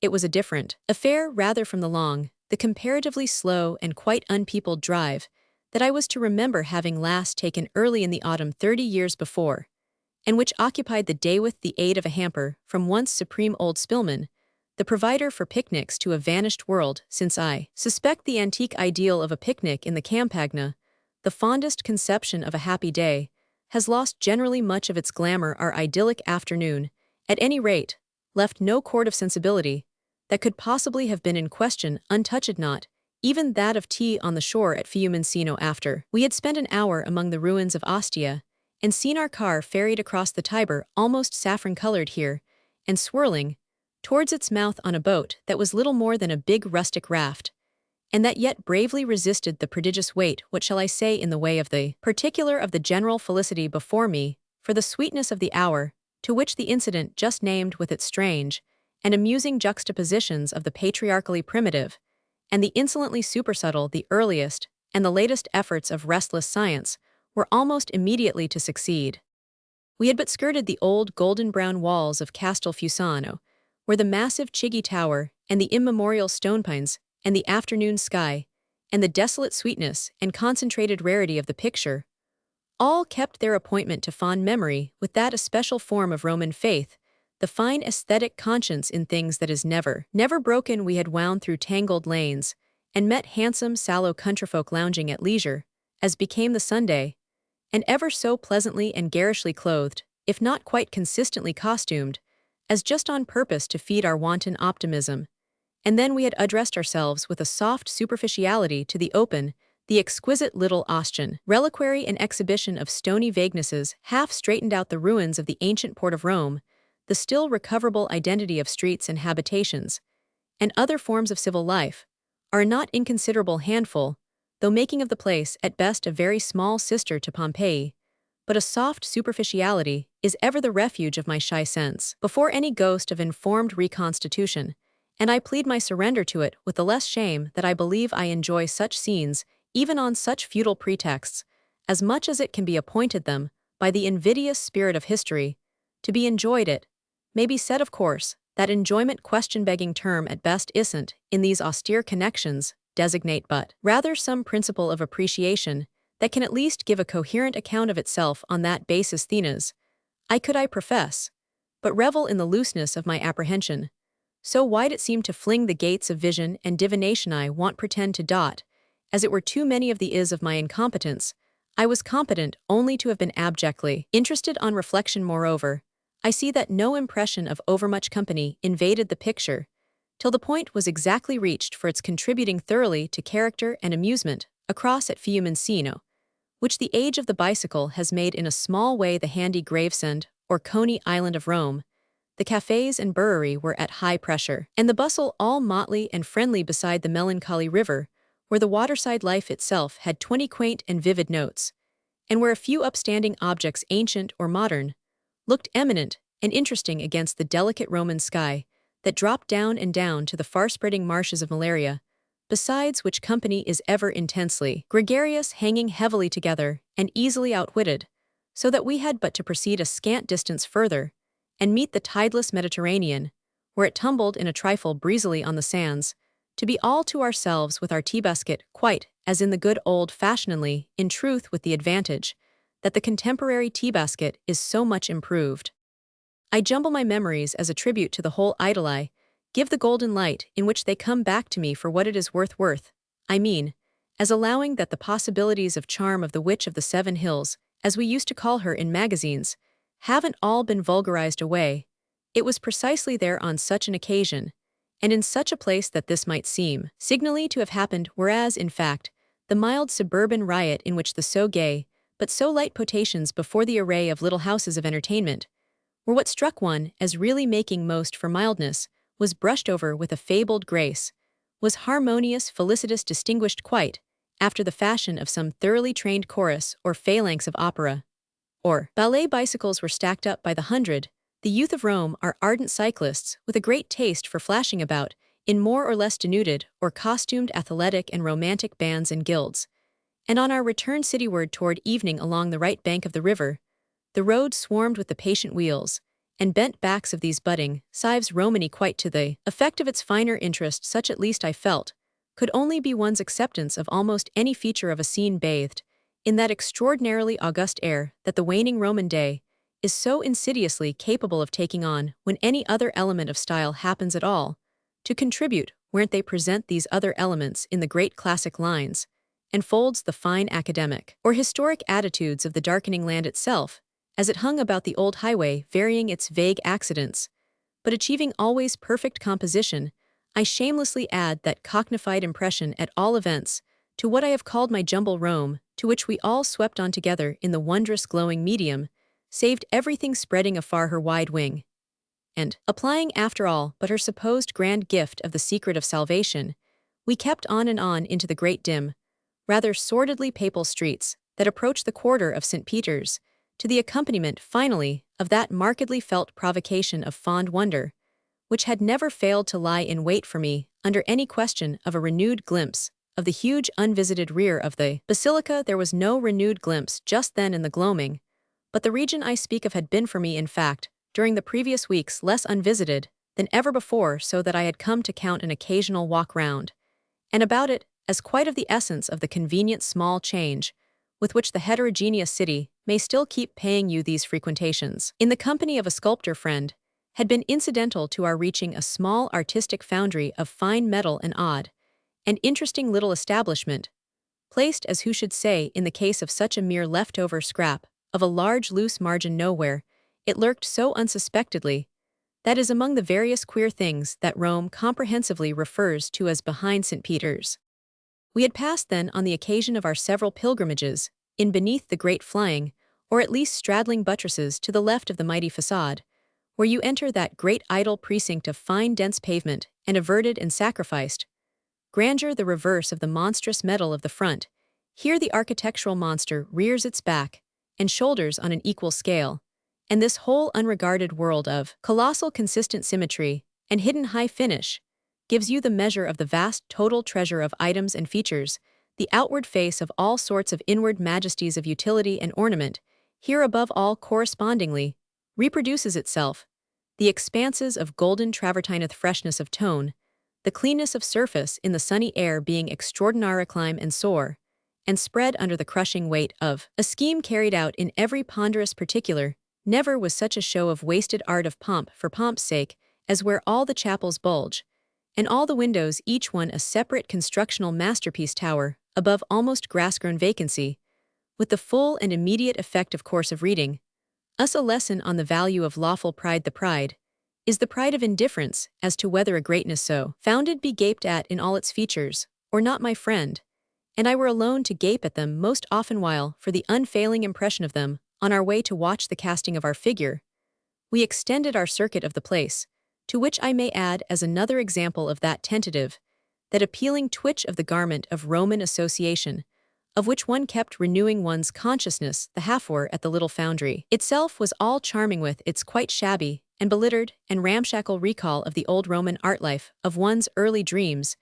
Everything was somehow in the picture, the rickety sheds, the loose paraphernalia, the sunny grassy yard, where a goat was browsing, then the queer interior gloom of the pits frilled with little overlooking scaffoldings and bridges, for the sinking fireward of the image that was to take on hardness and all the pleasantness and quickness, the beguiling refinement of the 3 or 4 light fine hands, of whom the staff consisted, and into whose type and tone one liked to read with whatever harmless extravagance so many signs that a lively sense of stiff processes, even in humble life, could still leave untouched the traditional rare feeling for the artistic. How delightful such an occupation in such a general setting! Those of my friend, I at such moments irrepressibly moralized, and how one might after such a fashion endlessly go and come, and ask nothing better, or if better only so to the extent of another impression I was to owe to him, that of an evening meal spread in the warm still darkness, that made no candle flicker on the wide high space of an old loggia, that overhung in one quarter the great obelisk square preceding one of the gates, and in the other the Tiber and the far Trastevere, and more things than I can say above all, as it were the whole backward, past the mild confused romance of the Rome one had loved, and of which one was exactly taking leave under protection of the friendly lanterned and garlanded feast, and the commanding alembracing roof garden. It was indeed a reconciling, it was an altogether penetrating last hour. A chain of cities. One day in midwinter some years, since during a journey from Rome to Florence, perforce too rapid to allow much wayside sacrifice to curiosity, I waited for the train at Narni. There was time to stroll far enough from the station to have a look at the famous old Bridge of Augustus, broken short off in mid-Tiber, while I stood admiring the measure of impression was made to overflow by the gratuitous grace of a white-clad monk, who came trudging up the road that wound to the gate of the town. Narni stood in its own presented felicity on a hill, a good space away, boxed in behind its perfect grey wall, and the monk, to oblige me, crept slowly along and disappeared within the aperture. Everything was distinct in the clear air, and the view exactly as like the bit of background by an Umbrian master, as it ideally should have been. The winter is bare and brown enough in southern Italy, and the earth reduced to more of a mere anatomy than a monk. Ourselves, for whom the very cranary of its exposed state, naked and unashamed, gives it much of the robust serenity, not of a fleshless skeleton, but of a fine nude statue in these regions. At any rate, the tone of the air for the eye during the brief desolation has often an extraordinary charm. Nature still smiles, as with the deputed and provisional charity of color, and light the duty of not ceasing to cheer man's heart. Her whole behavior at the time cast such a spell on the broken bridge, the little walled town, and the trudging friar that I turned away with the impatient vow, and the fond vision of how I would take the journey again, and pause to my heart's content at Narni, at Spoleto, at Assisi, at Perugia, at Cortona, at Arezzo. But we have generally to clip our vows a little when we come to fulfill them. And so it befell that when my blessed springtime arrived, I had to begin as resignedly as possible, yet with comparative meagerness, at Assisi. Illustration: Assisi. I suppose enjoyment would have a simple zest which it often lacks if we always did things at the moment. We want to for it's mostly when we can't that we're thoroughly sure we would, and we can answer too little for moods in the future. Conditional winter, at least, seemed to me to have put something into these seats of antiquity that the May sun had more or less melted away, a desirable strength of tone, a depth upon depth of queerness and quaintness. Assisi had been in the January twilight after my mere snatch at Narni, a vignette out of some brown old missal, but you'll have to be a fearless explorer now to find of a fine spring day any such cluster of curious objects as doesn't seem made to match before anything else. Mr. Baedeker's polyglot estimate of its chief recommendations. This great man was at Assisi in force, and a brand new inn, for his accommodation has just been opened cheek by jowl with the Church of St. Francis. I don't know that even the dire discomfort of this harborage makes it seem less impertinent, but I confess I sought its protection, and the great view seemed hardly less beautiful from my window than from the gallery of the convent. This view embraces the whole wide reach of Umbria, which becomes, as twilight deepens, a purple counterfeit of the misty sea. The visitor's first errand is with the church, and it's fair furthermore to admit that, when he has crossed that threshold, the position and quality of his hotel cease for the time to be matters of moment. This twofold temple of St. Francis is one of the very sacred places of Italy, and it would be hard to breathe anywhere an air more heavy with holiness. Such seems especially the case if you happen thus to have come from Rome, where everything ecclesiastical is in aspect so very much of this world, so florid, so elegant, so full of accommodations and excrescences. The mere sight here makes for authority, and they were brave builders who laid the foundation stones. The thing rises straight from a steep mountainside, and plunges forward on its great substructure of arches, even as a crowned headland may frown over the main before it stretches a long grassy piazza at the end of which you look up a small gray street to see it first climb a little way the rest of the hill, and then pause and leave a broad green slope, crested high in the air with a ruined castle. When I say before it, I mean before the upper church, for by way of doing something supremely handsome and impressive, the sturdy architects of the 13th century piled temple upon temple, and bequeathed a double version of their idea. One may imagine them to have intended perhaps an architectural image of the relation between heart and head, entering the lower church at the bottom of the great flight of steps, which leads from the upper door. You seem to push at least into the very heart of Catholicism. For the first minutes after leaving the clearer gloom you catch nothing but a vista of low black columns closed by the great fantastic cage surrounding the altar, which is thus placed by your impression in a sort of gorgeous cavern. Gradually, you distinguish details, become accustomed to the penetrating chill, and even manage to make out a few frescoes, but the general effect remains splendidly somber and subterranean.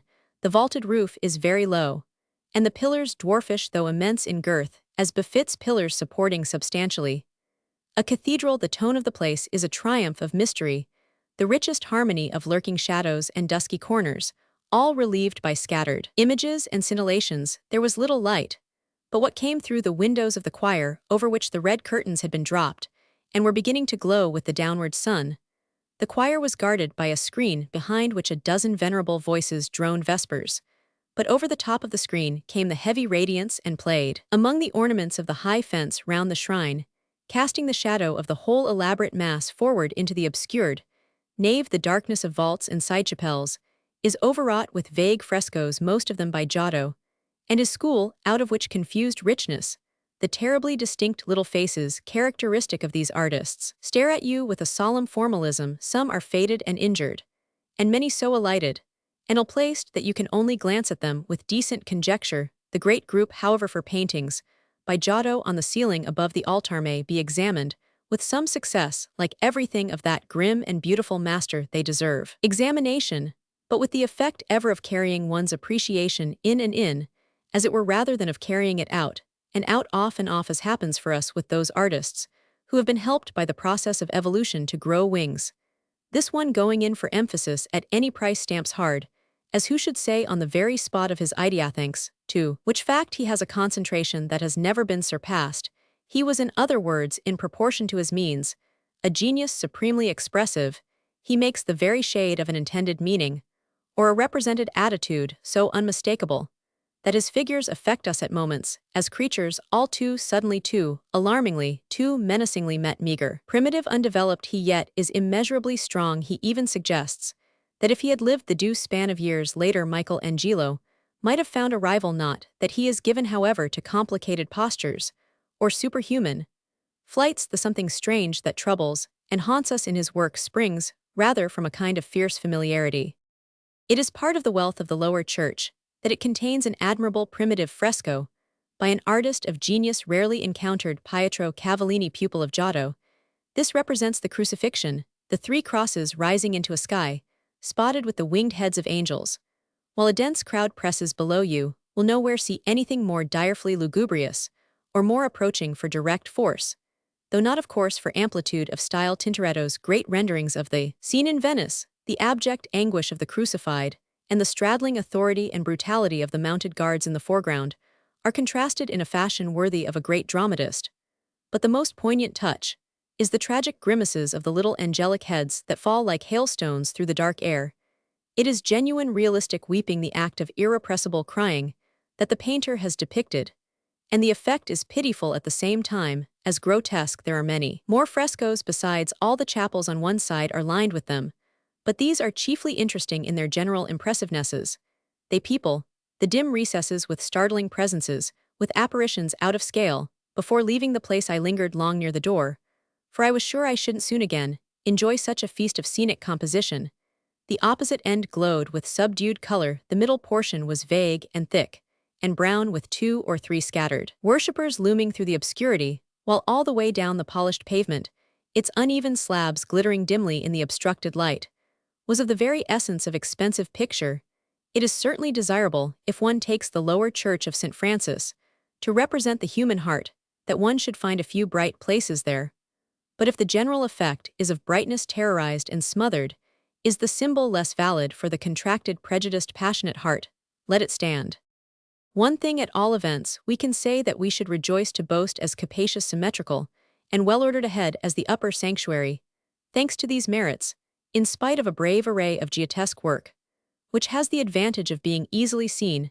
It lacks the great character of its counterpart. The frescoes, which are admirable, represent certain leading events in the life of St. Francis, and suddenly remind you by one of those anomalies that are half the secret of the consummate Messianism of Catholicism, that the apostle of beggary, the saint whose only tenement in life was the ragged robe which barely covered him, is the hero of this massive structure. Church upon church, nothing less, will adequately shroud his consecrated clay. The great reality of Giotto's designs adds to the helpless wonderment with which we feel the passionate pluck of the hero, the sense of being separated from it by an impassable gulf, the reflection on all that has come and gone to make morality at that vertiginous pitch impossible. There are no such high places of humility left to climb to. An observant friend, who has lived long in Italy, lately declared to me, however, that she detested the name of this moralist, deeming him chief propagator of the Italian vice, most trying to the wood lover of the people. The want of personal self-respect. There is a solidarity in the use of soap, and every cringing beggar, idler, liar, and pilferer flourished for her under the shadow of the great Franciscan indifference to it. She was possibly right at Rome, at Naples. I might have admitted she was right. But at Assisi, face to face with Giotto's vivid chronicle, we admire too much in its main subject the exquisite play of that subject's genius. We don't remit to him, and this for very envy, a single throb of his consciousness. It took in that human, that divine embrace, everything but soap. I should find it hard to give an orderly account of my next adventures or impressions at Assisi, which could well be anything more than mere romantic flânery. One may easily plead as the final result of a meditation at the shrine of St. Francis, a great, and even an amused charity, This state of mind led me slowly up and down for a couple of hours through the steep little streets, and at last stretched itself on the grass with me. The shadow of the great ruined castle that decorates so grandly the eminence above the town, I remember edging along the sunless side of the small moldy houses, and pausing very often to look at nothing in particular. It was all very hot, very hushed, very resignedly, but very persistently old. A wheeled vehicle in such a place is an event, and the forastero's interrogative tread in the blank sonorous lanes has the privilege of bringing the inhabitants to their doorways. Some of the better houses, however, achieve a somber stillness that protests against the least curiosity as to what may happen in any such century as this. You wonder as you pass what lingering old-world social types vegetate there, but you won't find out, albeit that in one very silent little street I had a glimpse of an open door, which I have not forgotten. A long-haired peddler, who must have been a Jew and who yet carried without prejudice a burden of mass-books and rosaries, was offering his wares to a stout old priest. The priest had opened the door rather stingily, and appeared half-heartedly to dismiss him, but the peddler held up something. I couldn't see. The priest wavered with a timorous concession to profane curiosity, and then furtively pulled the agent of sophistication, or whatever it might be, into the house. I should have liked to enter with that worthy. I saw later some gentlemen of Assisi, who also seemed bored enough to have found entertainment in his tray. They were at the door of the café on the piazza, and were so thankful to me for asking them the way to the cathedral, that, answering all in chorus, they lighted up with smiles as sympathetic as if I had done them a favor. Of that type were my delicate adventures. The piazza has a fine old portico of an ancient temple of Minervasic's fluted columns, and a pediment of beautiful proportions, but sadly battered and decayed. Goethe, I believe, found it much more interesting than the mighty medieval church, and Goethe, as a cicerone, doubtless could have persuaded one that it was so. But in the humble society of Murray, we shall most of us find a richer sense in the later monument. I found quaint old meanings enough in the dark yellow facade of the small cathedral, as I sat on a stone bench by the oblong greens stretched before it. This is a pleasing piece of Italian Gothic, and like several of its companions at Assisi, has an elegant wheel window, and a number of grotesque little carvings of creatures human and bestial. If with Goethe I were to balance anything against the attractions of the double church, I should choose the ruined castle on the hill above the town. I had been having glimpses of it all the afternoon at the end of steep street vistas, and promising myself half an hour beside its grey walls at sunset. The sun was very late setting, and my half-hour became a long lounge in the lee of an abutment which arrested the gentle uproar of the wind. The castle is a splendid piece of ruin, perched on the summit of the mountain to whose slope Assisi clings, and dropping a pair of stony arms to enclose the little town in its embrace. The city wall, in other words, straggles up the steep green hill and meets the crumbling skeleton of the fortress on the side off from the town. The mountain plunges into a deep ravine, the opposite face of which is formed by the powerful undraped shoulder of Monte Sabasio. A fierce reflector of the sun. Gorge and mountain are wild enough, but their frown expires in the teeming softness of the great vale of Umbria. To lie aloft there on the grass, with silver-grey ramparts at one's back, and the warm rushing wind in one's ears, and watch the beautiful plain mellow into the tones of twilight, was as exquisite a form of repose as ever fell to a tired tourist's lot. Illustration: Perugia. Perugia, too, has an ancient stronghold, which one must speak of in earnest, as that unconscious humorist, the classic American traveler, is supposed invariably to speak of the Colosseum. It will be a very handsome building. When it's finished, even Perugia is going the way of all Italy, straightening out her streets, preparing her ruins, laying her venerable ghosts. The castle is being completely remise a nufa, Massachusetts schoolhouse. Could NT cultivate a smarter ideal? There are shops in the basement and fresh putty on all the windows, so that the only thing proper to a castle it has kept is its magnificent position and range, which you may enjoy from the broad platform where the Perugini assemble at eventide. Perugia is chiefly known to fame as the city of Raphael's master, but it has a still higher claim to renown and ought to figure in the gazetteer of fond memory as the little city of the infinite view. The small, dusky, crooked place tries by 100 prompt pretensions, immediate contortions, rich mantling flushes, and other ingenuities to waylay your attention and keep it at home, but your consciousness, alert and uneasy from the first moment, is all abroad even when your back is turned to the vast alternative, or when 50 house walls conceal it, and you are forever rushing up by streets and peeping round corners in the hope of another glimpse or reach of it, as it stretches away before you in that eminent indifference, to limits, which is at the same time at every step an eminent homage. To style it is altogether too free and fair for compasses and terms. You can only say and rest upon it, that you prefer it to any other visible fruit of position, or claimed empire of the eye, that you are anywhere likely to enjoy. For it is such a wondrous mixture of blooming plain and gleaming river, and wavelly multitudinous mountain, vaguely dotted with pale gray cities, that placed as you are roughly speaking in the center of Italy, you all but span the divine peninsula from sea to sea up the long vista of the Tiber you look almost to Rome, past Assisi, Spello, Foligno, Spoleto, all perched on their respective heights, and shining through the violet haze to the north, to the east, to the west. You see 100 variations of the prospect, of which I have kept no record. 2 notes. Only I have made one, though who hasn't made it over and over again, the exquisite elegance of mountain forms, in this endless play of the excrescence, it being exactly as if there were variation of sex in the upheaved mass, with the effect here mainly of contour and curve and complexion determined in the feminine sense. It further came home to me that the command of such an outlook on the world goes far surely to give authority and centrality and experience, those of the great seats of dominion, even to so scant a cluster of attesting objects, as here it must deepen the civic consciousness and take off the edge of ennui. It performs this kindly office at any rate for the traveler who may overstay his curiosity as to Perugino and the Etruscan relics.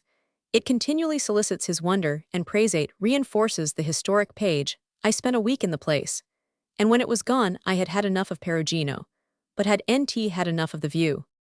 I should perhaps do the reader a service by telling him just how a week at Perugia may be spent. His first care must be to ignore the very dream of haste, walking everywhere very slowly and very much at random, and to impute an esoteric sense to almost anything his eye may happen to encounter. Almost everything, in fact, lends itself to the historic, the romantic, the aesthetic fallacy. Almost everything has an antique queerness and richness that ekes out the reduced state, that of a grim and battered old adventuress, the heroine of many shames and scandals, surviving to an extraordinary age and a considerable penury, but with ancient gifts of princes, and other forms of the wages of sin to show, and the most beautiful garden of all the world to sit and doze, and count her beads in and remember.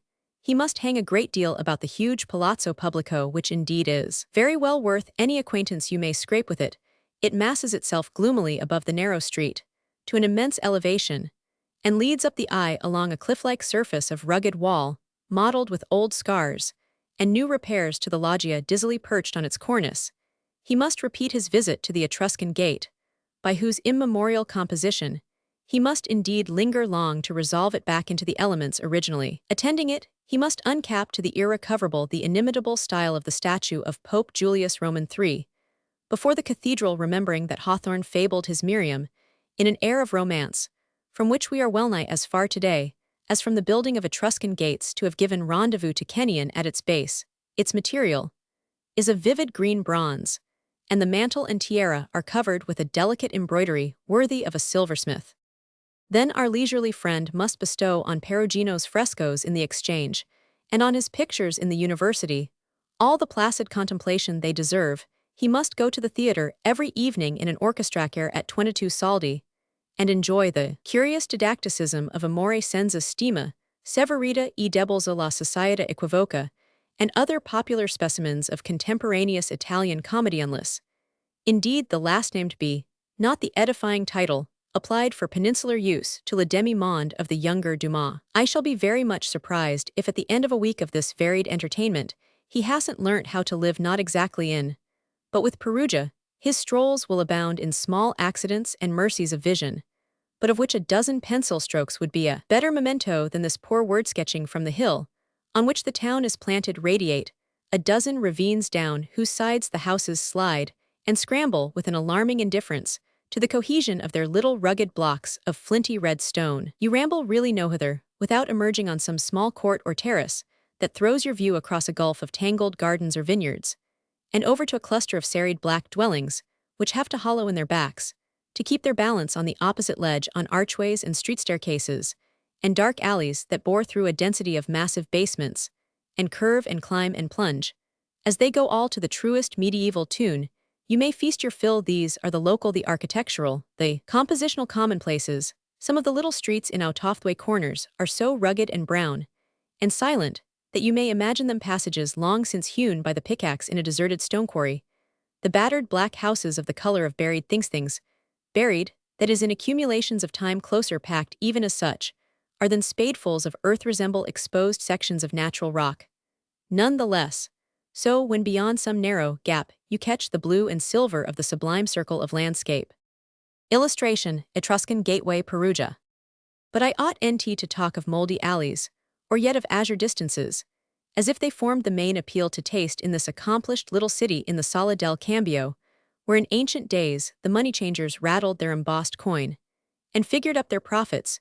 You may enjoy one of the serenest aesthetic pleasures that the golden age of art anywhere offers us. Bank parlors, I believe, are always handsomely appointed, but are even those of Messrs. Rothschild such models of mural bravery as this little counting house of a bygone fashion? The bravery is Perugino's own, for invited clearly to do his best he left it, as a lesson to the ages, covering the four low walls. And the vault with scriptural and mythological figures of extraordinary beauty, they are ranged in artless attitudes round the upper half of the room. Sibyls, the prophets, the philosophers, the Greek and Roman heroes looking down with broad serene faces, with small mild eyes, and sweet mouths, that commit them to nothing in particular unless to being comfortably and charmingly alive at the incongruous proceedings of a board of brokers. Had finance a very high tone in those days, or were genius and faith then simply as frequent as capital and enterprise are among ourselves, the great distinction of the Sala del Cambio is that it has a friendly yes for both these questions. There was a rigid transactional probity. It seems to say there was also a high tide of inspiration about the artist himself.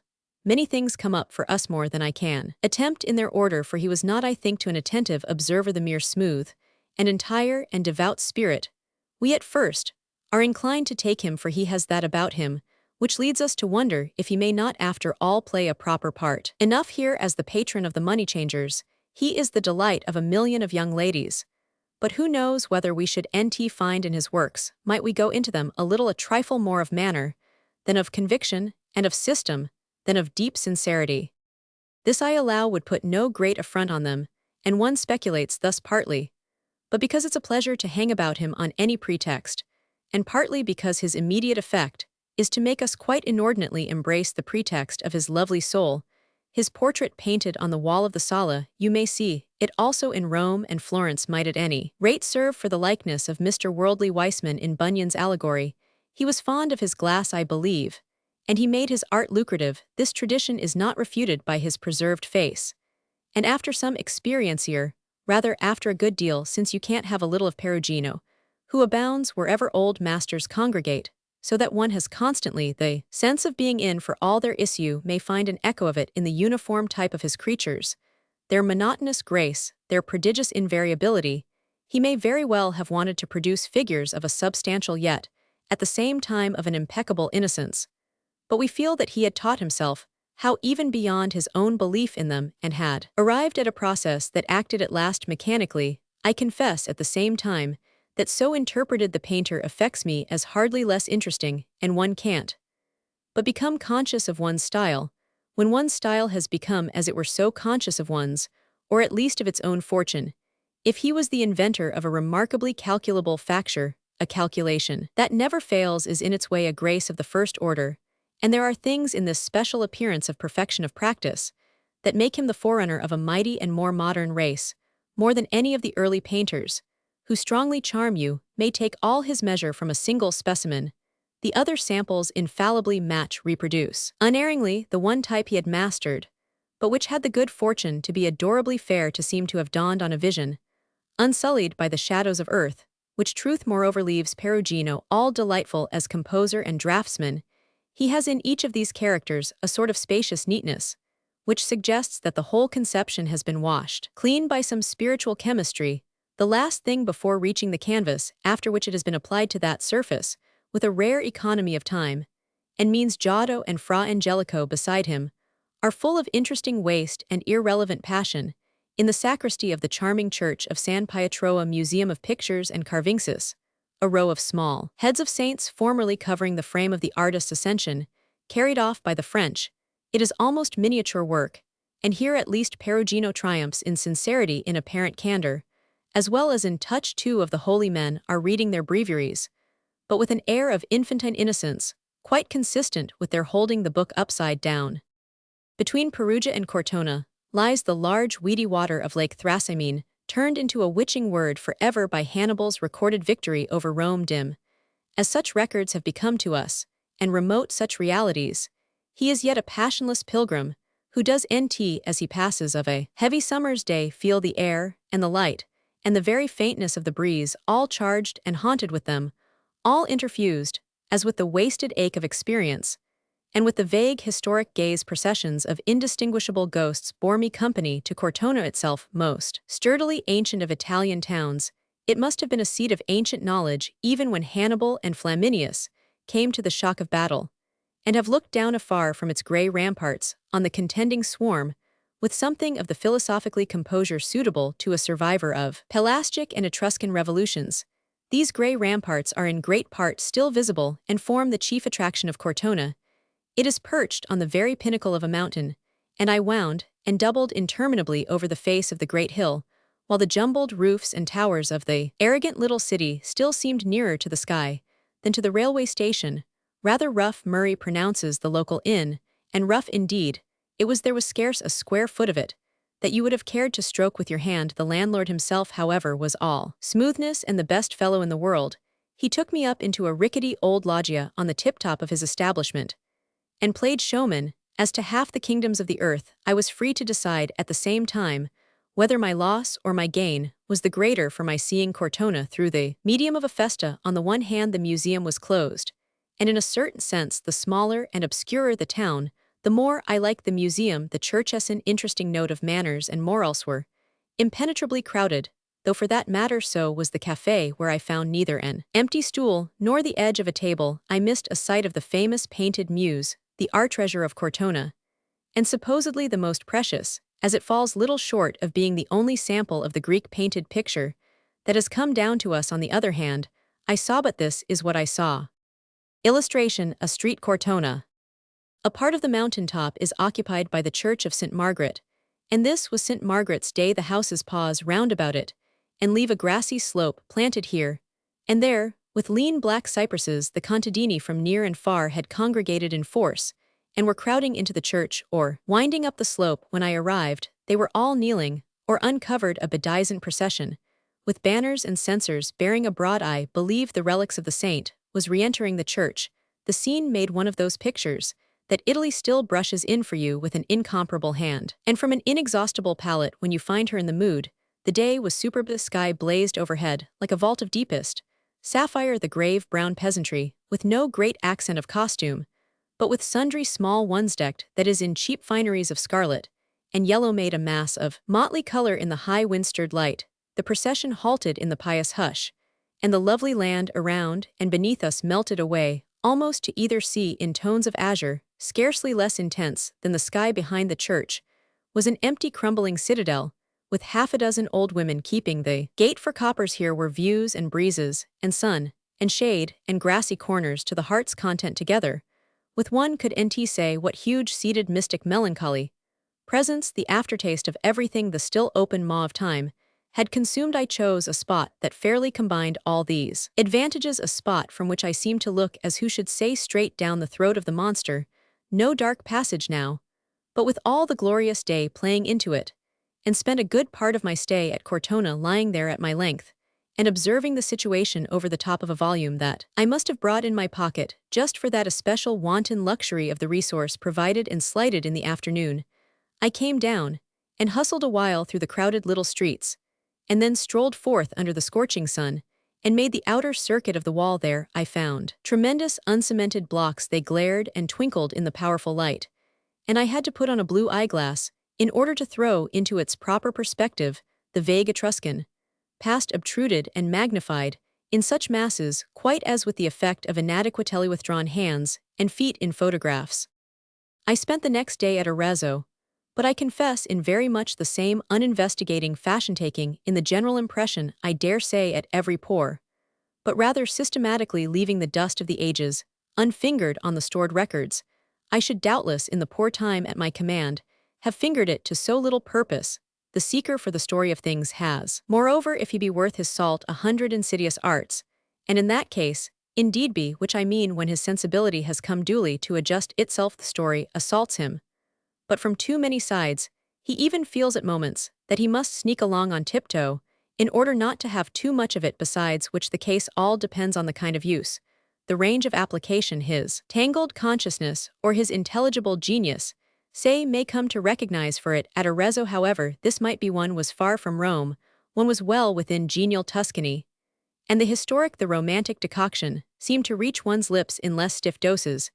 There at once was the general impression, the exquisite sense of the scarce expressible Tuscan quality, which makes, immediately for the whole pitch of one's perception, a grateful and not at all strenuous difference attaches to almost any coherent group of objects, to any happy aspect of the scene, for a main note, some mild recall through pleasant friendly color, through settled ample form, through something homely and economic too, at the very heart of style, of an identity of temperament and habit with those of the divine little Florence, that one originally knew, adorable Italy, in which, for the constant renewal of interest, of attention, of affection, these refinements of variety, these so harmoniously grouped and individually seasoned fruits of the great garden of history, keep presenting themselves, it seemed to fall in with the cheerful Tuscan mildness. For instance, sticking, as I do, to that ineffectual expression of the Tuscan charm, of the yellow-brown Tuscan dignity, at Largathat, the ruined castle on the hill, with which agreeable feature Arezzo is no less furnished than Assisi,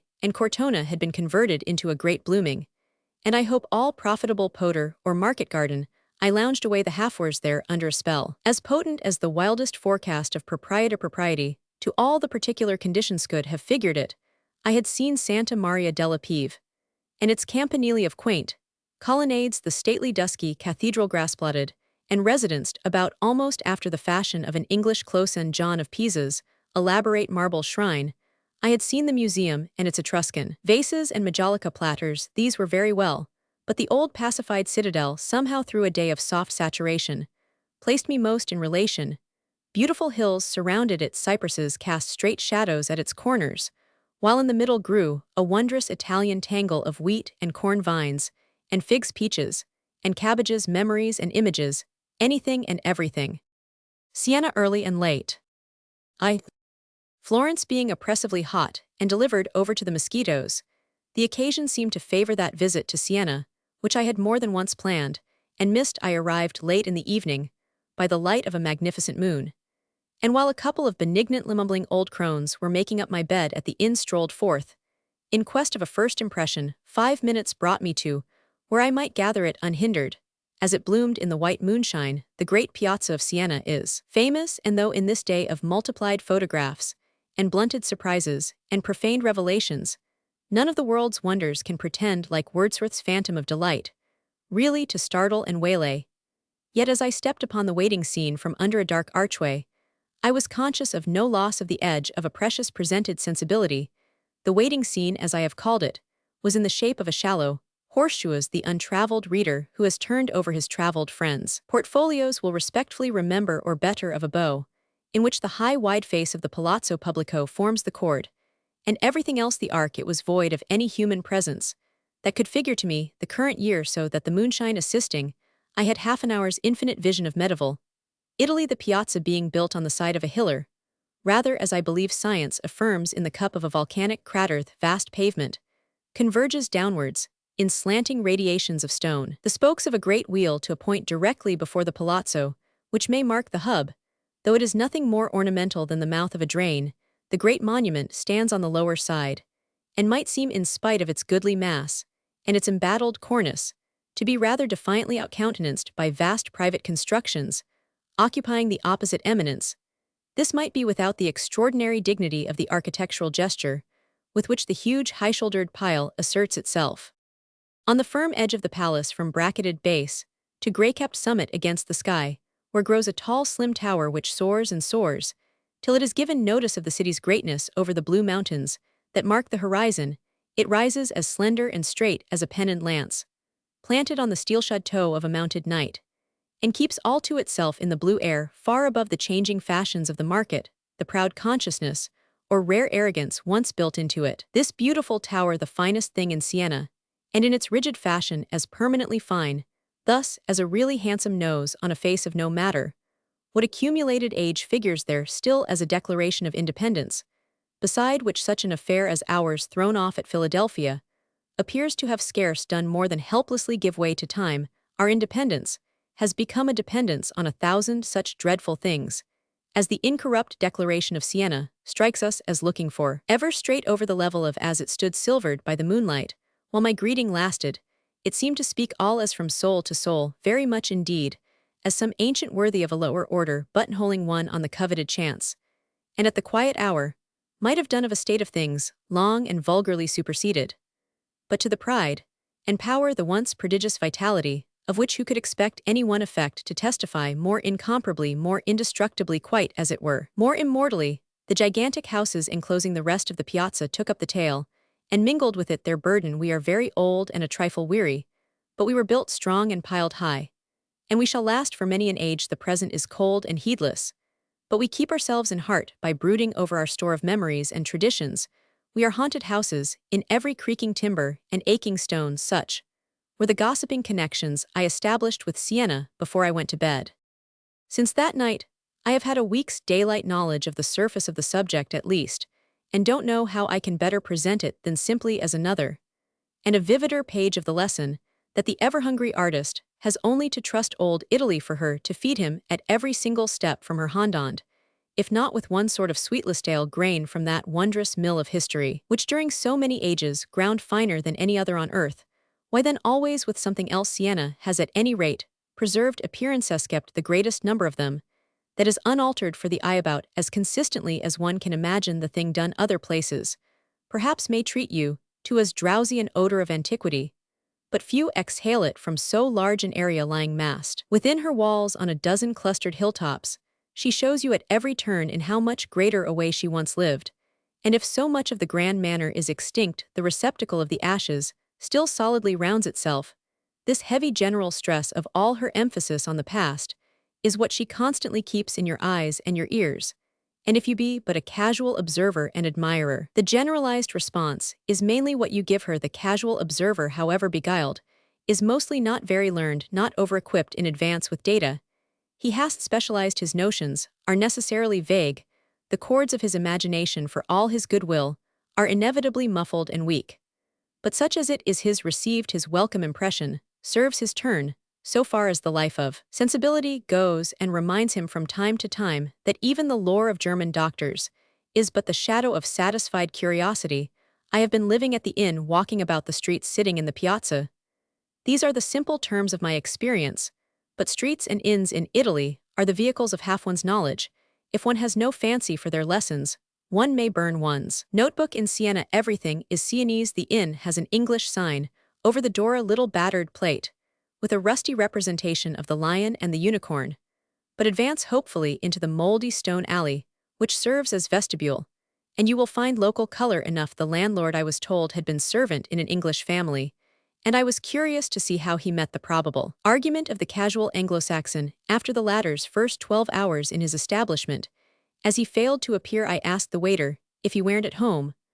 "Oh," said the latter, "he's a piccolo grasso vecchiato, who doesn't like to move. I am afraid this little fat old man has simply a bad conscience. It's no small burden for one who likes the Italiances, who doesn't under this restriction to have so much indifference even to rudimentary purifying processes, to dispose of what is the real philosophy of dirty habits, and are foul surfaces merely superficial.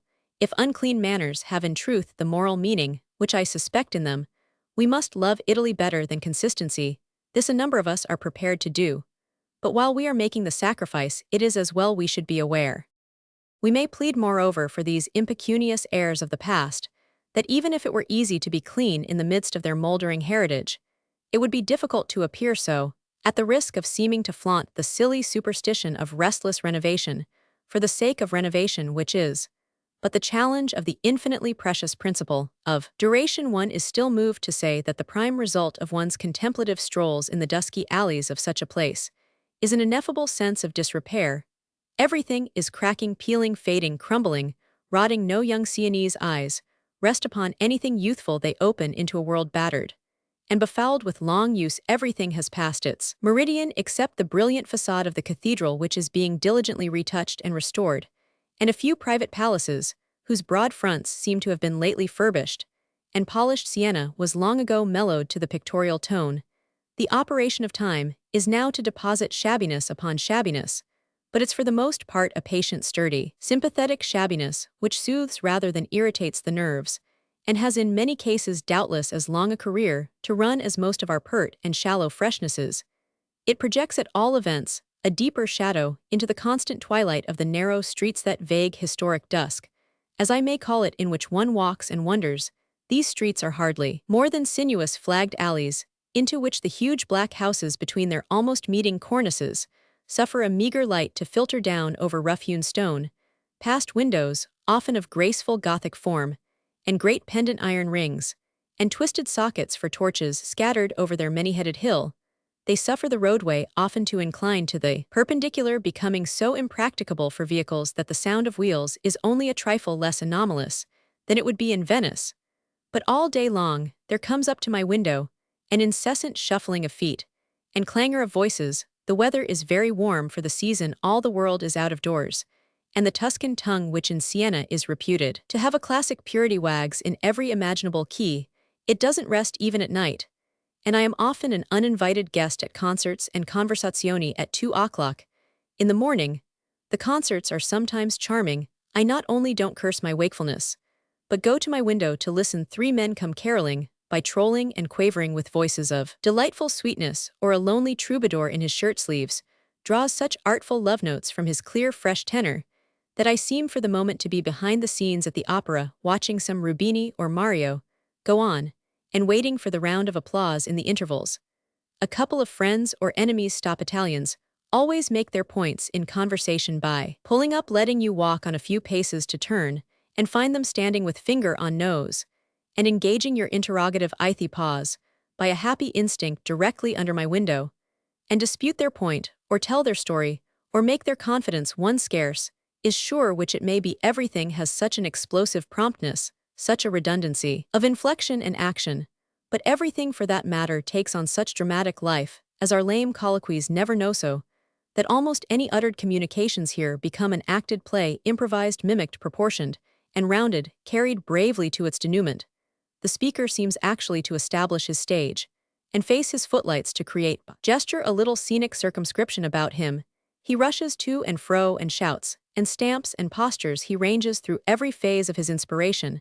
I noted the other evening a striking instance of the spontaneity of the Italian gesture in the person of a small Sienese of I hardly know what exact age of inarticulate sounds, and the experimental use of a spoon. It was a Sunday evening, and this little man had accompanied his parents to the café. The Caf Greco at Siena is a most delightful institution. You get a capital demitasse for 3 sous and an excellent ice for 8. And while you consume these easy luxuries, you may buy from a little hunchback the local weekly periodical, the Vita Nuova, for 3 centimes, the 2 centimes left from your sou. If you are under the spell of this magical frugality, will do to give the waiter. My young friend was sitting on his father's knee and helping himself to the half of a strawberryus, with which his mamma had presented him. He had so many misadventures with his spoon that this lady at length confiscated it, there being nothing left of the ice but a little crimson liquid, which he might dispose of by the common instinct of childhood. But he was no friend, it appeared, to such freedoms. He was a perfect little gentleman, and he resented it being expected of him that he should drink down his remnant. He protested therefore, and it was the manner of his protest that struck me. He didn't cry audibly, though he made a very wry face. It was no stupid squall, and yet he was too young to speak. It was a penetrating concord of inarticulately pleading, accusing sounds, accompanied by gestures of the most exquisite propriety. These were perfectly mature. He did everything that a man of 40 would have done if he had been pouring out a flood of sonorous eloquence. He shrugged his shoulders and wrinkled his eyebrows, tossed out his hands, and folded his arms, obtruded his chin, and bobbed about his head, and at last, I am happy to say, recovered his spoon. If I had had a solid little silver one, I would have presented it to him as a testimonial to a perfect, though as yet unconscious, artist. My actual tribute to him, however, has diverted me from what I had in mind, much weightier matter, the great private palaces, which are the massive, majestic syllables, sentences, periods of the strange message. The place addresses to us. They are extraordinarily spacious and numerous, and one wonders what part they can play in the meager economy of the actual city. The Siena of today is a mere shrunken semblance of the rabid little republic which in the 13th century waged triumphant war with Florence, cultivated the arts with splendor, planned a cathedral, though it had ultimately to curtail the design of proportions almost unequaled, and contained a population of 200,000 souls. Many of these dusky piles still bear the names of the old medieval magnates, the vague, mild occupancy of whose descendants has the effective armor of proof worn over pot hats and tweed jackets and trousers. Half a dozen of them are as high as the Strozzi and Riccardi palaces in Florence. They couldn't well be higher, the very essence of the romantic. And the scenic is in the way these colossal dwellings are packed together in their steep streets, in the depths of their little enclosed agglomerated city. When we in our day and country raise structure of half the mass and dignity, we leave a great space about it in the manner of a pause after a showy speech. But when a Sienese countess, as things are here, is doing her hair near the window, she is a wonderfully near neighbor to the cavalier opposite, who is being shaved by his valet, possibly. The countess doesn't object to a certain chosen publicity at her toilet. What does an Italian gentleman assure me? But that the aristocracy make very free with each other. Some of the palaces are shown, but only when the occupants are at home, and now they are in villeggiatura. Their villeggiatura lasts 8 months of the year. The waiter at the inn informs me, and they spend little more than the carnival in the city.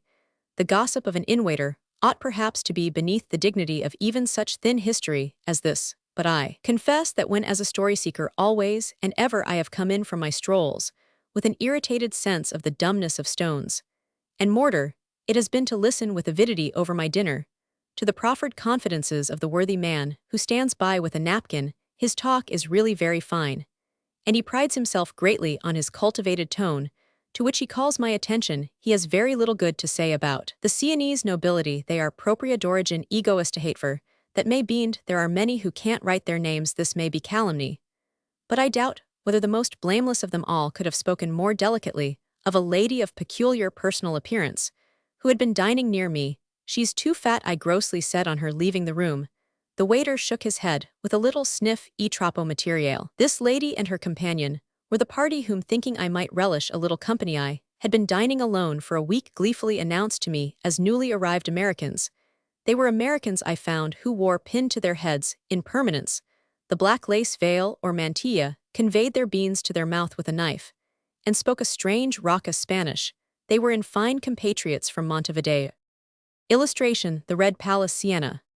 The genius of old Siena, however, would make little of any stress of such distinctions, one representative of a far-off social platitude being about as much in order as another, as he stands before the great loggia of the Casino di Nobili, the club of the best society. The nobility, which is very numerous and very rich, is still, says the apparently competent native. I began by quoting, perfectly feudal and uplifted and separate morally and intellectually behind the walls of its palaces. The 14th century, it's thrilling to think, hasn't ceased to hang on. There is no bourgeoisie to speak of. Immediately after the aristocracy come the poor people, who are very poor indeed. My friend's account of these matters made me wish more than ever, as a lover of the preserved social specimen of type, at almost any price, that one weren't a helpless victim of the historic sense, reduced simply to staring at black stones and peeping up stately staircases, and that when one had examined the street face of the Palace Murray in hand, one might walk up to the great drawing-room, make one's bow to the master and mistress, the old abb and the young count, and invite them to favor one with a sketch of their social philosophy or a few first-hand family anecdotes. The dusky labyrinth of the streets, we must, in default of such initiations, content ourselves with noting, is interrupted by two great candid spaces: the fan-shaped piazza, of which I just now said a word, and the smaller square in which the cathedral erects its walls of many-colored marble. Of course, since paying the great piazza my compliments by moonlight, I have strolled through it often at sunnier and shadier hours. The market is held there, and wherever Italians buy and sell, wherever they count and chafferers, indeed you hear them do right and left at almost any moment as you take your way among them. The pulse of life beats fast. It has been doing so on the spot just named, I suppose, for the last 500 years. And during that time, the cost of eggs and earthen pots has been gradually but inexorably increasing. The buyers, nevertheless wrestle over their purchases as lustily as so many 14th-century burghers, suddenly waking up in horror to current prices. You have but to walk aside, however, into the Palazzo Pubblico, really to feel yourself a thrifty old medievalist. The state affairs of the Republic were formerly transacted here, but it now gives shelter to modern law courts and other prosy business. I was marched through a number of vaulted halls and chambers, which in the intervals of the administrative sessions held in them, are peopled only by the great mouldering archaic fresco anything but inanimate. These, even in their present ruin, that cover the walls, and sealing the chief painters of the Sienese school, lent a hand in producing the works I name. And you may complete there the connoisseurship in which possibly you will have embarked at the Academy. I say possibly to be very judicial. My own observation, having led me no great length, I have rather than otherwise cherished the thought that the Sienese school suffers one's eagerness peacefully, to slumber benignantly, abstains in fact from whipping up a languid curiosity, and a tepid faith, a formidable rival to the Florentine, says some book I forget which into, which I recently glanced. Not a bit of it. Thereupon boldly say I, the Florentines may rest on their laurels, and the lounger on his lounge. The early painters of the two groups have indeed much in common, but the Florentines had the good fortune to see their efforts gathered up and applied by a few preeminent spirits, such as never came to the rescue of the groping Sienese. Fra Angelico and Ghirlandaio said all their feebler confreres dreamt of, and a great deal more beside.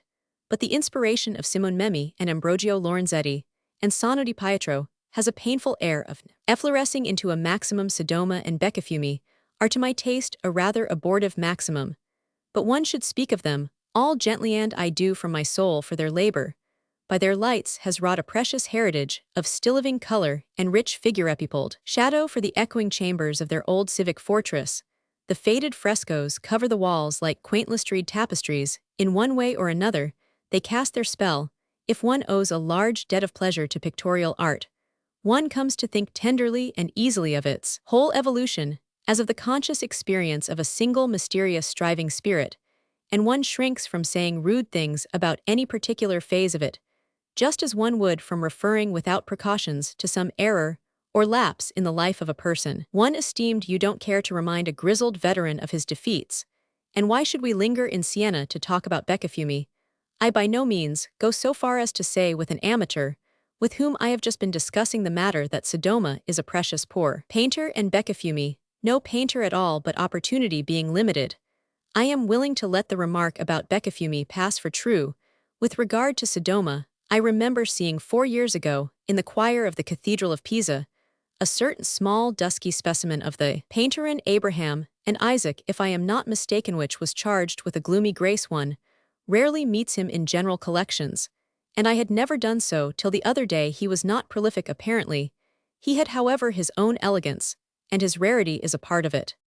Here in Siena are a couple of dozen scattered frescoes, and 3 or 4 canvases. His masterpiece among others, an harmonious descent from the cross. I wouldn't give a fig for the equilibrium of the figures, or the ladders.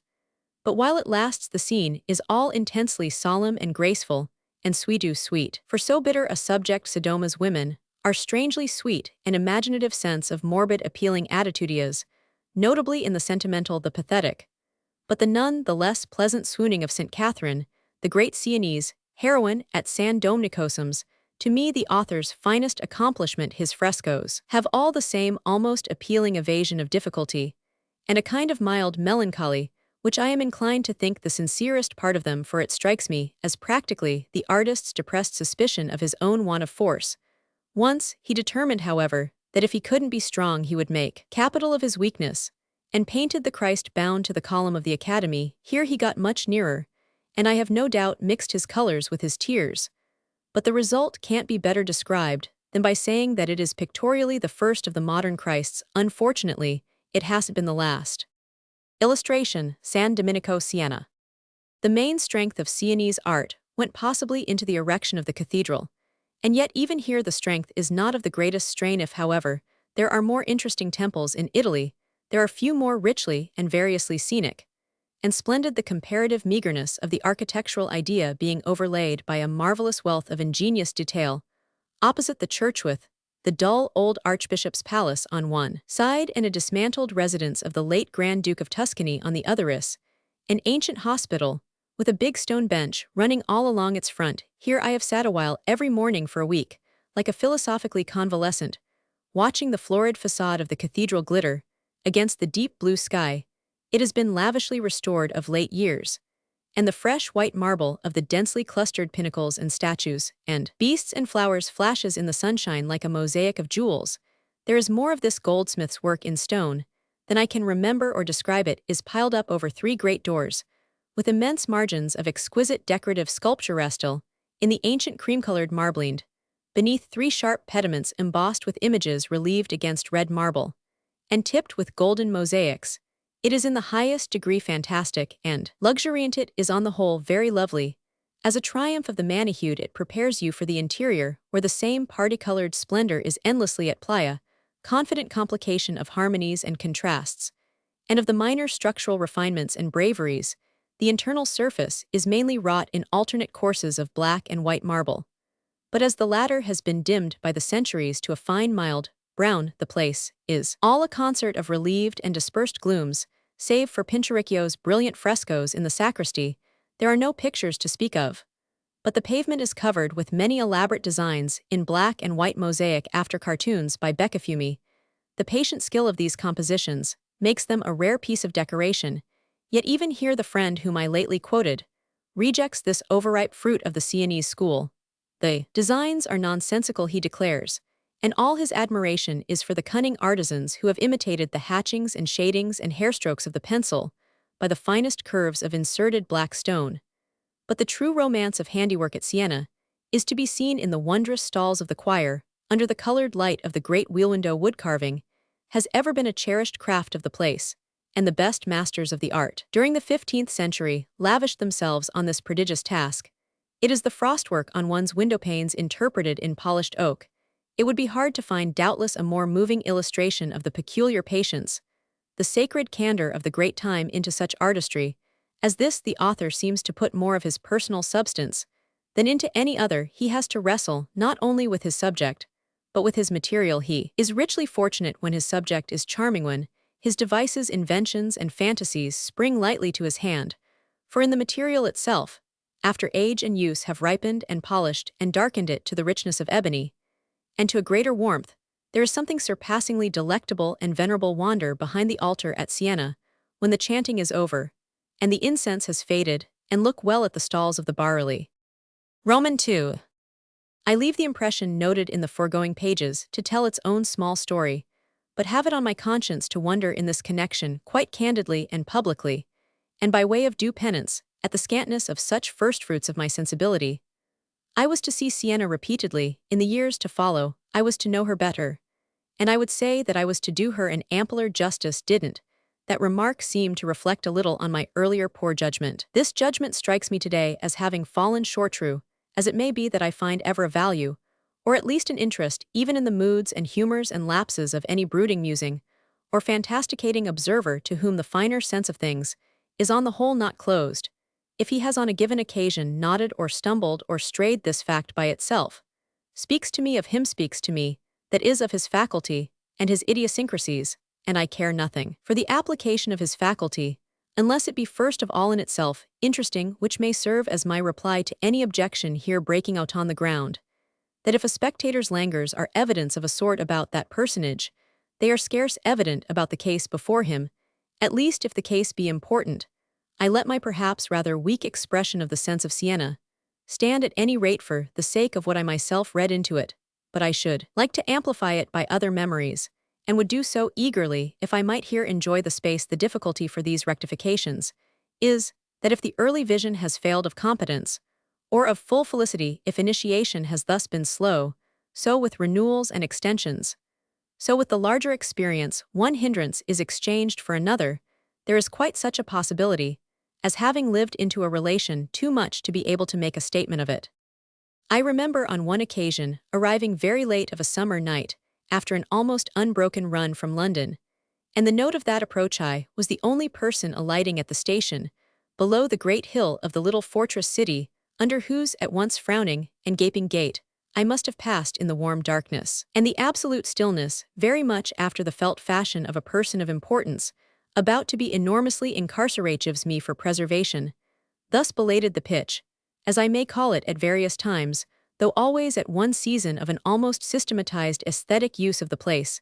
It wasn't to be denied that the immensely better accommodations, instituted by the multiplying though alas more bustling years, had to be recognized, as supplying a basis comparatively prosaic. If one would to that luxury, no sooner have I written which words, however, than I find myself adding that one wouldn't that one docent, that is consent now to regard the then new hotel pretty old, indeed by this time as anything but an aid to a free play of perception. The strong and rank old arm d'Inghilterra in the darker street has passed away, but its ancient rival, the Aquila Nera, put forth claims to modernization, and the Grand Hotel, the still fresher flower of modernity, near the gate by which you enter from the station, takes on to my present remembrance a mellowness, as of all sorts of comfort, cleanliness, and kindness. The particular facts, those of the visit, I began here by alluding to, and those of still others at all events, inveterately made in June or early in July, enter together, in a fusion as of hot golden-brown objects seen through the practicable crevices of shutters drawn upon high cool darkened rooms, where the scheme of the scene involved longish days of quiet work, with late afternoon emergence and contemplation waiting on the better, or the worse conscience. I thus associate the compact world of the admirable hilltop, the world of a predominant golden brown with a general invocation of sensibility and fancy, and think of myself as going forth into the lingering light of summer evenings, all attuned to intensity of the idea of compositional beauty, or in other words, freely speaking to the question of color to intensity of picture. To communicate with Siena in this charming way was thus, I admit, to have no great margin for the prosecution of inquiries, but I am not sure that it wasn't little by little to feel the whole combination of elements better than by a more exemplary method, and this from beginning to end of the scale. More of the elements, indeed for memory, hang about the days that were ushered in by that straight flight from the north than about any other serious, if partly doubtless. But because of my having then stayed longest, I specify it, at all events, for fond reminiscence, as the year, the only year at which I was present at the Palio. The earlier one, the series of furious horse races between elected representatives of different quarters of the town taking place toward the end of June, as the second, and still more characteristic exhibition of the same sort is appointed to the month of August, a spectacle that I am far from speaking of as the finest flower of my old, and perhaps even a little faded cluster of impressions, but which smudges that special sojourn, as with the big thumb mark of a slightly soiled and decidedly ensanguined hand, for really, after all the great loud gaudy romp, or heated frolic simulating ferocity, if not achieving it, that is the annual pride of the town, was not intrinsically, to my view, extraordinarily impressive in spite of its bristling with all due testimony to the passionate Italian clutch of any pretext for costume and attitude and utterance for mumming and masquerading, and raucously representing the vast cheap vividness, rather somehow refines itself, and the swarm and hubbub of the immense square melt to the uplifted sense of a very high-placed balcony of the overhanging Chigi Palace, where everything was superseded. But the intenser passage across the ages of the great Renaissance tradition of architecture and the infinite sweetness of the waning golden day. The Palio indubitably was criardent, the more so for quite monopolizing at Siena the note of crudity, and much of it demanded doubtless of one's patience, a due respect for the long local continuity of such things. It drops into its humored position, however, in any retrospective command of the many brave aspects of the prodigious place.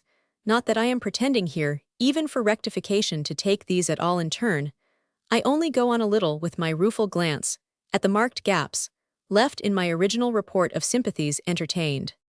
I bow my head, for instance, to the mystery of my not having mentioned that the coolest and freshest flower of the day was ever that of one's constant renewal of a charmed homage to Pinturicchio, coolest and freshest, and signally youngest, and most matutinal, as distinguished from merely primitive or crepuscular of painters in the library or sacristy of the cathedral. Did I always find time before work to spend half an hour of immersion under that splendid roof in the clearest and tenderest, the very cleanest and straightest, as it masters our envious credulity of all storied fresco worlds, this wondrous apartment, a monument in itself to the ancient pride and power of the church, and which contains an unsurpassed treasure of gloriously illuminated missal psalters and other vast parchment folios, almost each of whose successive leaves gives the impression of rubies, sapphires, and emeralds set in gold, and practically embedded in the page, offers thus to view, after a fashion splendidly sustained, a pictorial record of the career of Pope Pius Roman II,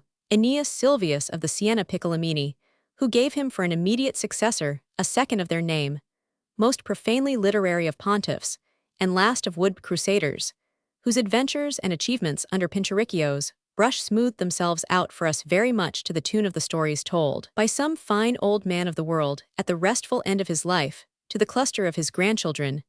The end of Aeneas Sylvius was not restful. He died at Ancona in troublous times, preaching war, and attempting to make it against the then terrific Turk, but over no great worldly personal legend among those of men of arduous affairs. Arches a fairer, lighter, or more pacific memorial vault than the shining Libreria of Siena, I seem to remember having it, and its unfrequented enclosing precinct, so often all to myself, that I must indeed mostly have resorted to it for a prompt benediction on the day, like no other strong solicitation among artistic appeals to which one may compare it. Up and down the whole wonderful country is the felt neighboring presence of the overwrought cathedral.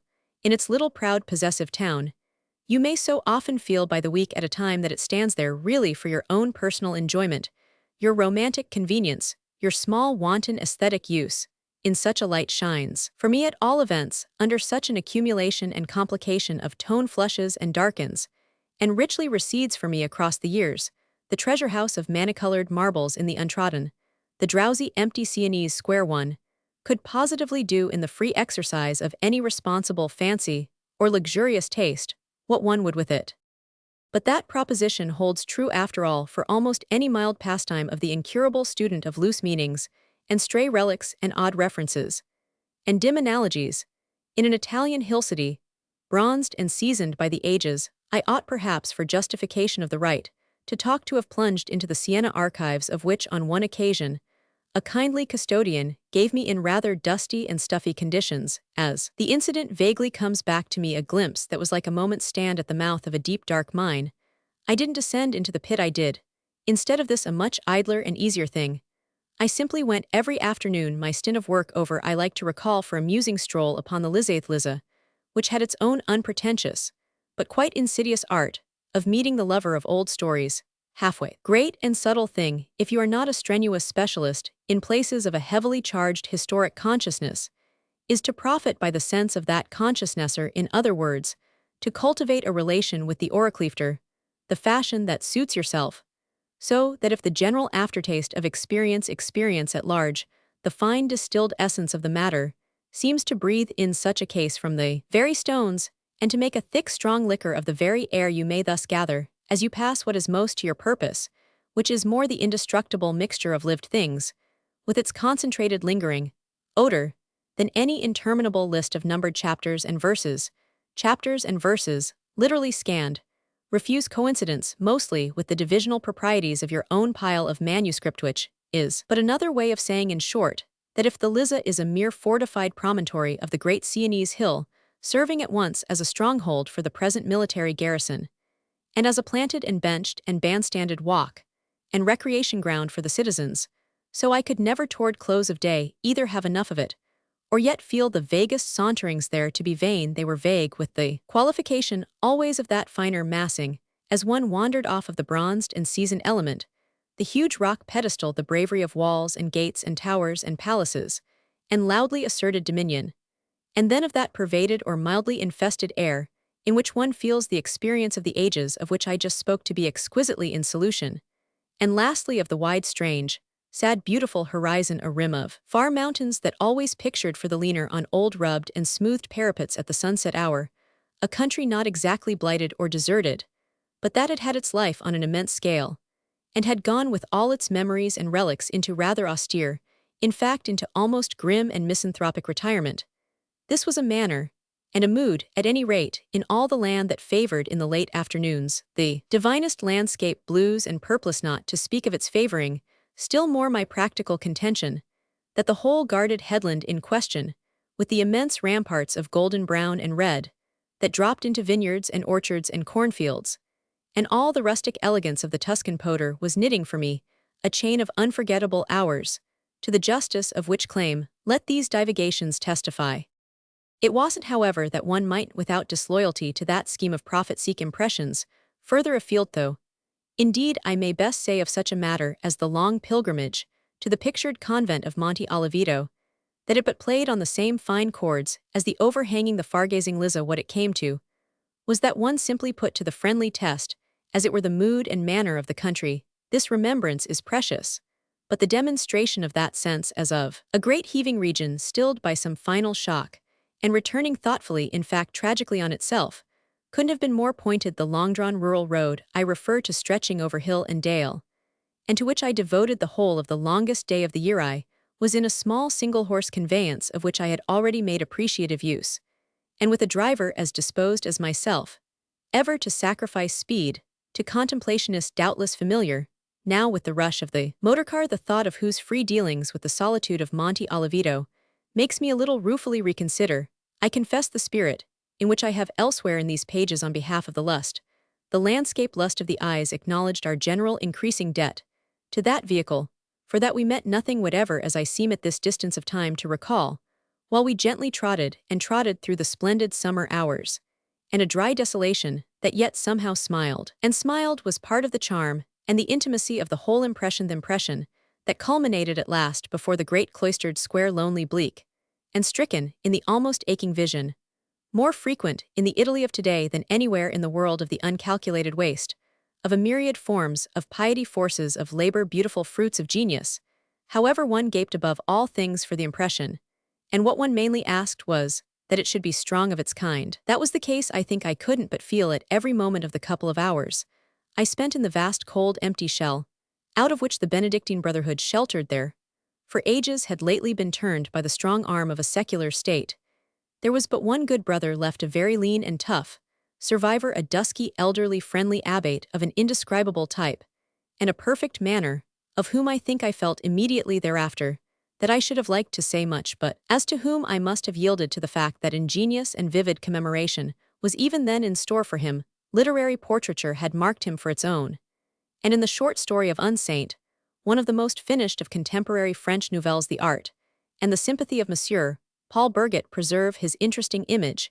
He figures in the beautiful tale the abbate of the desolate cloister, and of those comparatively quiet years, as a clean, clear type of sainthood. Circumstance this in itself to cause a fond analyst of other than Latin race, model and painter, in this case having their Latinism so strongly in common, almost endlessly, to meditate the unutterable differences in any scheme or estimate of physiognomic values, in any range of sensibility, to expressional association, among observers of different, of inevitably more or less opposed traditional and racial points of view. One had heard convinced Latinser, at least I had, speak of situations of trust and intimacy in which they couldn't have endured near them a Protestant, or as who should say, for instance, an Anglo-Saxon. But I was to remember my own private attempt to measure such a change of sensibility as might have permitted the prolonged close approach of the dear, dingy, half-starved, very possibly all heroic, and quite ideally urbane abbate. The depth upon depth of things, the cloud upon cloud of associations on one side, and the other that would have had to change first. To which I may add, nevertheless, that since one ever supremely invoked intensity of impression and abundance of character, I feasted my fill of it at Monte Oliveto, and that for that matter, this would have constituted my sole refreshment in the vast icy void of the blighted refectory, if I hadn't bethought myself of bringing with me a scrap of food too, scantly apportioned, I recollect, very scantly, indeed, since my coquier was to share with maybe my purveyor at Siena. Our tragisvin, if so tenderly tragic entertainer, had nothing to give us but the immemorial cold of the enormous monastic interior, in which we smilingly fasted, would doubtless not have had for me, without that such a wealth of reference. I was to have liked the whole adventure, so I must somehow have liked that, by which remark I am recalled to the special treasure of the desecrated temple, those extraordinarily strong and brave frescoes of Luca Signorelli and Sodoma that adorn in admirable condition several stretches of cloister wall. These creations in a manner took care of themselves, aided by the blue of the sky above the cloister court. They glowed. They insistently lived. I remember the frigid prowl through all the rest of the bareness, including that of the big dishonored church, and that even of the abbate's abysmally resigned testimony to his mere human and personal situation. And then, with such a force of contrast and effect of relief, the great, sheltered sunflares and color patches of scenic composition and design, where a couple of hands centuries ago turned to dust, had so wrought the defiant miracle of life and beauty that the effect is of a garden blooming among ruins discredited somehow, since they all would the destroyers themselves, the ancient piety, the general spirit and intention, but still bright and assured, and sublime practically enviably immortal, other the still subtler, the all-aesthetic good faith. The autumn in Florence. Florence, too, has its season not less than Rome, and I have been rejoicing for the past 6 weeks in the fact that this comparatively crowded parenthesis hasn't yet been opened. Coming here in the first days of October, I found the summer still in almost unmenaced possession, and ever since till within a day or two, the weight of its hand has been sensible properly enough, as the city of flowers Florence mingles the elements most artfully in the spring during the divine crescendo of March, and April, the weeks when 6 months of steady shiver have still not shaken New York and Boston free of the long polar reach. But the very quality of the decline of the year as we at present here feel, it suits peculiarly the mood in which an undiscourageable gatherer of the sense of things or taster at least of charm moves through these manna-married streets and galleries and churches. Old things, old places, old people, or at least old races, ever strike us as giving out their secrets most freely in such moist gray melancholy days as have formed the complexion of the past fortnight. With Christmas arrives the opera, the only opera worth speaking of, which indeed often means in Florence, the only opera worth talking through, the gaiety, the gossip, the reminders in fine of the cosmopolite and watering-place character to which the city of the Medici long ago began to bend her antique temper. Meanwhile, it is pleasant enough for the tasters of charm, as I say, and for the makers of invidious distinctions, that the Americans haven't all arrived, however many may be on their way, and that the weather has a monotonous overcast softness in which apparently aimless contemplation grows less and less ashamed. There is no crush along the Cassine, as on the sunny days of winter, and the Arno wandering away toward the mountains in the haze seems as shy of being looked at as a good picture in a bad light. No light to my eyes, nevertheless, could be better than this which reaches us all strained and filtered and refined, exquisitely colored, and even a bit conspicuously sophisticated through the heavy air of the past that hangs about the place forever. I first knew Florence early enough, I am happy to say, to have heard the change for the worse, the taint of the modern order, bitterly lamented by old haunters. Admirers love us those qualified to present a picture of the conditions prevailing under the good old granddukes, the two last of their line in especial, that for its blessed reflection of sweetness and mildness and cheapness and ease of every immediate boon in life, to be enjoyed quite for nothing, could but draw tears from belated listeners. Some of these survivors from the golden age, adjust the beauty of which indeed was in the gold of sorts that it poured into your lap, and not in the least in its own importunity, on that head have needfully lingered on, have seen the ancient walls pulled down, and the compact and belted mass of which the Piazza della Signoria was the immemorial center expand under the treatment of enterprising syndics into an ungirdled organism, of the type, as they viciously say, of Chicago, one of those places of which, as their grace of a circumference is nowhere the dignity of a center, can no longer be predicated. Florence loses itself today in dusty boulevards and smart beaux quartiers, such as Napoleon Roman III and Baron Haussmann were to set the fashion of to a too medieval Europe, with the effect of some precious page of antique text swallowed up in a marginal commentary that smacks of the style of the newspaper. So much for what has happened on this side of that line of demarcation, which by an odd law makes us, with our preference for what we are pleased to call the picturesque, object to such occurrences. Even as occurrences, the real truth is that objections are too vain, and that he would be too rude a critic here just now who shouldn't be in the humor to take the thick with the thin, and to try at least to read something of the old soul into the new forms. There is something to be said, moreover, for your liking a city, once it's a question of your actively circulating, to pretend to comfort you more by its extent than by its limits, in addition to which Florence was in her palmy days, peculiarly a daughter of change and movement, and variety of shifting moods, policies, and regimes, just as the Florentine character, as we have it today, is a character that takes all things easily. For having seen so many come and go, it saw the national capital a few years since arrive and sit down by the Arno, and took no further thought than sufficed for the day. Then it saw the odd visitor depart, and whistled her cheerfully on her way to roam the new boulevards of the Sindaco Peruzzi. Come, it may be said, but they don't go, which after all it isn't from the aesthetic point of view strictly necessary they should a part of the essential amiability of Florence of her genius for making you take to your favor on easy terms everything that in any way belongs to her, is that she has already flung an element of her grace over all their undried mortar and plaster such modern arrangements as the Piazza di Asglio and the Viale or Avenue of the Princess Margaret please. Not a little, I think, for what they Aryan do so even in a degree, by some fine local privilege, just because they are Florentine the afternoon lights rest on them as if to thank them for not being worse, and their vistas are liberal where they look toward the hills they carry you close to these admirable elevations, which hang over Florence on all sides. And if in the foreground your sense is a trifle perplexed by the white pavements dotted here and there with a policeman or a nursemaid, you have only to reach beyond and see Fiesole turn to violet on its ample eminence from the effect of the opposite sunset. Facing again, then, to Florence proper, you have local color enough, and to spare which you enjoy the more doubtless from standing off to get your light and your point of view.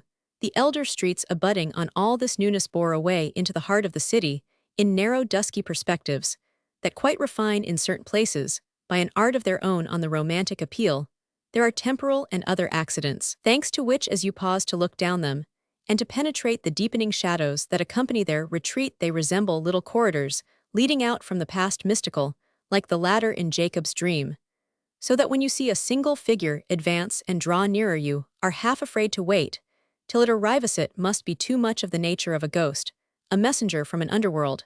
However this may be, a place paved with such great mosaics of slabs, and lined with palaces of so massive a tradition structures, which in their large dependence on pure proportion for interest and beauty, reproduce more than other modern styles, the simple nobleness of Greek architecture, must ever have placed dignity first in the scale of invoked effect, and laid up no great treasure of that ragged picturesqueness of large poverty in which we feast our idle eyes at Rome and Naples, except in the unfinished fronts of the churches, which however unfortunately are mere ugly blankness. One finds less of the poetry of ancient overuse, or in other words less romantic southern shabbiness, than in most Italian cities at 2 or 3 points none, the less the sinister grace exists in perfection, just such perfection as so often proves that what is literally hideous may be constructively delightful, and what is intrinsically tragic play on the finest chords of appreciation. On the north side of the Arno, between Ponte Vecchio and Ponte Santa Trinita, is a row of immemorial houses that back on the river, in whose yellow flood they bathe their sore old feet, anything more battered and befouled, more cracked and disjointed, dirtier, drearier, poorer, it would be impossible to conceive. They look as if 50 years ago the liquid mud had risen over their chimneys, and then subsided again, and left them coated forever with its unsightly slime. And yet forsooth, because the river is yellow, and the light is yellow, and here and there elsewhere some mellow mouldering surface, some hint of color, some accident of atmosphere takes up the foolish tale, and repeats the note, because in short it is Florence, it is Italy, and the fond appraiser, the infatuated alien, may have had in his eyes at birth and afterwards the micaceous sparkle of brownstone fronts, no more interesting than so much sandpaper. These miserable dwellings, instead of suggesting mental invocations to an enterprising board of health, simply create their own standard of felicity, and shamelessly live in it. Lately, during the misty autumn nights, the moon has shone on them faintly, and refined their shabbiness away into something ineffably strange and spectral. The turbid stream sweeps along without a sound, and the pale tenements hang above it like a vague miasmatic exhalation. The dimmest back scene at the opera, when the tenor is singing his sweetest, seems hardly to belong to a world more detached from responsibility. Illustration on the Arno, Florence. What it is that infuses so rich an interest into the general charm is difficult to say in a few words, yet, as we wander hither and thither, in quest of sacred canvas and immortal bronze and stone, we still feel the genius of the place hang about two industrious English ladies. The Misses Horner have lately published a couple of volumes of walks by the Arnoside, and their work is a long enumeration of great artistic deeds. These things remain for the most part in sound preservation, and as the weeks go by, and you spend a constant portion of your days among them, the sense of one of the happiest periods of human tasto, put it only at that settles upon your spirit. It was not long it lasted in its splendor for less than a century, but it is stored away in the palaces and churches of Florence, a heritage of beauty that these 3 enjoying centuries since haven't yet exhausted. This forms a clear intellectual atmosphere into which you may turn aside from the modern world, and fill your lungs as with the breath of a forgotten creed. The memorials of the past here address us moreover with a friendliness win us, by we scarcely know what sociability, what equal amenity that we scarce find matched in other great aesthetically endowed communities, and periods. Venice with her old palaces cracking under the weight of their treasures is in her influence insupportably sad. Athens with her maimed marbles and dishonored memories transmutes the consciousness of sensitive observers, I am told, into a chronic heartache. But in one's impression of old Florence, the abiding felicity, the sense of saving sanity of something sound and human, predominates, offering you a medium still conceivable for life. The reason of this is partly no doubt the sympathetic nature, the temperate joy of Florentine art, in general putting the sole Dante greatest of literary artists, aside partly the tenderness of time in its lapse, which save in a few cases, has been as sparing of injury as if it knew that when it should have dimmed and corroded these charming things, it would have nothing so sweet again for its tooth to feed on. If the beautiful ghirlandaio's and lippies are fading this generation, we'll never know it. The large Fra Angelico in the Academy is as clear and keen as if the good old monk stood there wiping his brushes. The colors seem to sing as it were like new-fledged birds in June. Nothing is more characteristic of early Tuscan art than the high-reliefs of Luca della Robbia, yet there isn't one of them that, except for the unique mixture of freshness with its wisdom of candor, with its expertness, might have been modeled yesterday. But perhaps the best image of the absence of stale melancholy or wasted splendor, of the positive presence of what I have called temperate joy in the Florentine impression and genius, is the bell tower of Giotto, which rises beside the cathedral. No beholder of it will have forgotten how straight and slender it stands there, how strangely rich in the common street plated with colored marble patterns, and yet so far from simple or severe in design that we easily wonder how its author, the painter of exclusively and portentously grave little pictures, should have fashioned a building which, in the way of elaborate elegance of the true play of taste, leaves a jealous modern criticism. Nothing to miss, nothing can be imagined at once more lightly and more pointedly fanciful.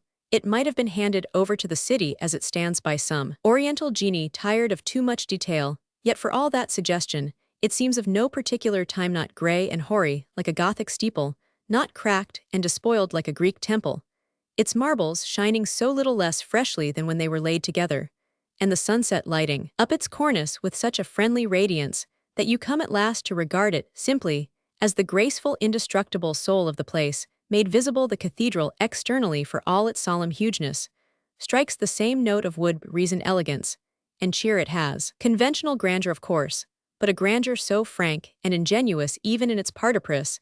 It has seen so much and outlived so much, and served so many sad purposes, and yet remains in aspect so full of the fine Tuscan geniality, the feeling for life, one may almost say the feeling for amusement, that inspired it. Its vast many-colored marble walls become, at any rate with this, the friendliest note of all Florence. There is an unfailing charm in walking past them, while they lift their great acres of geometrical mosaic higher in the air than you have time or other occasion to look. You greet them from the deep street, as you greet the side of a mountain when you move in the gorgonette, twisting back your head to keep looking at the top, but content with the minor accidents, the nestling hollows and soft cloud shadows, the general protection of the valley. Florence is richer in pictures than we really know, till we have begun to look for them in outlying corners. Then here and there one comes upon lurking values and hidden gems, that it quite seems one might, as a good New Yorker, quietly bag for the so aspiring museum of that city, without their being missed. The Pitti Palace is of course a collection of masterpieces. They jostle each other in their splendor, they perhaps even in their merciless multitude rather fatigue our admiration. The Uffizi is almost as fine a show, and together with that long serpentine artery, which crosses the Arno, and connects them, making you ask yourself, whichever way you take it, what goal can be grand enough to crown such a journey. They form the great central treasure chamber of the town, but I have been neglecting them of late for love of the Academy, where there are fewer copyists and tourists, above all fewer pictorial lions, those whose roar is heard from afar, and who strike us as expecting overmuch to have it their own way in the jungle. The pictures at the Academy are all rather doves. The whole impression is less pompously tropical. Selection still leaves one too much to say, but I noted here on my last occasion an enchanting Botticelli so obscurely hung in one of the smaller rooms that I scarce knew whether most to enjoy or to rescind its relegation, placed in a mean black frame, where you wouldn't have looked for a masterpiece. It yet gave out to a good glass, every characteristic of one. Representing as it does the walk of Tobias with the angel, there are really parts of it that an angel might have painted, but I doubt whether it is observed by half a dozen persons a year.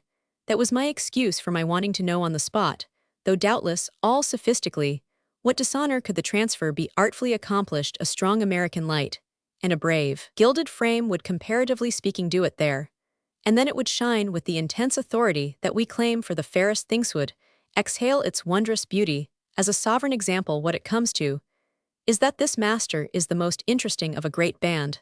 Only Florentines save Leonardo and Michael, in whom the impulse was original, and the invention rare. His imagination is of things strange, subtle, and complicated things. It at first strikes us that we moderns have reason to know, and that it has taken us all the ages to learn, so that we permit ourselves to wonder how a primitive could come by them. We soon enough reflect, however, that we ourselves have come by them, almost only through him, exquisite spirit that he was, and that when we enjoy, or at least when we encounter in our William Morrises, in our Rossettis and Burne Joneses the note of the haunted or overcharged consciousness, we are but treated with other matters to repeated doses of diluted Botticelli. He practically set with his own hand almost all the copies to almost all our so-called pre-Raphaelites earlier and later near and remote.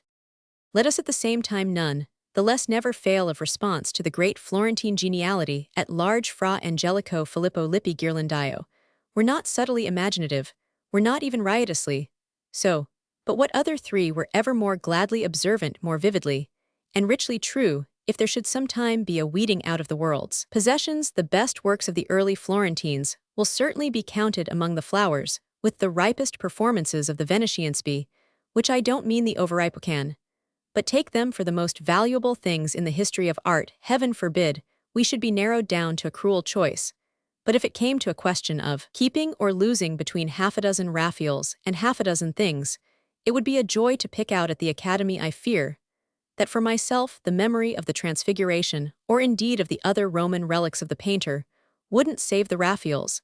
And yet this was so far from the opinion of a patient artist, whom I saw the other day copying the finest of Ghirlandaiosa. Beautiful Adoration of the Kings, at the Hospital of the Innocenti. Here was another sample of the buried art wealth of Florence.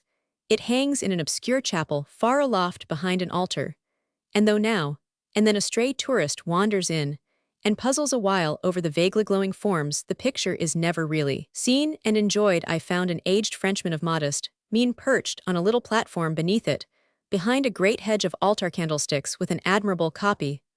All completed. The difficulties of his task had been well-nigh insuperable, and his performance seemed to me a real feat of magic. He could scarcely move or turn and could find room for his canvas, but by rolling it together and painting a small piece at a time, so that he never enjoyed a view of his ensemble. The original is gorgeous with color and bewildering with decorative detail, but not a gleam of the painter's crimson was wanting, not a curl in his gold arabesques. It seemed to me that if I had copied a Ghirlandaio in such conditions, I would at least maintain for my own credit that he was the first painter in the world very good of its kind, said the weary old man with a shrug of reply for my raptures. But oh, how far short of Raphael, however, that may be if the reader chances to observe this consummate copy in the so commendable museum devoted in Paris to such works. Let him stop before it with a due reverence. It is one of the patient things of art, seeing it wrought there in its dusky nook under such scant convenience. I found no bar in the painter's foreignness to a thrilled sense that the old art life of Florence isn't yet extinct. It still at least works spells and almost miracles. Florentine notes.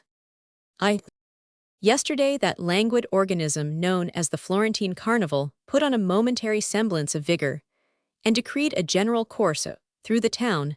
The spectacle was not brilliant, but it suggested some natural reflections.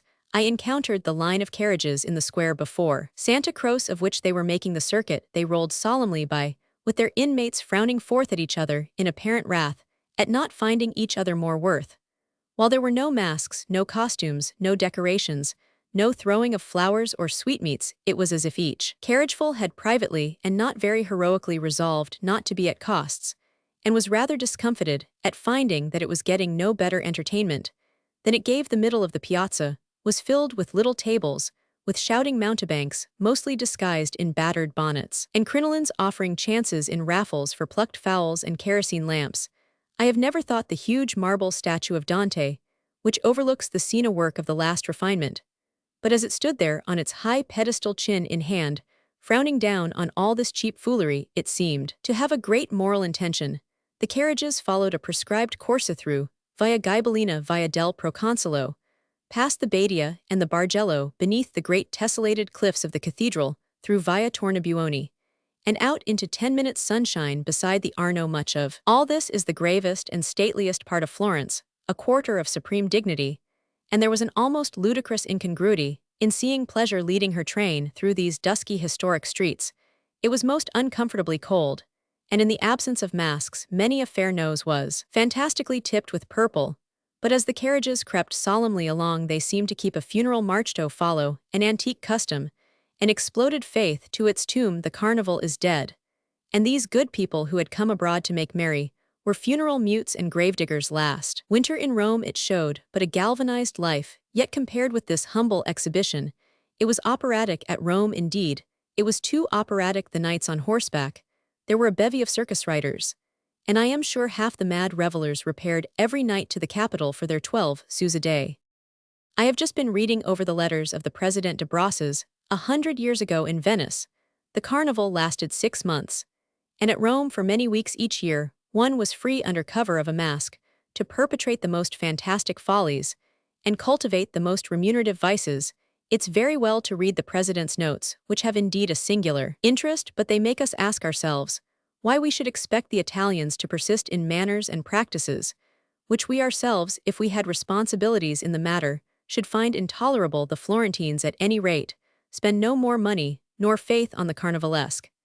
And yet this truth has a qualification for what struck me in the whole spectacle yesterday, and prompted these observations, was not at all the more or less of costume of the occupants of the carriages, but the obstinate survival of the merry-making instinct in the people at large. There could be no better example of it than that so dim a shadow of entertainment should keep all Florence standing and strolling, densely packed for hours in the cold streets. There was nothing to see that might be seen on the Cascine any fine day in the year, nothing but a name, a tradition, a pretext for sweet staring idleness, the faculty of making much of common things, and converting small occasions into great pleasures, is to a son of communities strenuous, as ours are strenuous, the most salient characteristic of the so-called Latin civilizations. It charms him and vexes him according to his mood, and for the most part it represents a moral gulf between his own temperamental and indeed spiritual sense of race, and that of Frenchmen and Italians, far wider than the watery leagues that a steamer may annihilate. But I think his mood is wisest when he accepts the foreign easy surrender to all the senses as the sign of an unconscious philosophy of life, instilled by the experience of centurist philosophy, of people who have lived long and much, who have discovered no short-cuts to happiness, and no effective circumvention of effort, and so have come to regard the average lot as a ponderous fact that absolutely calls for a certain amount of sitting on the lighter tray of the scales. Florence yesterday then took its holiday in a natural placid fashion that seemed to make its own temper an affair quite independent of the splendor of the compensation, decreed on a higher line to the weariness of its legs. That the Corso was stupid or lively was the shame or the glory of the powers above the fates, the gods, the forestieri, the town councilmen, the rich, or the stingy common Florence on the narrow footways, pressed against the houses, obeyed a natural need, in looking about complacently, patiently, gently, and never pushing nor trampling nor swearing, nor staggering. This liberal margin for festivals in Italy gives the masses a more than man-off-thurled urbanity in taking their pleasure. Meanwhile it occurs to me that by a remote New England fireside an unsophisticated young person of either sex is reading in an old volume of travels, or an old romantic tale, some account of these anniversaries and appointed revels, as old Catholic lands offer them to view. Across the page swims a vision of sculptured palace fronts draped in crimson and gold, and shining in a southern sun, of a motley train of maskers sweeping on in voluptuous confusion, and pelting each other with nosegays and love letters into the quiet room, quenching the rhythm of the Connecticut clock. Floats an uproar of delighted voices, a medley of stirring foreign sounds and echo, far-heard music of a strangely alien cadence. But the dusk is falling, and the unsophisticated young person closes the book wearily and wanders to the window. The dusk is falling on the beaten snow down the road, is a white wooden meeting house looking gray among the drifts. The young person surveys the prospect a while and then wanders back and stares at the fire, the carnival of Venice, of Florence, of Rome, color and costume romance. In rapture, the young person gazes in the firelight at the flickering chiaroscuro of the future, discerns, at last, the glowing phantasm of opportunity and determines, with a wild heartbeat, to go and see it all 20 years hence. Roman 2. A couple of days since driving to Fiesole, we came back by the castle of Vincigliata. The afternoon was lovely, and though there is as yet February 10th no visible revival of vegetation, the air was full of a vague vernal perfume, and the warm colors of the hills, and the yellow western sunlight flooding the plain seemed to contain the promise of nature's return to grace. It's true that above the distant pale blue gorge of Vallombrosa, the mountain line was tipped with snow, but the liberated soul of spring was nevertheless at large. The view from Fiesole seems vaster and richer with each visit. The hollow in which Florence lies, and which from below seems deep and contracted, opens out into an immense and generous valley, and leads away the eye into 100 gradations of distance. The place itself showed amid its checkered fields and gardens, with as many towers and spires as a chessboard half cleared. The domes and towers were washed over with a faint blue mist. The scattered columns of smoke, interfused with the sinking sunlight, hung over them like streamers and pennons of silver gauze, and the Arno twisting and curling and glittering. Here and there was a serpent cross-striped with silver.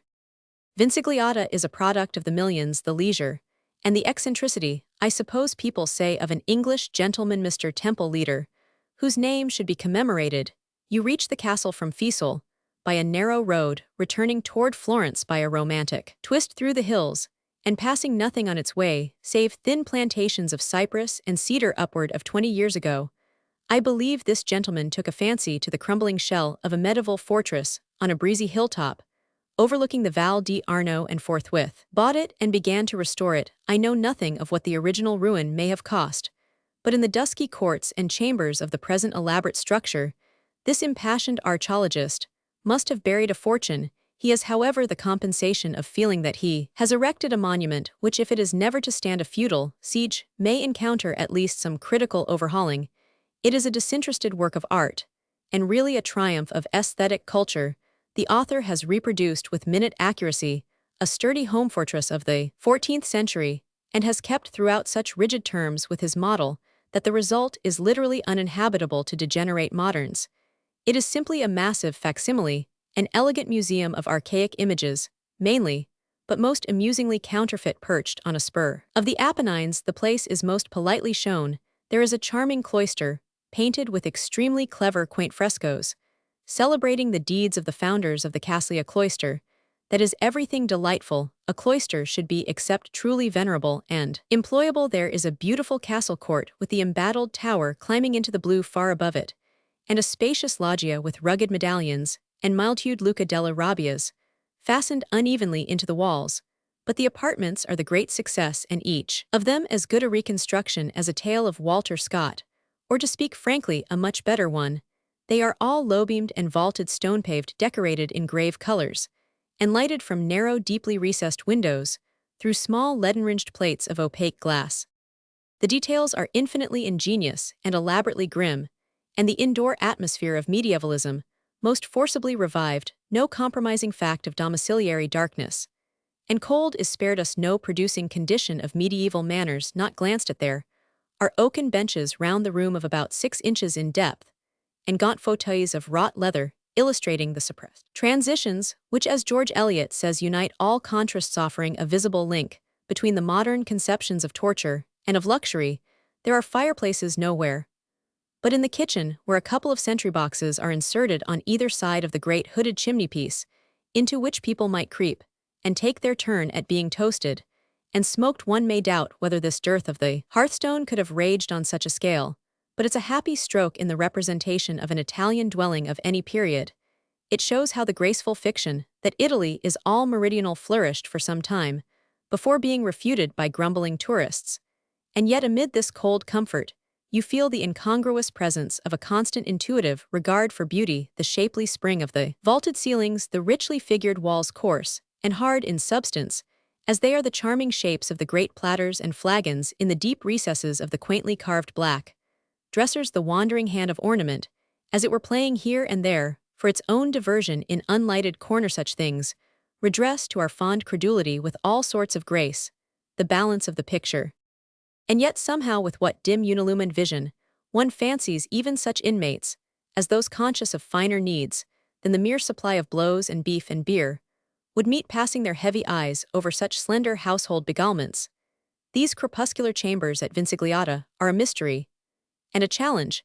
They seem the mere propounding of an answerless riddle you long as you wander through them, turning up your coat collar and wondering whether ghosts can catch bronchitis to answer it with some positive notion of what people so encaged and situated did, how they looked and talked and carried themselves, how they took their pains and pleasures, how they counted off the hours. Deadly ennui seems to ooze out of the stones and hang in clouds in the brown corners. No wonder men relished a fight and panted for a fray. Skull smashers were sweet ears, ringing with pain, and ribs cracking in a tussle were soothing music, compared with the cruel quietude of the dim-windowed castle. When they came back, they could only have slept a good deal and eased their dislocated bones on those meager oaken ledges. Then they woke up and turned about to the table, and ate their portion of roasted sheep. They shouted at each other across the board, and flung the wooden plates at the serving men. They jostled and hustled and hooted and bragged. And then, after gorging and boozing, and easing their doublets, they squared their elbows one by one on the greasy table, and buried their scarred foreheads, and dreamed of a good gallop after flying foes. And the women, they must have been strangely simpler far than any moral archaeologist can show us in a learned restoration. Of course, their simplicity had its graces and devices, but one thinks with a sigh that as the poor things turned away with patient looks from the viewless windows to the same looming figures on the dusky walls, they hadn't even the consolation of knowing that just this attitude and movement, set off by their peaked coifs, their falling sleeves, and heavily-twisted trains, would sow the seed of yearning envy off Sortson, the part of later generations. There are moods in which one feels the impulse to enter a tacit protest against too gross an appetite for pure aesthetics in the starving and sinning world. One turns half away musingly from certain beautiful useless things. But the healthier state of mind, surely, is to lay no tax on any really intelligent manifestation of the curious and exquisite. Intelligence hangs together essentially all along the line.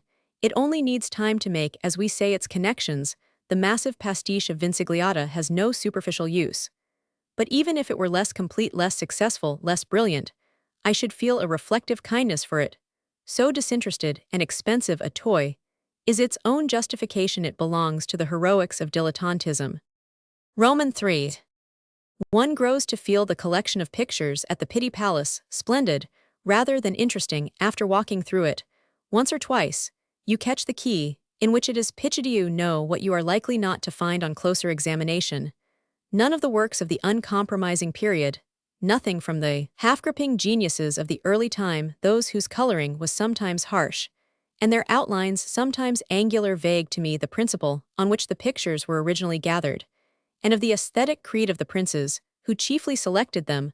A princely creed, I should roughly call it the creed of people who believed in things presenting a fine face to society, who esteemed showy results rather than curious processes, and would have hardly cared more to admit into their collection a work by one of the laborious precursors of the full efflorescence than to see a bucket and broom left standing in a state saloon. The gallery contains in literal fact some 8 or 10 paintings of the early Tuscan school, notably 2 admirable specimens of Filippo Lippi, and one of the frequent circular pictures of the great Botticelli's Madonna chilled, with tragic prescience, laying a pale cheek against that of a blighted infant. Such a melancholy mother as this of Botticelli would have strangled her baby in its cradle to rescue it from the future. But of Botticelli, there is much to say. One of the Filippo Lippis is perhaps his masterpiece, a Madonna in a small rose garden, such a flowery close, as Mr. William Morris loves to haunt, leaning over an infant who kicks his little human heels on the grass, while half a dozen curlipated angels gather about him, looking back over their shoulders, with the candor of children in tableaux vivants, and one of them drops an armful of gathered roses one by one upon the baby. The delightful earthly innocence of these winged youngsters is quite inexpressible. Their heads are twisted about toward the spectator, as if they were playing at leapfrog, and were expecting a companion to come and take a jump. Never did young art, never did subjective freshness attempt with greater success to represent those phases. But these three fine works are hung over the tops of doors in a dark back room, bucket and broom, are thrust behind a curtain. It seems to me nevertheless that a fine Filippo Lippi is good enough company for an Allori or a Sigali, and that too deeply sentient Virgin of Botticelli might happily balance the flower-like irresponsibility of Raphael's Madonna of the Chair.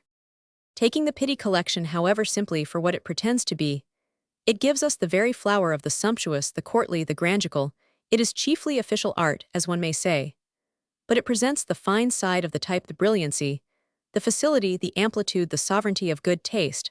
I agree on the whole with a nameless companion, and with what he lately remarked about his own humor on these matters, that having been on his first acquaintance with pictures nothing if not critical, and held the lesson incomplete, and the opportunity slighted if he left a gallery without a headache, he had come, as he grew older, to regard them more as the grandest of all pleasantries, and less as the most strenuous of all lessons, and to remind himself that after all it is the privilege of art to make us friendly to the human mind, and not to make us suspicious of it. We do in fact, as we grow older, unstring the critical bow a little, and strike a truce with invidious comparisons.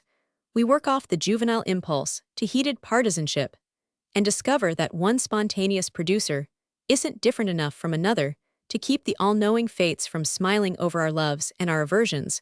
We perceive a certain human solidarity in all cultivated effort, and are conscious of a growing accommodation of judgment and easier disposition, the fruit of experience to take the joke for what it is worth as it passes.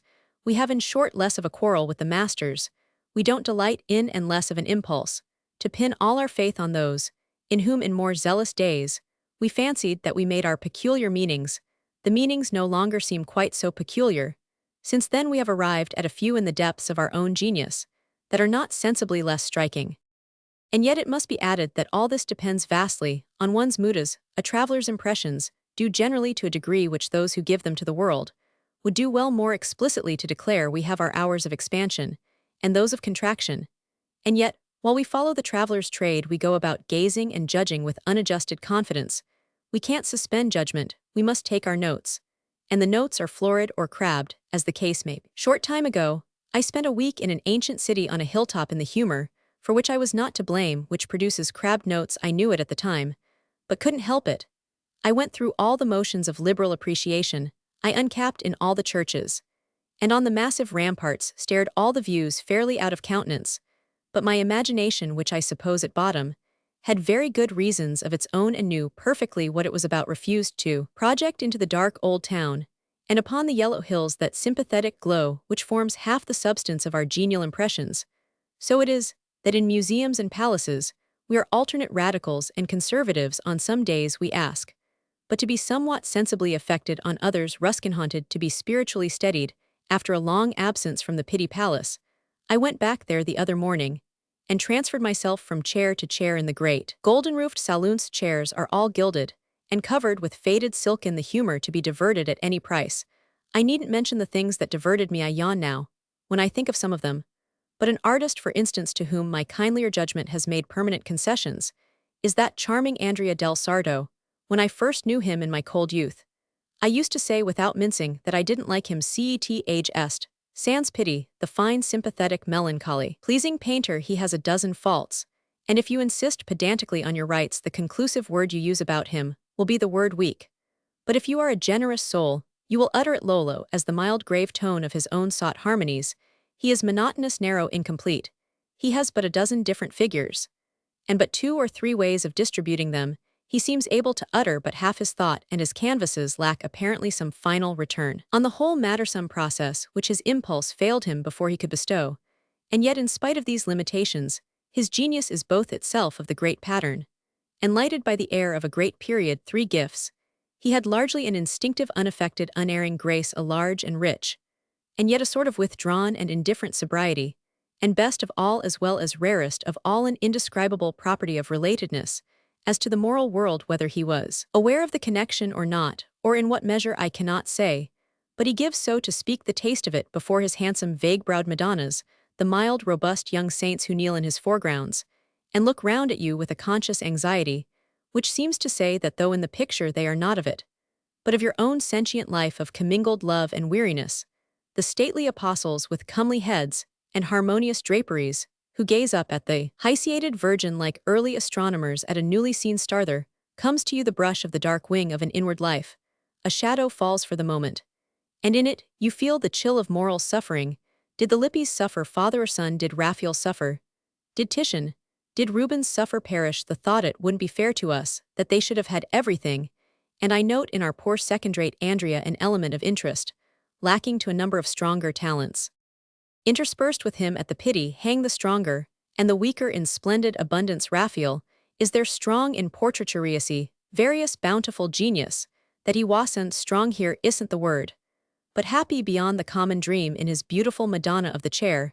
The general instinct of posterity seems to have been to treat this lovely picture as a semi-sacred and almost miraculous manifestation. People stand in a worshipful silence before it, as they would before a tapper-studded shrine.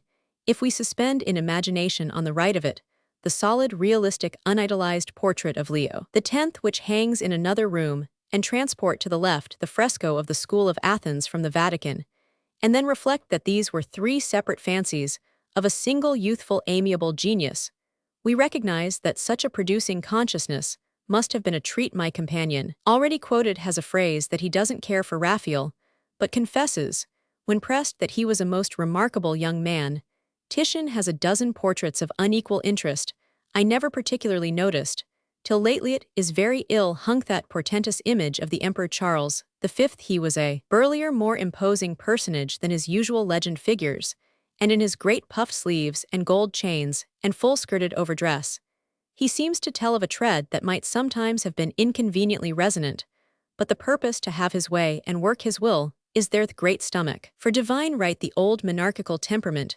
The great Titian in portraiture, however, remains that formidable young man in black, with the small compact head, the delicate nose, and the irascible blue eye. Who was he? What was he? Retrato virile is all the catalogue is able to call the picture. Virile, rather, you vulgarly exclaim. You may weave what romance you please about it, but a romance your dream must be handsome, clever, defiant, passionate, dangerous. It was not his own fault if he hadn't adventures, and to spare he was a gentleman and a warrior, and his adventures balanced between camp and court. I imagine him, the young orphan of a noble house, about to come into mortgaged estates. One wouldn't have cared to be his guardian, bound to paternal admonitions once a month over his precocious transactions with the Jews, or his scandalous abduction from her convent of such and such a noble maiden. The Pitti Gallery contains none of Titian's gold-dented groups, but it boasts a lovely composition by Paul Veronese, the dealer in silver. Husa, Baptism of Christ. W. named it to me the other day as the picture he most enjoyed, and surely painting seems here to have proposed to itself to discredit and annihilate, and, even on the occasion of such subject to everything but the loveliness of life, the picture bedims and enfeebles its neighbors. We ask ourselves whether painting as such can go further. It is simply that here at last the art stands complete. The early Tuscans, as well as Leonardo, as Raphael, as Michael, saw the great spectacle that surrounded them in beautiful sharp-edged elements and parts. The great Venetians felt its indissoluble unity, and recognized that form and color and earth and air were equal members of every possible subject, and beneath their magical touch, the hard outlines melted together, and the blank intervals bloomed with meaning. In this beautiful Paul Veronese of the Pitti, everything is part of the charmed atmosphere, as well as the figures, the look of radiant morning in the white-streaked sky, as well as the living human limbs, the cloth of Venetian purple about the loins of the Christ, as well as the noble humility of his attitude. The relation to nature of the other Italian schools differs from that of the Venetian, as courtship and ardent courtship differs from marriage. Roman 4s. I went the other day to the secularized convent of San Marco, paid my franc at the profane little wicket, which creaks away at the door. No less than 6 custodians, apparently, are needed to turn it, as if it may have a recusant conscience, passed along the bright, still cloister, and paid my respects to Fra Angelico's crucifixion in that dusky chamber in the basement. I looked long. One can hardly do otherwise. The fresco deals with the pathetic on the grand scale, and after taking in its beauty you feel as little at liberty to go away abruptly as you would to leave church during the sermon. You may be as little of a formal Christian as Fra Angelico was much of one. You yet feel admonished by spiritual decency to let so yearning a view of the Christian story work its utmost will on you. The three crosses rise high against a strange, completely crimson sky, which deepens mysteriously the tragic expression of the scene, though I remain perforce vague as to whether this lurid background be a fine intended piece of symbolism, or an effective accident of time. In the first case, the extravagance quite triumphs between the crosses, under no great rigor of composition, are scattered the most exemplary saints kneeling, praying, weeping, pitying, worshipping. The swoon of the Madonna is depicted at the left, and this gives the holy presences in respect to the case the strangest historical or actual air. Everything is so real that you feel a vague impatience, and almost ask yourself how it was that amid the army of his consecrated servants, our Lord was permitted to suffer. On reflection, you see that the painter's design, so far as coherent, has been simply to offer an immense representation of pity, and all with such concentrated truth that his colors here seem dissolved in tears that drop and drop, however softly, through all time of this single yearning consciousness. The figures are admirably expressive. No later painter learned to render with deeper force than Fra Angelico the one state of the spirit he could conceive via passionate pious tenderness. Immured in his quiet convent, he apparently never received an intelligible impression of evil, and his conception of human life was a perpetual sense of sacredly loving and being loved. But how immured in his quiet convent away from the streets and the studios did he become that genuine, finished, perfectly professional painter? No one is less of a mere mawkish amateur. His range was broad from this really heroic fresco to the little trumpeting seraphs in their opaline robes, enameled as it were on the gold margins of his pictures. I sat out the sermon, and departed, I hope, with the gentle preacher's blessing. I went into the smaller refectory near by to refresh my memory of the beautiful Last Supper of Domenico Ghirlandaio. It would be putting things coarsely to say that I adjourned thus from a sermon to a comedy, though Ghirlandaio's theme, as contrasted with the blessed Angelico's, was the dramatic, spectacular side of human life. How keenly he observed it, and how richly he rendered it the world about him of color and costume, of handsome heads and pictorial groupings in his admirable school. There is no painter one enjoy space Ruskin more sociably and irresponsibly. Lippo Lippi is simpler, quainter, more frankly expressive, but we retain before him a remnant of the sympathetic discomfort provoked by the masters whose conceptions were still a trifle too large for their means. The pictorial vision in their minds seems to stretch and strain their undeveloped skill almost to a sense of pain. In Ghirlandaio the skill and the imagination are equal, and he gives us a delightful impression of enjoying his own resources. Of all the painters of his time, he affects us least as positively not of ours. He enjoyed a crimson mantle spreading and tumbling in curious folds, and embroidered with needlework of gold, just as he enjoyed a handsome, well-rounded head, with vigorous dusky locks, profiled in courteous adoration. He enjoyed, in short, the various reality of things, and had the good fortune to live in an age when reality flowered into 1,000 amusing graystow. Speak only of those. He was not especially addicted to giving spiritual hints, and yet how hard and meager they seem. The professed and finished realists of our own day, with the spiritual bonhomie or candor that makes half Ghirlandaio's richness, left out the Last Supper at San Marco, is an excellent example of the natural reverence of an artist of that time, with whom reverence was not, as one may say, a specialty. The main idea with him has been the variety, the material bravery, and positively social charm of the scene, which finds expression with irrepressible generosity in the accessories of the background. Instinctively, he imagines an opulent garden, imagines it with a good faith, which quite tides him over the reflection that Christ and his disciples were poor men, and unused to sit at meat in palaces. Great full-fruited orangetries peep over the wall before which the table is spread. Strange birds fly through the air, while a peacock perches on the edge of the partition and looks down on the sacred repast.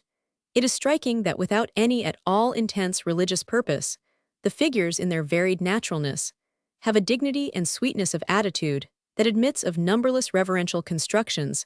I should call all this the happy tact of a robust faith. On the staircase leading up to the little painted cells of the Beato Angelico, however, I suddenly faltered and paused. Somehow I had grown averse to the intenser zeal of the monk of Fiesole. I wanted no more of him that day.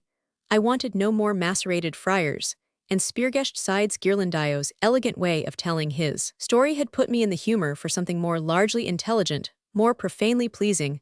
I departed, walked across the square, and found it in the Academy, standing in a particular spot and looking up at a particular high-hung picture. It is difficult to speak adequately, perhaps even intelligibly, of Sandro Botticelli. An accomplished critic, Mr. Pater, in his studies on the history of the Renaissance, has lately paid him the tribute of an exquisite, a supreme curiosity. He was rarity and distinction incarnate, and of all the multitudinous masters of his group, incomparably, the most interesting, the one who detains and perplexes, and fascinates us most exquisitely fine, his imagination infinitely audacious, and adventurous, his fancy alone among the painters of his time.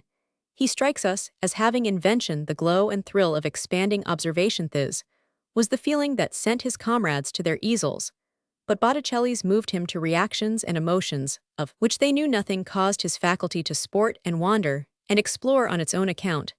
These impulses have fruits often so ingenious and so lovely that it would be easy to talk nonsense about them. I hope it is not nonsense, however, to say that the picture to which I just alluded, the coronation of the Virgin with a group of life-sized saints below and a garland of miniature angels above, is one of the supremely beautiful productions of the human mind.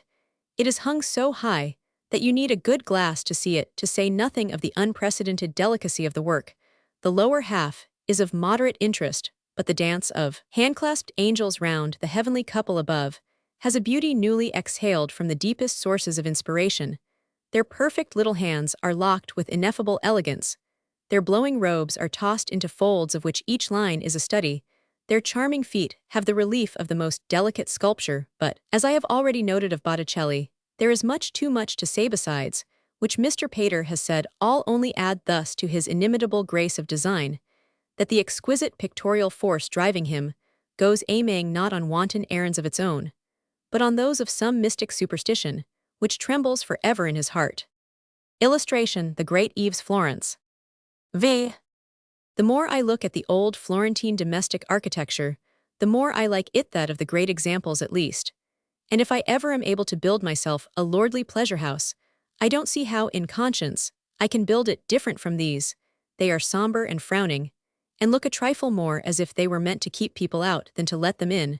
But what equally important type, if there be an equally importantes more expressive of domiciliary dignity and security, and yet attests them with a finer aesthetic economy, they are impressively handsome, and yet contrive to be so by the simplest means.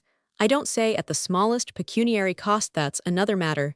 There is money buried in the thick walls, and diffused through the echoing excess of space. The merchant nobles of the 15th century had deep and full pockets, I suppose, though the present bearers of their names are glad to let out their palaces in suites of apartments, which are occupied by the commercial aristocracy of another republic.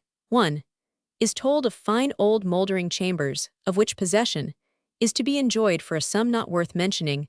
I am afraid that behind these so gravely harmonious fronts there is a good deal of dusky discomfort, and I speak now simply of the large serious faces themselves. As you can see them from the street, see them ranged cheek to cheek in the grey historic light of Via de' Bardi, Via Maggio, Via degli Albizzi. The force of character, the familiar severity and majesty, depend on a few simple features: on the great iron-caged windows of the rough-hewn basement, on the noble stretch of space between the summit of one high round-topped window and the bottom of that above, on the high-hung sculptured shield at the angle of the house, on the flat far-projecting roof, and finally, on the magnificent tallness of the whole building, which so dwarfs our modern attempts at size. The finest of these Florentine palaces are, I imagine, the tallest habitations in Europe that are, frankly and amply, habitations, not mere shafts for machinery of the American grain elevator pattern. Some of the creations of Roman 1000 Haussmann in Paris may climb very nearly as high, but there is all the difference in the world between the impressiveness of a building, which takes breath, as it were some 6 or 7 times from story to story, and of one that erects itself to an equal height in 3 long-drawn pulsations when a house is 10 windows wide, and the drawing-room floor is as high as a chapel it can afford. But 3 floors, the spaciousness of some of those ancient drawing-rooms, is that of a Russian steppe. The family circle gathered anywhere within speaking distance must resemble a group of pilgrims, encamped in the desert, on a little oasis of carpet. Madame Grisanoska, living at the top of a house in that dusky, tortuous old Borgo Pinti, initiated me the other evening, most good-naturedly, lamp in hand, into the far-spreading mysteries of her apartment. Such quarters seem a translation into space of the old-fashioned idea of leisure and room, have been passing out of our manners together. But here, and there being of stouter structure the latter lingers and survives. Here and there indeed in this blessed Italy reluctantly modern in spite alike of boasts and lamentations, it seems to have been preserved for curiosity's and fancy's sake, with a vague sweet odor of the embalmer's spices about it. I went the other morning to the Corsini Palace. The proprietors obviously are great people. One of the ornaments of Rome is their great white-faced palace in the dark Trastevere, and its voluminous gallery, none the less delectable for the poorness of the pictures. Here they have a palace on the Arno, with another large, handsome, respectable, and mainly uninteresting collection. It contains indeed 3 or 4 fine examples of early Florentines. It was not especially for the pictures that I went, however, and certainly not for the pictures that I stayed. I was under the same spell as the inveterate companion with whom I walked the other day through the beautiful private apartments of the Pitti Palace, and who said, "I suppose I care for nature, and I know there have been times when I have thought it the greatest pleasure in life to lie under a tree and gaze away at blue hills. But just now I had rather lie on that faded sea-green satin sofa and gaze down through the open door at that retreating vista of gilded, deserted, haunted chambers. In other words, I prefer a good interior to a good landscape. The impression has a greater intensity thing itself, a more complex animation. I like fine old rooms that have been occupied in a fine old way. I like the musty upholstery, the antiquated knickknacks, the view out of the tall, deep embrazured windows at garden cypresses, rocking against a gray sky. If you don't know why I'm afraid, I can't tell you. It seemed to me at the Palazzo Corsini that I did know why in places that have been lived in so long and so much, and in such a fine old way, as my friend said, that is under social conditions so multifold, and to a comparatively starved and democratic sense, so curious the past, seems to have left a sensible deposit, an aroma, an atmosphere. This ghostly presence tells you no secrets, but it prompts you to try and guess a few what has been done and said here through so many years, what has been ventured, or suffered, what has been dreamed, or despaired of. Guess the riddle if you can, or if you think it worth your ingenuity. The rooms at Palazzo Corsini suggest indeed, and seem to recall, but a monotony of peace and plenty. One of them imaged such a noble perfection of a home scene that I dawdled there, until the old custodian came shuffling back to see whether possibly I was trying to conceal a Caravaggio about my person, a great crimson-draped drawing-room of the amplest and yet most charming proportions, walls hung with large dark pictures, a great concave ceiling frescoed and molded with dusky richness, and half a dozen south windows looking out on the Arno, whose swift yellow tide sends up the light in a cheerful flicker. I fear that in my appreciation of the particular effect so achieved I uttered a monstrous folly, some momentary willingness to be maimed or crippled all my days if I might pass them in such a place. In fact, half the pleasure of inhabiting this spacious saloon would be that of using one's legs, of strolling up and down, past the windows one by one, and making desultory journeys from station to station and corner to corner. Near by is a colossal ballroom, domed and pilastered like a Renaissance cathedral, and superabundantly decorated with marble effigies, all yellow and gray with the years. Roman 6. In the Carthusian monastery, outside the Roman gate, mutilated and profane though it is, one may still snuff up a strong if stale redolence of old Catholicism and old Italy. The road to it is ugly, being encumbered with vulgar wagons and fringed with tenements suggestive of an Irish-American suburb. Your interest begins as you come in sight of the convent perched on its little mountain and lifting against the sky around the bell tower of its gorgeous chapel, a coronet of clustered cells. You make your way into the lower gate through a clamoring press of deformed beggars who thrust at you their stumps of limbs, and you climb the steep hillside through a shabby plantation, which it is proper to fancy was better tended in the monkish time. The monks are not totally abolished, the government having the grace to await the natural extinction of the half-dozen old brothers who remain and who shuffle doggedly about the cloisters, looking with their white robes and their pale blank old faces quite anticipatory ghosts of their future selves. A prosaic, profane old man in a coat and trousers serves you, however, as custodian. The melancholy friars have not even the privilege of doing you the honors of their dishonor. One must imagine the pathetic effect of their former silent pointings to this and that conventual treasure, under stress of the feeling that such pointings were narrowly numbered. The convent is vast and irregular. It bristles with those picture-making arts and accidents which one notes as one lingers and passes, but which in Italy the overburdened memory learns to resolve into broadly general images. I rather deplore its position at the gates of a bustling city, ought rather to be lodged in some lonely fold of the Apennines, and yet to look out from the shady porch of one of the quiet cells upon the teeming vale of the Arno and the clustered towers of Florence must have deepened the sense of monastic quietude. The chapel, or rather the church, which is of great proportions, and designed by Andrea Orcagna, the primitive painter refines upon the consecrated type, or even quite glorifies it, the massive cincture of black sculptured stalls, the dusky Gothic roof, the high-hung deeped-in pictures, and the superb pavement of verdant teak and dark red marble polished into glassy lights must throw the white-robed figures of the gathered friars into the highest romantic relief. All this luxury of worship has nowhere such value as in the chapels of monasteries, where we find it contrasted with the otherwise so ascetic economy of the worshippers, the paintings and gildings of their church, the gem-bright marbles and fantastic carvings are really but the monastic tribute to sensuous delight and imperious need, for which the fond imagination of Rome has officiously opened the door. One smiles when one thinks how largely a fine starved sense for the forbidden things of earth, if it makes the most of its opportunities, may gratify this need under cover of devotion. Nothing is too base, too hard, too sordid for real humility, but nothing too elegant, too amiable, too caressable for the exaltation of faith. The meaner the convent cell, the richer the convent chapel out of poverty and solitude in inanition. And cold your honest friar may rise at his will into a Mahomet's paradise of luxurious analogies. There are further various dusky subterranean oratories, where a number of bad pictures contend faintly with the friendly gloom. 2 or 3 of these funereal vaults, however, deserve mention. In one of them, side by side, sculptured by Donatello in low relief, lie the white marble effigies of the 3 members of the Acciuoli family, who founded the convent in the 13th century. In another, on his back on the pavement, rests a grim old bishop of the same stout race, by the same honest craftsman. Terribly grim he is, and scowling, as if in his stony sleep he still dreamed of his hates and his hard ambitions. Last and best, in another low chapel, with the trodden pavement for its bed, shines dimly a grand image of a later Bishop, Leonardo Buonaparte, who, dying in 1545, owes his monument to Francesco di San Gallo. I have seen little from this artist's hand, but it was clearly of the cunningest. His model here was a very sturdy old prelate, though I should say a very genial old man. The sculptor has respected his monumental ugliness, but has suffused it with a singular homely charm, a look of confessed physical comfort.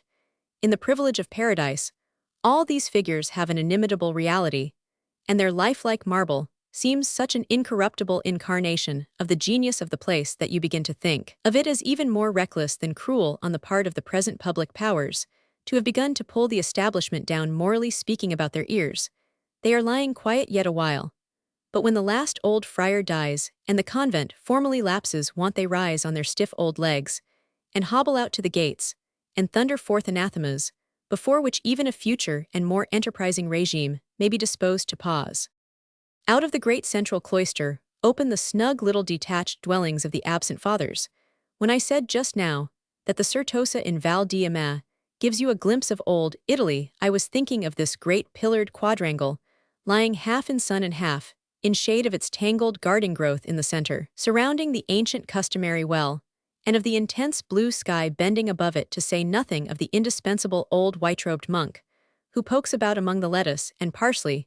We have seen such places before we have visited them in that divinatory glance, which strays away into space for a moment over the top of a suggestive book. I don't quite know whether it's more or less as one's fancy would have it that the monkish cells are no cells at all, but very tidy little apartments, complets consisting of a couple of chambers, a sitting room, and a spacious loggia, projecting out into space from the cliff-like wall of the monastery and sweeping from pole to pole the loveliest view in the world. It's poor work, however, taking notes on views. And I will let this one pass. The little chambers are terribly cold and musty now. Their odor and atmosphere are such as one used as a child to imagine those of the schoolroom during Saturday and Sunday. Roman 7. In the Roman streets, wherever you turn, the facade of a church in more or less degenerate flamboyance is the principal feature of the scene, and if in the absence of purer motives you are weary of aesthetic trudging over the corrugated surface of the 7 hills, a system of pavement, in which small cobblestones anomalously endowed with angles and edges are alone employed, you may turn aside at your pleasure, and take a reviving sniff at the pungency of incense in Florence. One soon observes the churches are relatively few, and the dusky housefronts more rarely interrupted by specimens of that extraordinary architecture, which in Rome passes for sacred. In Florence, in other words, ecclesiasticism, is less cheap a commodity, and not dispensed in the same abundance at the street corners. Heaven forbid at the same time that I should undervalue the Roman churches, which are for the most part treasure houses of history, of curiosity, of promiscuous and associational interest. It is a fact, nevertheless, that after St. Peter's I know but one really beautiful church by the Tiber, the enchanting Basilica of St. Mary Major. Many have structural character, some a great allure, but as a rule they all lack the dignity of the best of the Florentine temples, here the list being immeasurably shorter, and the seed less scattered. The principal churches are all beautiful, and yet I went into the Annunziata the other day, and sat there for half an hour, because forsooth the gildings and the marbles, and the frescoed dome and the great rococo shrine near the door with its little black jeweled fetish, reminded me so poignantly of Rome.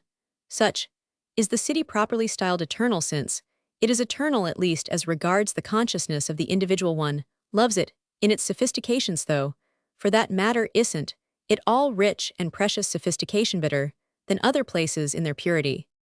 Coming out of the Annunziata, you look past the bronze statue of the Grand Duke Ferdinand, I whom Mr. Browning's heroine used to watch for in the poem of the statue, and the bust from the Red Palace nearby, and down a street vista of enchanting picturesqueness. The street is narrow and dusky, and filled with misty shadows, and at its opposite end rises the vast bright-colored side of the cathedral. It stands up in very much the same mountainous fashion as the farshining mass of the bigger prodigy at Milan, of which your first glimpse as you leave your hotel is generally through another such dark avenue, only that if we talk of mountains, the white walls of Milan must be likened to snow and ice from their base, while those of the Duomo of Florence may be the image of some mighty hillside, enameled with blooming flowers. The big bleak interior here has a naked majesty, which, though it may fail of its effect at first, becomes after a while extraordinarily touching. Originally disconcerting, it soon inspired me with a passion. Externally, at any rate, it is one of the loveliest works of man's hands, and an overwhelming proof into the bargain that when elegance belittles grandeur, you have simply had a bungling artist. Santa Croce within not only triumphs here, but would triumph anywhere a trifle naked, if you like, said my irrepressible companion. But that's what I call architecture, just as I don't call bronze or marble clothes, save under urgent stress of portraiture statuary. And indeed, we are far enough away from the clustering odds and ends borrowed from every art and every province, without which the ritually builded thing doesn't trust its spell to work in Rome. The vastness, the lightness, the open spring of the arches at Santa Croce, the beautiful shape of the high and narrow choir, the impression made as of mass without weight, and the gravity yet reigning without gloom, these are my frequent delight, and the interest grows with acquaintance. The place is the great Florentine Valhalla, the final home or memorial harbor of the native illustrious dead.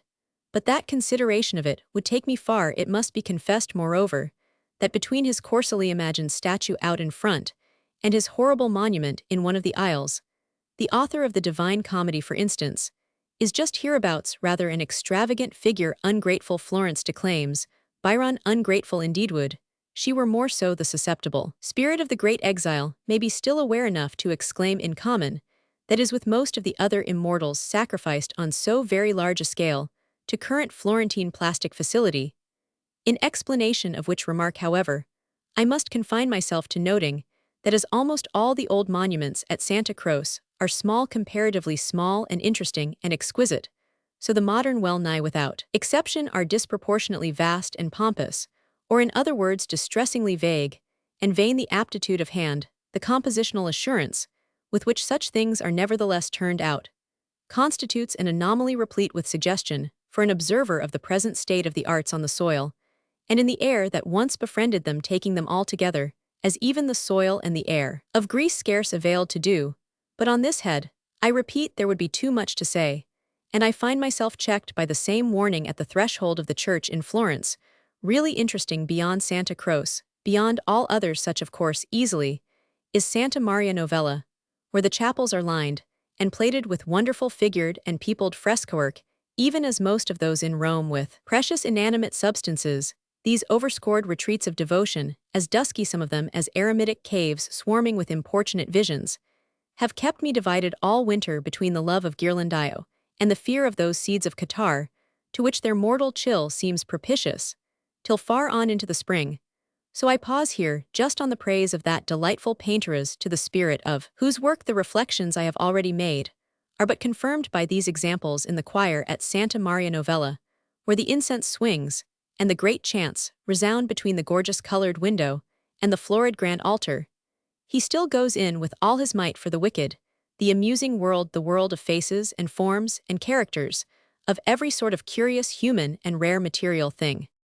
Illustration: Boboli Garden, Florence. Roman 8.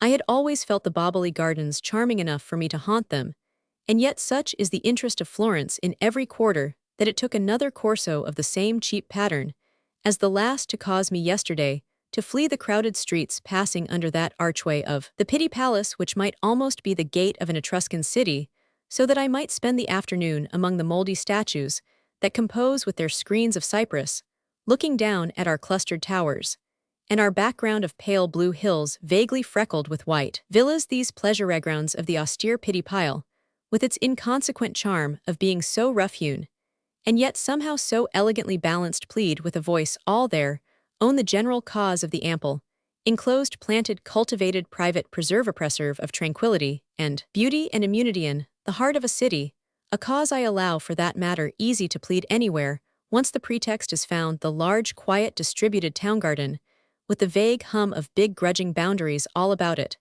but with everything worse, excluded being of course the most insolently pleasant thing in the world, in addition to which when the garden is in the Italian manner with flowers, rather remarkably omitted as too flimsy and easy and cheap, and without lawns that are too smart, paths that are too often swept, and shrubs that are too closely trimmed, though with a fanciful formalism giving style to its shabbiness, and here and there a dusky alkswalk, and here and there a dreed-up fountain, and everywhere a piece of mildewed sculpture staring at you from a green alcove, and just in the right place above all a grassy amphitheater, curtained behind with black cypresses, and sloping downward in mossy marble steps. When I say the place possesses these attractions, and you lounge there of a soft Sunday afternoon, the racier spectacle of the streets, having made your fellow-loungers few, and left you to the deep stillness and the shady vistas that lead you wonder, or left you to the insidious, irresistible mixture of nature and art, nothing too much of either, only a supreme happy resultant, a divine tertium quid. Under these conditions, it needs scarce be said the revelation invoked descends upon you. The Boboli Gardens are not large. You wonder how compact little Florence finds room for them within her walls, but they are scattered to their extreme, their all romantic advantage and felicity, over a group of steep undulations between the rugged and terraced palace, and a still surviving stretch of city wall, where the unevenness of the ground much adds to their apparent size. You may cultivate in them the fancy of their solemn and haunted character, of something faint and dim, and even if you like tragic in their prescribed, their functional smile, as if they borrowed from the huge monument that overhangs them, certain of its ponderous memories, and regrets. This course is open to you, I mention, but it isn't enjoined, and will doubtless indeed not come up for you at all, if it isn't your habit cherished beyond any other to spin your impressions to the last tenuity of fineness. Now that I bethink myself, I must always have happened to wander here on gray and melancholy days. It remains none the less true that the place contains, thank goodness, or at least thank the grave, the infinitely distinguished traditional taste of Florentino, cheerful, trivial, object neither parterres, nor pagodas, nor peacocks, nor swans.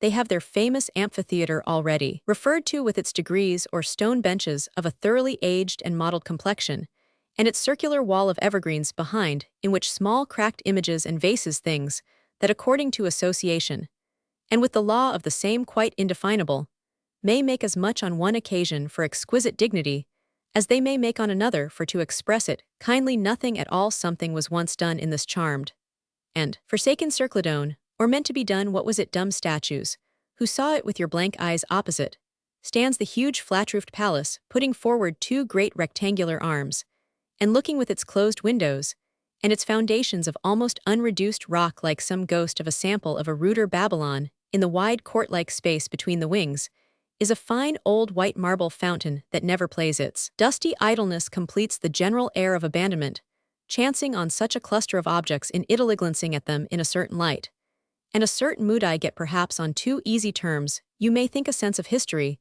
that takes away my breath generations of Medici, have stood at these closed windows embroidered and brocaded according to their period and held fetes, champetters, and floral games on the greensward. Beneath the moldering hemicycle and the Medici were great people, but what remains of it all now is a mere tone in the air, a faint sigh in the breeze, a vague expression in things, a passivier call it, rather perhaps to be fair a shyly pathetically responsive accessibility, to the yearning guess call it much or call it little the ineffaceability of this deep stain of experience, it is the interest of old places, and the bribe to the brooding analyst time has devoured the doers and their doings, but there still hangs about some effect of their passage. We can lay out parks on virgin soil, and cause them to bristle with the most expensive importations, but we unfortunately can't scatter abroad again this seed of the eventual human soul of a place that comes, but in its time, and takes too long to grow. There is nothing like it when it has come. Tuscan cities. The cities I refer to are Leghorn, Pisa, Lucca, and Pist, among which I have been spending the last few days. The most striking fact, as to Leghorn, it must be conceded at the outset, is that being in Tuscany, it should be so scantily Tuscan the traveler curious in local color must content himself with the deep blue expanse of the Mediterranean. The streets, away from the docks, are modern, genteel, and rectangular. Liverpool might acknowledge them if it weren't for their clean-colored sun-bleached stucco. They are the offspring of the new industry, which is death to the old idleness of interesting architecture. Fruit of the old idleness, or at least of the old leisure. Leghorn is singularly destitute. It has neither a church worth one's attention, nor a municipal palace, nor a museum, and it may claim the distinction unique in Italy of being the city of no pictures. In a shabby corner, near the docks, stands a statue of one of the elder Grand Dukes of Tuscany, appealing to posterity on grounds, now vague chiefly, that of having placed certain Moors under tribute. 4 colossal Negroes in very bad bronze are chained to the base of the monument, which forms with their assistance a sufficiently fantastic group. But to patronize the arts is not the line of the Livornese, and for want of the slender annuity which would keep its precincts sacred, this curious memorial is buried in dockyard rubbish. I must add that on the other hand there is a very well-conditioned, and in attitude and gesture, extremely natural and familiar statue of Cavour in one of the city squares, and in another a couple of effigies of recent Grand Dukes represented, that is dressed, or rather undressed, in the character of heroes of Plutarch. Leghorn is a city of magnificent spaces, and it was so long a journey from the sidewalk to the pedestal of these images that I never took the time to go and read the inscriptions, and in truth vaguely I bore the originals a grudge, and wished to know as little about them as possible, for it seemed to me that as paters patri in their degree, they might have decreed that the great blank ochre-faced piazza should be a trifle less ugly.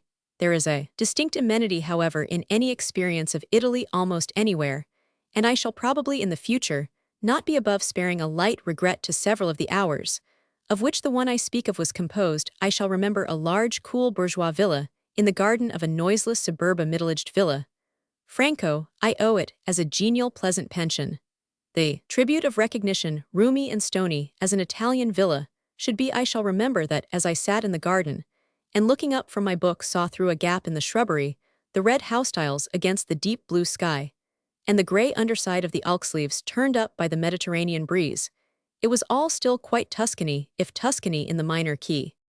If you should naturally desire, in such conditions, a higher intensity, you have but to proceed by a very short journey to Pissoher. For that matter, you will seem to yourself to have hung about a good deal already, and from an early age few of us can have had a childhood so unblessed by contact with the arts as that one of its occasional diversions shan't have been a puzzled scrutiny of some alabaster model of the Leaning Tower under a glass cover in a back parlor Pisa, and its monuments have in other words been industriously vulgarized.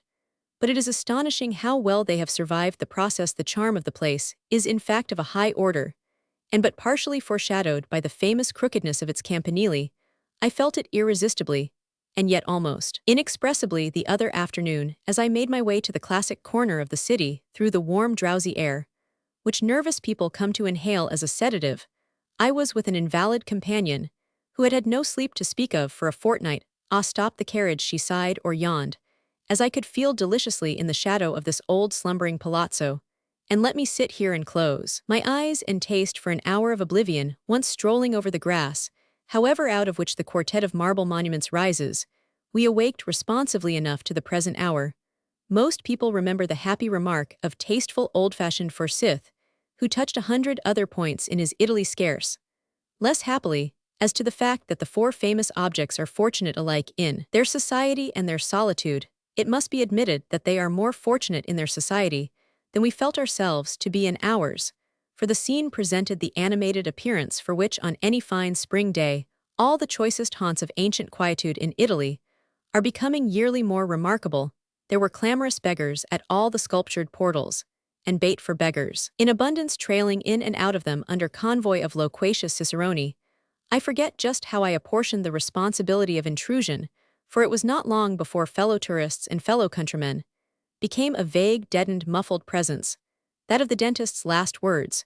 When he is giving you ether, they suffered mystic disintegration in the dense, bright, tranquil air, so charged with its own messages. The cathedral and its companions are fortunate indeed in everything, fortunate in the spacious angle of the gray old city wall, which folds about them in their sculptured elegance, like a strong protecting arm, fortunate in the broad greensward, which stretches from the marble base of cathedral and cemetery to the rugged foot of the rampart, fortunate in the little vagabonds who dot the grass plucking daisies and exchanging Italian cries, fortunate in the pale gold tone to which time and the soft sea damp have mellowed and darkened their marble plates, fortunate above all in an indescribable grace of grouping, haphazard half-design, which ensures them, in one's memory of things, admired very much the same isolated corner that they occupy in the charming city. Of the smaller cathedrals of Italy, I know none I prefer to that of Pisa, none that on a moderate scale produces more the impression of a great church. It has without so modest a measurability, represents so clean and compact a mass that you are startled when you cross the threshold at the apparent space. It encloses an architect of genius, for all that he works with colossal blocks and cumbrous pillars is certainly the most cunning of conjurers. The front of the Duomo is a small pyramidal screen, covered with delicate carvings and chasings, distributed over a series of short columns, upholding narrow arches. It might be a sought imitation of goldsmith's work in stone, and the area covered is apparently so small that extreme fineness has been prescribed. How it is therefore that on the inner side of this facade the wall should appear to rise to a splendid height, and to support one end of a ceiling as remote in its gilded grandeur, one could almost fancy, as that of St. Peter's. How it is that the nave should stretch away in such solemn vastness. The shallow transepts emphasize the grand impression, and the apse of the choir hollow itself out like a dusky cavern fretted with golden stalactites, is all matter for exposition by a keener architectural analyst than Roman one to sit somewhere against a pillar where the vista is large, and the incidents cluster richly and vaguely revolve these mysteries, without answering them, is the best of one's usual enjoyment of a great church. It takes no deep sounding to conclude, indeed, that a gigantic Byzantine Christ in mosaic on the concave roof of the choir contributes largely to the particular impression here as of very old and choice, and original and individual things. It has even more of stiff solemnity than is common to works of its school, and prompts to more wonder than ever on the nature of the human mind at a time when such unlovely shapes could satisfy its conception of holiness. Truly pathetic is the fate of these huge mosaic idols. Thanks to the change that has overtaken our manner of acceptance of them, strong the contrast between the original sublimity of their pretensions and the way in which they flatter that free sense of the grotesque, which the modern imagination has smuggled even into the appreciation of religious forms. They were meant to yield scarcely to the deity itself in grandeur, but the only part they play now is to stare helplessly at our critical, our aesthetic patronage of them. The spiritual refinement marking the hither end of a progress had however to wait for us to signalize it. It found expression 3 centuries ago in the beautiful specimen of the painter Sodoma on the wall of the choir.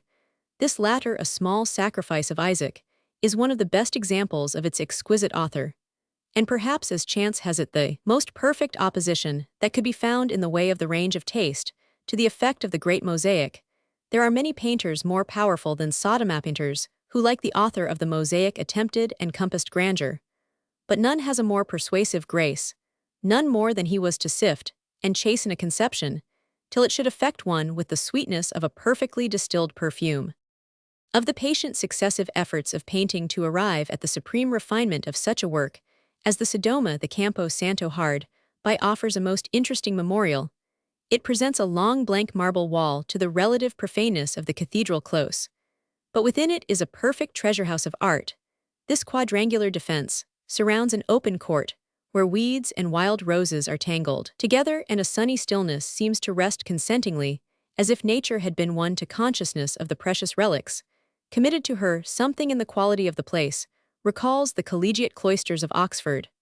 But it must be added that this is the handsomest complement to that seat of learning. The open arches of the quadrangles of Magdalen and Christ Church are not of mellow Carrara marble, nor do they offer to sight columns slim and elegant that seem to frame the unglazed windows of a cathedral to be buried in the Campo Santo of Pisa.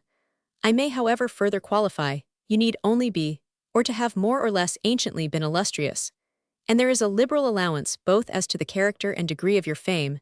The most obtrusive object in one of the long vistas is a most complicated monument to Madame Catalani, the singer recently erected by her possibly too appreciative heirs. The wide pavement is a mosaic of sepulchral slabs, and the walls below the base of the paling frescoes are encrusted with inscriptions and encumbered with urns and antique sarcophagi.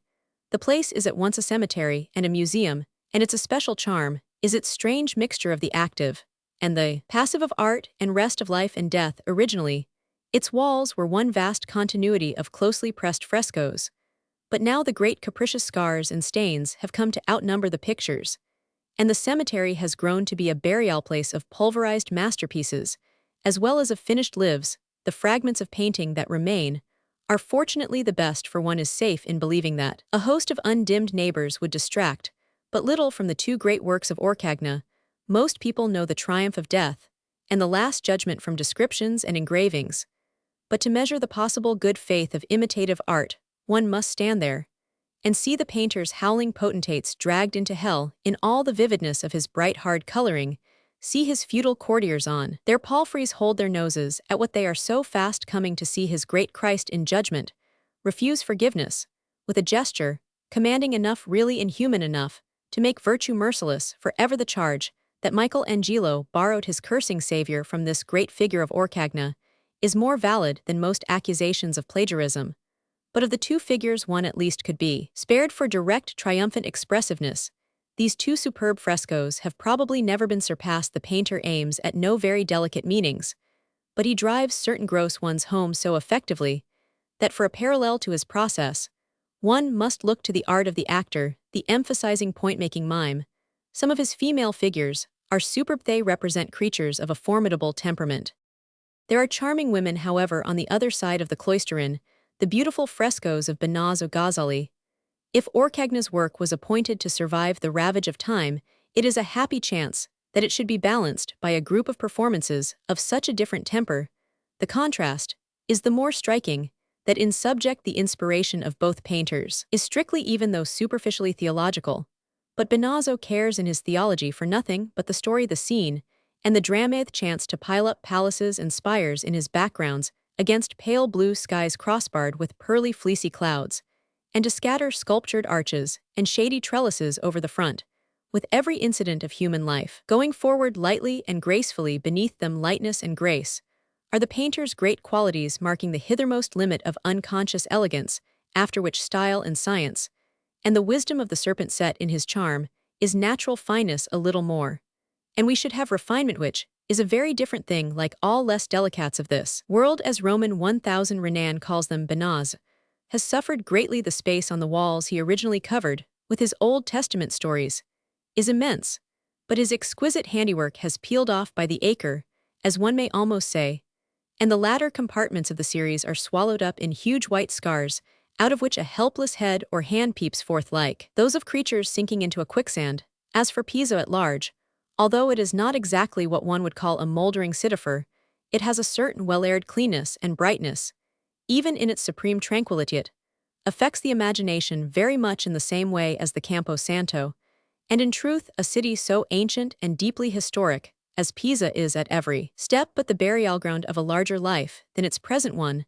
The wide empty streets, the goodly Tuscan palace, which look as if about all of them there were a genteel private, understanding independent of placards, that they are to be let extremely cheap. A delicious, relaxing air, the full-flowing yellow, River the lounging Pisani smelling metaphorically there. Papa flowers seem to me all so many admonitions to resignation and oblivion. And this is what I mean by saying that the charm of Pisa, apart from its cluster of monuments, is a charm of a high order. The architecture has but a modest dignity, the lions are few, there are no fixed points for stopping and gaping. And yet the impression is profound. The charm is a moral charm. If I were ever to be incurably disappointed in life, if I had lost my health, my money, or my friends, if I were resigned forevermore to pitching my expectations in a minor key, I should go and invoke the Pisan peace. Its quietude would seem something more than a stillness, a hush. Pisa may be a dull place to live in, but it's an ideal place to wait for death. Nothing could be more charming than the country between Pisa and Luconless. Possibly, the country between Lucca and Pistia. If Pisa is dead, Tuscany, Lucca is Tuscany still living, and enjoying, desiring, and intending. The town is a charming mixture of antique character and modern in consequence. And not only the town, but the contrite, blooming, romantic country, which you admire from the famous promenade on the city wall. The wall is of superbly solid and intensely toned brickwork, and of extraordinary breadth, and its summit, planted with goodly trees, and swelling here and there into bastions and outworks, and little open gardens, surrounds the city with a circular lounging place of a splendid dignity. This well-kept, shady, ivy-grown rampart reminded me of certain mossy corners of England, but it looks away to a prospect of more than English loveliness, a broad green plain, where the summer yields a double crop of grain, and a circle of bright blue mountains, speckled with high-hung convents and profiled castles and nestling villas, and traversed by valleys of a deeper and duskier blue. In one of the deepest and shadiest of these recesses, one of the most sympathetic of small watering places, is hidden away yet a while longer from easy invasion. The baths, to which Lucca has lent its name. Lucca is preeminently a city of churches, ecclesiastical architecture being indeed the only one of the arts to which it seems to have given attention. There are curious bits of domestic architecture, but no great palaces, and no importunate frequency of pictures.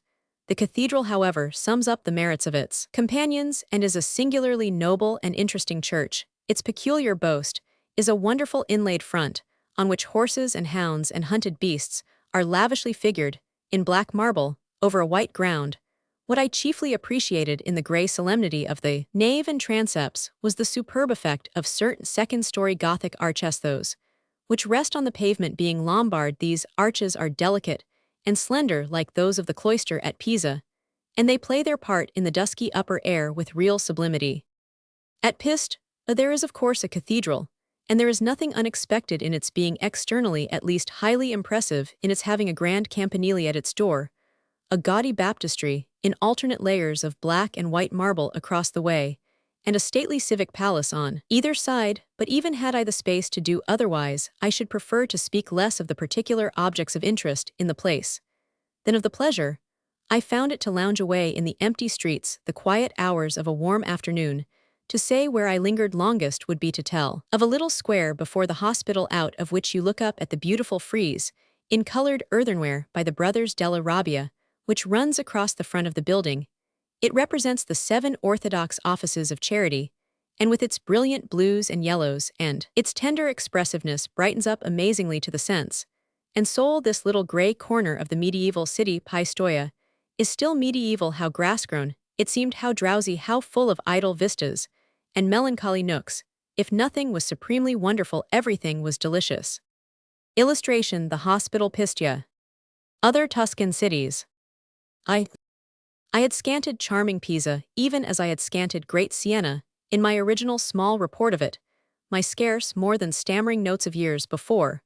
But even if there had been meagerness of mere gaping vision, which there, in fact, hadn't been, as well as insufficiency of public tribute, the indignity would soon have ceased to weigh on my conscience, for to this affection I was to return again still oftener than to the strong call of Siena. My eventual frequentations of Pisa, all merely impressionistic and amateurish, as they might be, I pretended up and down the length of the land to none other, leave me at the hither end of time, with little more than a confused consciousness of exquisite quality, on the part of the small sweet scrap of a place of ancient glory, a consciousness so pleadingly content to be general and vague, that I shrink from pulling it to pieces. The Republic of Pisa fought with the Republic of Florence through the ages so ferociously, and all but invincibly, that what is so pale and languid in her today may well be the aspect of any civil, or still more military creature and bled at the critical time of its life. She has verily a just languor, and is touchingly anemic the past history,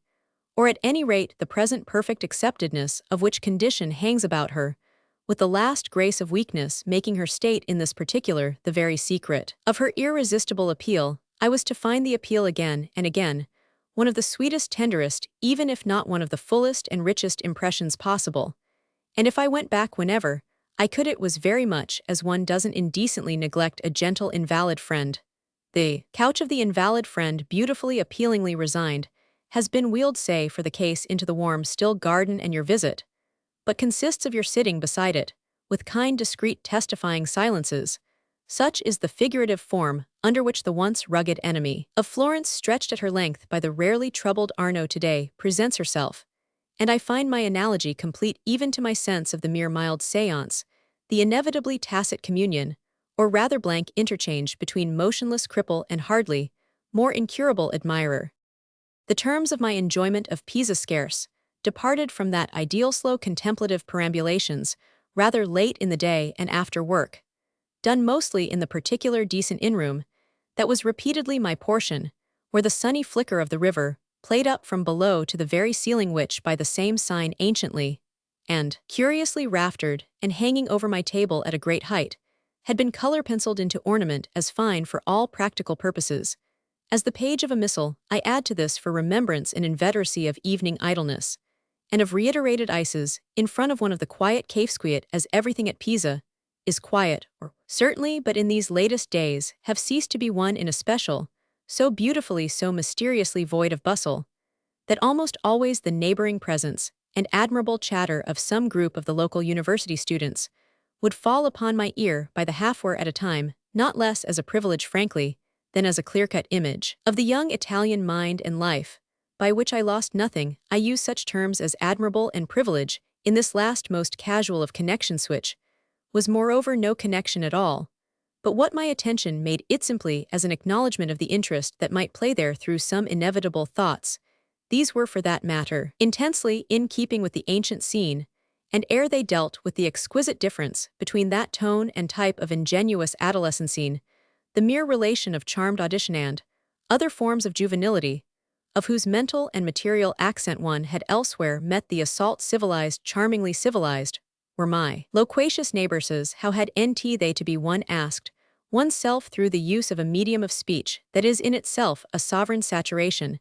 There was the beautiful congruity of the Hapilicot impression, the fact of my young men's general Tuscanism of tongue, which related them, so on the spot, to the whole historic consensus of things. It wasn't dialect as it of course easily might have been elsewhere, at Milan, at Turin, at Bologna, at Naples.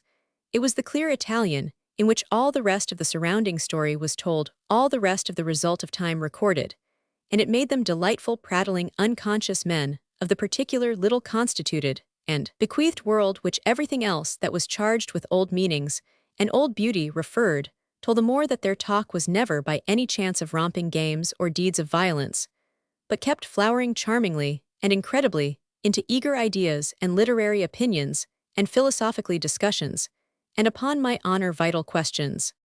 They have taken me too far for so light a reminiscence, but I claim for the loose web of my impressions at no point a heavier texture, which comes back to what I was a moment ago saying, that just in proportion as you feel the morbid charm of Pisa you press on it gently, and this somehow even under stress of whatever respectful attention. I found this last impulse, at all events so far as I was concerned, quite contentedly spend itself in a renewed sense of the simple, large, pacified felicity of such an afternoon aspect as that of the Lung Arno, taken up or down its course, whether to within sight of small Santa Maria della Spina, the tiny, the delicate, the exquisite Gothic chapel perched, where the quay drops straight, or in the other direction, toward the melting perspective of the narrow local pleasure reground, the rather thin and careless bosky grace of which recedes beside the stream, whose very turbidity pleases, to a middle distance of hot, entangled and exuberant rural industry, and a proper blue horizon of Carrara mountains. The Pisan Lung Arno is shorter and less featured and framed than the Florentine, but it has the fine accent of a marked curve, and is quite as bravely Tuscan. Witness the type of river-fronting palace, which in half a dozen massive specimens, the last word of the anciently handsome, are of the essence of the physiognomy of the place in the glow, of which retrospective admission I ask myself how I came under my first flush, reflected in other pages, to fail of justice, to so much proud domestic architecturine, the very teeth, moreover, of the fact that I was forever paying my compliments, in a wistful wondering way, to the fine Palazzo Lanfranchi, occupied in 1822 by the migratory Byron, and whither Leigh Hunt, as commemorated in the latter's autobiography, came out to join him in an odd journalistic scheme. Of course, however, I need scarcely add the center of my daily revolution quite thereby on the circumferenzuas, the great company of four in their sequestered corner objects of regularly recurrent pious pilgrimage, if for no other purpose than to see whether each would each time again so inimitably carry itself, as one of a group of wonderfully worked old ivories, their charm of relation to each other, and to everything else that concerns them, that of the quartet of monuments is more or less inexpressible all round, but not the least of it ever is in their beautiful secret for taking at different hours and seasons in different states of the light, the sky, the wind, the weather in different states, even it used verily to seem to me of an admirer's imagination or temper or nervous different complexional appearances, different shades and pallors, different glows and chills. I have seen them look almost viciously black, and I have seen them as clear and fair as pale gold, and these things for the most part off on the large grassy carpet spread for them, and with the elbow of the old city wall not elsewhere erect respectfully, but protectingly crooked about to the tune of a usual unanimity, save perhaps, in the case of the leaning tower, so abnormal a member of any respectable family, this structure at best, that I always somehow fancied its three companions, the cathedral, the baptistry, and the Campo Santo, capable of quiet common understandings for the major, or the minor effect, into which their odd fellow no hint thrown out to him was left to enter, as he might if one haunted the place. One ended by yielding to the conceit that beautifully though the others of the group may be said to behave about him, one sometimes caught them in the act of tacitly combining to ignore him as if he had after so long begun to give on their nerves. Or is that absurdity but my shame-faced form of admission, that for all the wonder of him, he finally gave on mine frankly I would put it at such moments, becomes at last an optical bore or bêtise. Illustration, the Loggia Lucca. Roman 2. To Lucca I was not to return often, I was to return only once, when that compact and admirable little city, the very model of a small pays de Coccagny, overflowing with everything that makes for ease, for plenty, for beauty, for interest, and good example, renewed for me in the highest degree its genial and robust appearance. The perfection of this renewal must indeed have been at bottom the ground of my rather hanging back from possible excess of acquaintance with the instinct that so right and rich, and rounded a little impression, had better be left than endangered. I remember positively saying to myself, the second time, that no brown and gold Tuscan city even could be as happy as Lucca looked save always exactly Lucca, so that on the chance of any shade of human illusion in the case, I wouldn't as a brooding analyst go within 50 miles of it again. Just so I fear, I must confess it was this mere faceful view of the place, that when I went back formed my sufficiency. I spent all my scant timer the greater part, for I took a day to drive over to the Bagna just gaping at its visible attitude. This may be described as that of simply sitting there through the centuries at the receipt of perfect felicity, on its splendid solid seat of russet masonry, that is for its great republican ramparts of long ago, still lock it tight with its wide gardenland, its ancient appanage, or hereditary domain teeming and blooming with everything that is good and pleasant for man all about, and with a ring of graceful and noble yet comparatively unbeneficed uplands and mountains watching it for very envy across the plain, as a circle of bigger boys in the playground may watch a privileged or pampered smaller one munch a particularly fine apple half smothered thus in oil and wine and corn, and all the fruits of the earth. Lucca seems fairly to laugh for good humor, and it's as if one can't say more for her than that, thanks to her putting forward for you a temperament somehow still richer than her heritage, you forgive her at every turn her fortune, she smiles up at you her greeting, as you dip into her wide lap, out of which you may select almost any rare morsel, whatever. Looking back at my own choice, indeed, I see it must have suffered a certain embarrassment, that of the sense of too many things, for I scarce remember choosing at all any more than I recall having had to go hungry. I turned into all the churches, taking care, however, to pause before one of them, though before which I now irrecoverably forget for verification of Ruskin's so characteristically magnified rapture over the high and rather narrow, and obscure hunting frieze on its front end. Cathedral paid my respects at every turn to the greatest of Lucchesi Matteo Civitale, wisest, sanest, homeliest, kindest of Quattrocento sculptors, to whose works the Duomo serves almost as a museum. But my nearest approach to anything so invidious as a discrimination, or a preference, under the spell of so felt an equilibrium, must have been the act of engaging a carriage for the baths. That inconsequence once perpetrated, let me add the impression was as right as any other impression of the drive, through the huge general tangled and fruited podor of the countryside, that of the pair of jogging hours, that bring the visitor to where the whitish gate of the valley of the Cercio opens. The question after this became quite other. The narrowing, though always more or less smiling gorge that draws you on and on, is a distinct proposition altogether, with its own individual grace of appeal and association. It is the association exactly that would even now on this page beckon me forward, or perhaps, I should rather say backward, were it more than a glance at it out of the question toe, a view of that easier and not so inordinately remote past, when people spent the summer in these perhaps slightly stuffy shades. I speak of that age.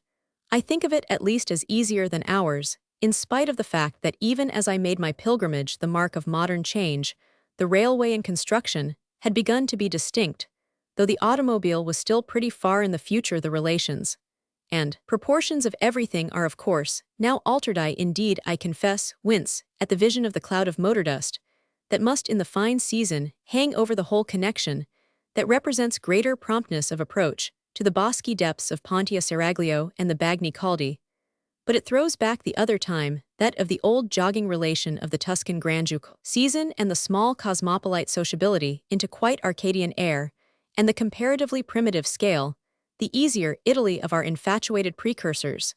There wears its glamour of facility, not through any question of the development of communications, but through the very absence of the dream of that boon, thanks to which every one among the infatuated lived on terms of so much closer intercourse with the general object of their passion.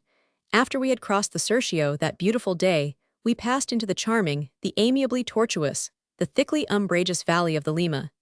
And then it was that I seemed fairly to remount the stream of time, figuring to myself, wistfully, at the small scattered centers of entertainment, modest inns, pensions, and other places of convenience clustered where the friendly torrent is bridged, or the forested slopes adjust themselves. What the summer days, and the summer rambles, and the summer dreams must have been in the blessed place, when people, by which I mean the contingent of beguiled barbarians, didn't know better, as we say, than to content themselves with such a mild substitute, such a soft, sweet, and essentially elegant apology for adventure. One wanted not simply to hang about a little, but really to live back, as surely one might have done by staying on, into the so romantically strong, if mechanically weak, Italy of the associations of one's youth. It was a pang to have to revert to the present, even in the form of Lukács says everything. Roman 3. If undeveloped communications were to become enough for me at those retrospective moments, I might have felt myself supplied to my taste.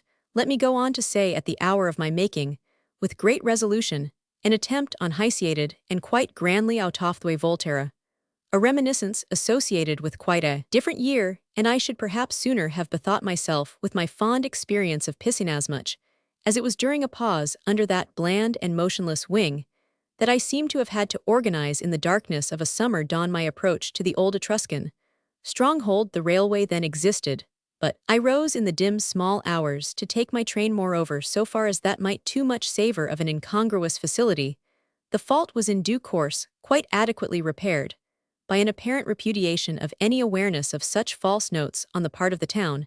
I may not invite the reader to penetrate with me by so much as a step the boundless backward reach of history, to which the more massive of the Etruscan gates of Volterra, the Porta all Arco, forms the solidest of thresholds, since I perforce take no step myself, and am even exceptionally condemned here to impressionism. Unashamed, my errand was to spend a Sunday with an Italian friend, a native, in fact of the place, master of a house there, in which he offered me hospitality, who also arriving from Florence the night before, had obligingly come on with me from Pisa, and whose consciousness of a due urbanity, already rather overstrained and still well before noon by the accumulation of our matutinal vicissitudes and other grounds for patience, met all ruefully at the station, the supreme shock of an apparently great desolate world of volcanic hills of blank, though engineered undulations, as the emergence of a road testified, unmitigated by the smallest sign of a wheeled vehicle. The station, in other words, looked out at that time. And I dare say the case has strikingly altered on a mere bare huge hill country, by some remote mighty shoulder of which the goal of our pilgrimage so questionably served, by the railway was hidden from view, served as well by a belated omnibus, a foreign hand of lame and lamentable quality. The place, I hasten to add, eventually put forth some show of being after a complete practical recognition, of which let me at once further mention all the other, the positive and sublime connections of Volterra, established themselves for me without my lifting a finger. The small, shrunken, but still lordly prehistoric city is perched, when once you have rather painfully zigzagged to within sight of it, very much as an eagle's eyrie oversweeping the land and the sea. And to that type of position, the ideal of the airy peak of vantage with all accessories and minor features, a drop, a slide, and a giddiness, its individual items and elements strike you at first, as instinctively conforming this impression, was doubtless after little modified. For me there were levels, there were small stony practicable streets, there were walks and strolls outside the gates, and round about the Cyclopean wall to the far end of downward tending protrusions, and promontories, natural buttresses, and pleasant terrene headlands, friendly suburban spots.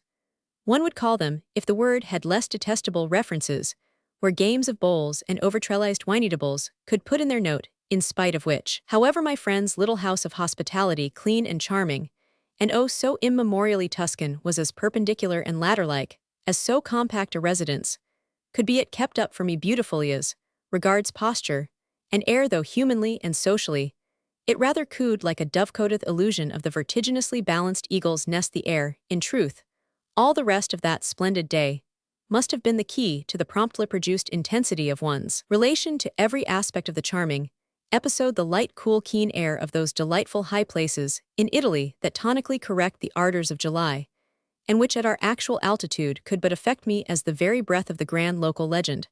I might have had the little house, our particular eagle's nest, for the summer, and even on such touching terms, and I well remember the force of the temptation to take it if only other complications had permitted to spend the series of weeks with that admirable interesting freshness in my lungs. Interesting, I especially note, as the strong appropriate medium in which a continuity with the irrecoverable, but still effective past, had been so robustly preserved. I couldn't yield, alas, to the conceived felicity, which had half a dozen appealing aspects. I could only, while thus feeling how the atmospheric medium itself made for a positively initiative exhilaration, enjoy my illusion till the morrow. The exhilaration therefore supplies to memory the whole light, in which for the too brief time I went about seeing Volterra, so that my glance at the seated splendor reduces itself, as I have said, to the merest impressionism. Nothing more was to be looked for on the stretched surface of consciousness. From one breezy wash of the brush, I find there the clean, strong image, simplified to the 3 or 4 unforgettable particulars of the vast rake of the view, with the maremma of evil fame more or less immediately below, but with those islands of the sea, Corsica and Elba, the names of which are sharply associational, beyond any others, dressing the far horizon in the grand manner, and the Ligurian coastline melting northward into beauty and history galore, with colossal uncemented blocks of Etruscan gates and walls, plunging yawned by their very intrestinto, a sweet surrender of any privilege of appreciation more crushing than your general synthetic stare, and with the rich and perfectly arranged museum, an unsurpassed exhibition of monumental treasure from Etruscan tombs, funereal urns, mainly reliquaries of an infinite power to move and charm us, still contributing to this same so designed, but somehow at the same time, so inspired collapse of the historic imagination, under too heavy a pressure or abeyance of private judgment, in too unequal a relation. Roman 4s. I remember recovering private judgment, indeed in the course of 2 or 3 days, following the excursion I have just noted, which must have shaped themselves in some sort of consonance with the idea that as we were hereabouts in the very middle of dim Etruria, a common self-respect prescribed our somehow profiting by the fact this kindled in us the spirit of exploration, but with results of which I here attempt to record, so utterly does the whole impression swoon away for present memory into vagueness, confusion, and intolerable heat. Our self-respect was of the common order, but the blaze of the July sun was even for Tuscany of the uncommon, so that the project of a trudging quest for Etruscan tombs in shadeless wastes yielded to its own temerity. There comes back to me nevertheless at the same time from the mild misadventure, And quite as through this positive humility of failure, the sense of a supremely intimate revelation of Italy in undress, so to speak the state it seemed, in which one would most fondly, most ideally, enjoy her Italy no longer in winter starch and sobriety with winter manners, and winter prices, and winter excuses, all addressed to the forestieri and the Philistines, but lolling at her length with her graces all relaxed, and thereby only the more natural the brilliant performer in short N, famia the curtain down, and her salary stopped for the season thanks to which she is by so much more the easy genius and the good creature as she is by so much less the advertised prima donna, she received us nowhere more sympathetically, that is with less ceremony or self-consciousness, I seem to recall, than at Montepulciano for instance her. It was indeed that the recovery of private judgment I just referred to couldn't help taking place what we were doing, or what we expected to do at Montepulciano. I keep no other trace of than is bound up in a present quite tender consciousness, that I wouldn't for the world not have been there. I think my reason must have been largely just in the beauty of the name, for could any beauty be greater reinforced, no doubt, by the fame of the local vintage, and the sense of how we should quaff it on the spot perhaps, we quaffed it too constantly, since the romantic picture reduces itself for me, but to two definite appearances, that of the more priggish discrimination so far reasserting itself, as to advise me that Montepulciano was dirty, even remarkably dirty, and that of her being not much else besides, but perched, and brown and queer and crooked and noble withal, which is what almost any Tuscan city more easily than not acquits herself of all the while she may on such occasions figure, when one looks off from her to the end of dark street vistas, or catches glimpses, through high arcades, some big battered, blistered, overladen, overmasted ship swimming in a violet sea. If I have lost the sense of what we were doing, that could at all suffer commemoration at Montepulciano, so I sit helpless before the memory of small stewing torrida, which we must somehow have expected to yield under our confidence, a view of shy charms, but which did nt yield to my recollection, even anything that could fairly be called a breakfast or a dinner. There may have been in the neighborhood a rumor of Etruscan tombs. The neighborhood, however, was vast, and that possibility not to be verified in the conditions save after due refreshment. Then, it was doubtless that the question of refreshment so beckon us, by a direct appeal straight across country from Perugia, that, casting consistency, if not to the winds, since alas there were none, but to the lifeless air, we made the sweltering best of our way. And it took for the distance a terrible time to the grand hotel of that city. This course shines for me in the retrospect, with a light even more shameless than that in which my rueful conscience then saw it, since we thus exchanged again at a stroke the tousled bon fil of our vacational Tuscany for the formal and figured-out presence of Italy on her good behavior. We had never seen her conform more to all the proprieties we felt than under this aspect of lavish hospitality, to that now apparently quite inveterate swarm of pampered forestieri English, and Americans in especial, who having had Roman palaces and villas deliciously to linger and break the northward journey, when once they decide to take it in the Umbrian paradise, they were goodness knows within their rights, and we profited as anyone may easily and cannily profit at that time, by the sophistications paraded for them. Only I feel as I pleasantly recover it all that though we had arrived perhaps at the most poetical of watering places, we had lost our finer clue. The difference from other days was immense, all the span of evolution from the ancient malodorous, in which somehow did nt matter, to that new type of polyglot caravanserai, which everywhere insists on mattering, even in places where other interests abound so much more than anything else. That clue, the finer, as I say, I would fain, at any rate today, pick up for its close attachment to another Tuscan city, or two for a felt pull from strange little San Gimignano del Bel Torre, in especial, by which I mean from the memory of a summer Sunday spent there during a stay at Siena. But I have already superbounded for mere love of my general present rubric real thickness of experience, having a good deal evaporated, so that the tiny town of the many towers hangs before me, not to say, rather far behind me, after the manner of an object, directly meeting the wrong or diminishing lens of one's telescope.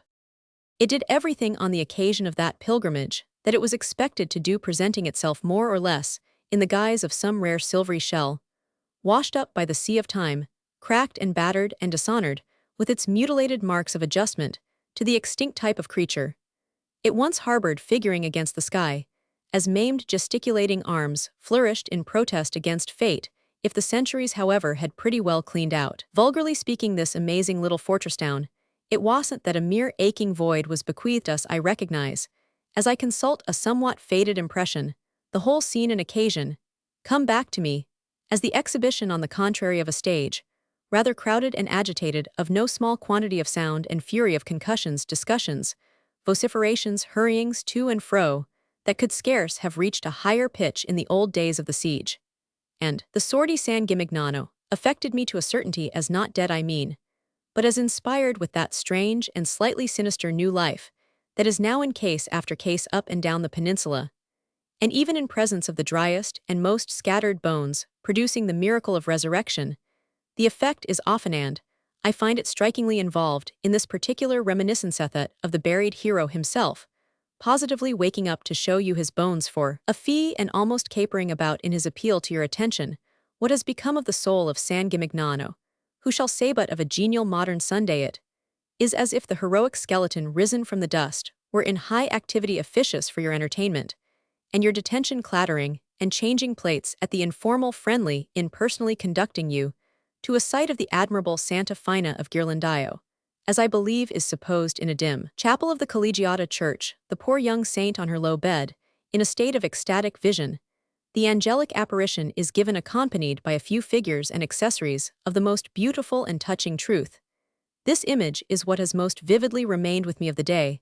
I thus so ineffectually recover the precious, ill-set gem or domestic treasure of Santa Fina, and then the wonderful drive at eventide back to Siena, the progress through the darkening land that was like a dense fragrant garden, all fireflies and warm emanations, and dim lichen motionless festoons, extravagant vines, and elegant branches, intertwisted for miles with couples and companies of young countryfolk, almost as fondly united, and raising their voices to the night, as if superfluously to sing out at you that they were happy and above all were Tuscan on reflection, and to be just I connect the slightly incongruous loudness that hung about me under the beautiful towers, with the really too coarse competition for my favor among the young vetturini who lay in wait for my approach, and with an eye to my subsequent departure on my quitting, at some unremembered spot, the morning train from Siena, from which point there was then still a drive that onset was of a fine medieval violence, but the subsiding echoes of it alone must have afterwards borne me company, mingled at the worst with certain reverberations of the animated,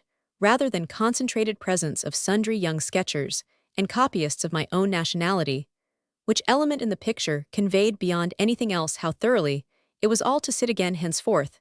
In the eye of day, my final vision, perhaps, was of a sacred reliquary, not so much rudely as familiarly and humorously torn open.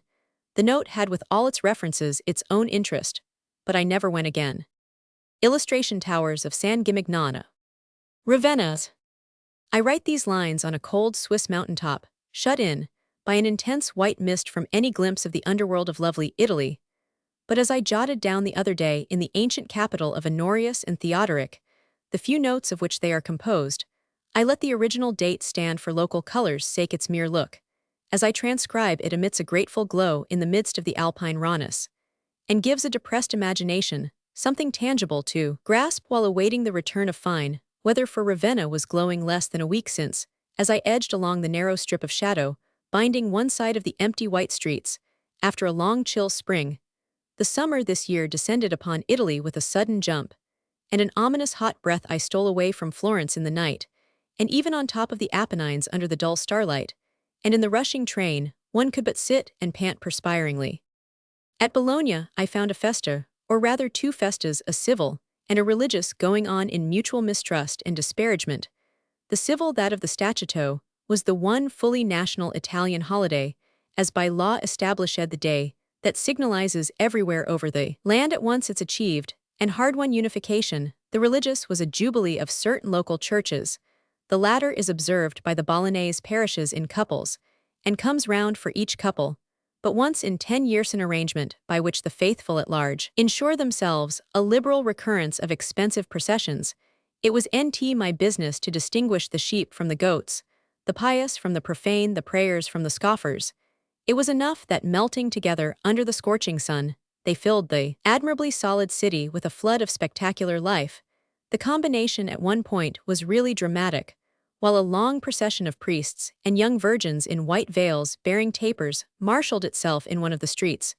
A review of the king's troops went forward outside the town. On its return, a large detachment of cavalry passed across the space, where the incense was burning, the pictured banners swaying, and the litany being droned, and checked the advance of the little ecclesiastical troop. The long vista of the street between the porticos was festooned with garlands and scarlet, and tinseled the robes and crosses and canopies of the priests, the clouds of perfumed smoke, and the white veils of the maidens were resolved by the hot bright air into a gorgeous medley of color across which the mounted soldiers rattled and flashed, as if it had been a conquering army trampling on an embassy of propitiation. It was, to tell the truth, the first time an Italian festa had really exhibited to my eyes the genial glow and the romantic particulars promised by song and story, and I confess that those eyes found more pleasure in it than they were to find an hour later in the picturesque on canvas. As one observes it in the Pinacoteca, I found myself scowling most unmercifully at Guido and Domnichina. For Ravenna, however, I had nothing but smilesgrave, reflective, philosophically smiles. I hasten to add such as accord with the historic dignity, not to say the mortal sunny sadness of the place. I arrived there in the evening before even at drowsy Ravenna. The festa of the Statuto had altogether put itself to bed. I immediately strolled forth from the inn, and found it sitting up a while longer on the piazza, chiefly at the café door, listening to the band of the garrison, by the light of a dozen or so of feeble tapers fastened along the front of the palace of the government.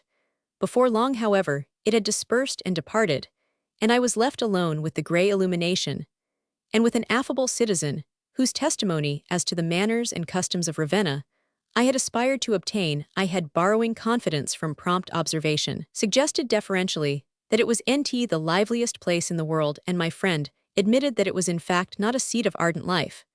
But had I seen the Corso, without seeing the Corso, one did exhaust the possibilities. The Corso of Ravenna of a hot summer night had an air of surprising seclusion, and repose. Here and there, in an upper closed window, glimmered a light. My companion's footsteps and my own were the only sounds. Not a creature was within sight. The suffocating air helped me to believe for a moment that I walked in the Italy of Boccaccio, hand in hand with the plague, through a city which had lost half its population by pestilence, and the other half by flight. I turned back into my inn profoundly satisfied. This at last was the old-world dullness of a prime distillation. This at last was antiquity, history, repose. The impression was largely confirmed and enriched on the following day, but it was obliged at an early stage of my visit to give precedence to another lively perception, namely of the thinness of my saturation with Gibbon and the other sources of legend. At Ravenna, the waiter at the café and the coachman who drives you to the pine forest allude to Galla Placidia and Justinian as to any attractive topic of the hour. Wherever you turn, you encounter some fond appeal to your historic presence of mind. For myself, I could only attune my spirit vaguely to so ponderous a challenge, could only feel I was breathing an air of prodigious records and relics. I conned my guidebook and looked up at the great mosaics, and then fumbled at poor Murray again for some intenser light on the court of Justinian. But I can imagine that to a visitor more intimate with the originals of the various great almondied mosaic portraits in the vaults of the churches, these extremely curious works of art may have a really formidable interest. I found in the place at large by daylight the look of a vast, straggling, depopulated village.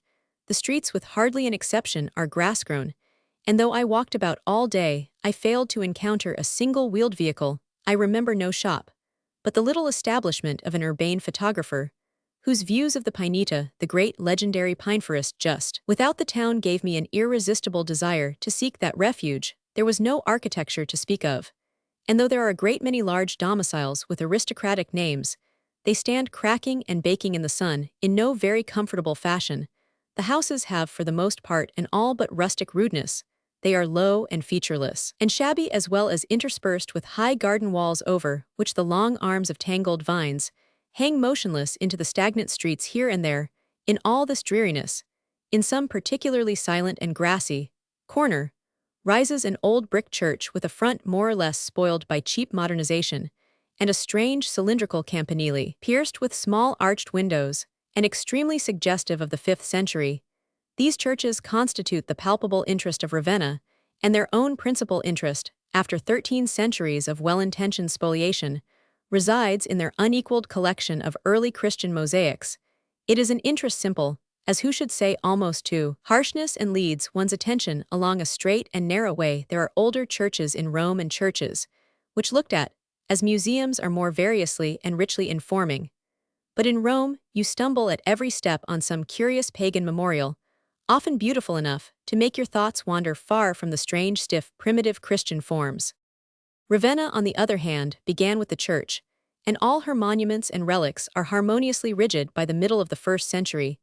She possessed an exemplary Saint Apollinaris, a disciple of Peter, to whom her 2 finest places of worship are dedicated. It was to one of these, jocosely entitled the New, that I first directed my steps. I lingered outside a while, and looked at the great red barrel-shaped bell towers, so rusty, so crumbling, so archaic, and yet so resolute to ring in another century or two, and then went into the coolness, the shining marble columns, the queer old sculptured slabs and sarcophagi, and the long mosaics that scintillated under the roof. Along the wall of the nave, San Apollinaire Nuovo, like most of its companions, is a magazine of early Christian odds and ends, fragments of yellow marble, encrusted with quaint sculptured emblems of primitive dogma, great rough troughs, containing the bones of old bishops' episcopal chairs, with the marble worn narrow by centuries of pressure from the solid episcopal person, slabs from the fronts of old pulpits, covered with carven hieroglyphics of an almost Egyptian abstrusinesslams, and stags and fishes and beasts of theological affinities,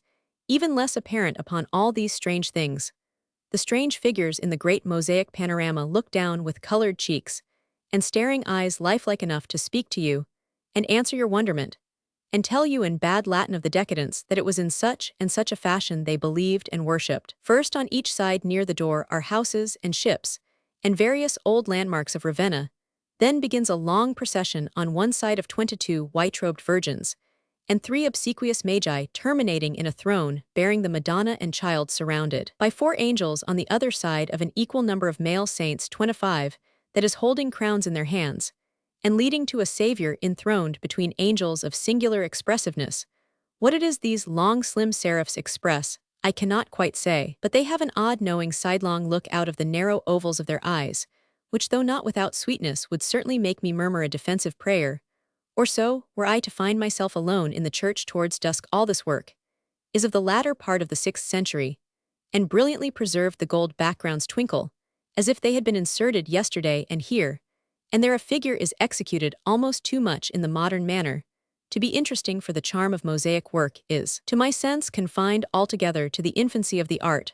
The great Christ in the series of which I speak is quite an elaborate picture, and yet he retains enough of the orthodox stiffness to make him impressive in the simpler, elder sense. He is clad in a purple robe, even as an emperor. His hair and beard are artfully curled, his eyebrows arched, his complexion brilliant, his whole aspect such a one as the popular mind may have attributed to Honorius or Valentinian. It is all very Byzantine, and yet I found in it much of that interest which is inseparable to a facile imagination from all early representations of our Lord. Practically, they are no more authentic than the more or less plausible inventions of Ari Scheffer and Homan Hunt, in spite of which they borrow a certain value, factitious perhaps, but irresistible from the mere fact that they are 12 or 13 centuries less distant from the original. It is something that this was the way the people in the 6th century imagined Jesus to have looked. The image has suffered by so many the fewer accretions. The great purple-robed monarch on the wall of Ravenna is at least a very potent and positive Christ, and the only objection I have to make to him is that though in this character he must have had a full apportionment of divine foreknowledge, he betrays no apprehension of Dr. Channing and Roman 1000 Renan. If one's preference lies for distinctness' sake between the old plainness and the modern fantasy, one must admit that the plainness has here a very grand outline. Illustration: Sant'Apollinare Nuovo, Ravenna. I spent the rest of the morning in charmed transition between the hot yellow streets and the cool gray interiors of the churches. The grayness everywhere was lighted up by the scintillation on vault and entablature of mosaics more or less archaic, but always brilliant and elaborate, and everywhere, too, by the same deep amaze of the fact that while centuries had worn themselves away, and empires risen and fallen, these little cubes of colored glass had stuck in their allotted places and kept their freshness. I have no space for a list of the various shrines so distinguished, and to tell the truth, my memory of them has already become a very generalized and undiscriminated record, the total aspect of the place, its sepulchral stillness, its absorbing perfume of evanescence and decay and mortality, confounds the distinctions, and blurs the details. The cathedral, which is vast and high, has been excessively modernized, and was being still more so by a lavish application of tinsel and cotton velvet, in preparation for the centenary feast of St. Apollinaris, which befalls next month. Things on this occasion are to be done handsomely, and a fair Ravenese informed me that a single family had contributed 3,000 francs towards a month's vesper music. It seemed to me hereupon that I should like in the August twilight to wander into the quiet nave of San Apollinaire and look up at the great mosaics through the resonance of some fine chanting. I remember distinctly enough, however, the tall basilica of San Vidal of octagonal shape, like an exchange or custom house modeled, I believe, upon St. Sophia at Constantinople. It has a great span of height, and a great solemnity, as well as a choir densely pictured over on arch and apse, with mosaics of the time of Justinian. These are regular pictures full of movement, gesture, and perspective, and just enough sobered in hue by time to bring home their remoteness. In the middle of the church, under the great dome, sat an artist, whom I envied, making at an effective angle a study of the choir, and its broken lights, its decorated altar, and its encrusted twinkling walls. The picture, when finished, will hang, I suppose, on the library wall of some person of taste.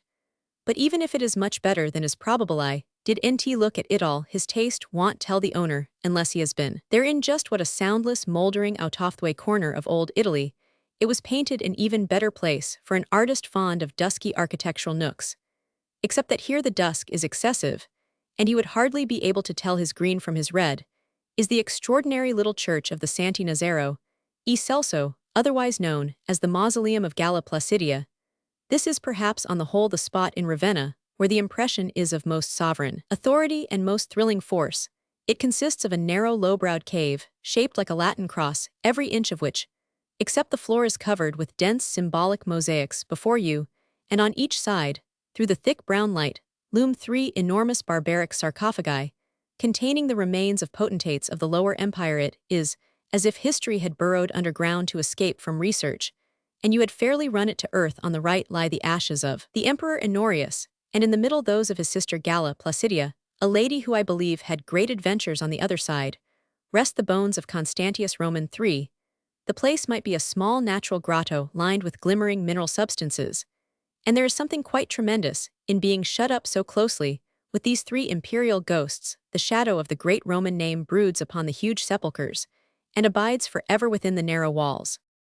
But still other memories hang about than those of primitive bishops and degenerate emperors. Byron lived here and Dante died here, and the tomb of the one poet and the dwelling of the other are among the advertised appeals. The grave of Dante, it must be said, is anything but Dantesque, and the whole precinct is disposed with that odd vulgarity of taste which distinguishes most modern Italian tributes to greatness. The author of the Divine Comedy, commemorated in stucco even in a slumbering corner of Ravenna, is not sympathetic. Fortunately, of all poets, he least needs a monument, as he was preeminently an architect in diction, and built himself his temple of fame in verses more solid than cyclopean blocks.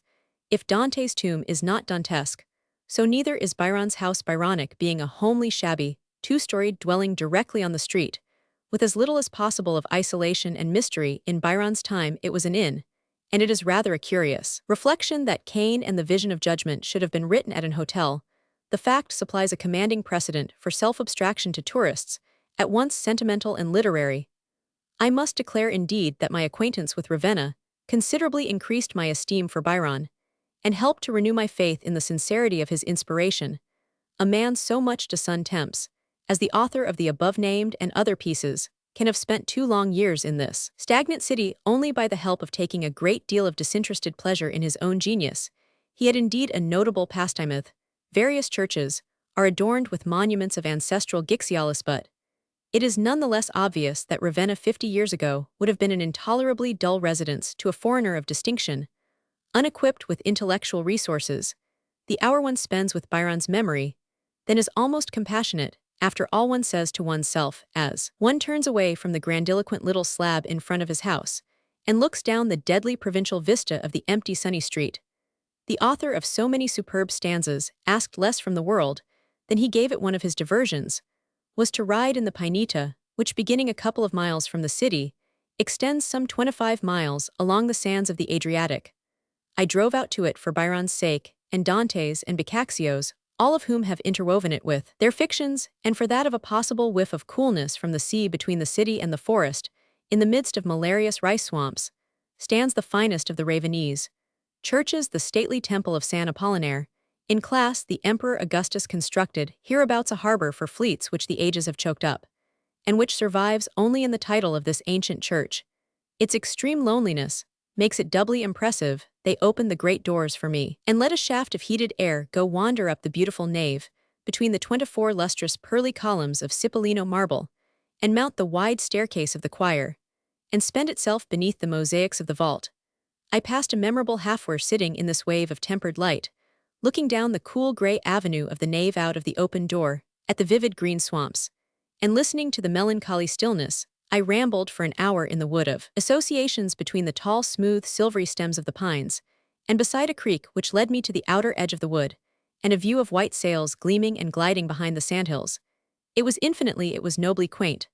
But as the trees stand at wide intervals and bear far aloft in the blue air, but a little parasol of foliage, I suppose that of a glaring summer day, the forest itself was only the more characteristic of its clime and country for being perfectly shadeless. Illustration: Ravenna Pineta. The Saints' Afternoon and Others. Before and above all was the sense that with the narrow limits of past adventure, I had never yet had such an impression of what the summer could be in the South, or the South in the summer. But I promptly found it for the occasion, a good fortune that my terms of comparison were restricted.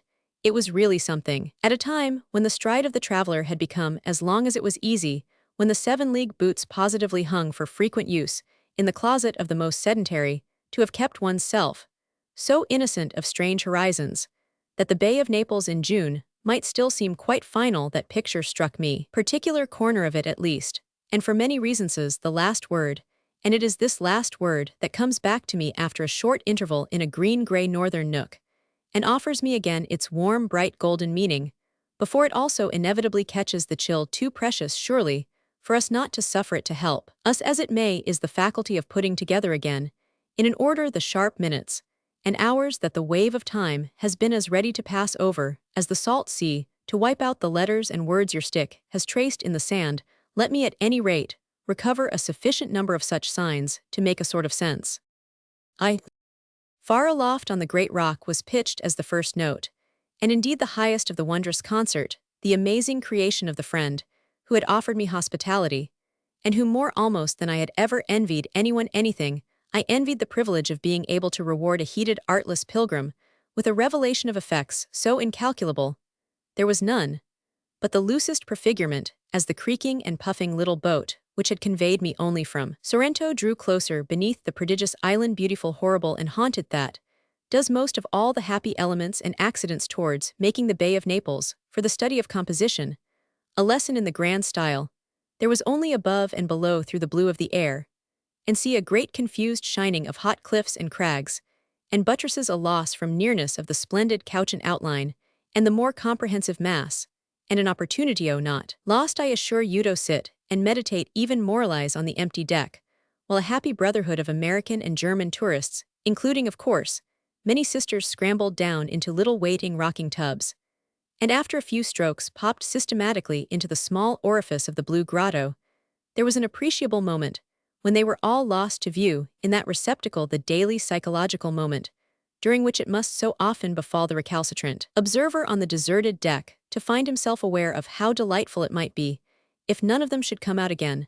The charm, the fascination of the idea is not a little, though also not Hollian, the fact that as the wave rises over the aperture, there is the most encouraging appearance that they perfectly may not there is no more of them. It is a case to which nature has by the neatest stroke, and with the best taste in the world, just quietly attended.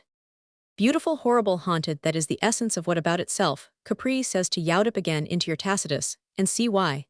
And yet while you roast a little under the awning, and in the vaster shadow, it is not because the trail of Tiberius is ineffaceable that you are most uneasy. The trail of Germanicus, in Italy today, ramifies further and bites, perhaps, even deeper, a proof of which is precisely that his eclipse in the blue grotto is inexorably brief, that here he is popping out again, bobbing enthusiastically back and scrambling triumphantly back. The spirit in truth of his effective appropriation of Capri has a broad-faced candor, against which there is no standing up, supremely expressive, as it is of the well-known love that kills of Germanicus' fatal susceptibility. If I were to let myself, however, incline to that aspect of the serious case of Capri, I should embark on strange depths. The straightness and simplicity, the classic synthetic directness of the German passion, for Italy make this passion probably the sentiment in the world that is in the act of supplying enjoyment in the largest, sweetest mouthfuls, and there is something unsurpassably marked in the way that on this irresistible shore it has seated itself to ruminate and digest. It keeps the record in its own loud accents, it breaks out in the folds of the hills, and on the crest of the crags, into every manner of symptom and warning. Huge advertisements and portents stare across the bay, the acclivities bristle with breweries and restorations, and with great ugly Gothic names. I hasten, of course, to add that some such general consciousness as this may well oppress under any sky at the century's end the brooding tourist who makes himself a prey by staying anywhere when the gong sounds. Behind it is behind in the track, and the reaction that he least makes out the end of it all perceives that to visit anyone's country for anyone's sake is more and more to find some one quite other in possession. No one, least of all the brooder himself, is in his own. Roman 2.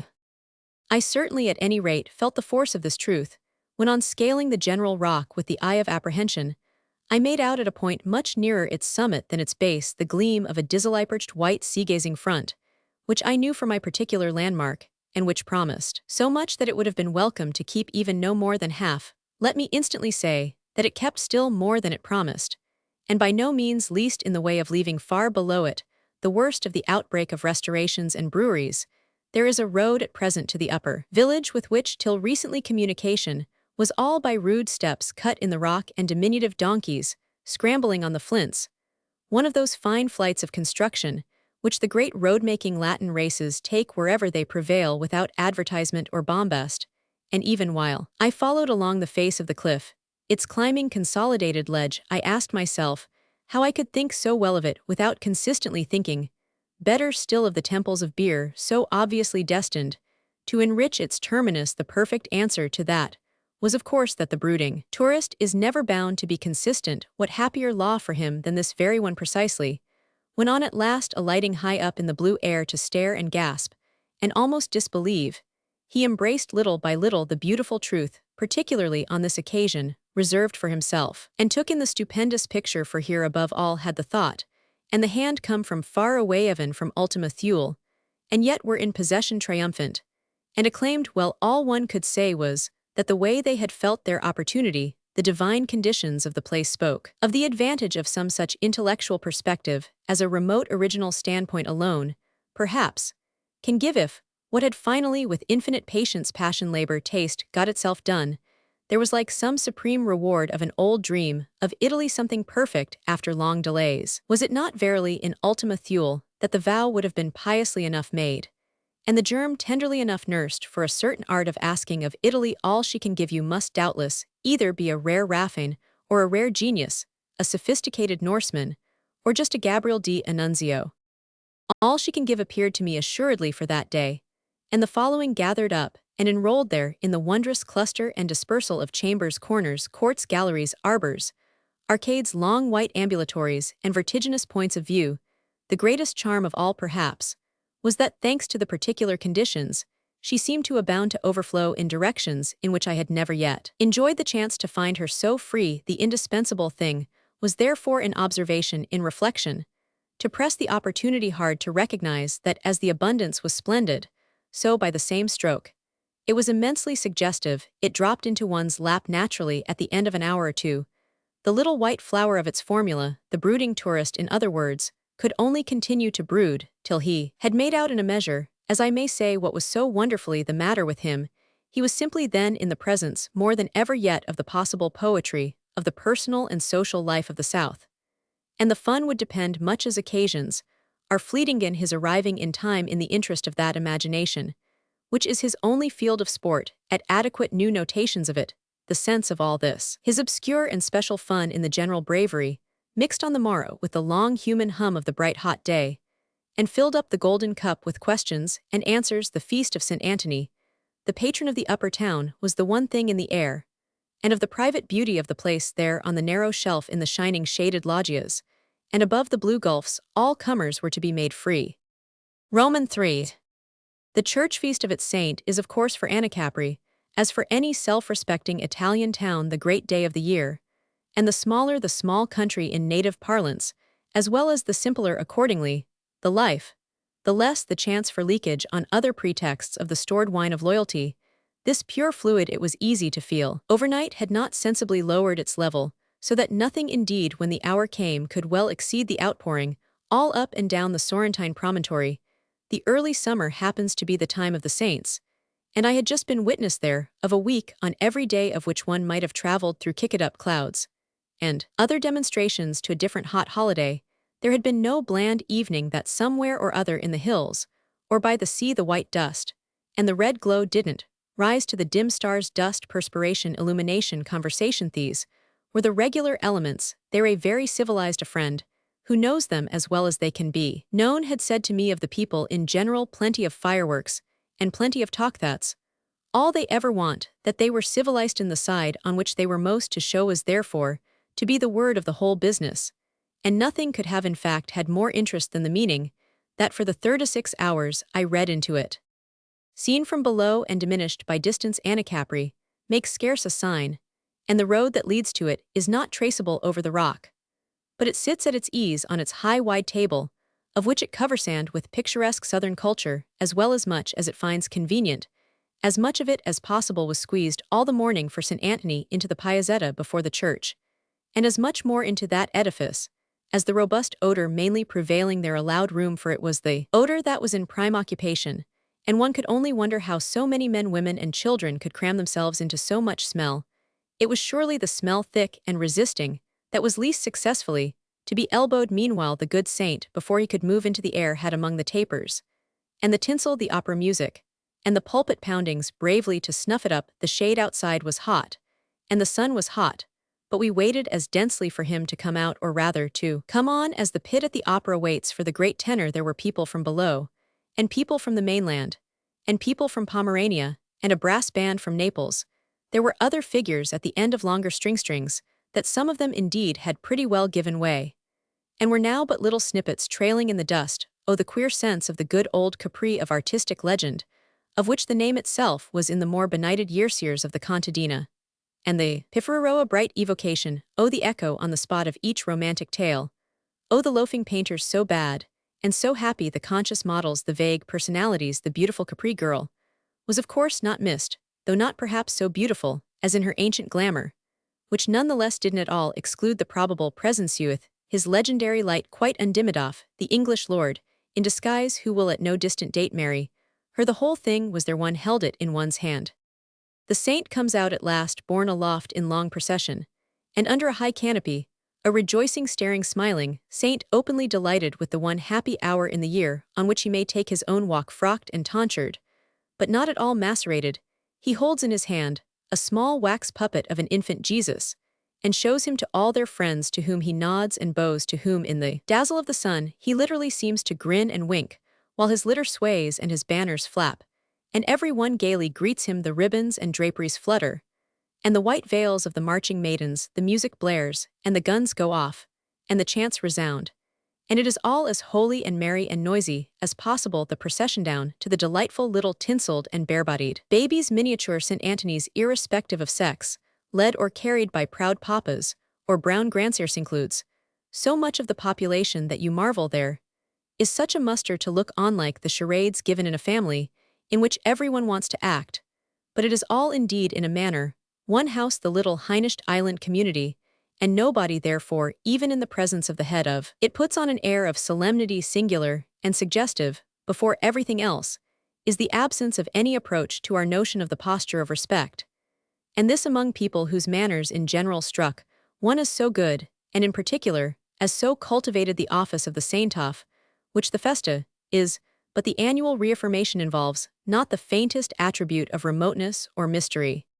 While with my friend I waited for him, we went for coolness into the second church of the place, a considerable and bedizened structure with the rare curiosity of a wondrous pictured pavement of Majolica, the Garden of Eden done in large colored tiles or squares with every beast, bird, and river, and a brave diminuendo in a special from portal to altar of perspective so that the animals and objects of the foreground are big, and those of the successive distances differ with much propriety here in the sacred. Shade the old women were knitting, gossiping, yawning, shuffling about here. The children were romping and larking here in a manner, where the open parlor, the nursery, the kindergarten, and the conversazione of the poor. This is everywhere the case by the southern sea. I remember near Sorrento, a wayside chapel that seemed the scene of every function of domestic life, including cookery, and others. The odd thing is that it all appears to interfere so little with that special civilized note of manners which is so constantly touched. It is barbarous to expectorate in the temple of your faith, but that doubtless is an extreme case. Is civilization really measured by the number of things people do respect? There would seem to be much evidence against it. The oldest societies, the societies with most traditions, are naturally not the least ironic, the least blasés, and the African tribes, who take so many things into account that they fear to quit their huts at night, are not the fine flower. Roman fours, where on the other hand it was impossible not to feel to the full all the charming regardito, use their own good word in which our friends could abound, was that afternoon in the extraordinary temple of art and hospitality that had been benignantly opened to me hither from 3 o'clock to 7, all the world from the small in particular to the smaller, and the smallest might freely flock and hear from the first hour to the last. The huge straw-billed flasks of purple wine were tilted for all the thirsty. They were many, the thirsty, they were 300, they were unending. But the draughts they drank were neither countable nor counted. This boon was dispensed in a long pillared portico, where everything was white and light save the blue of the great bay, as it played up from far below, or as you took it in between shining columns, with your elbows on the parapet. Sorrento and Vesuvius were over against you. Naples furthest off melted in the middle of the picture into shimmering vagueness and innocence, and the long arm of Posilippo and the presence of the other islands, Procida, the stricken Ischia, made themselves felt to the left. The grand air of it all was in one's very nostrils, and seemed to come from sources too numerous and too complex to name. It was antiquity in solution. With every brown mild figure, every note of the old speech, every tilt of the great flask, every shadow cast by every classic fragment adding its touch to the impression, what was the secret of the surprising amenitito, the essence of which one got no nearer than simply by feeling afresh the old story of the deep interfusion of the present with the past. You had felt that often before, and all that could at the most help you now was that more than ever yet the present appeared to become again really classic, to sigh with strange elusive sounds of Virgil and Theocritus. Heaven only knows how little they would in truth have had to say to it, but we yield to these visions as we must. And when the imagination fairly turns in its pain, almost any soft name is good enough to soothe it. It through such difficulties, but a step back to say that the secret of the amenity was style, for what in the world was the secret of style, which you might have followed up and down the abysmal old Italy for so many a year, only to be still vainly calling for it, everything at any rate. That happy afternoon in that place of poetry was bathed and blessed with it. The castle of Barbarossa had been on the height behind the villa of Black Tiberius, had overhung the immensity from the right the white arcades, and the cool chambers offered to every step some sweet old piece of the past, some rounded porphyry pillar supporting a bust, some shaft of pale alabaster upholding a trellis, some mutilated marble image, some bronze that had roughly resisted our host, if we came to that, had the secret, but he could only express it in grand practical ways. One of them was precisely this wonderful afternoon tea, in which tea, only that good as it is, has never the note of style, was not to be found. The beauty and the poetry at all events were clear enough, and the extraordinary uplifted distinction.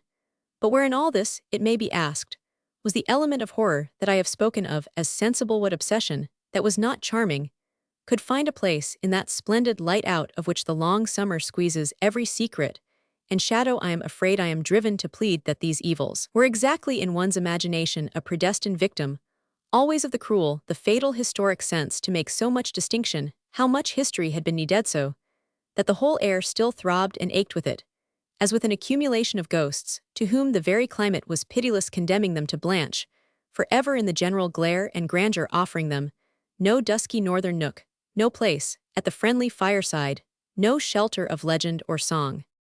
V.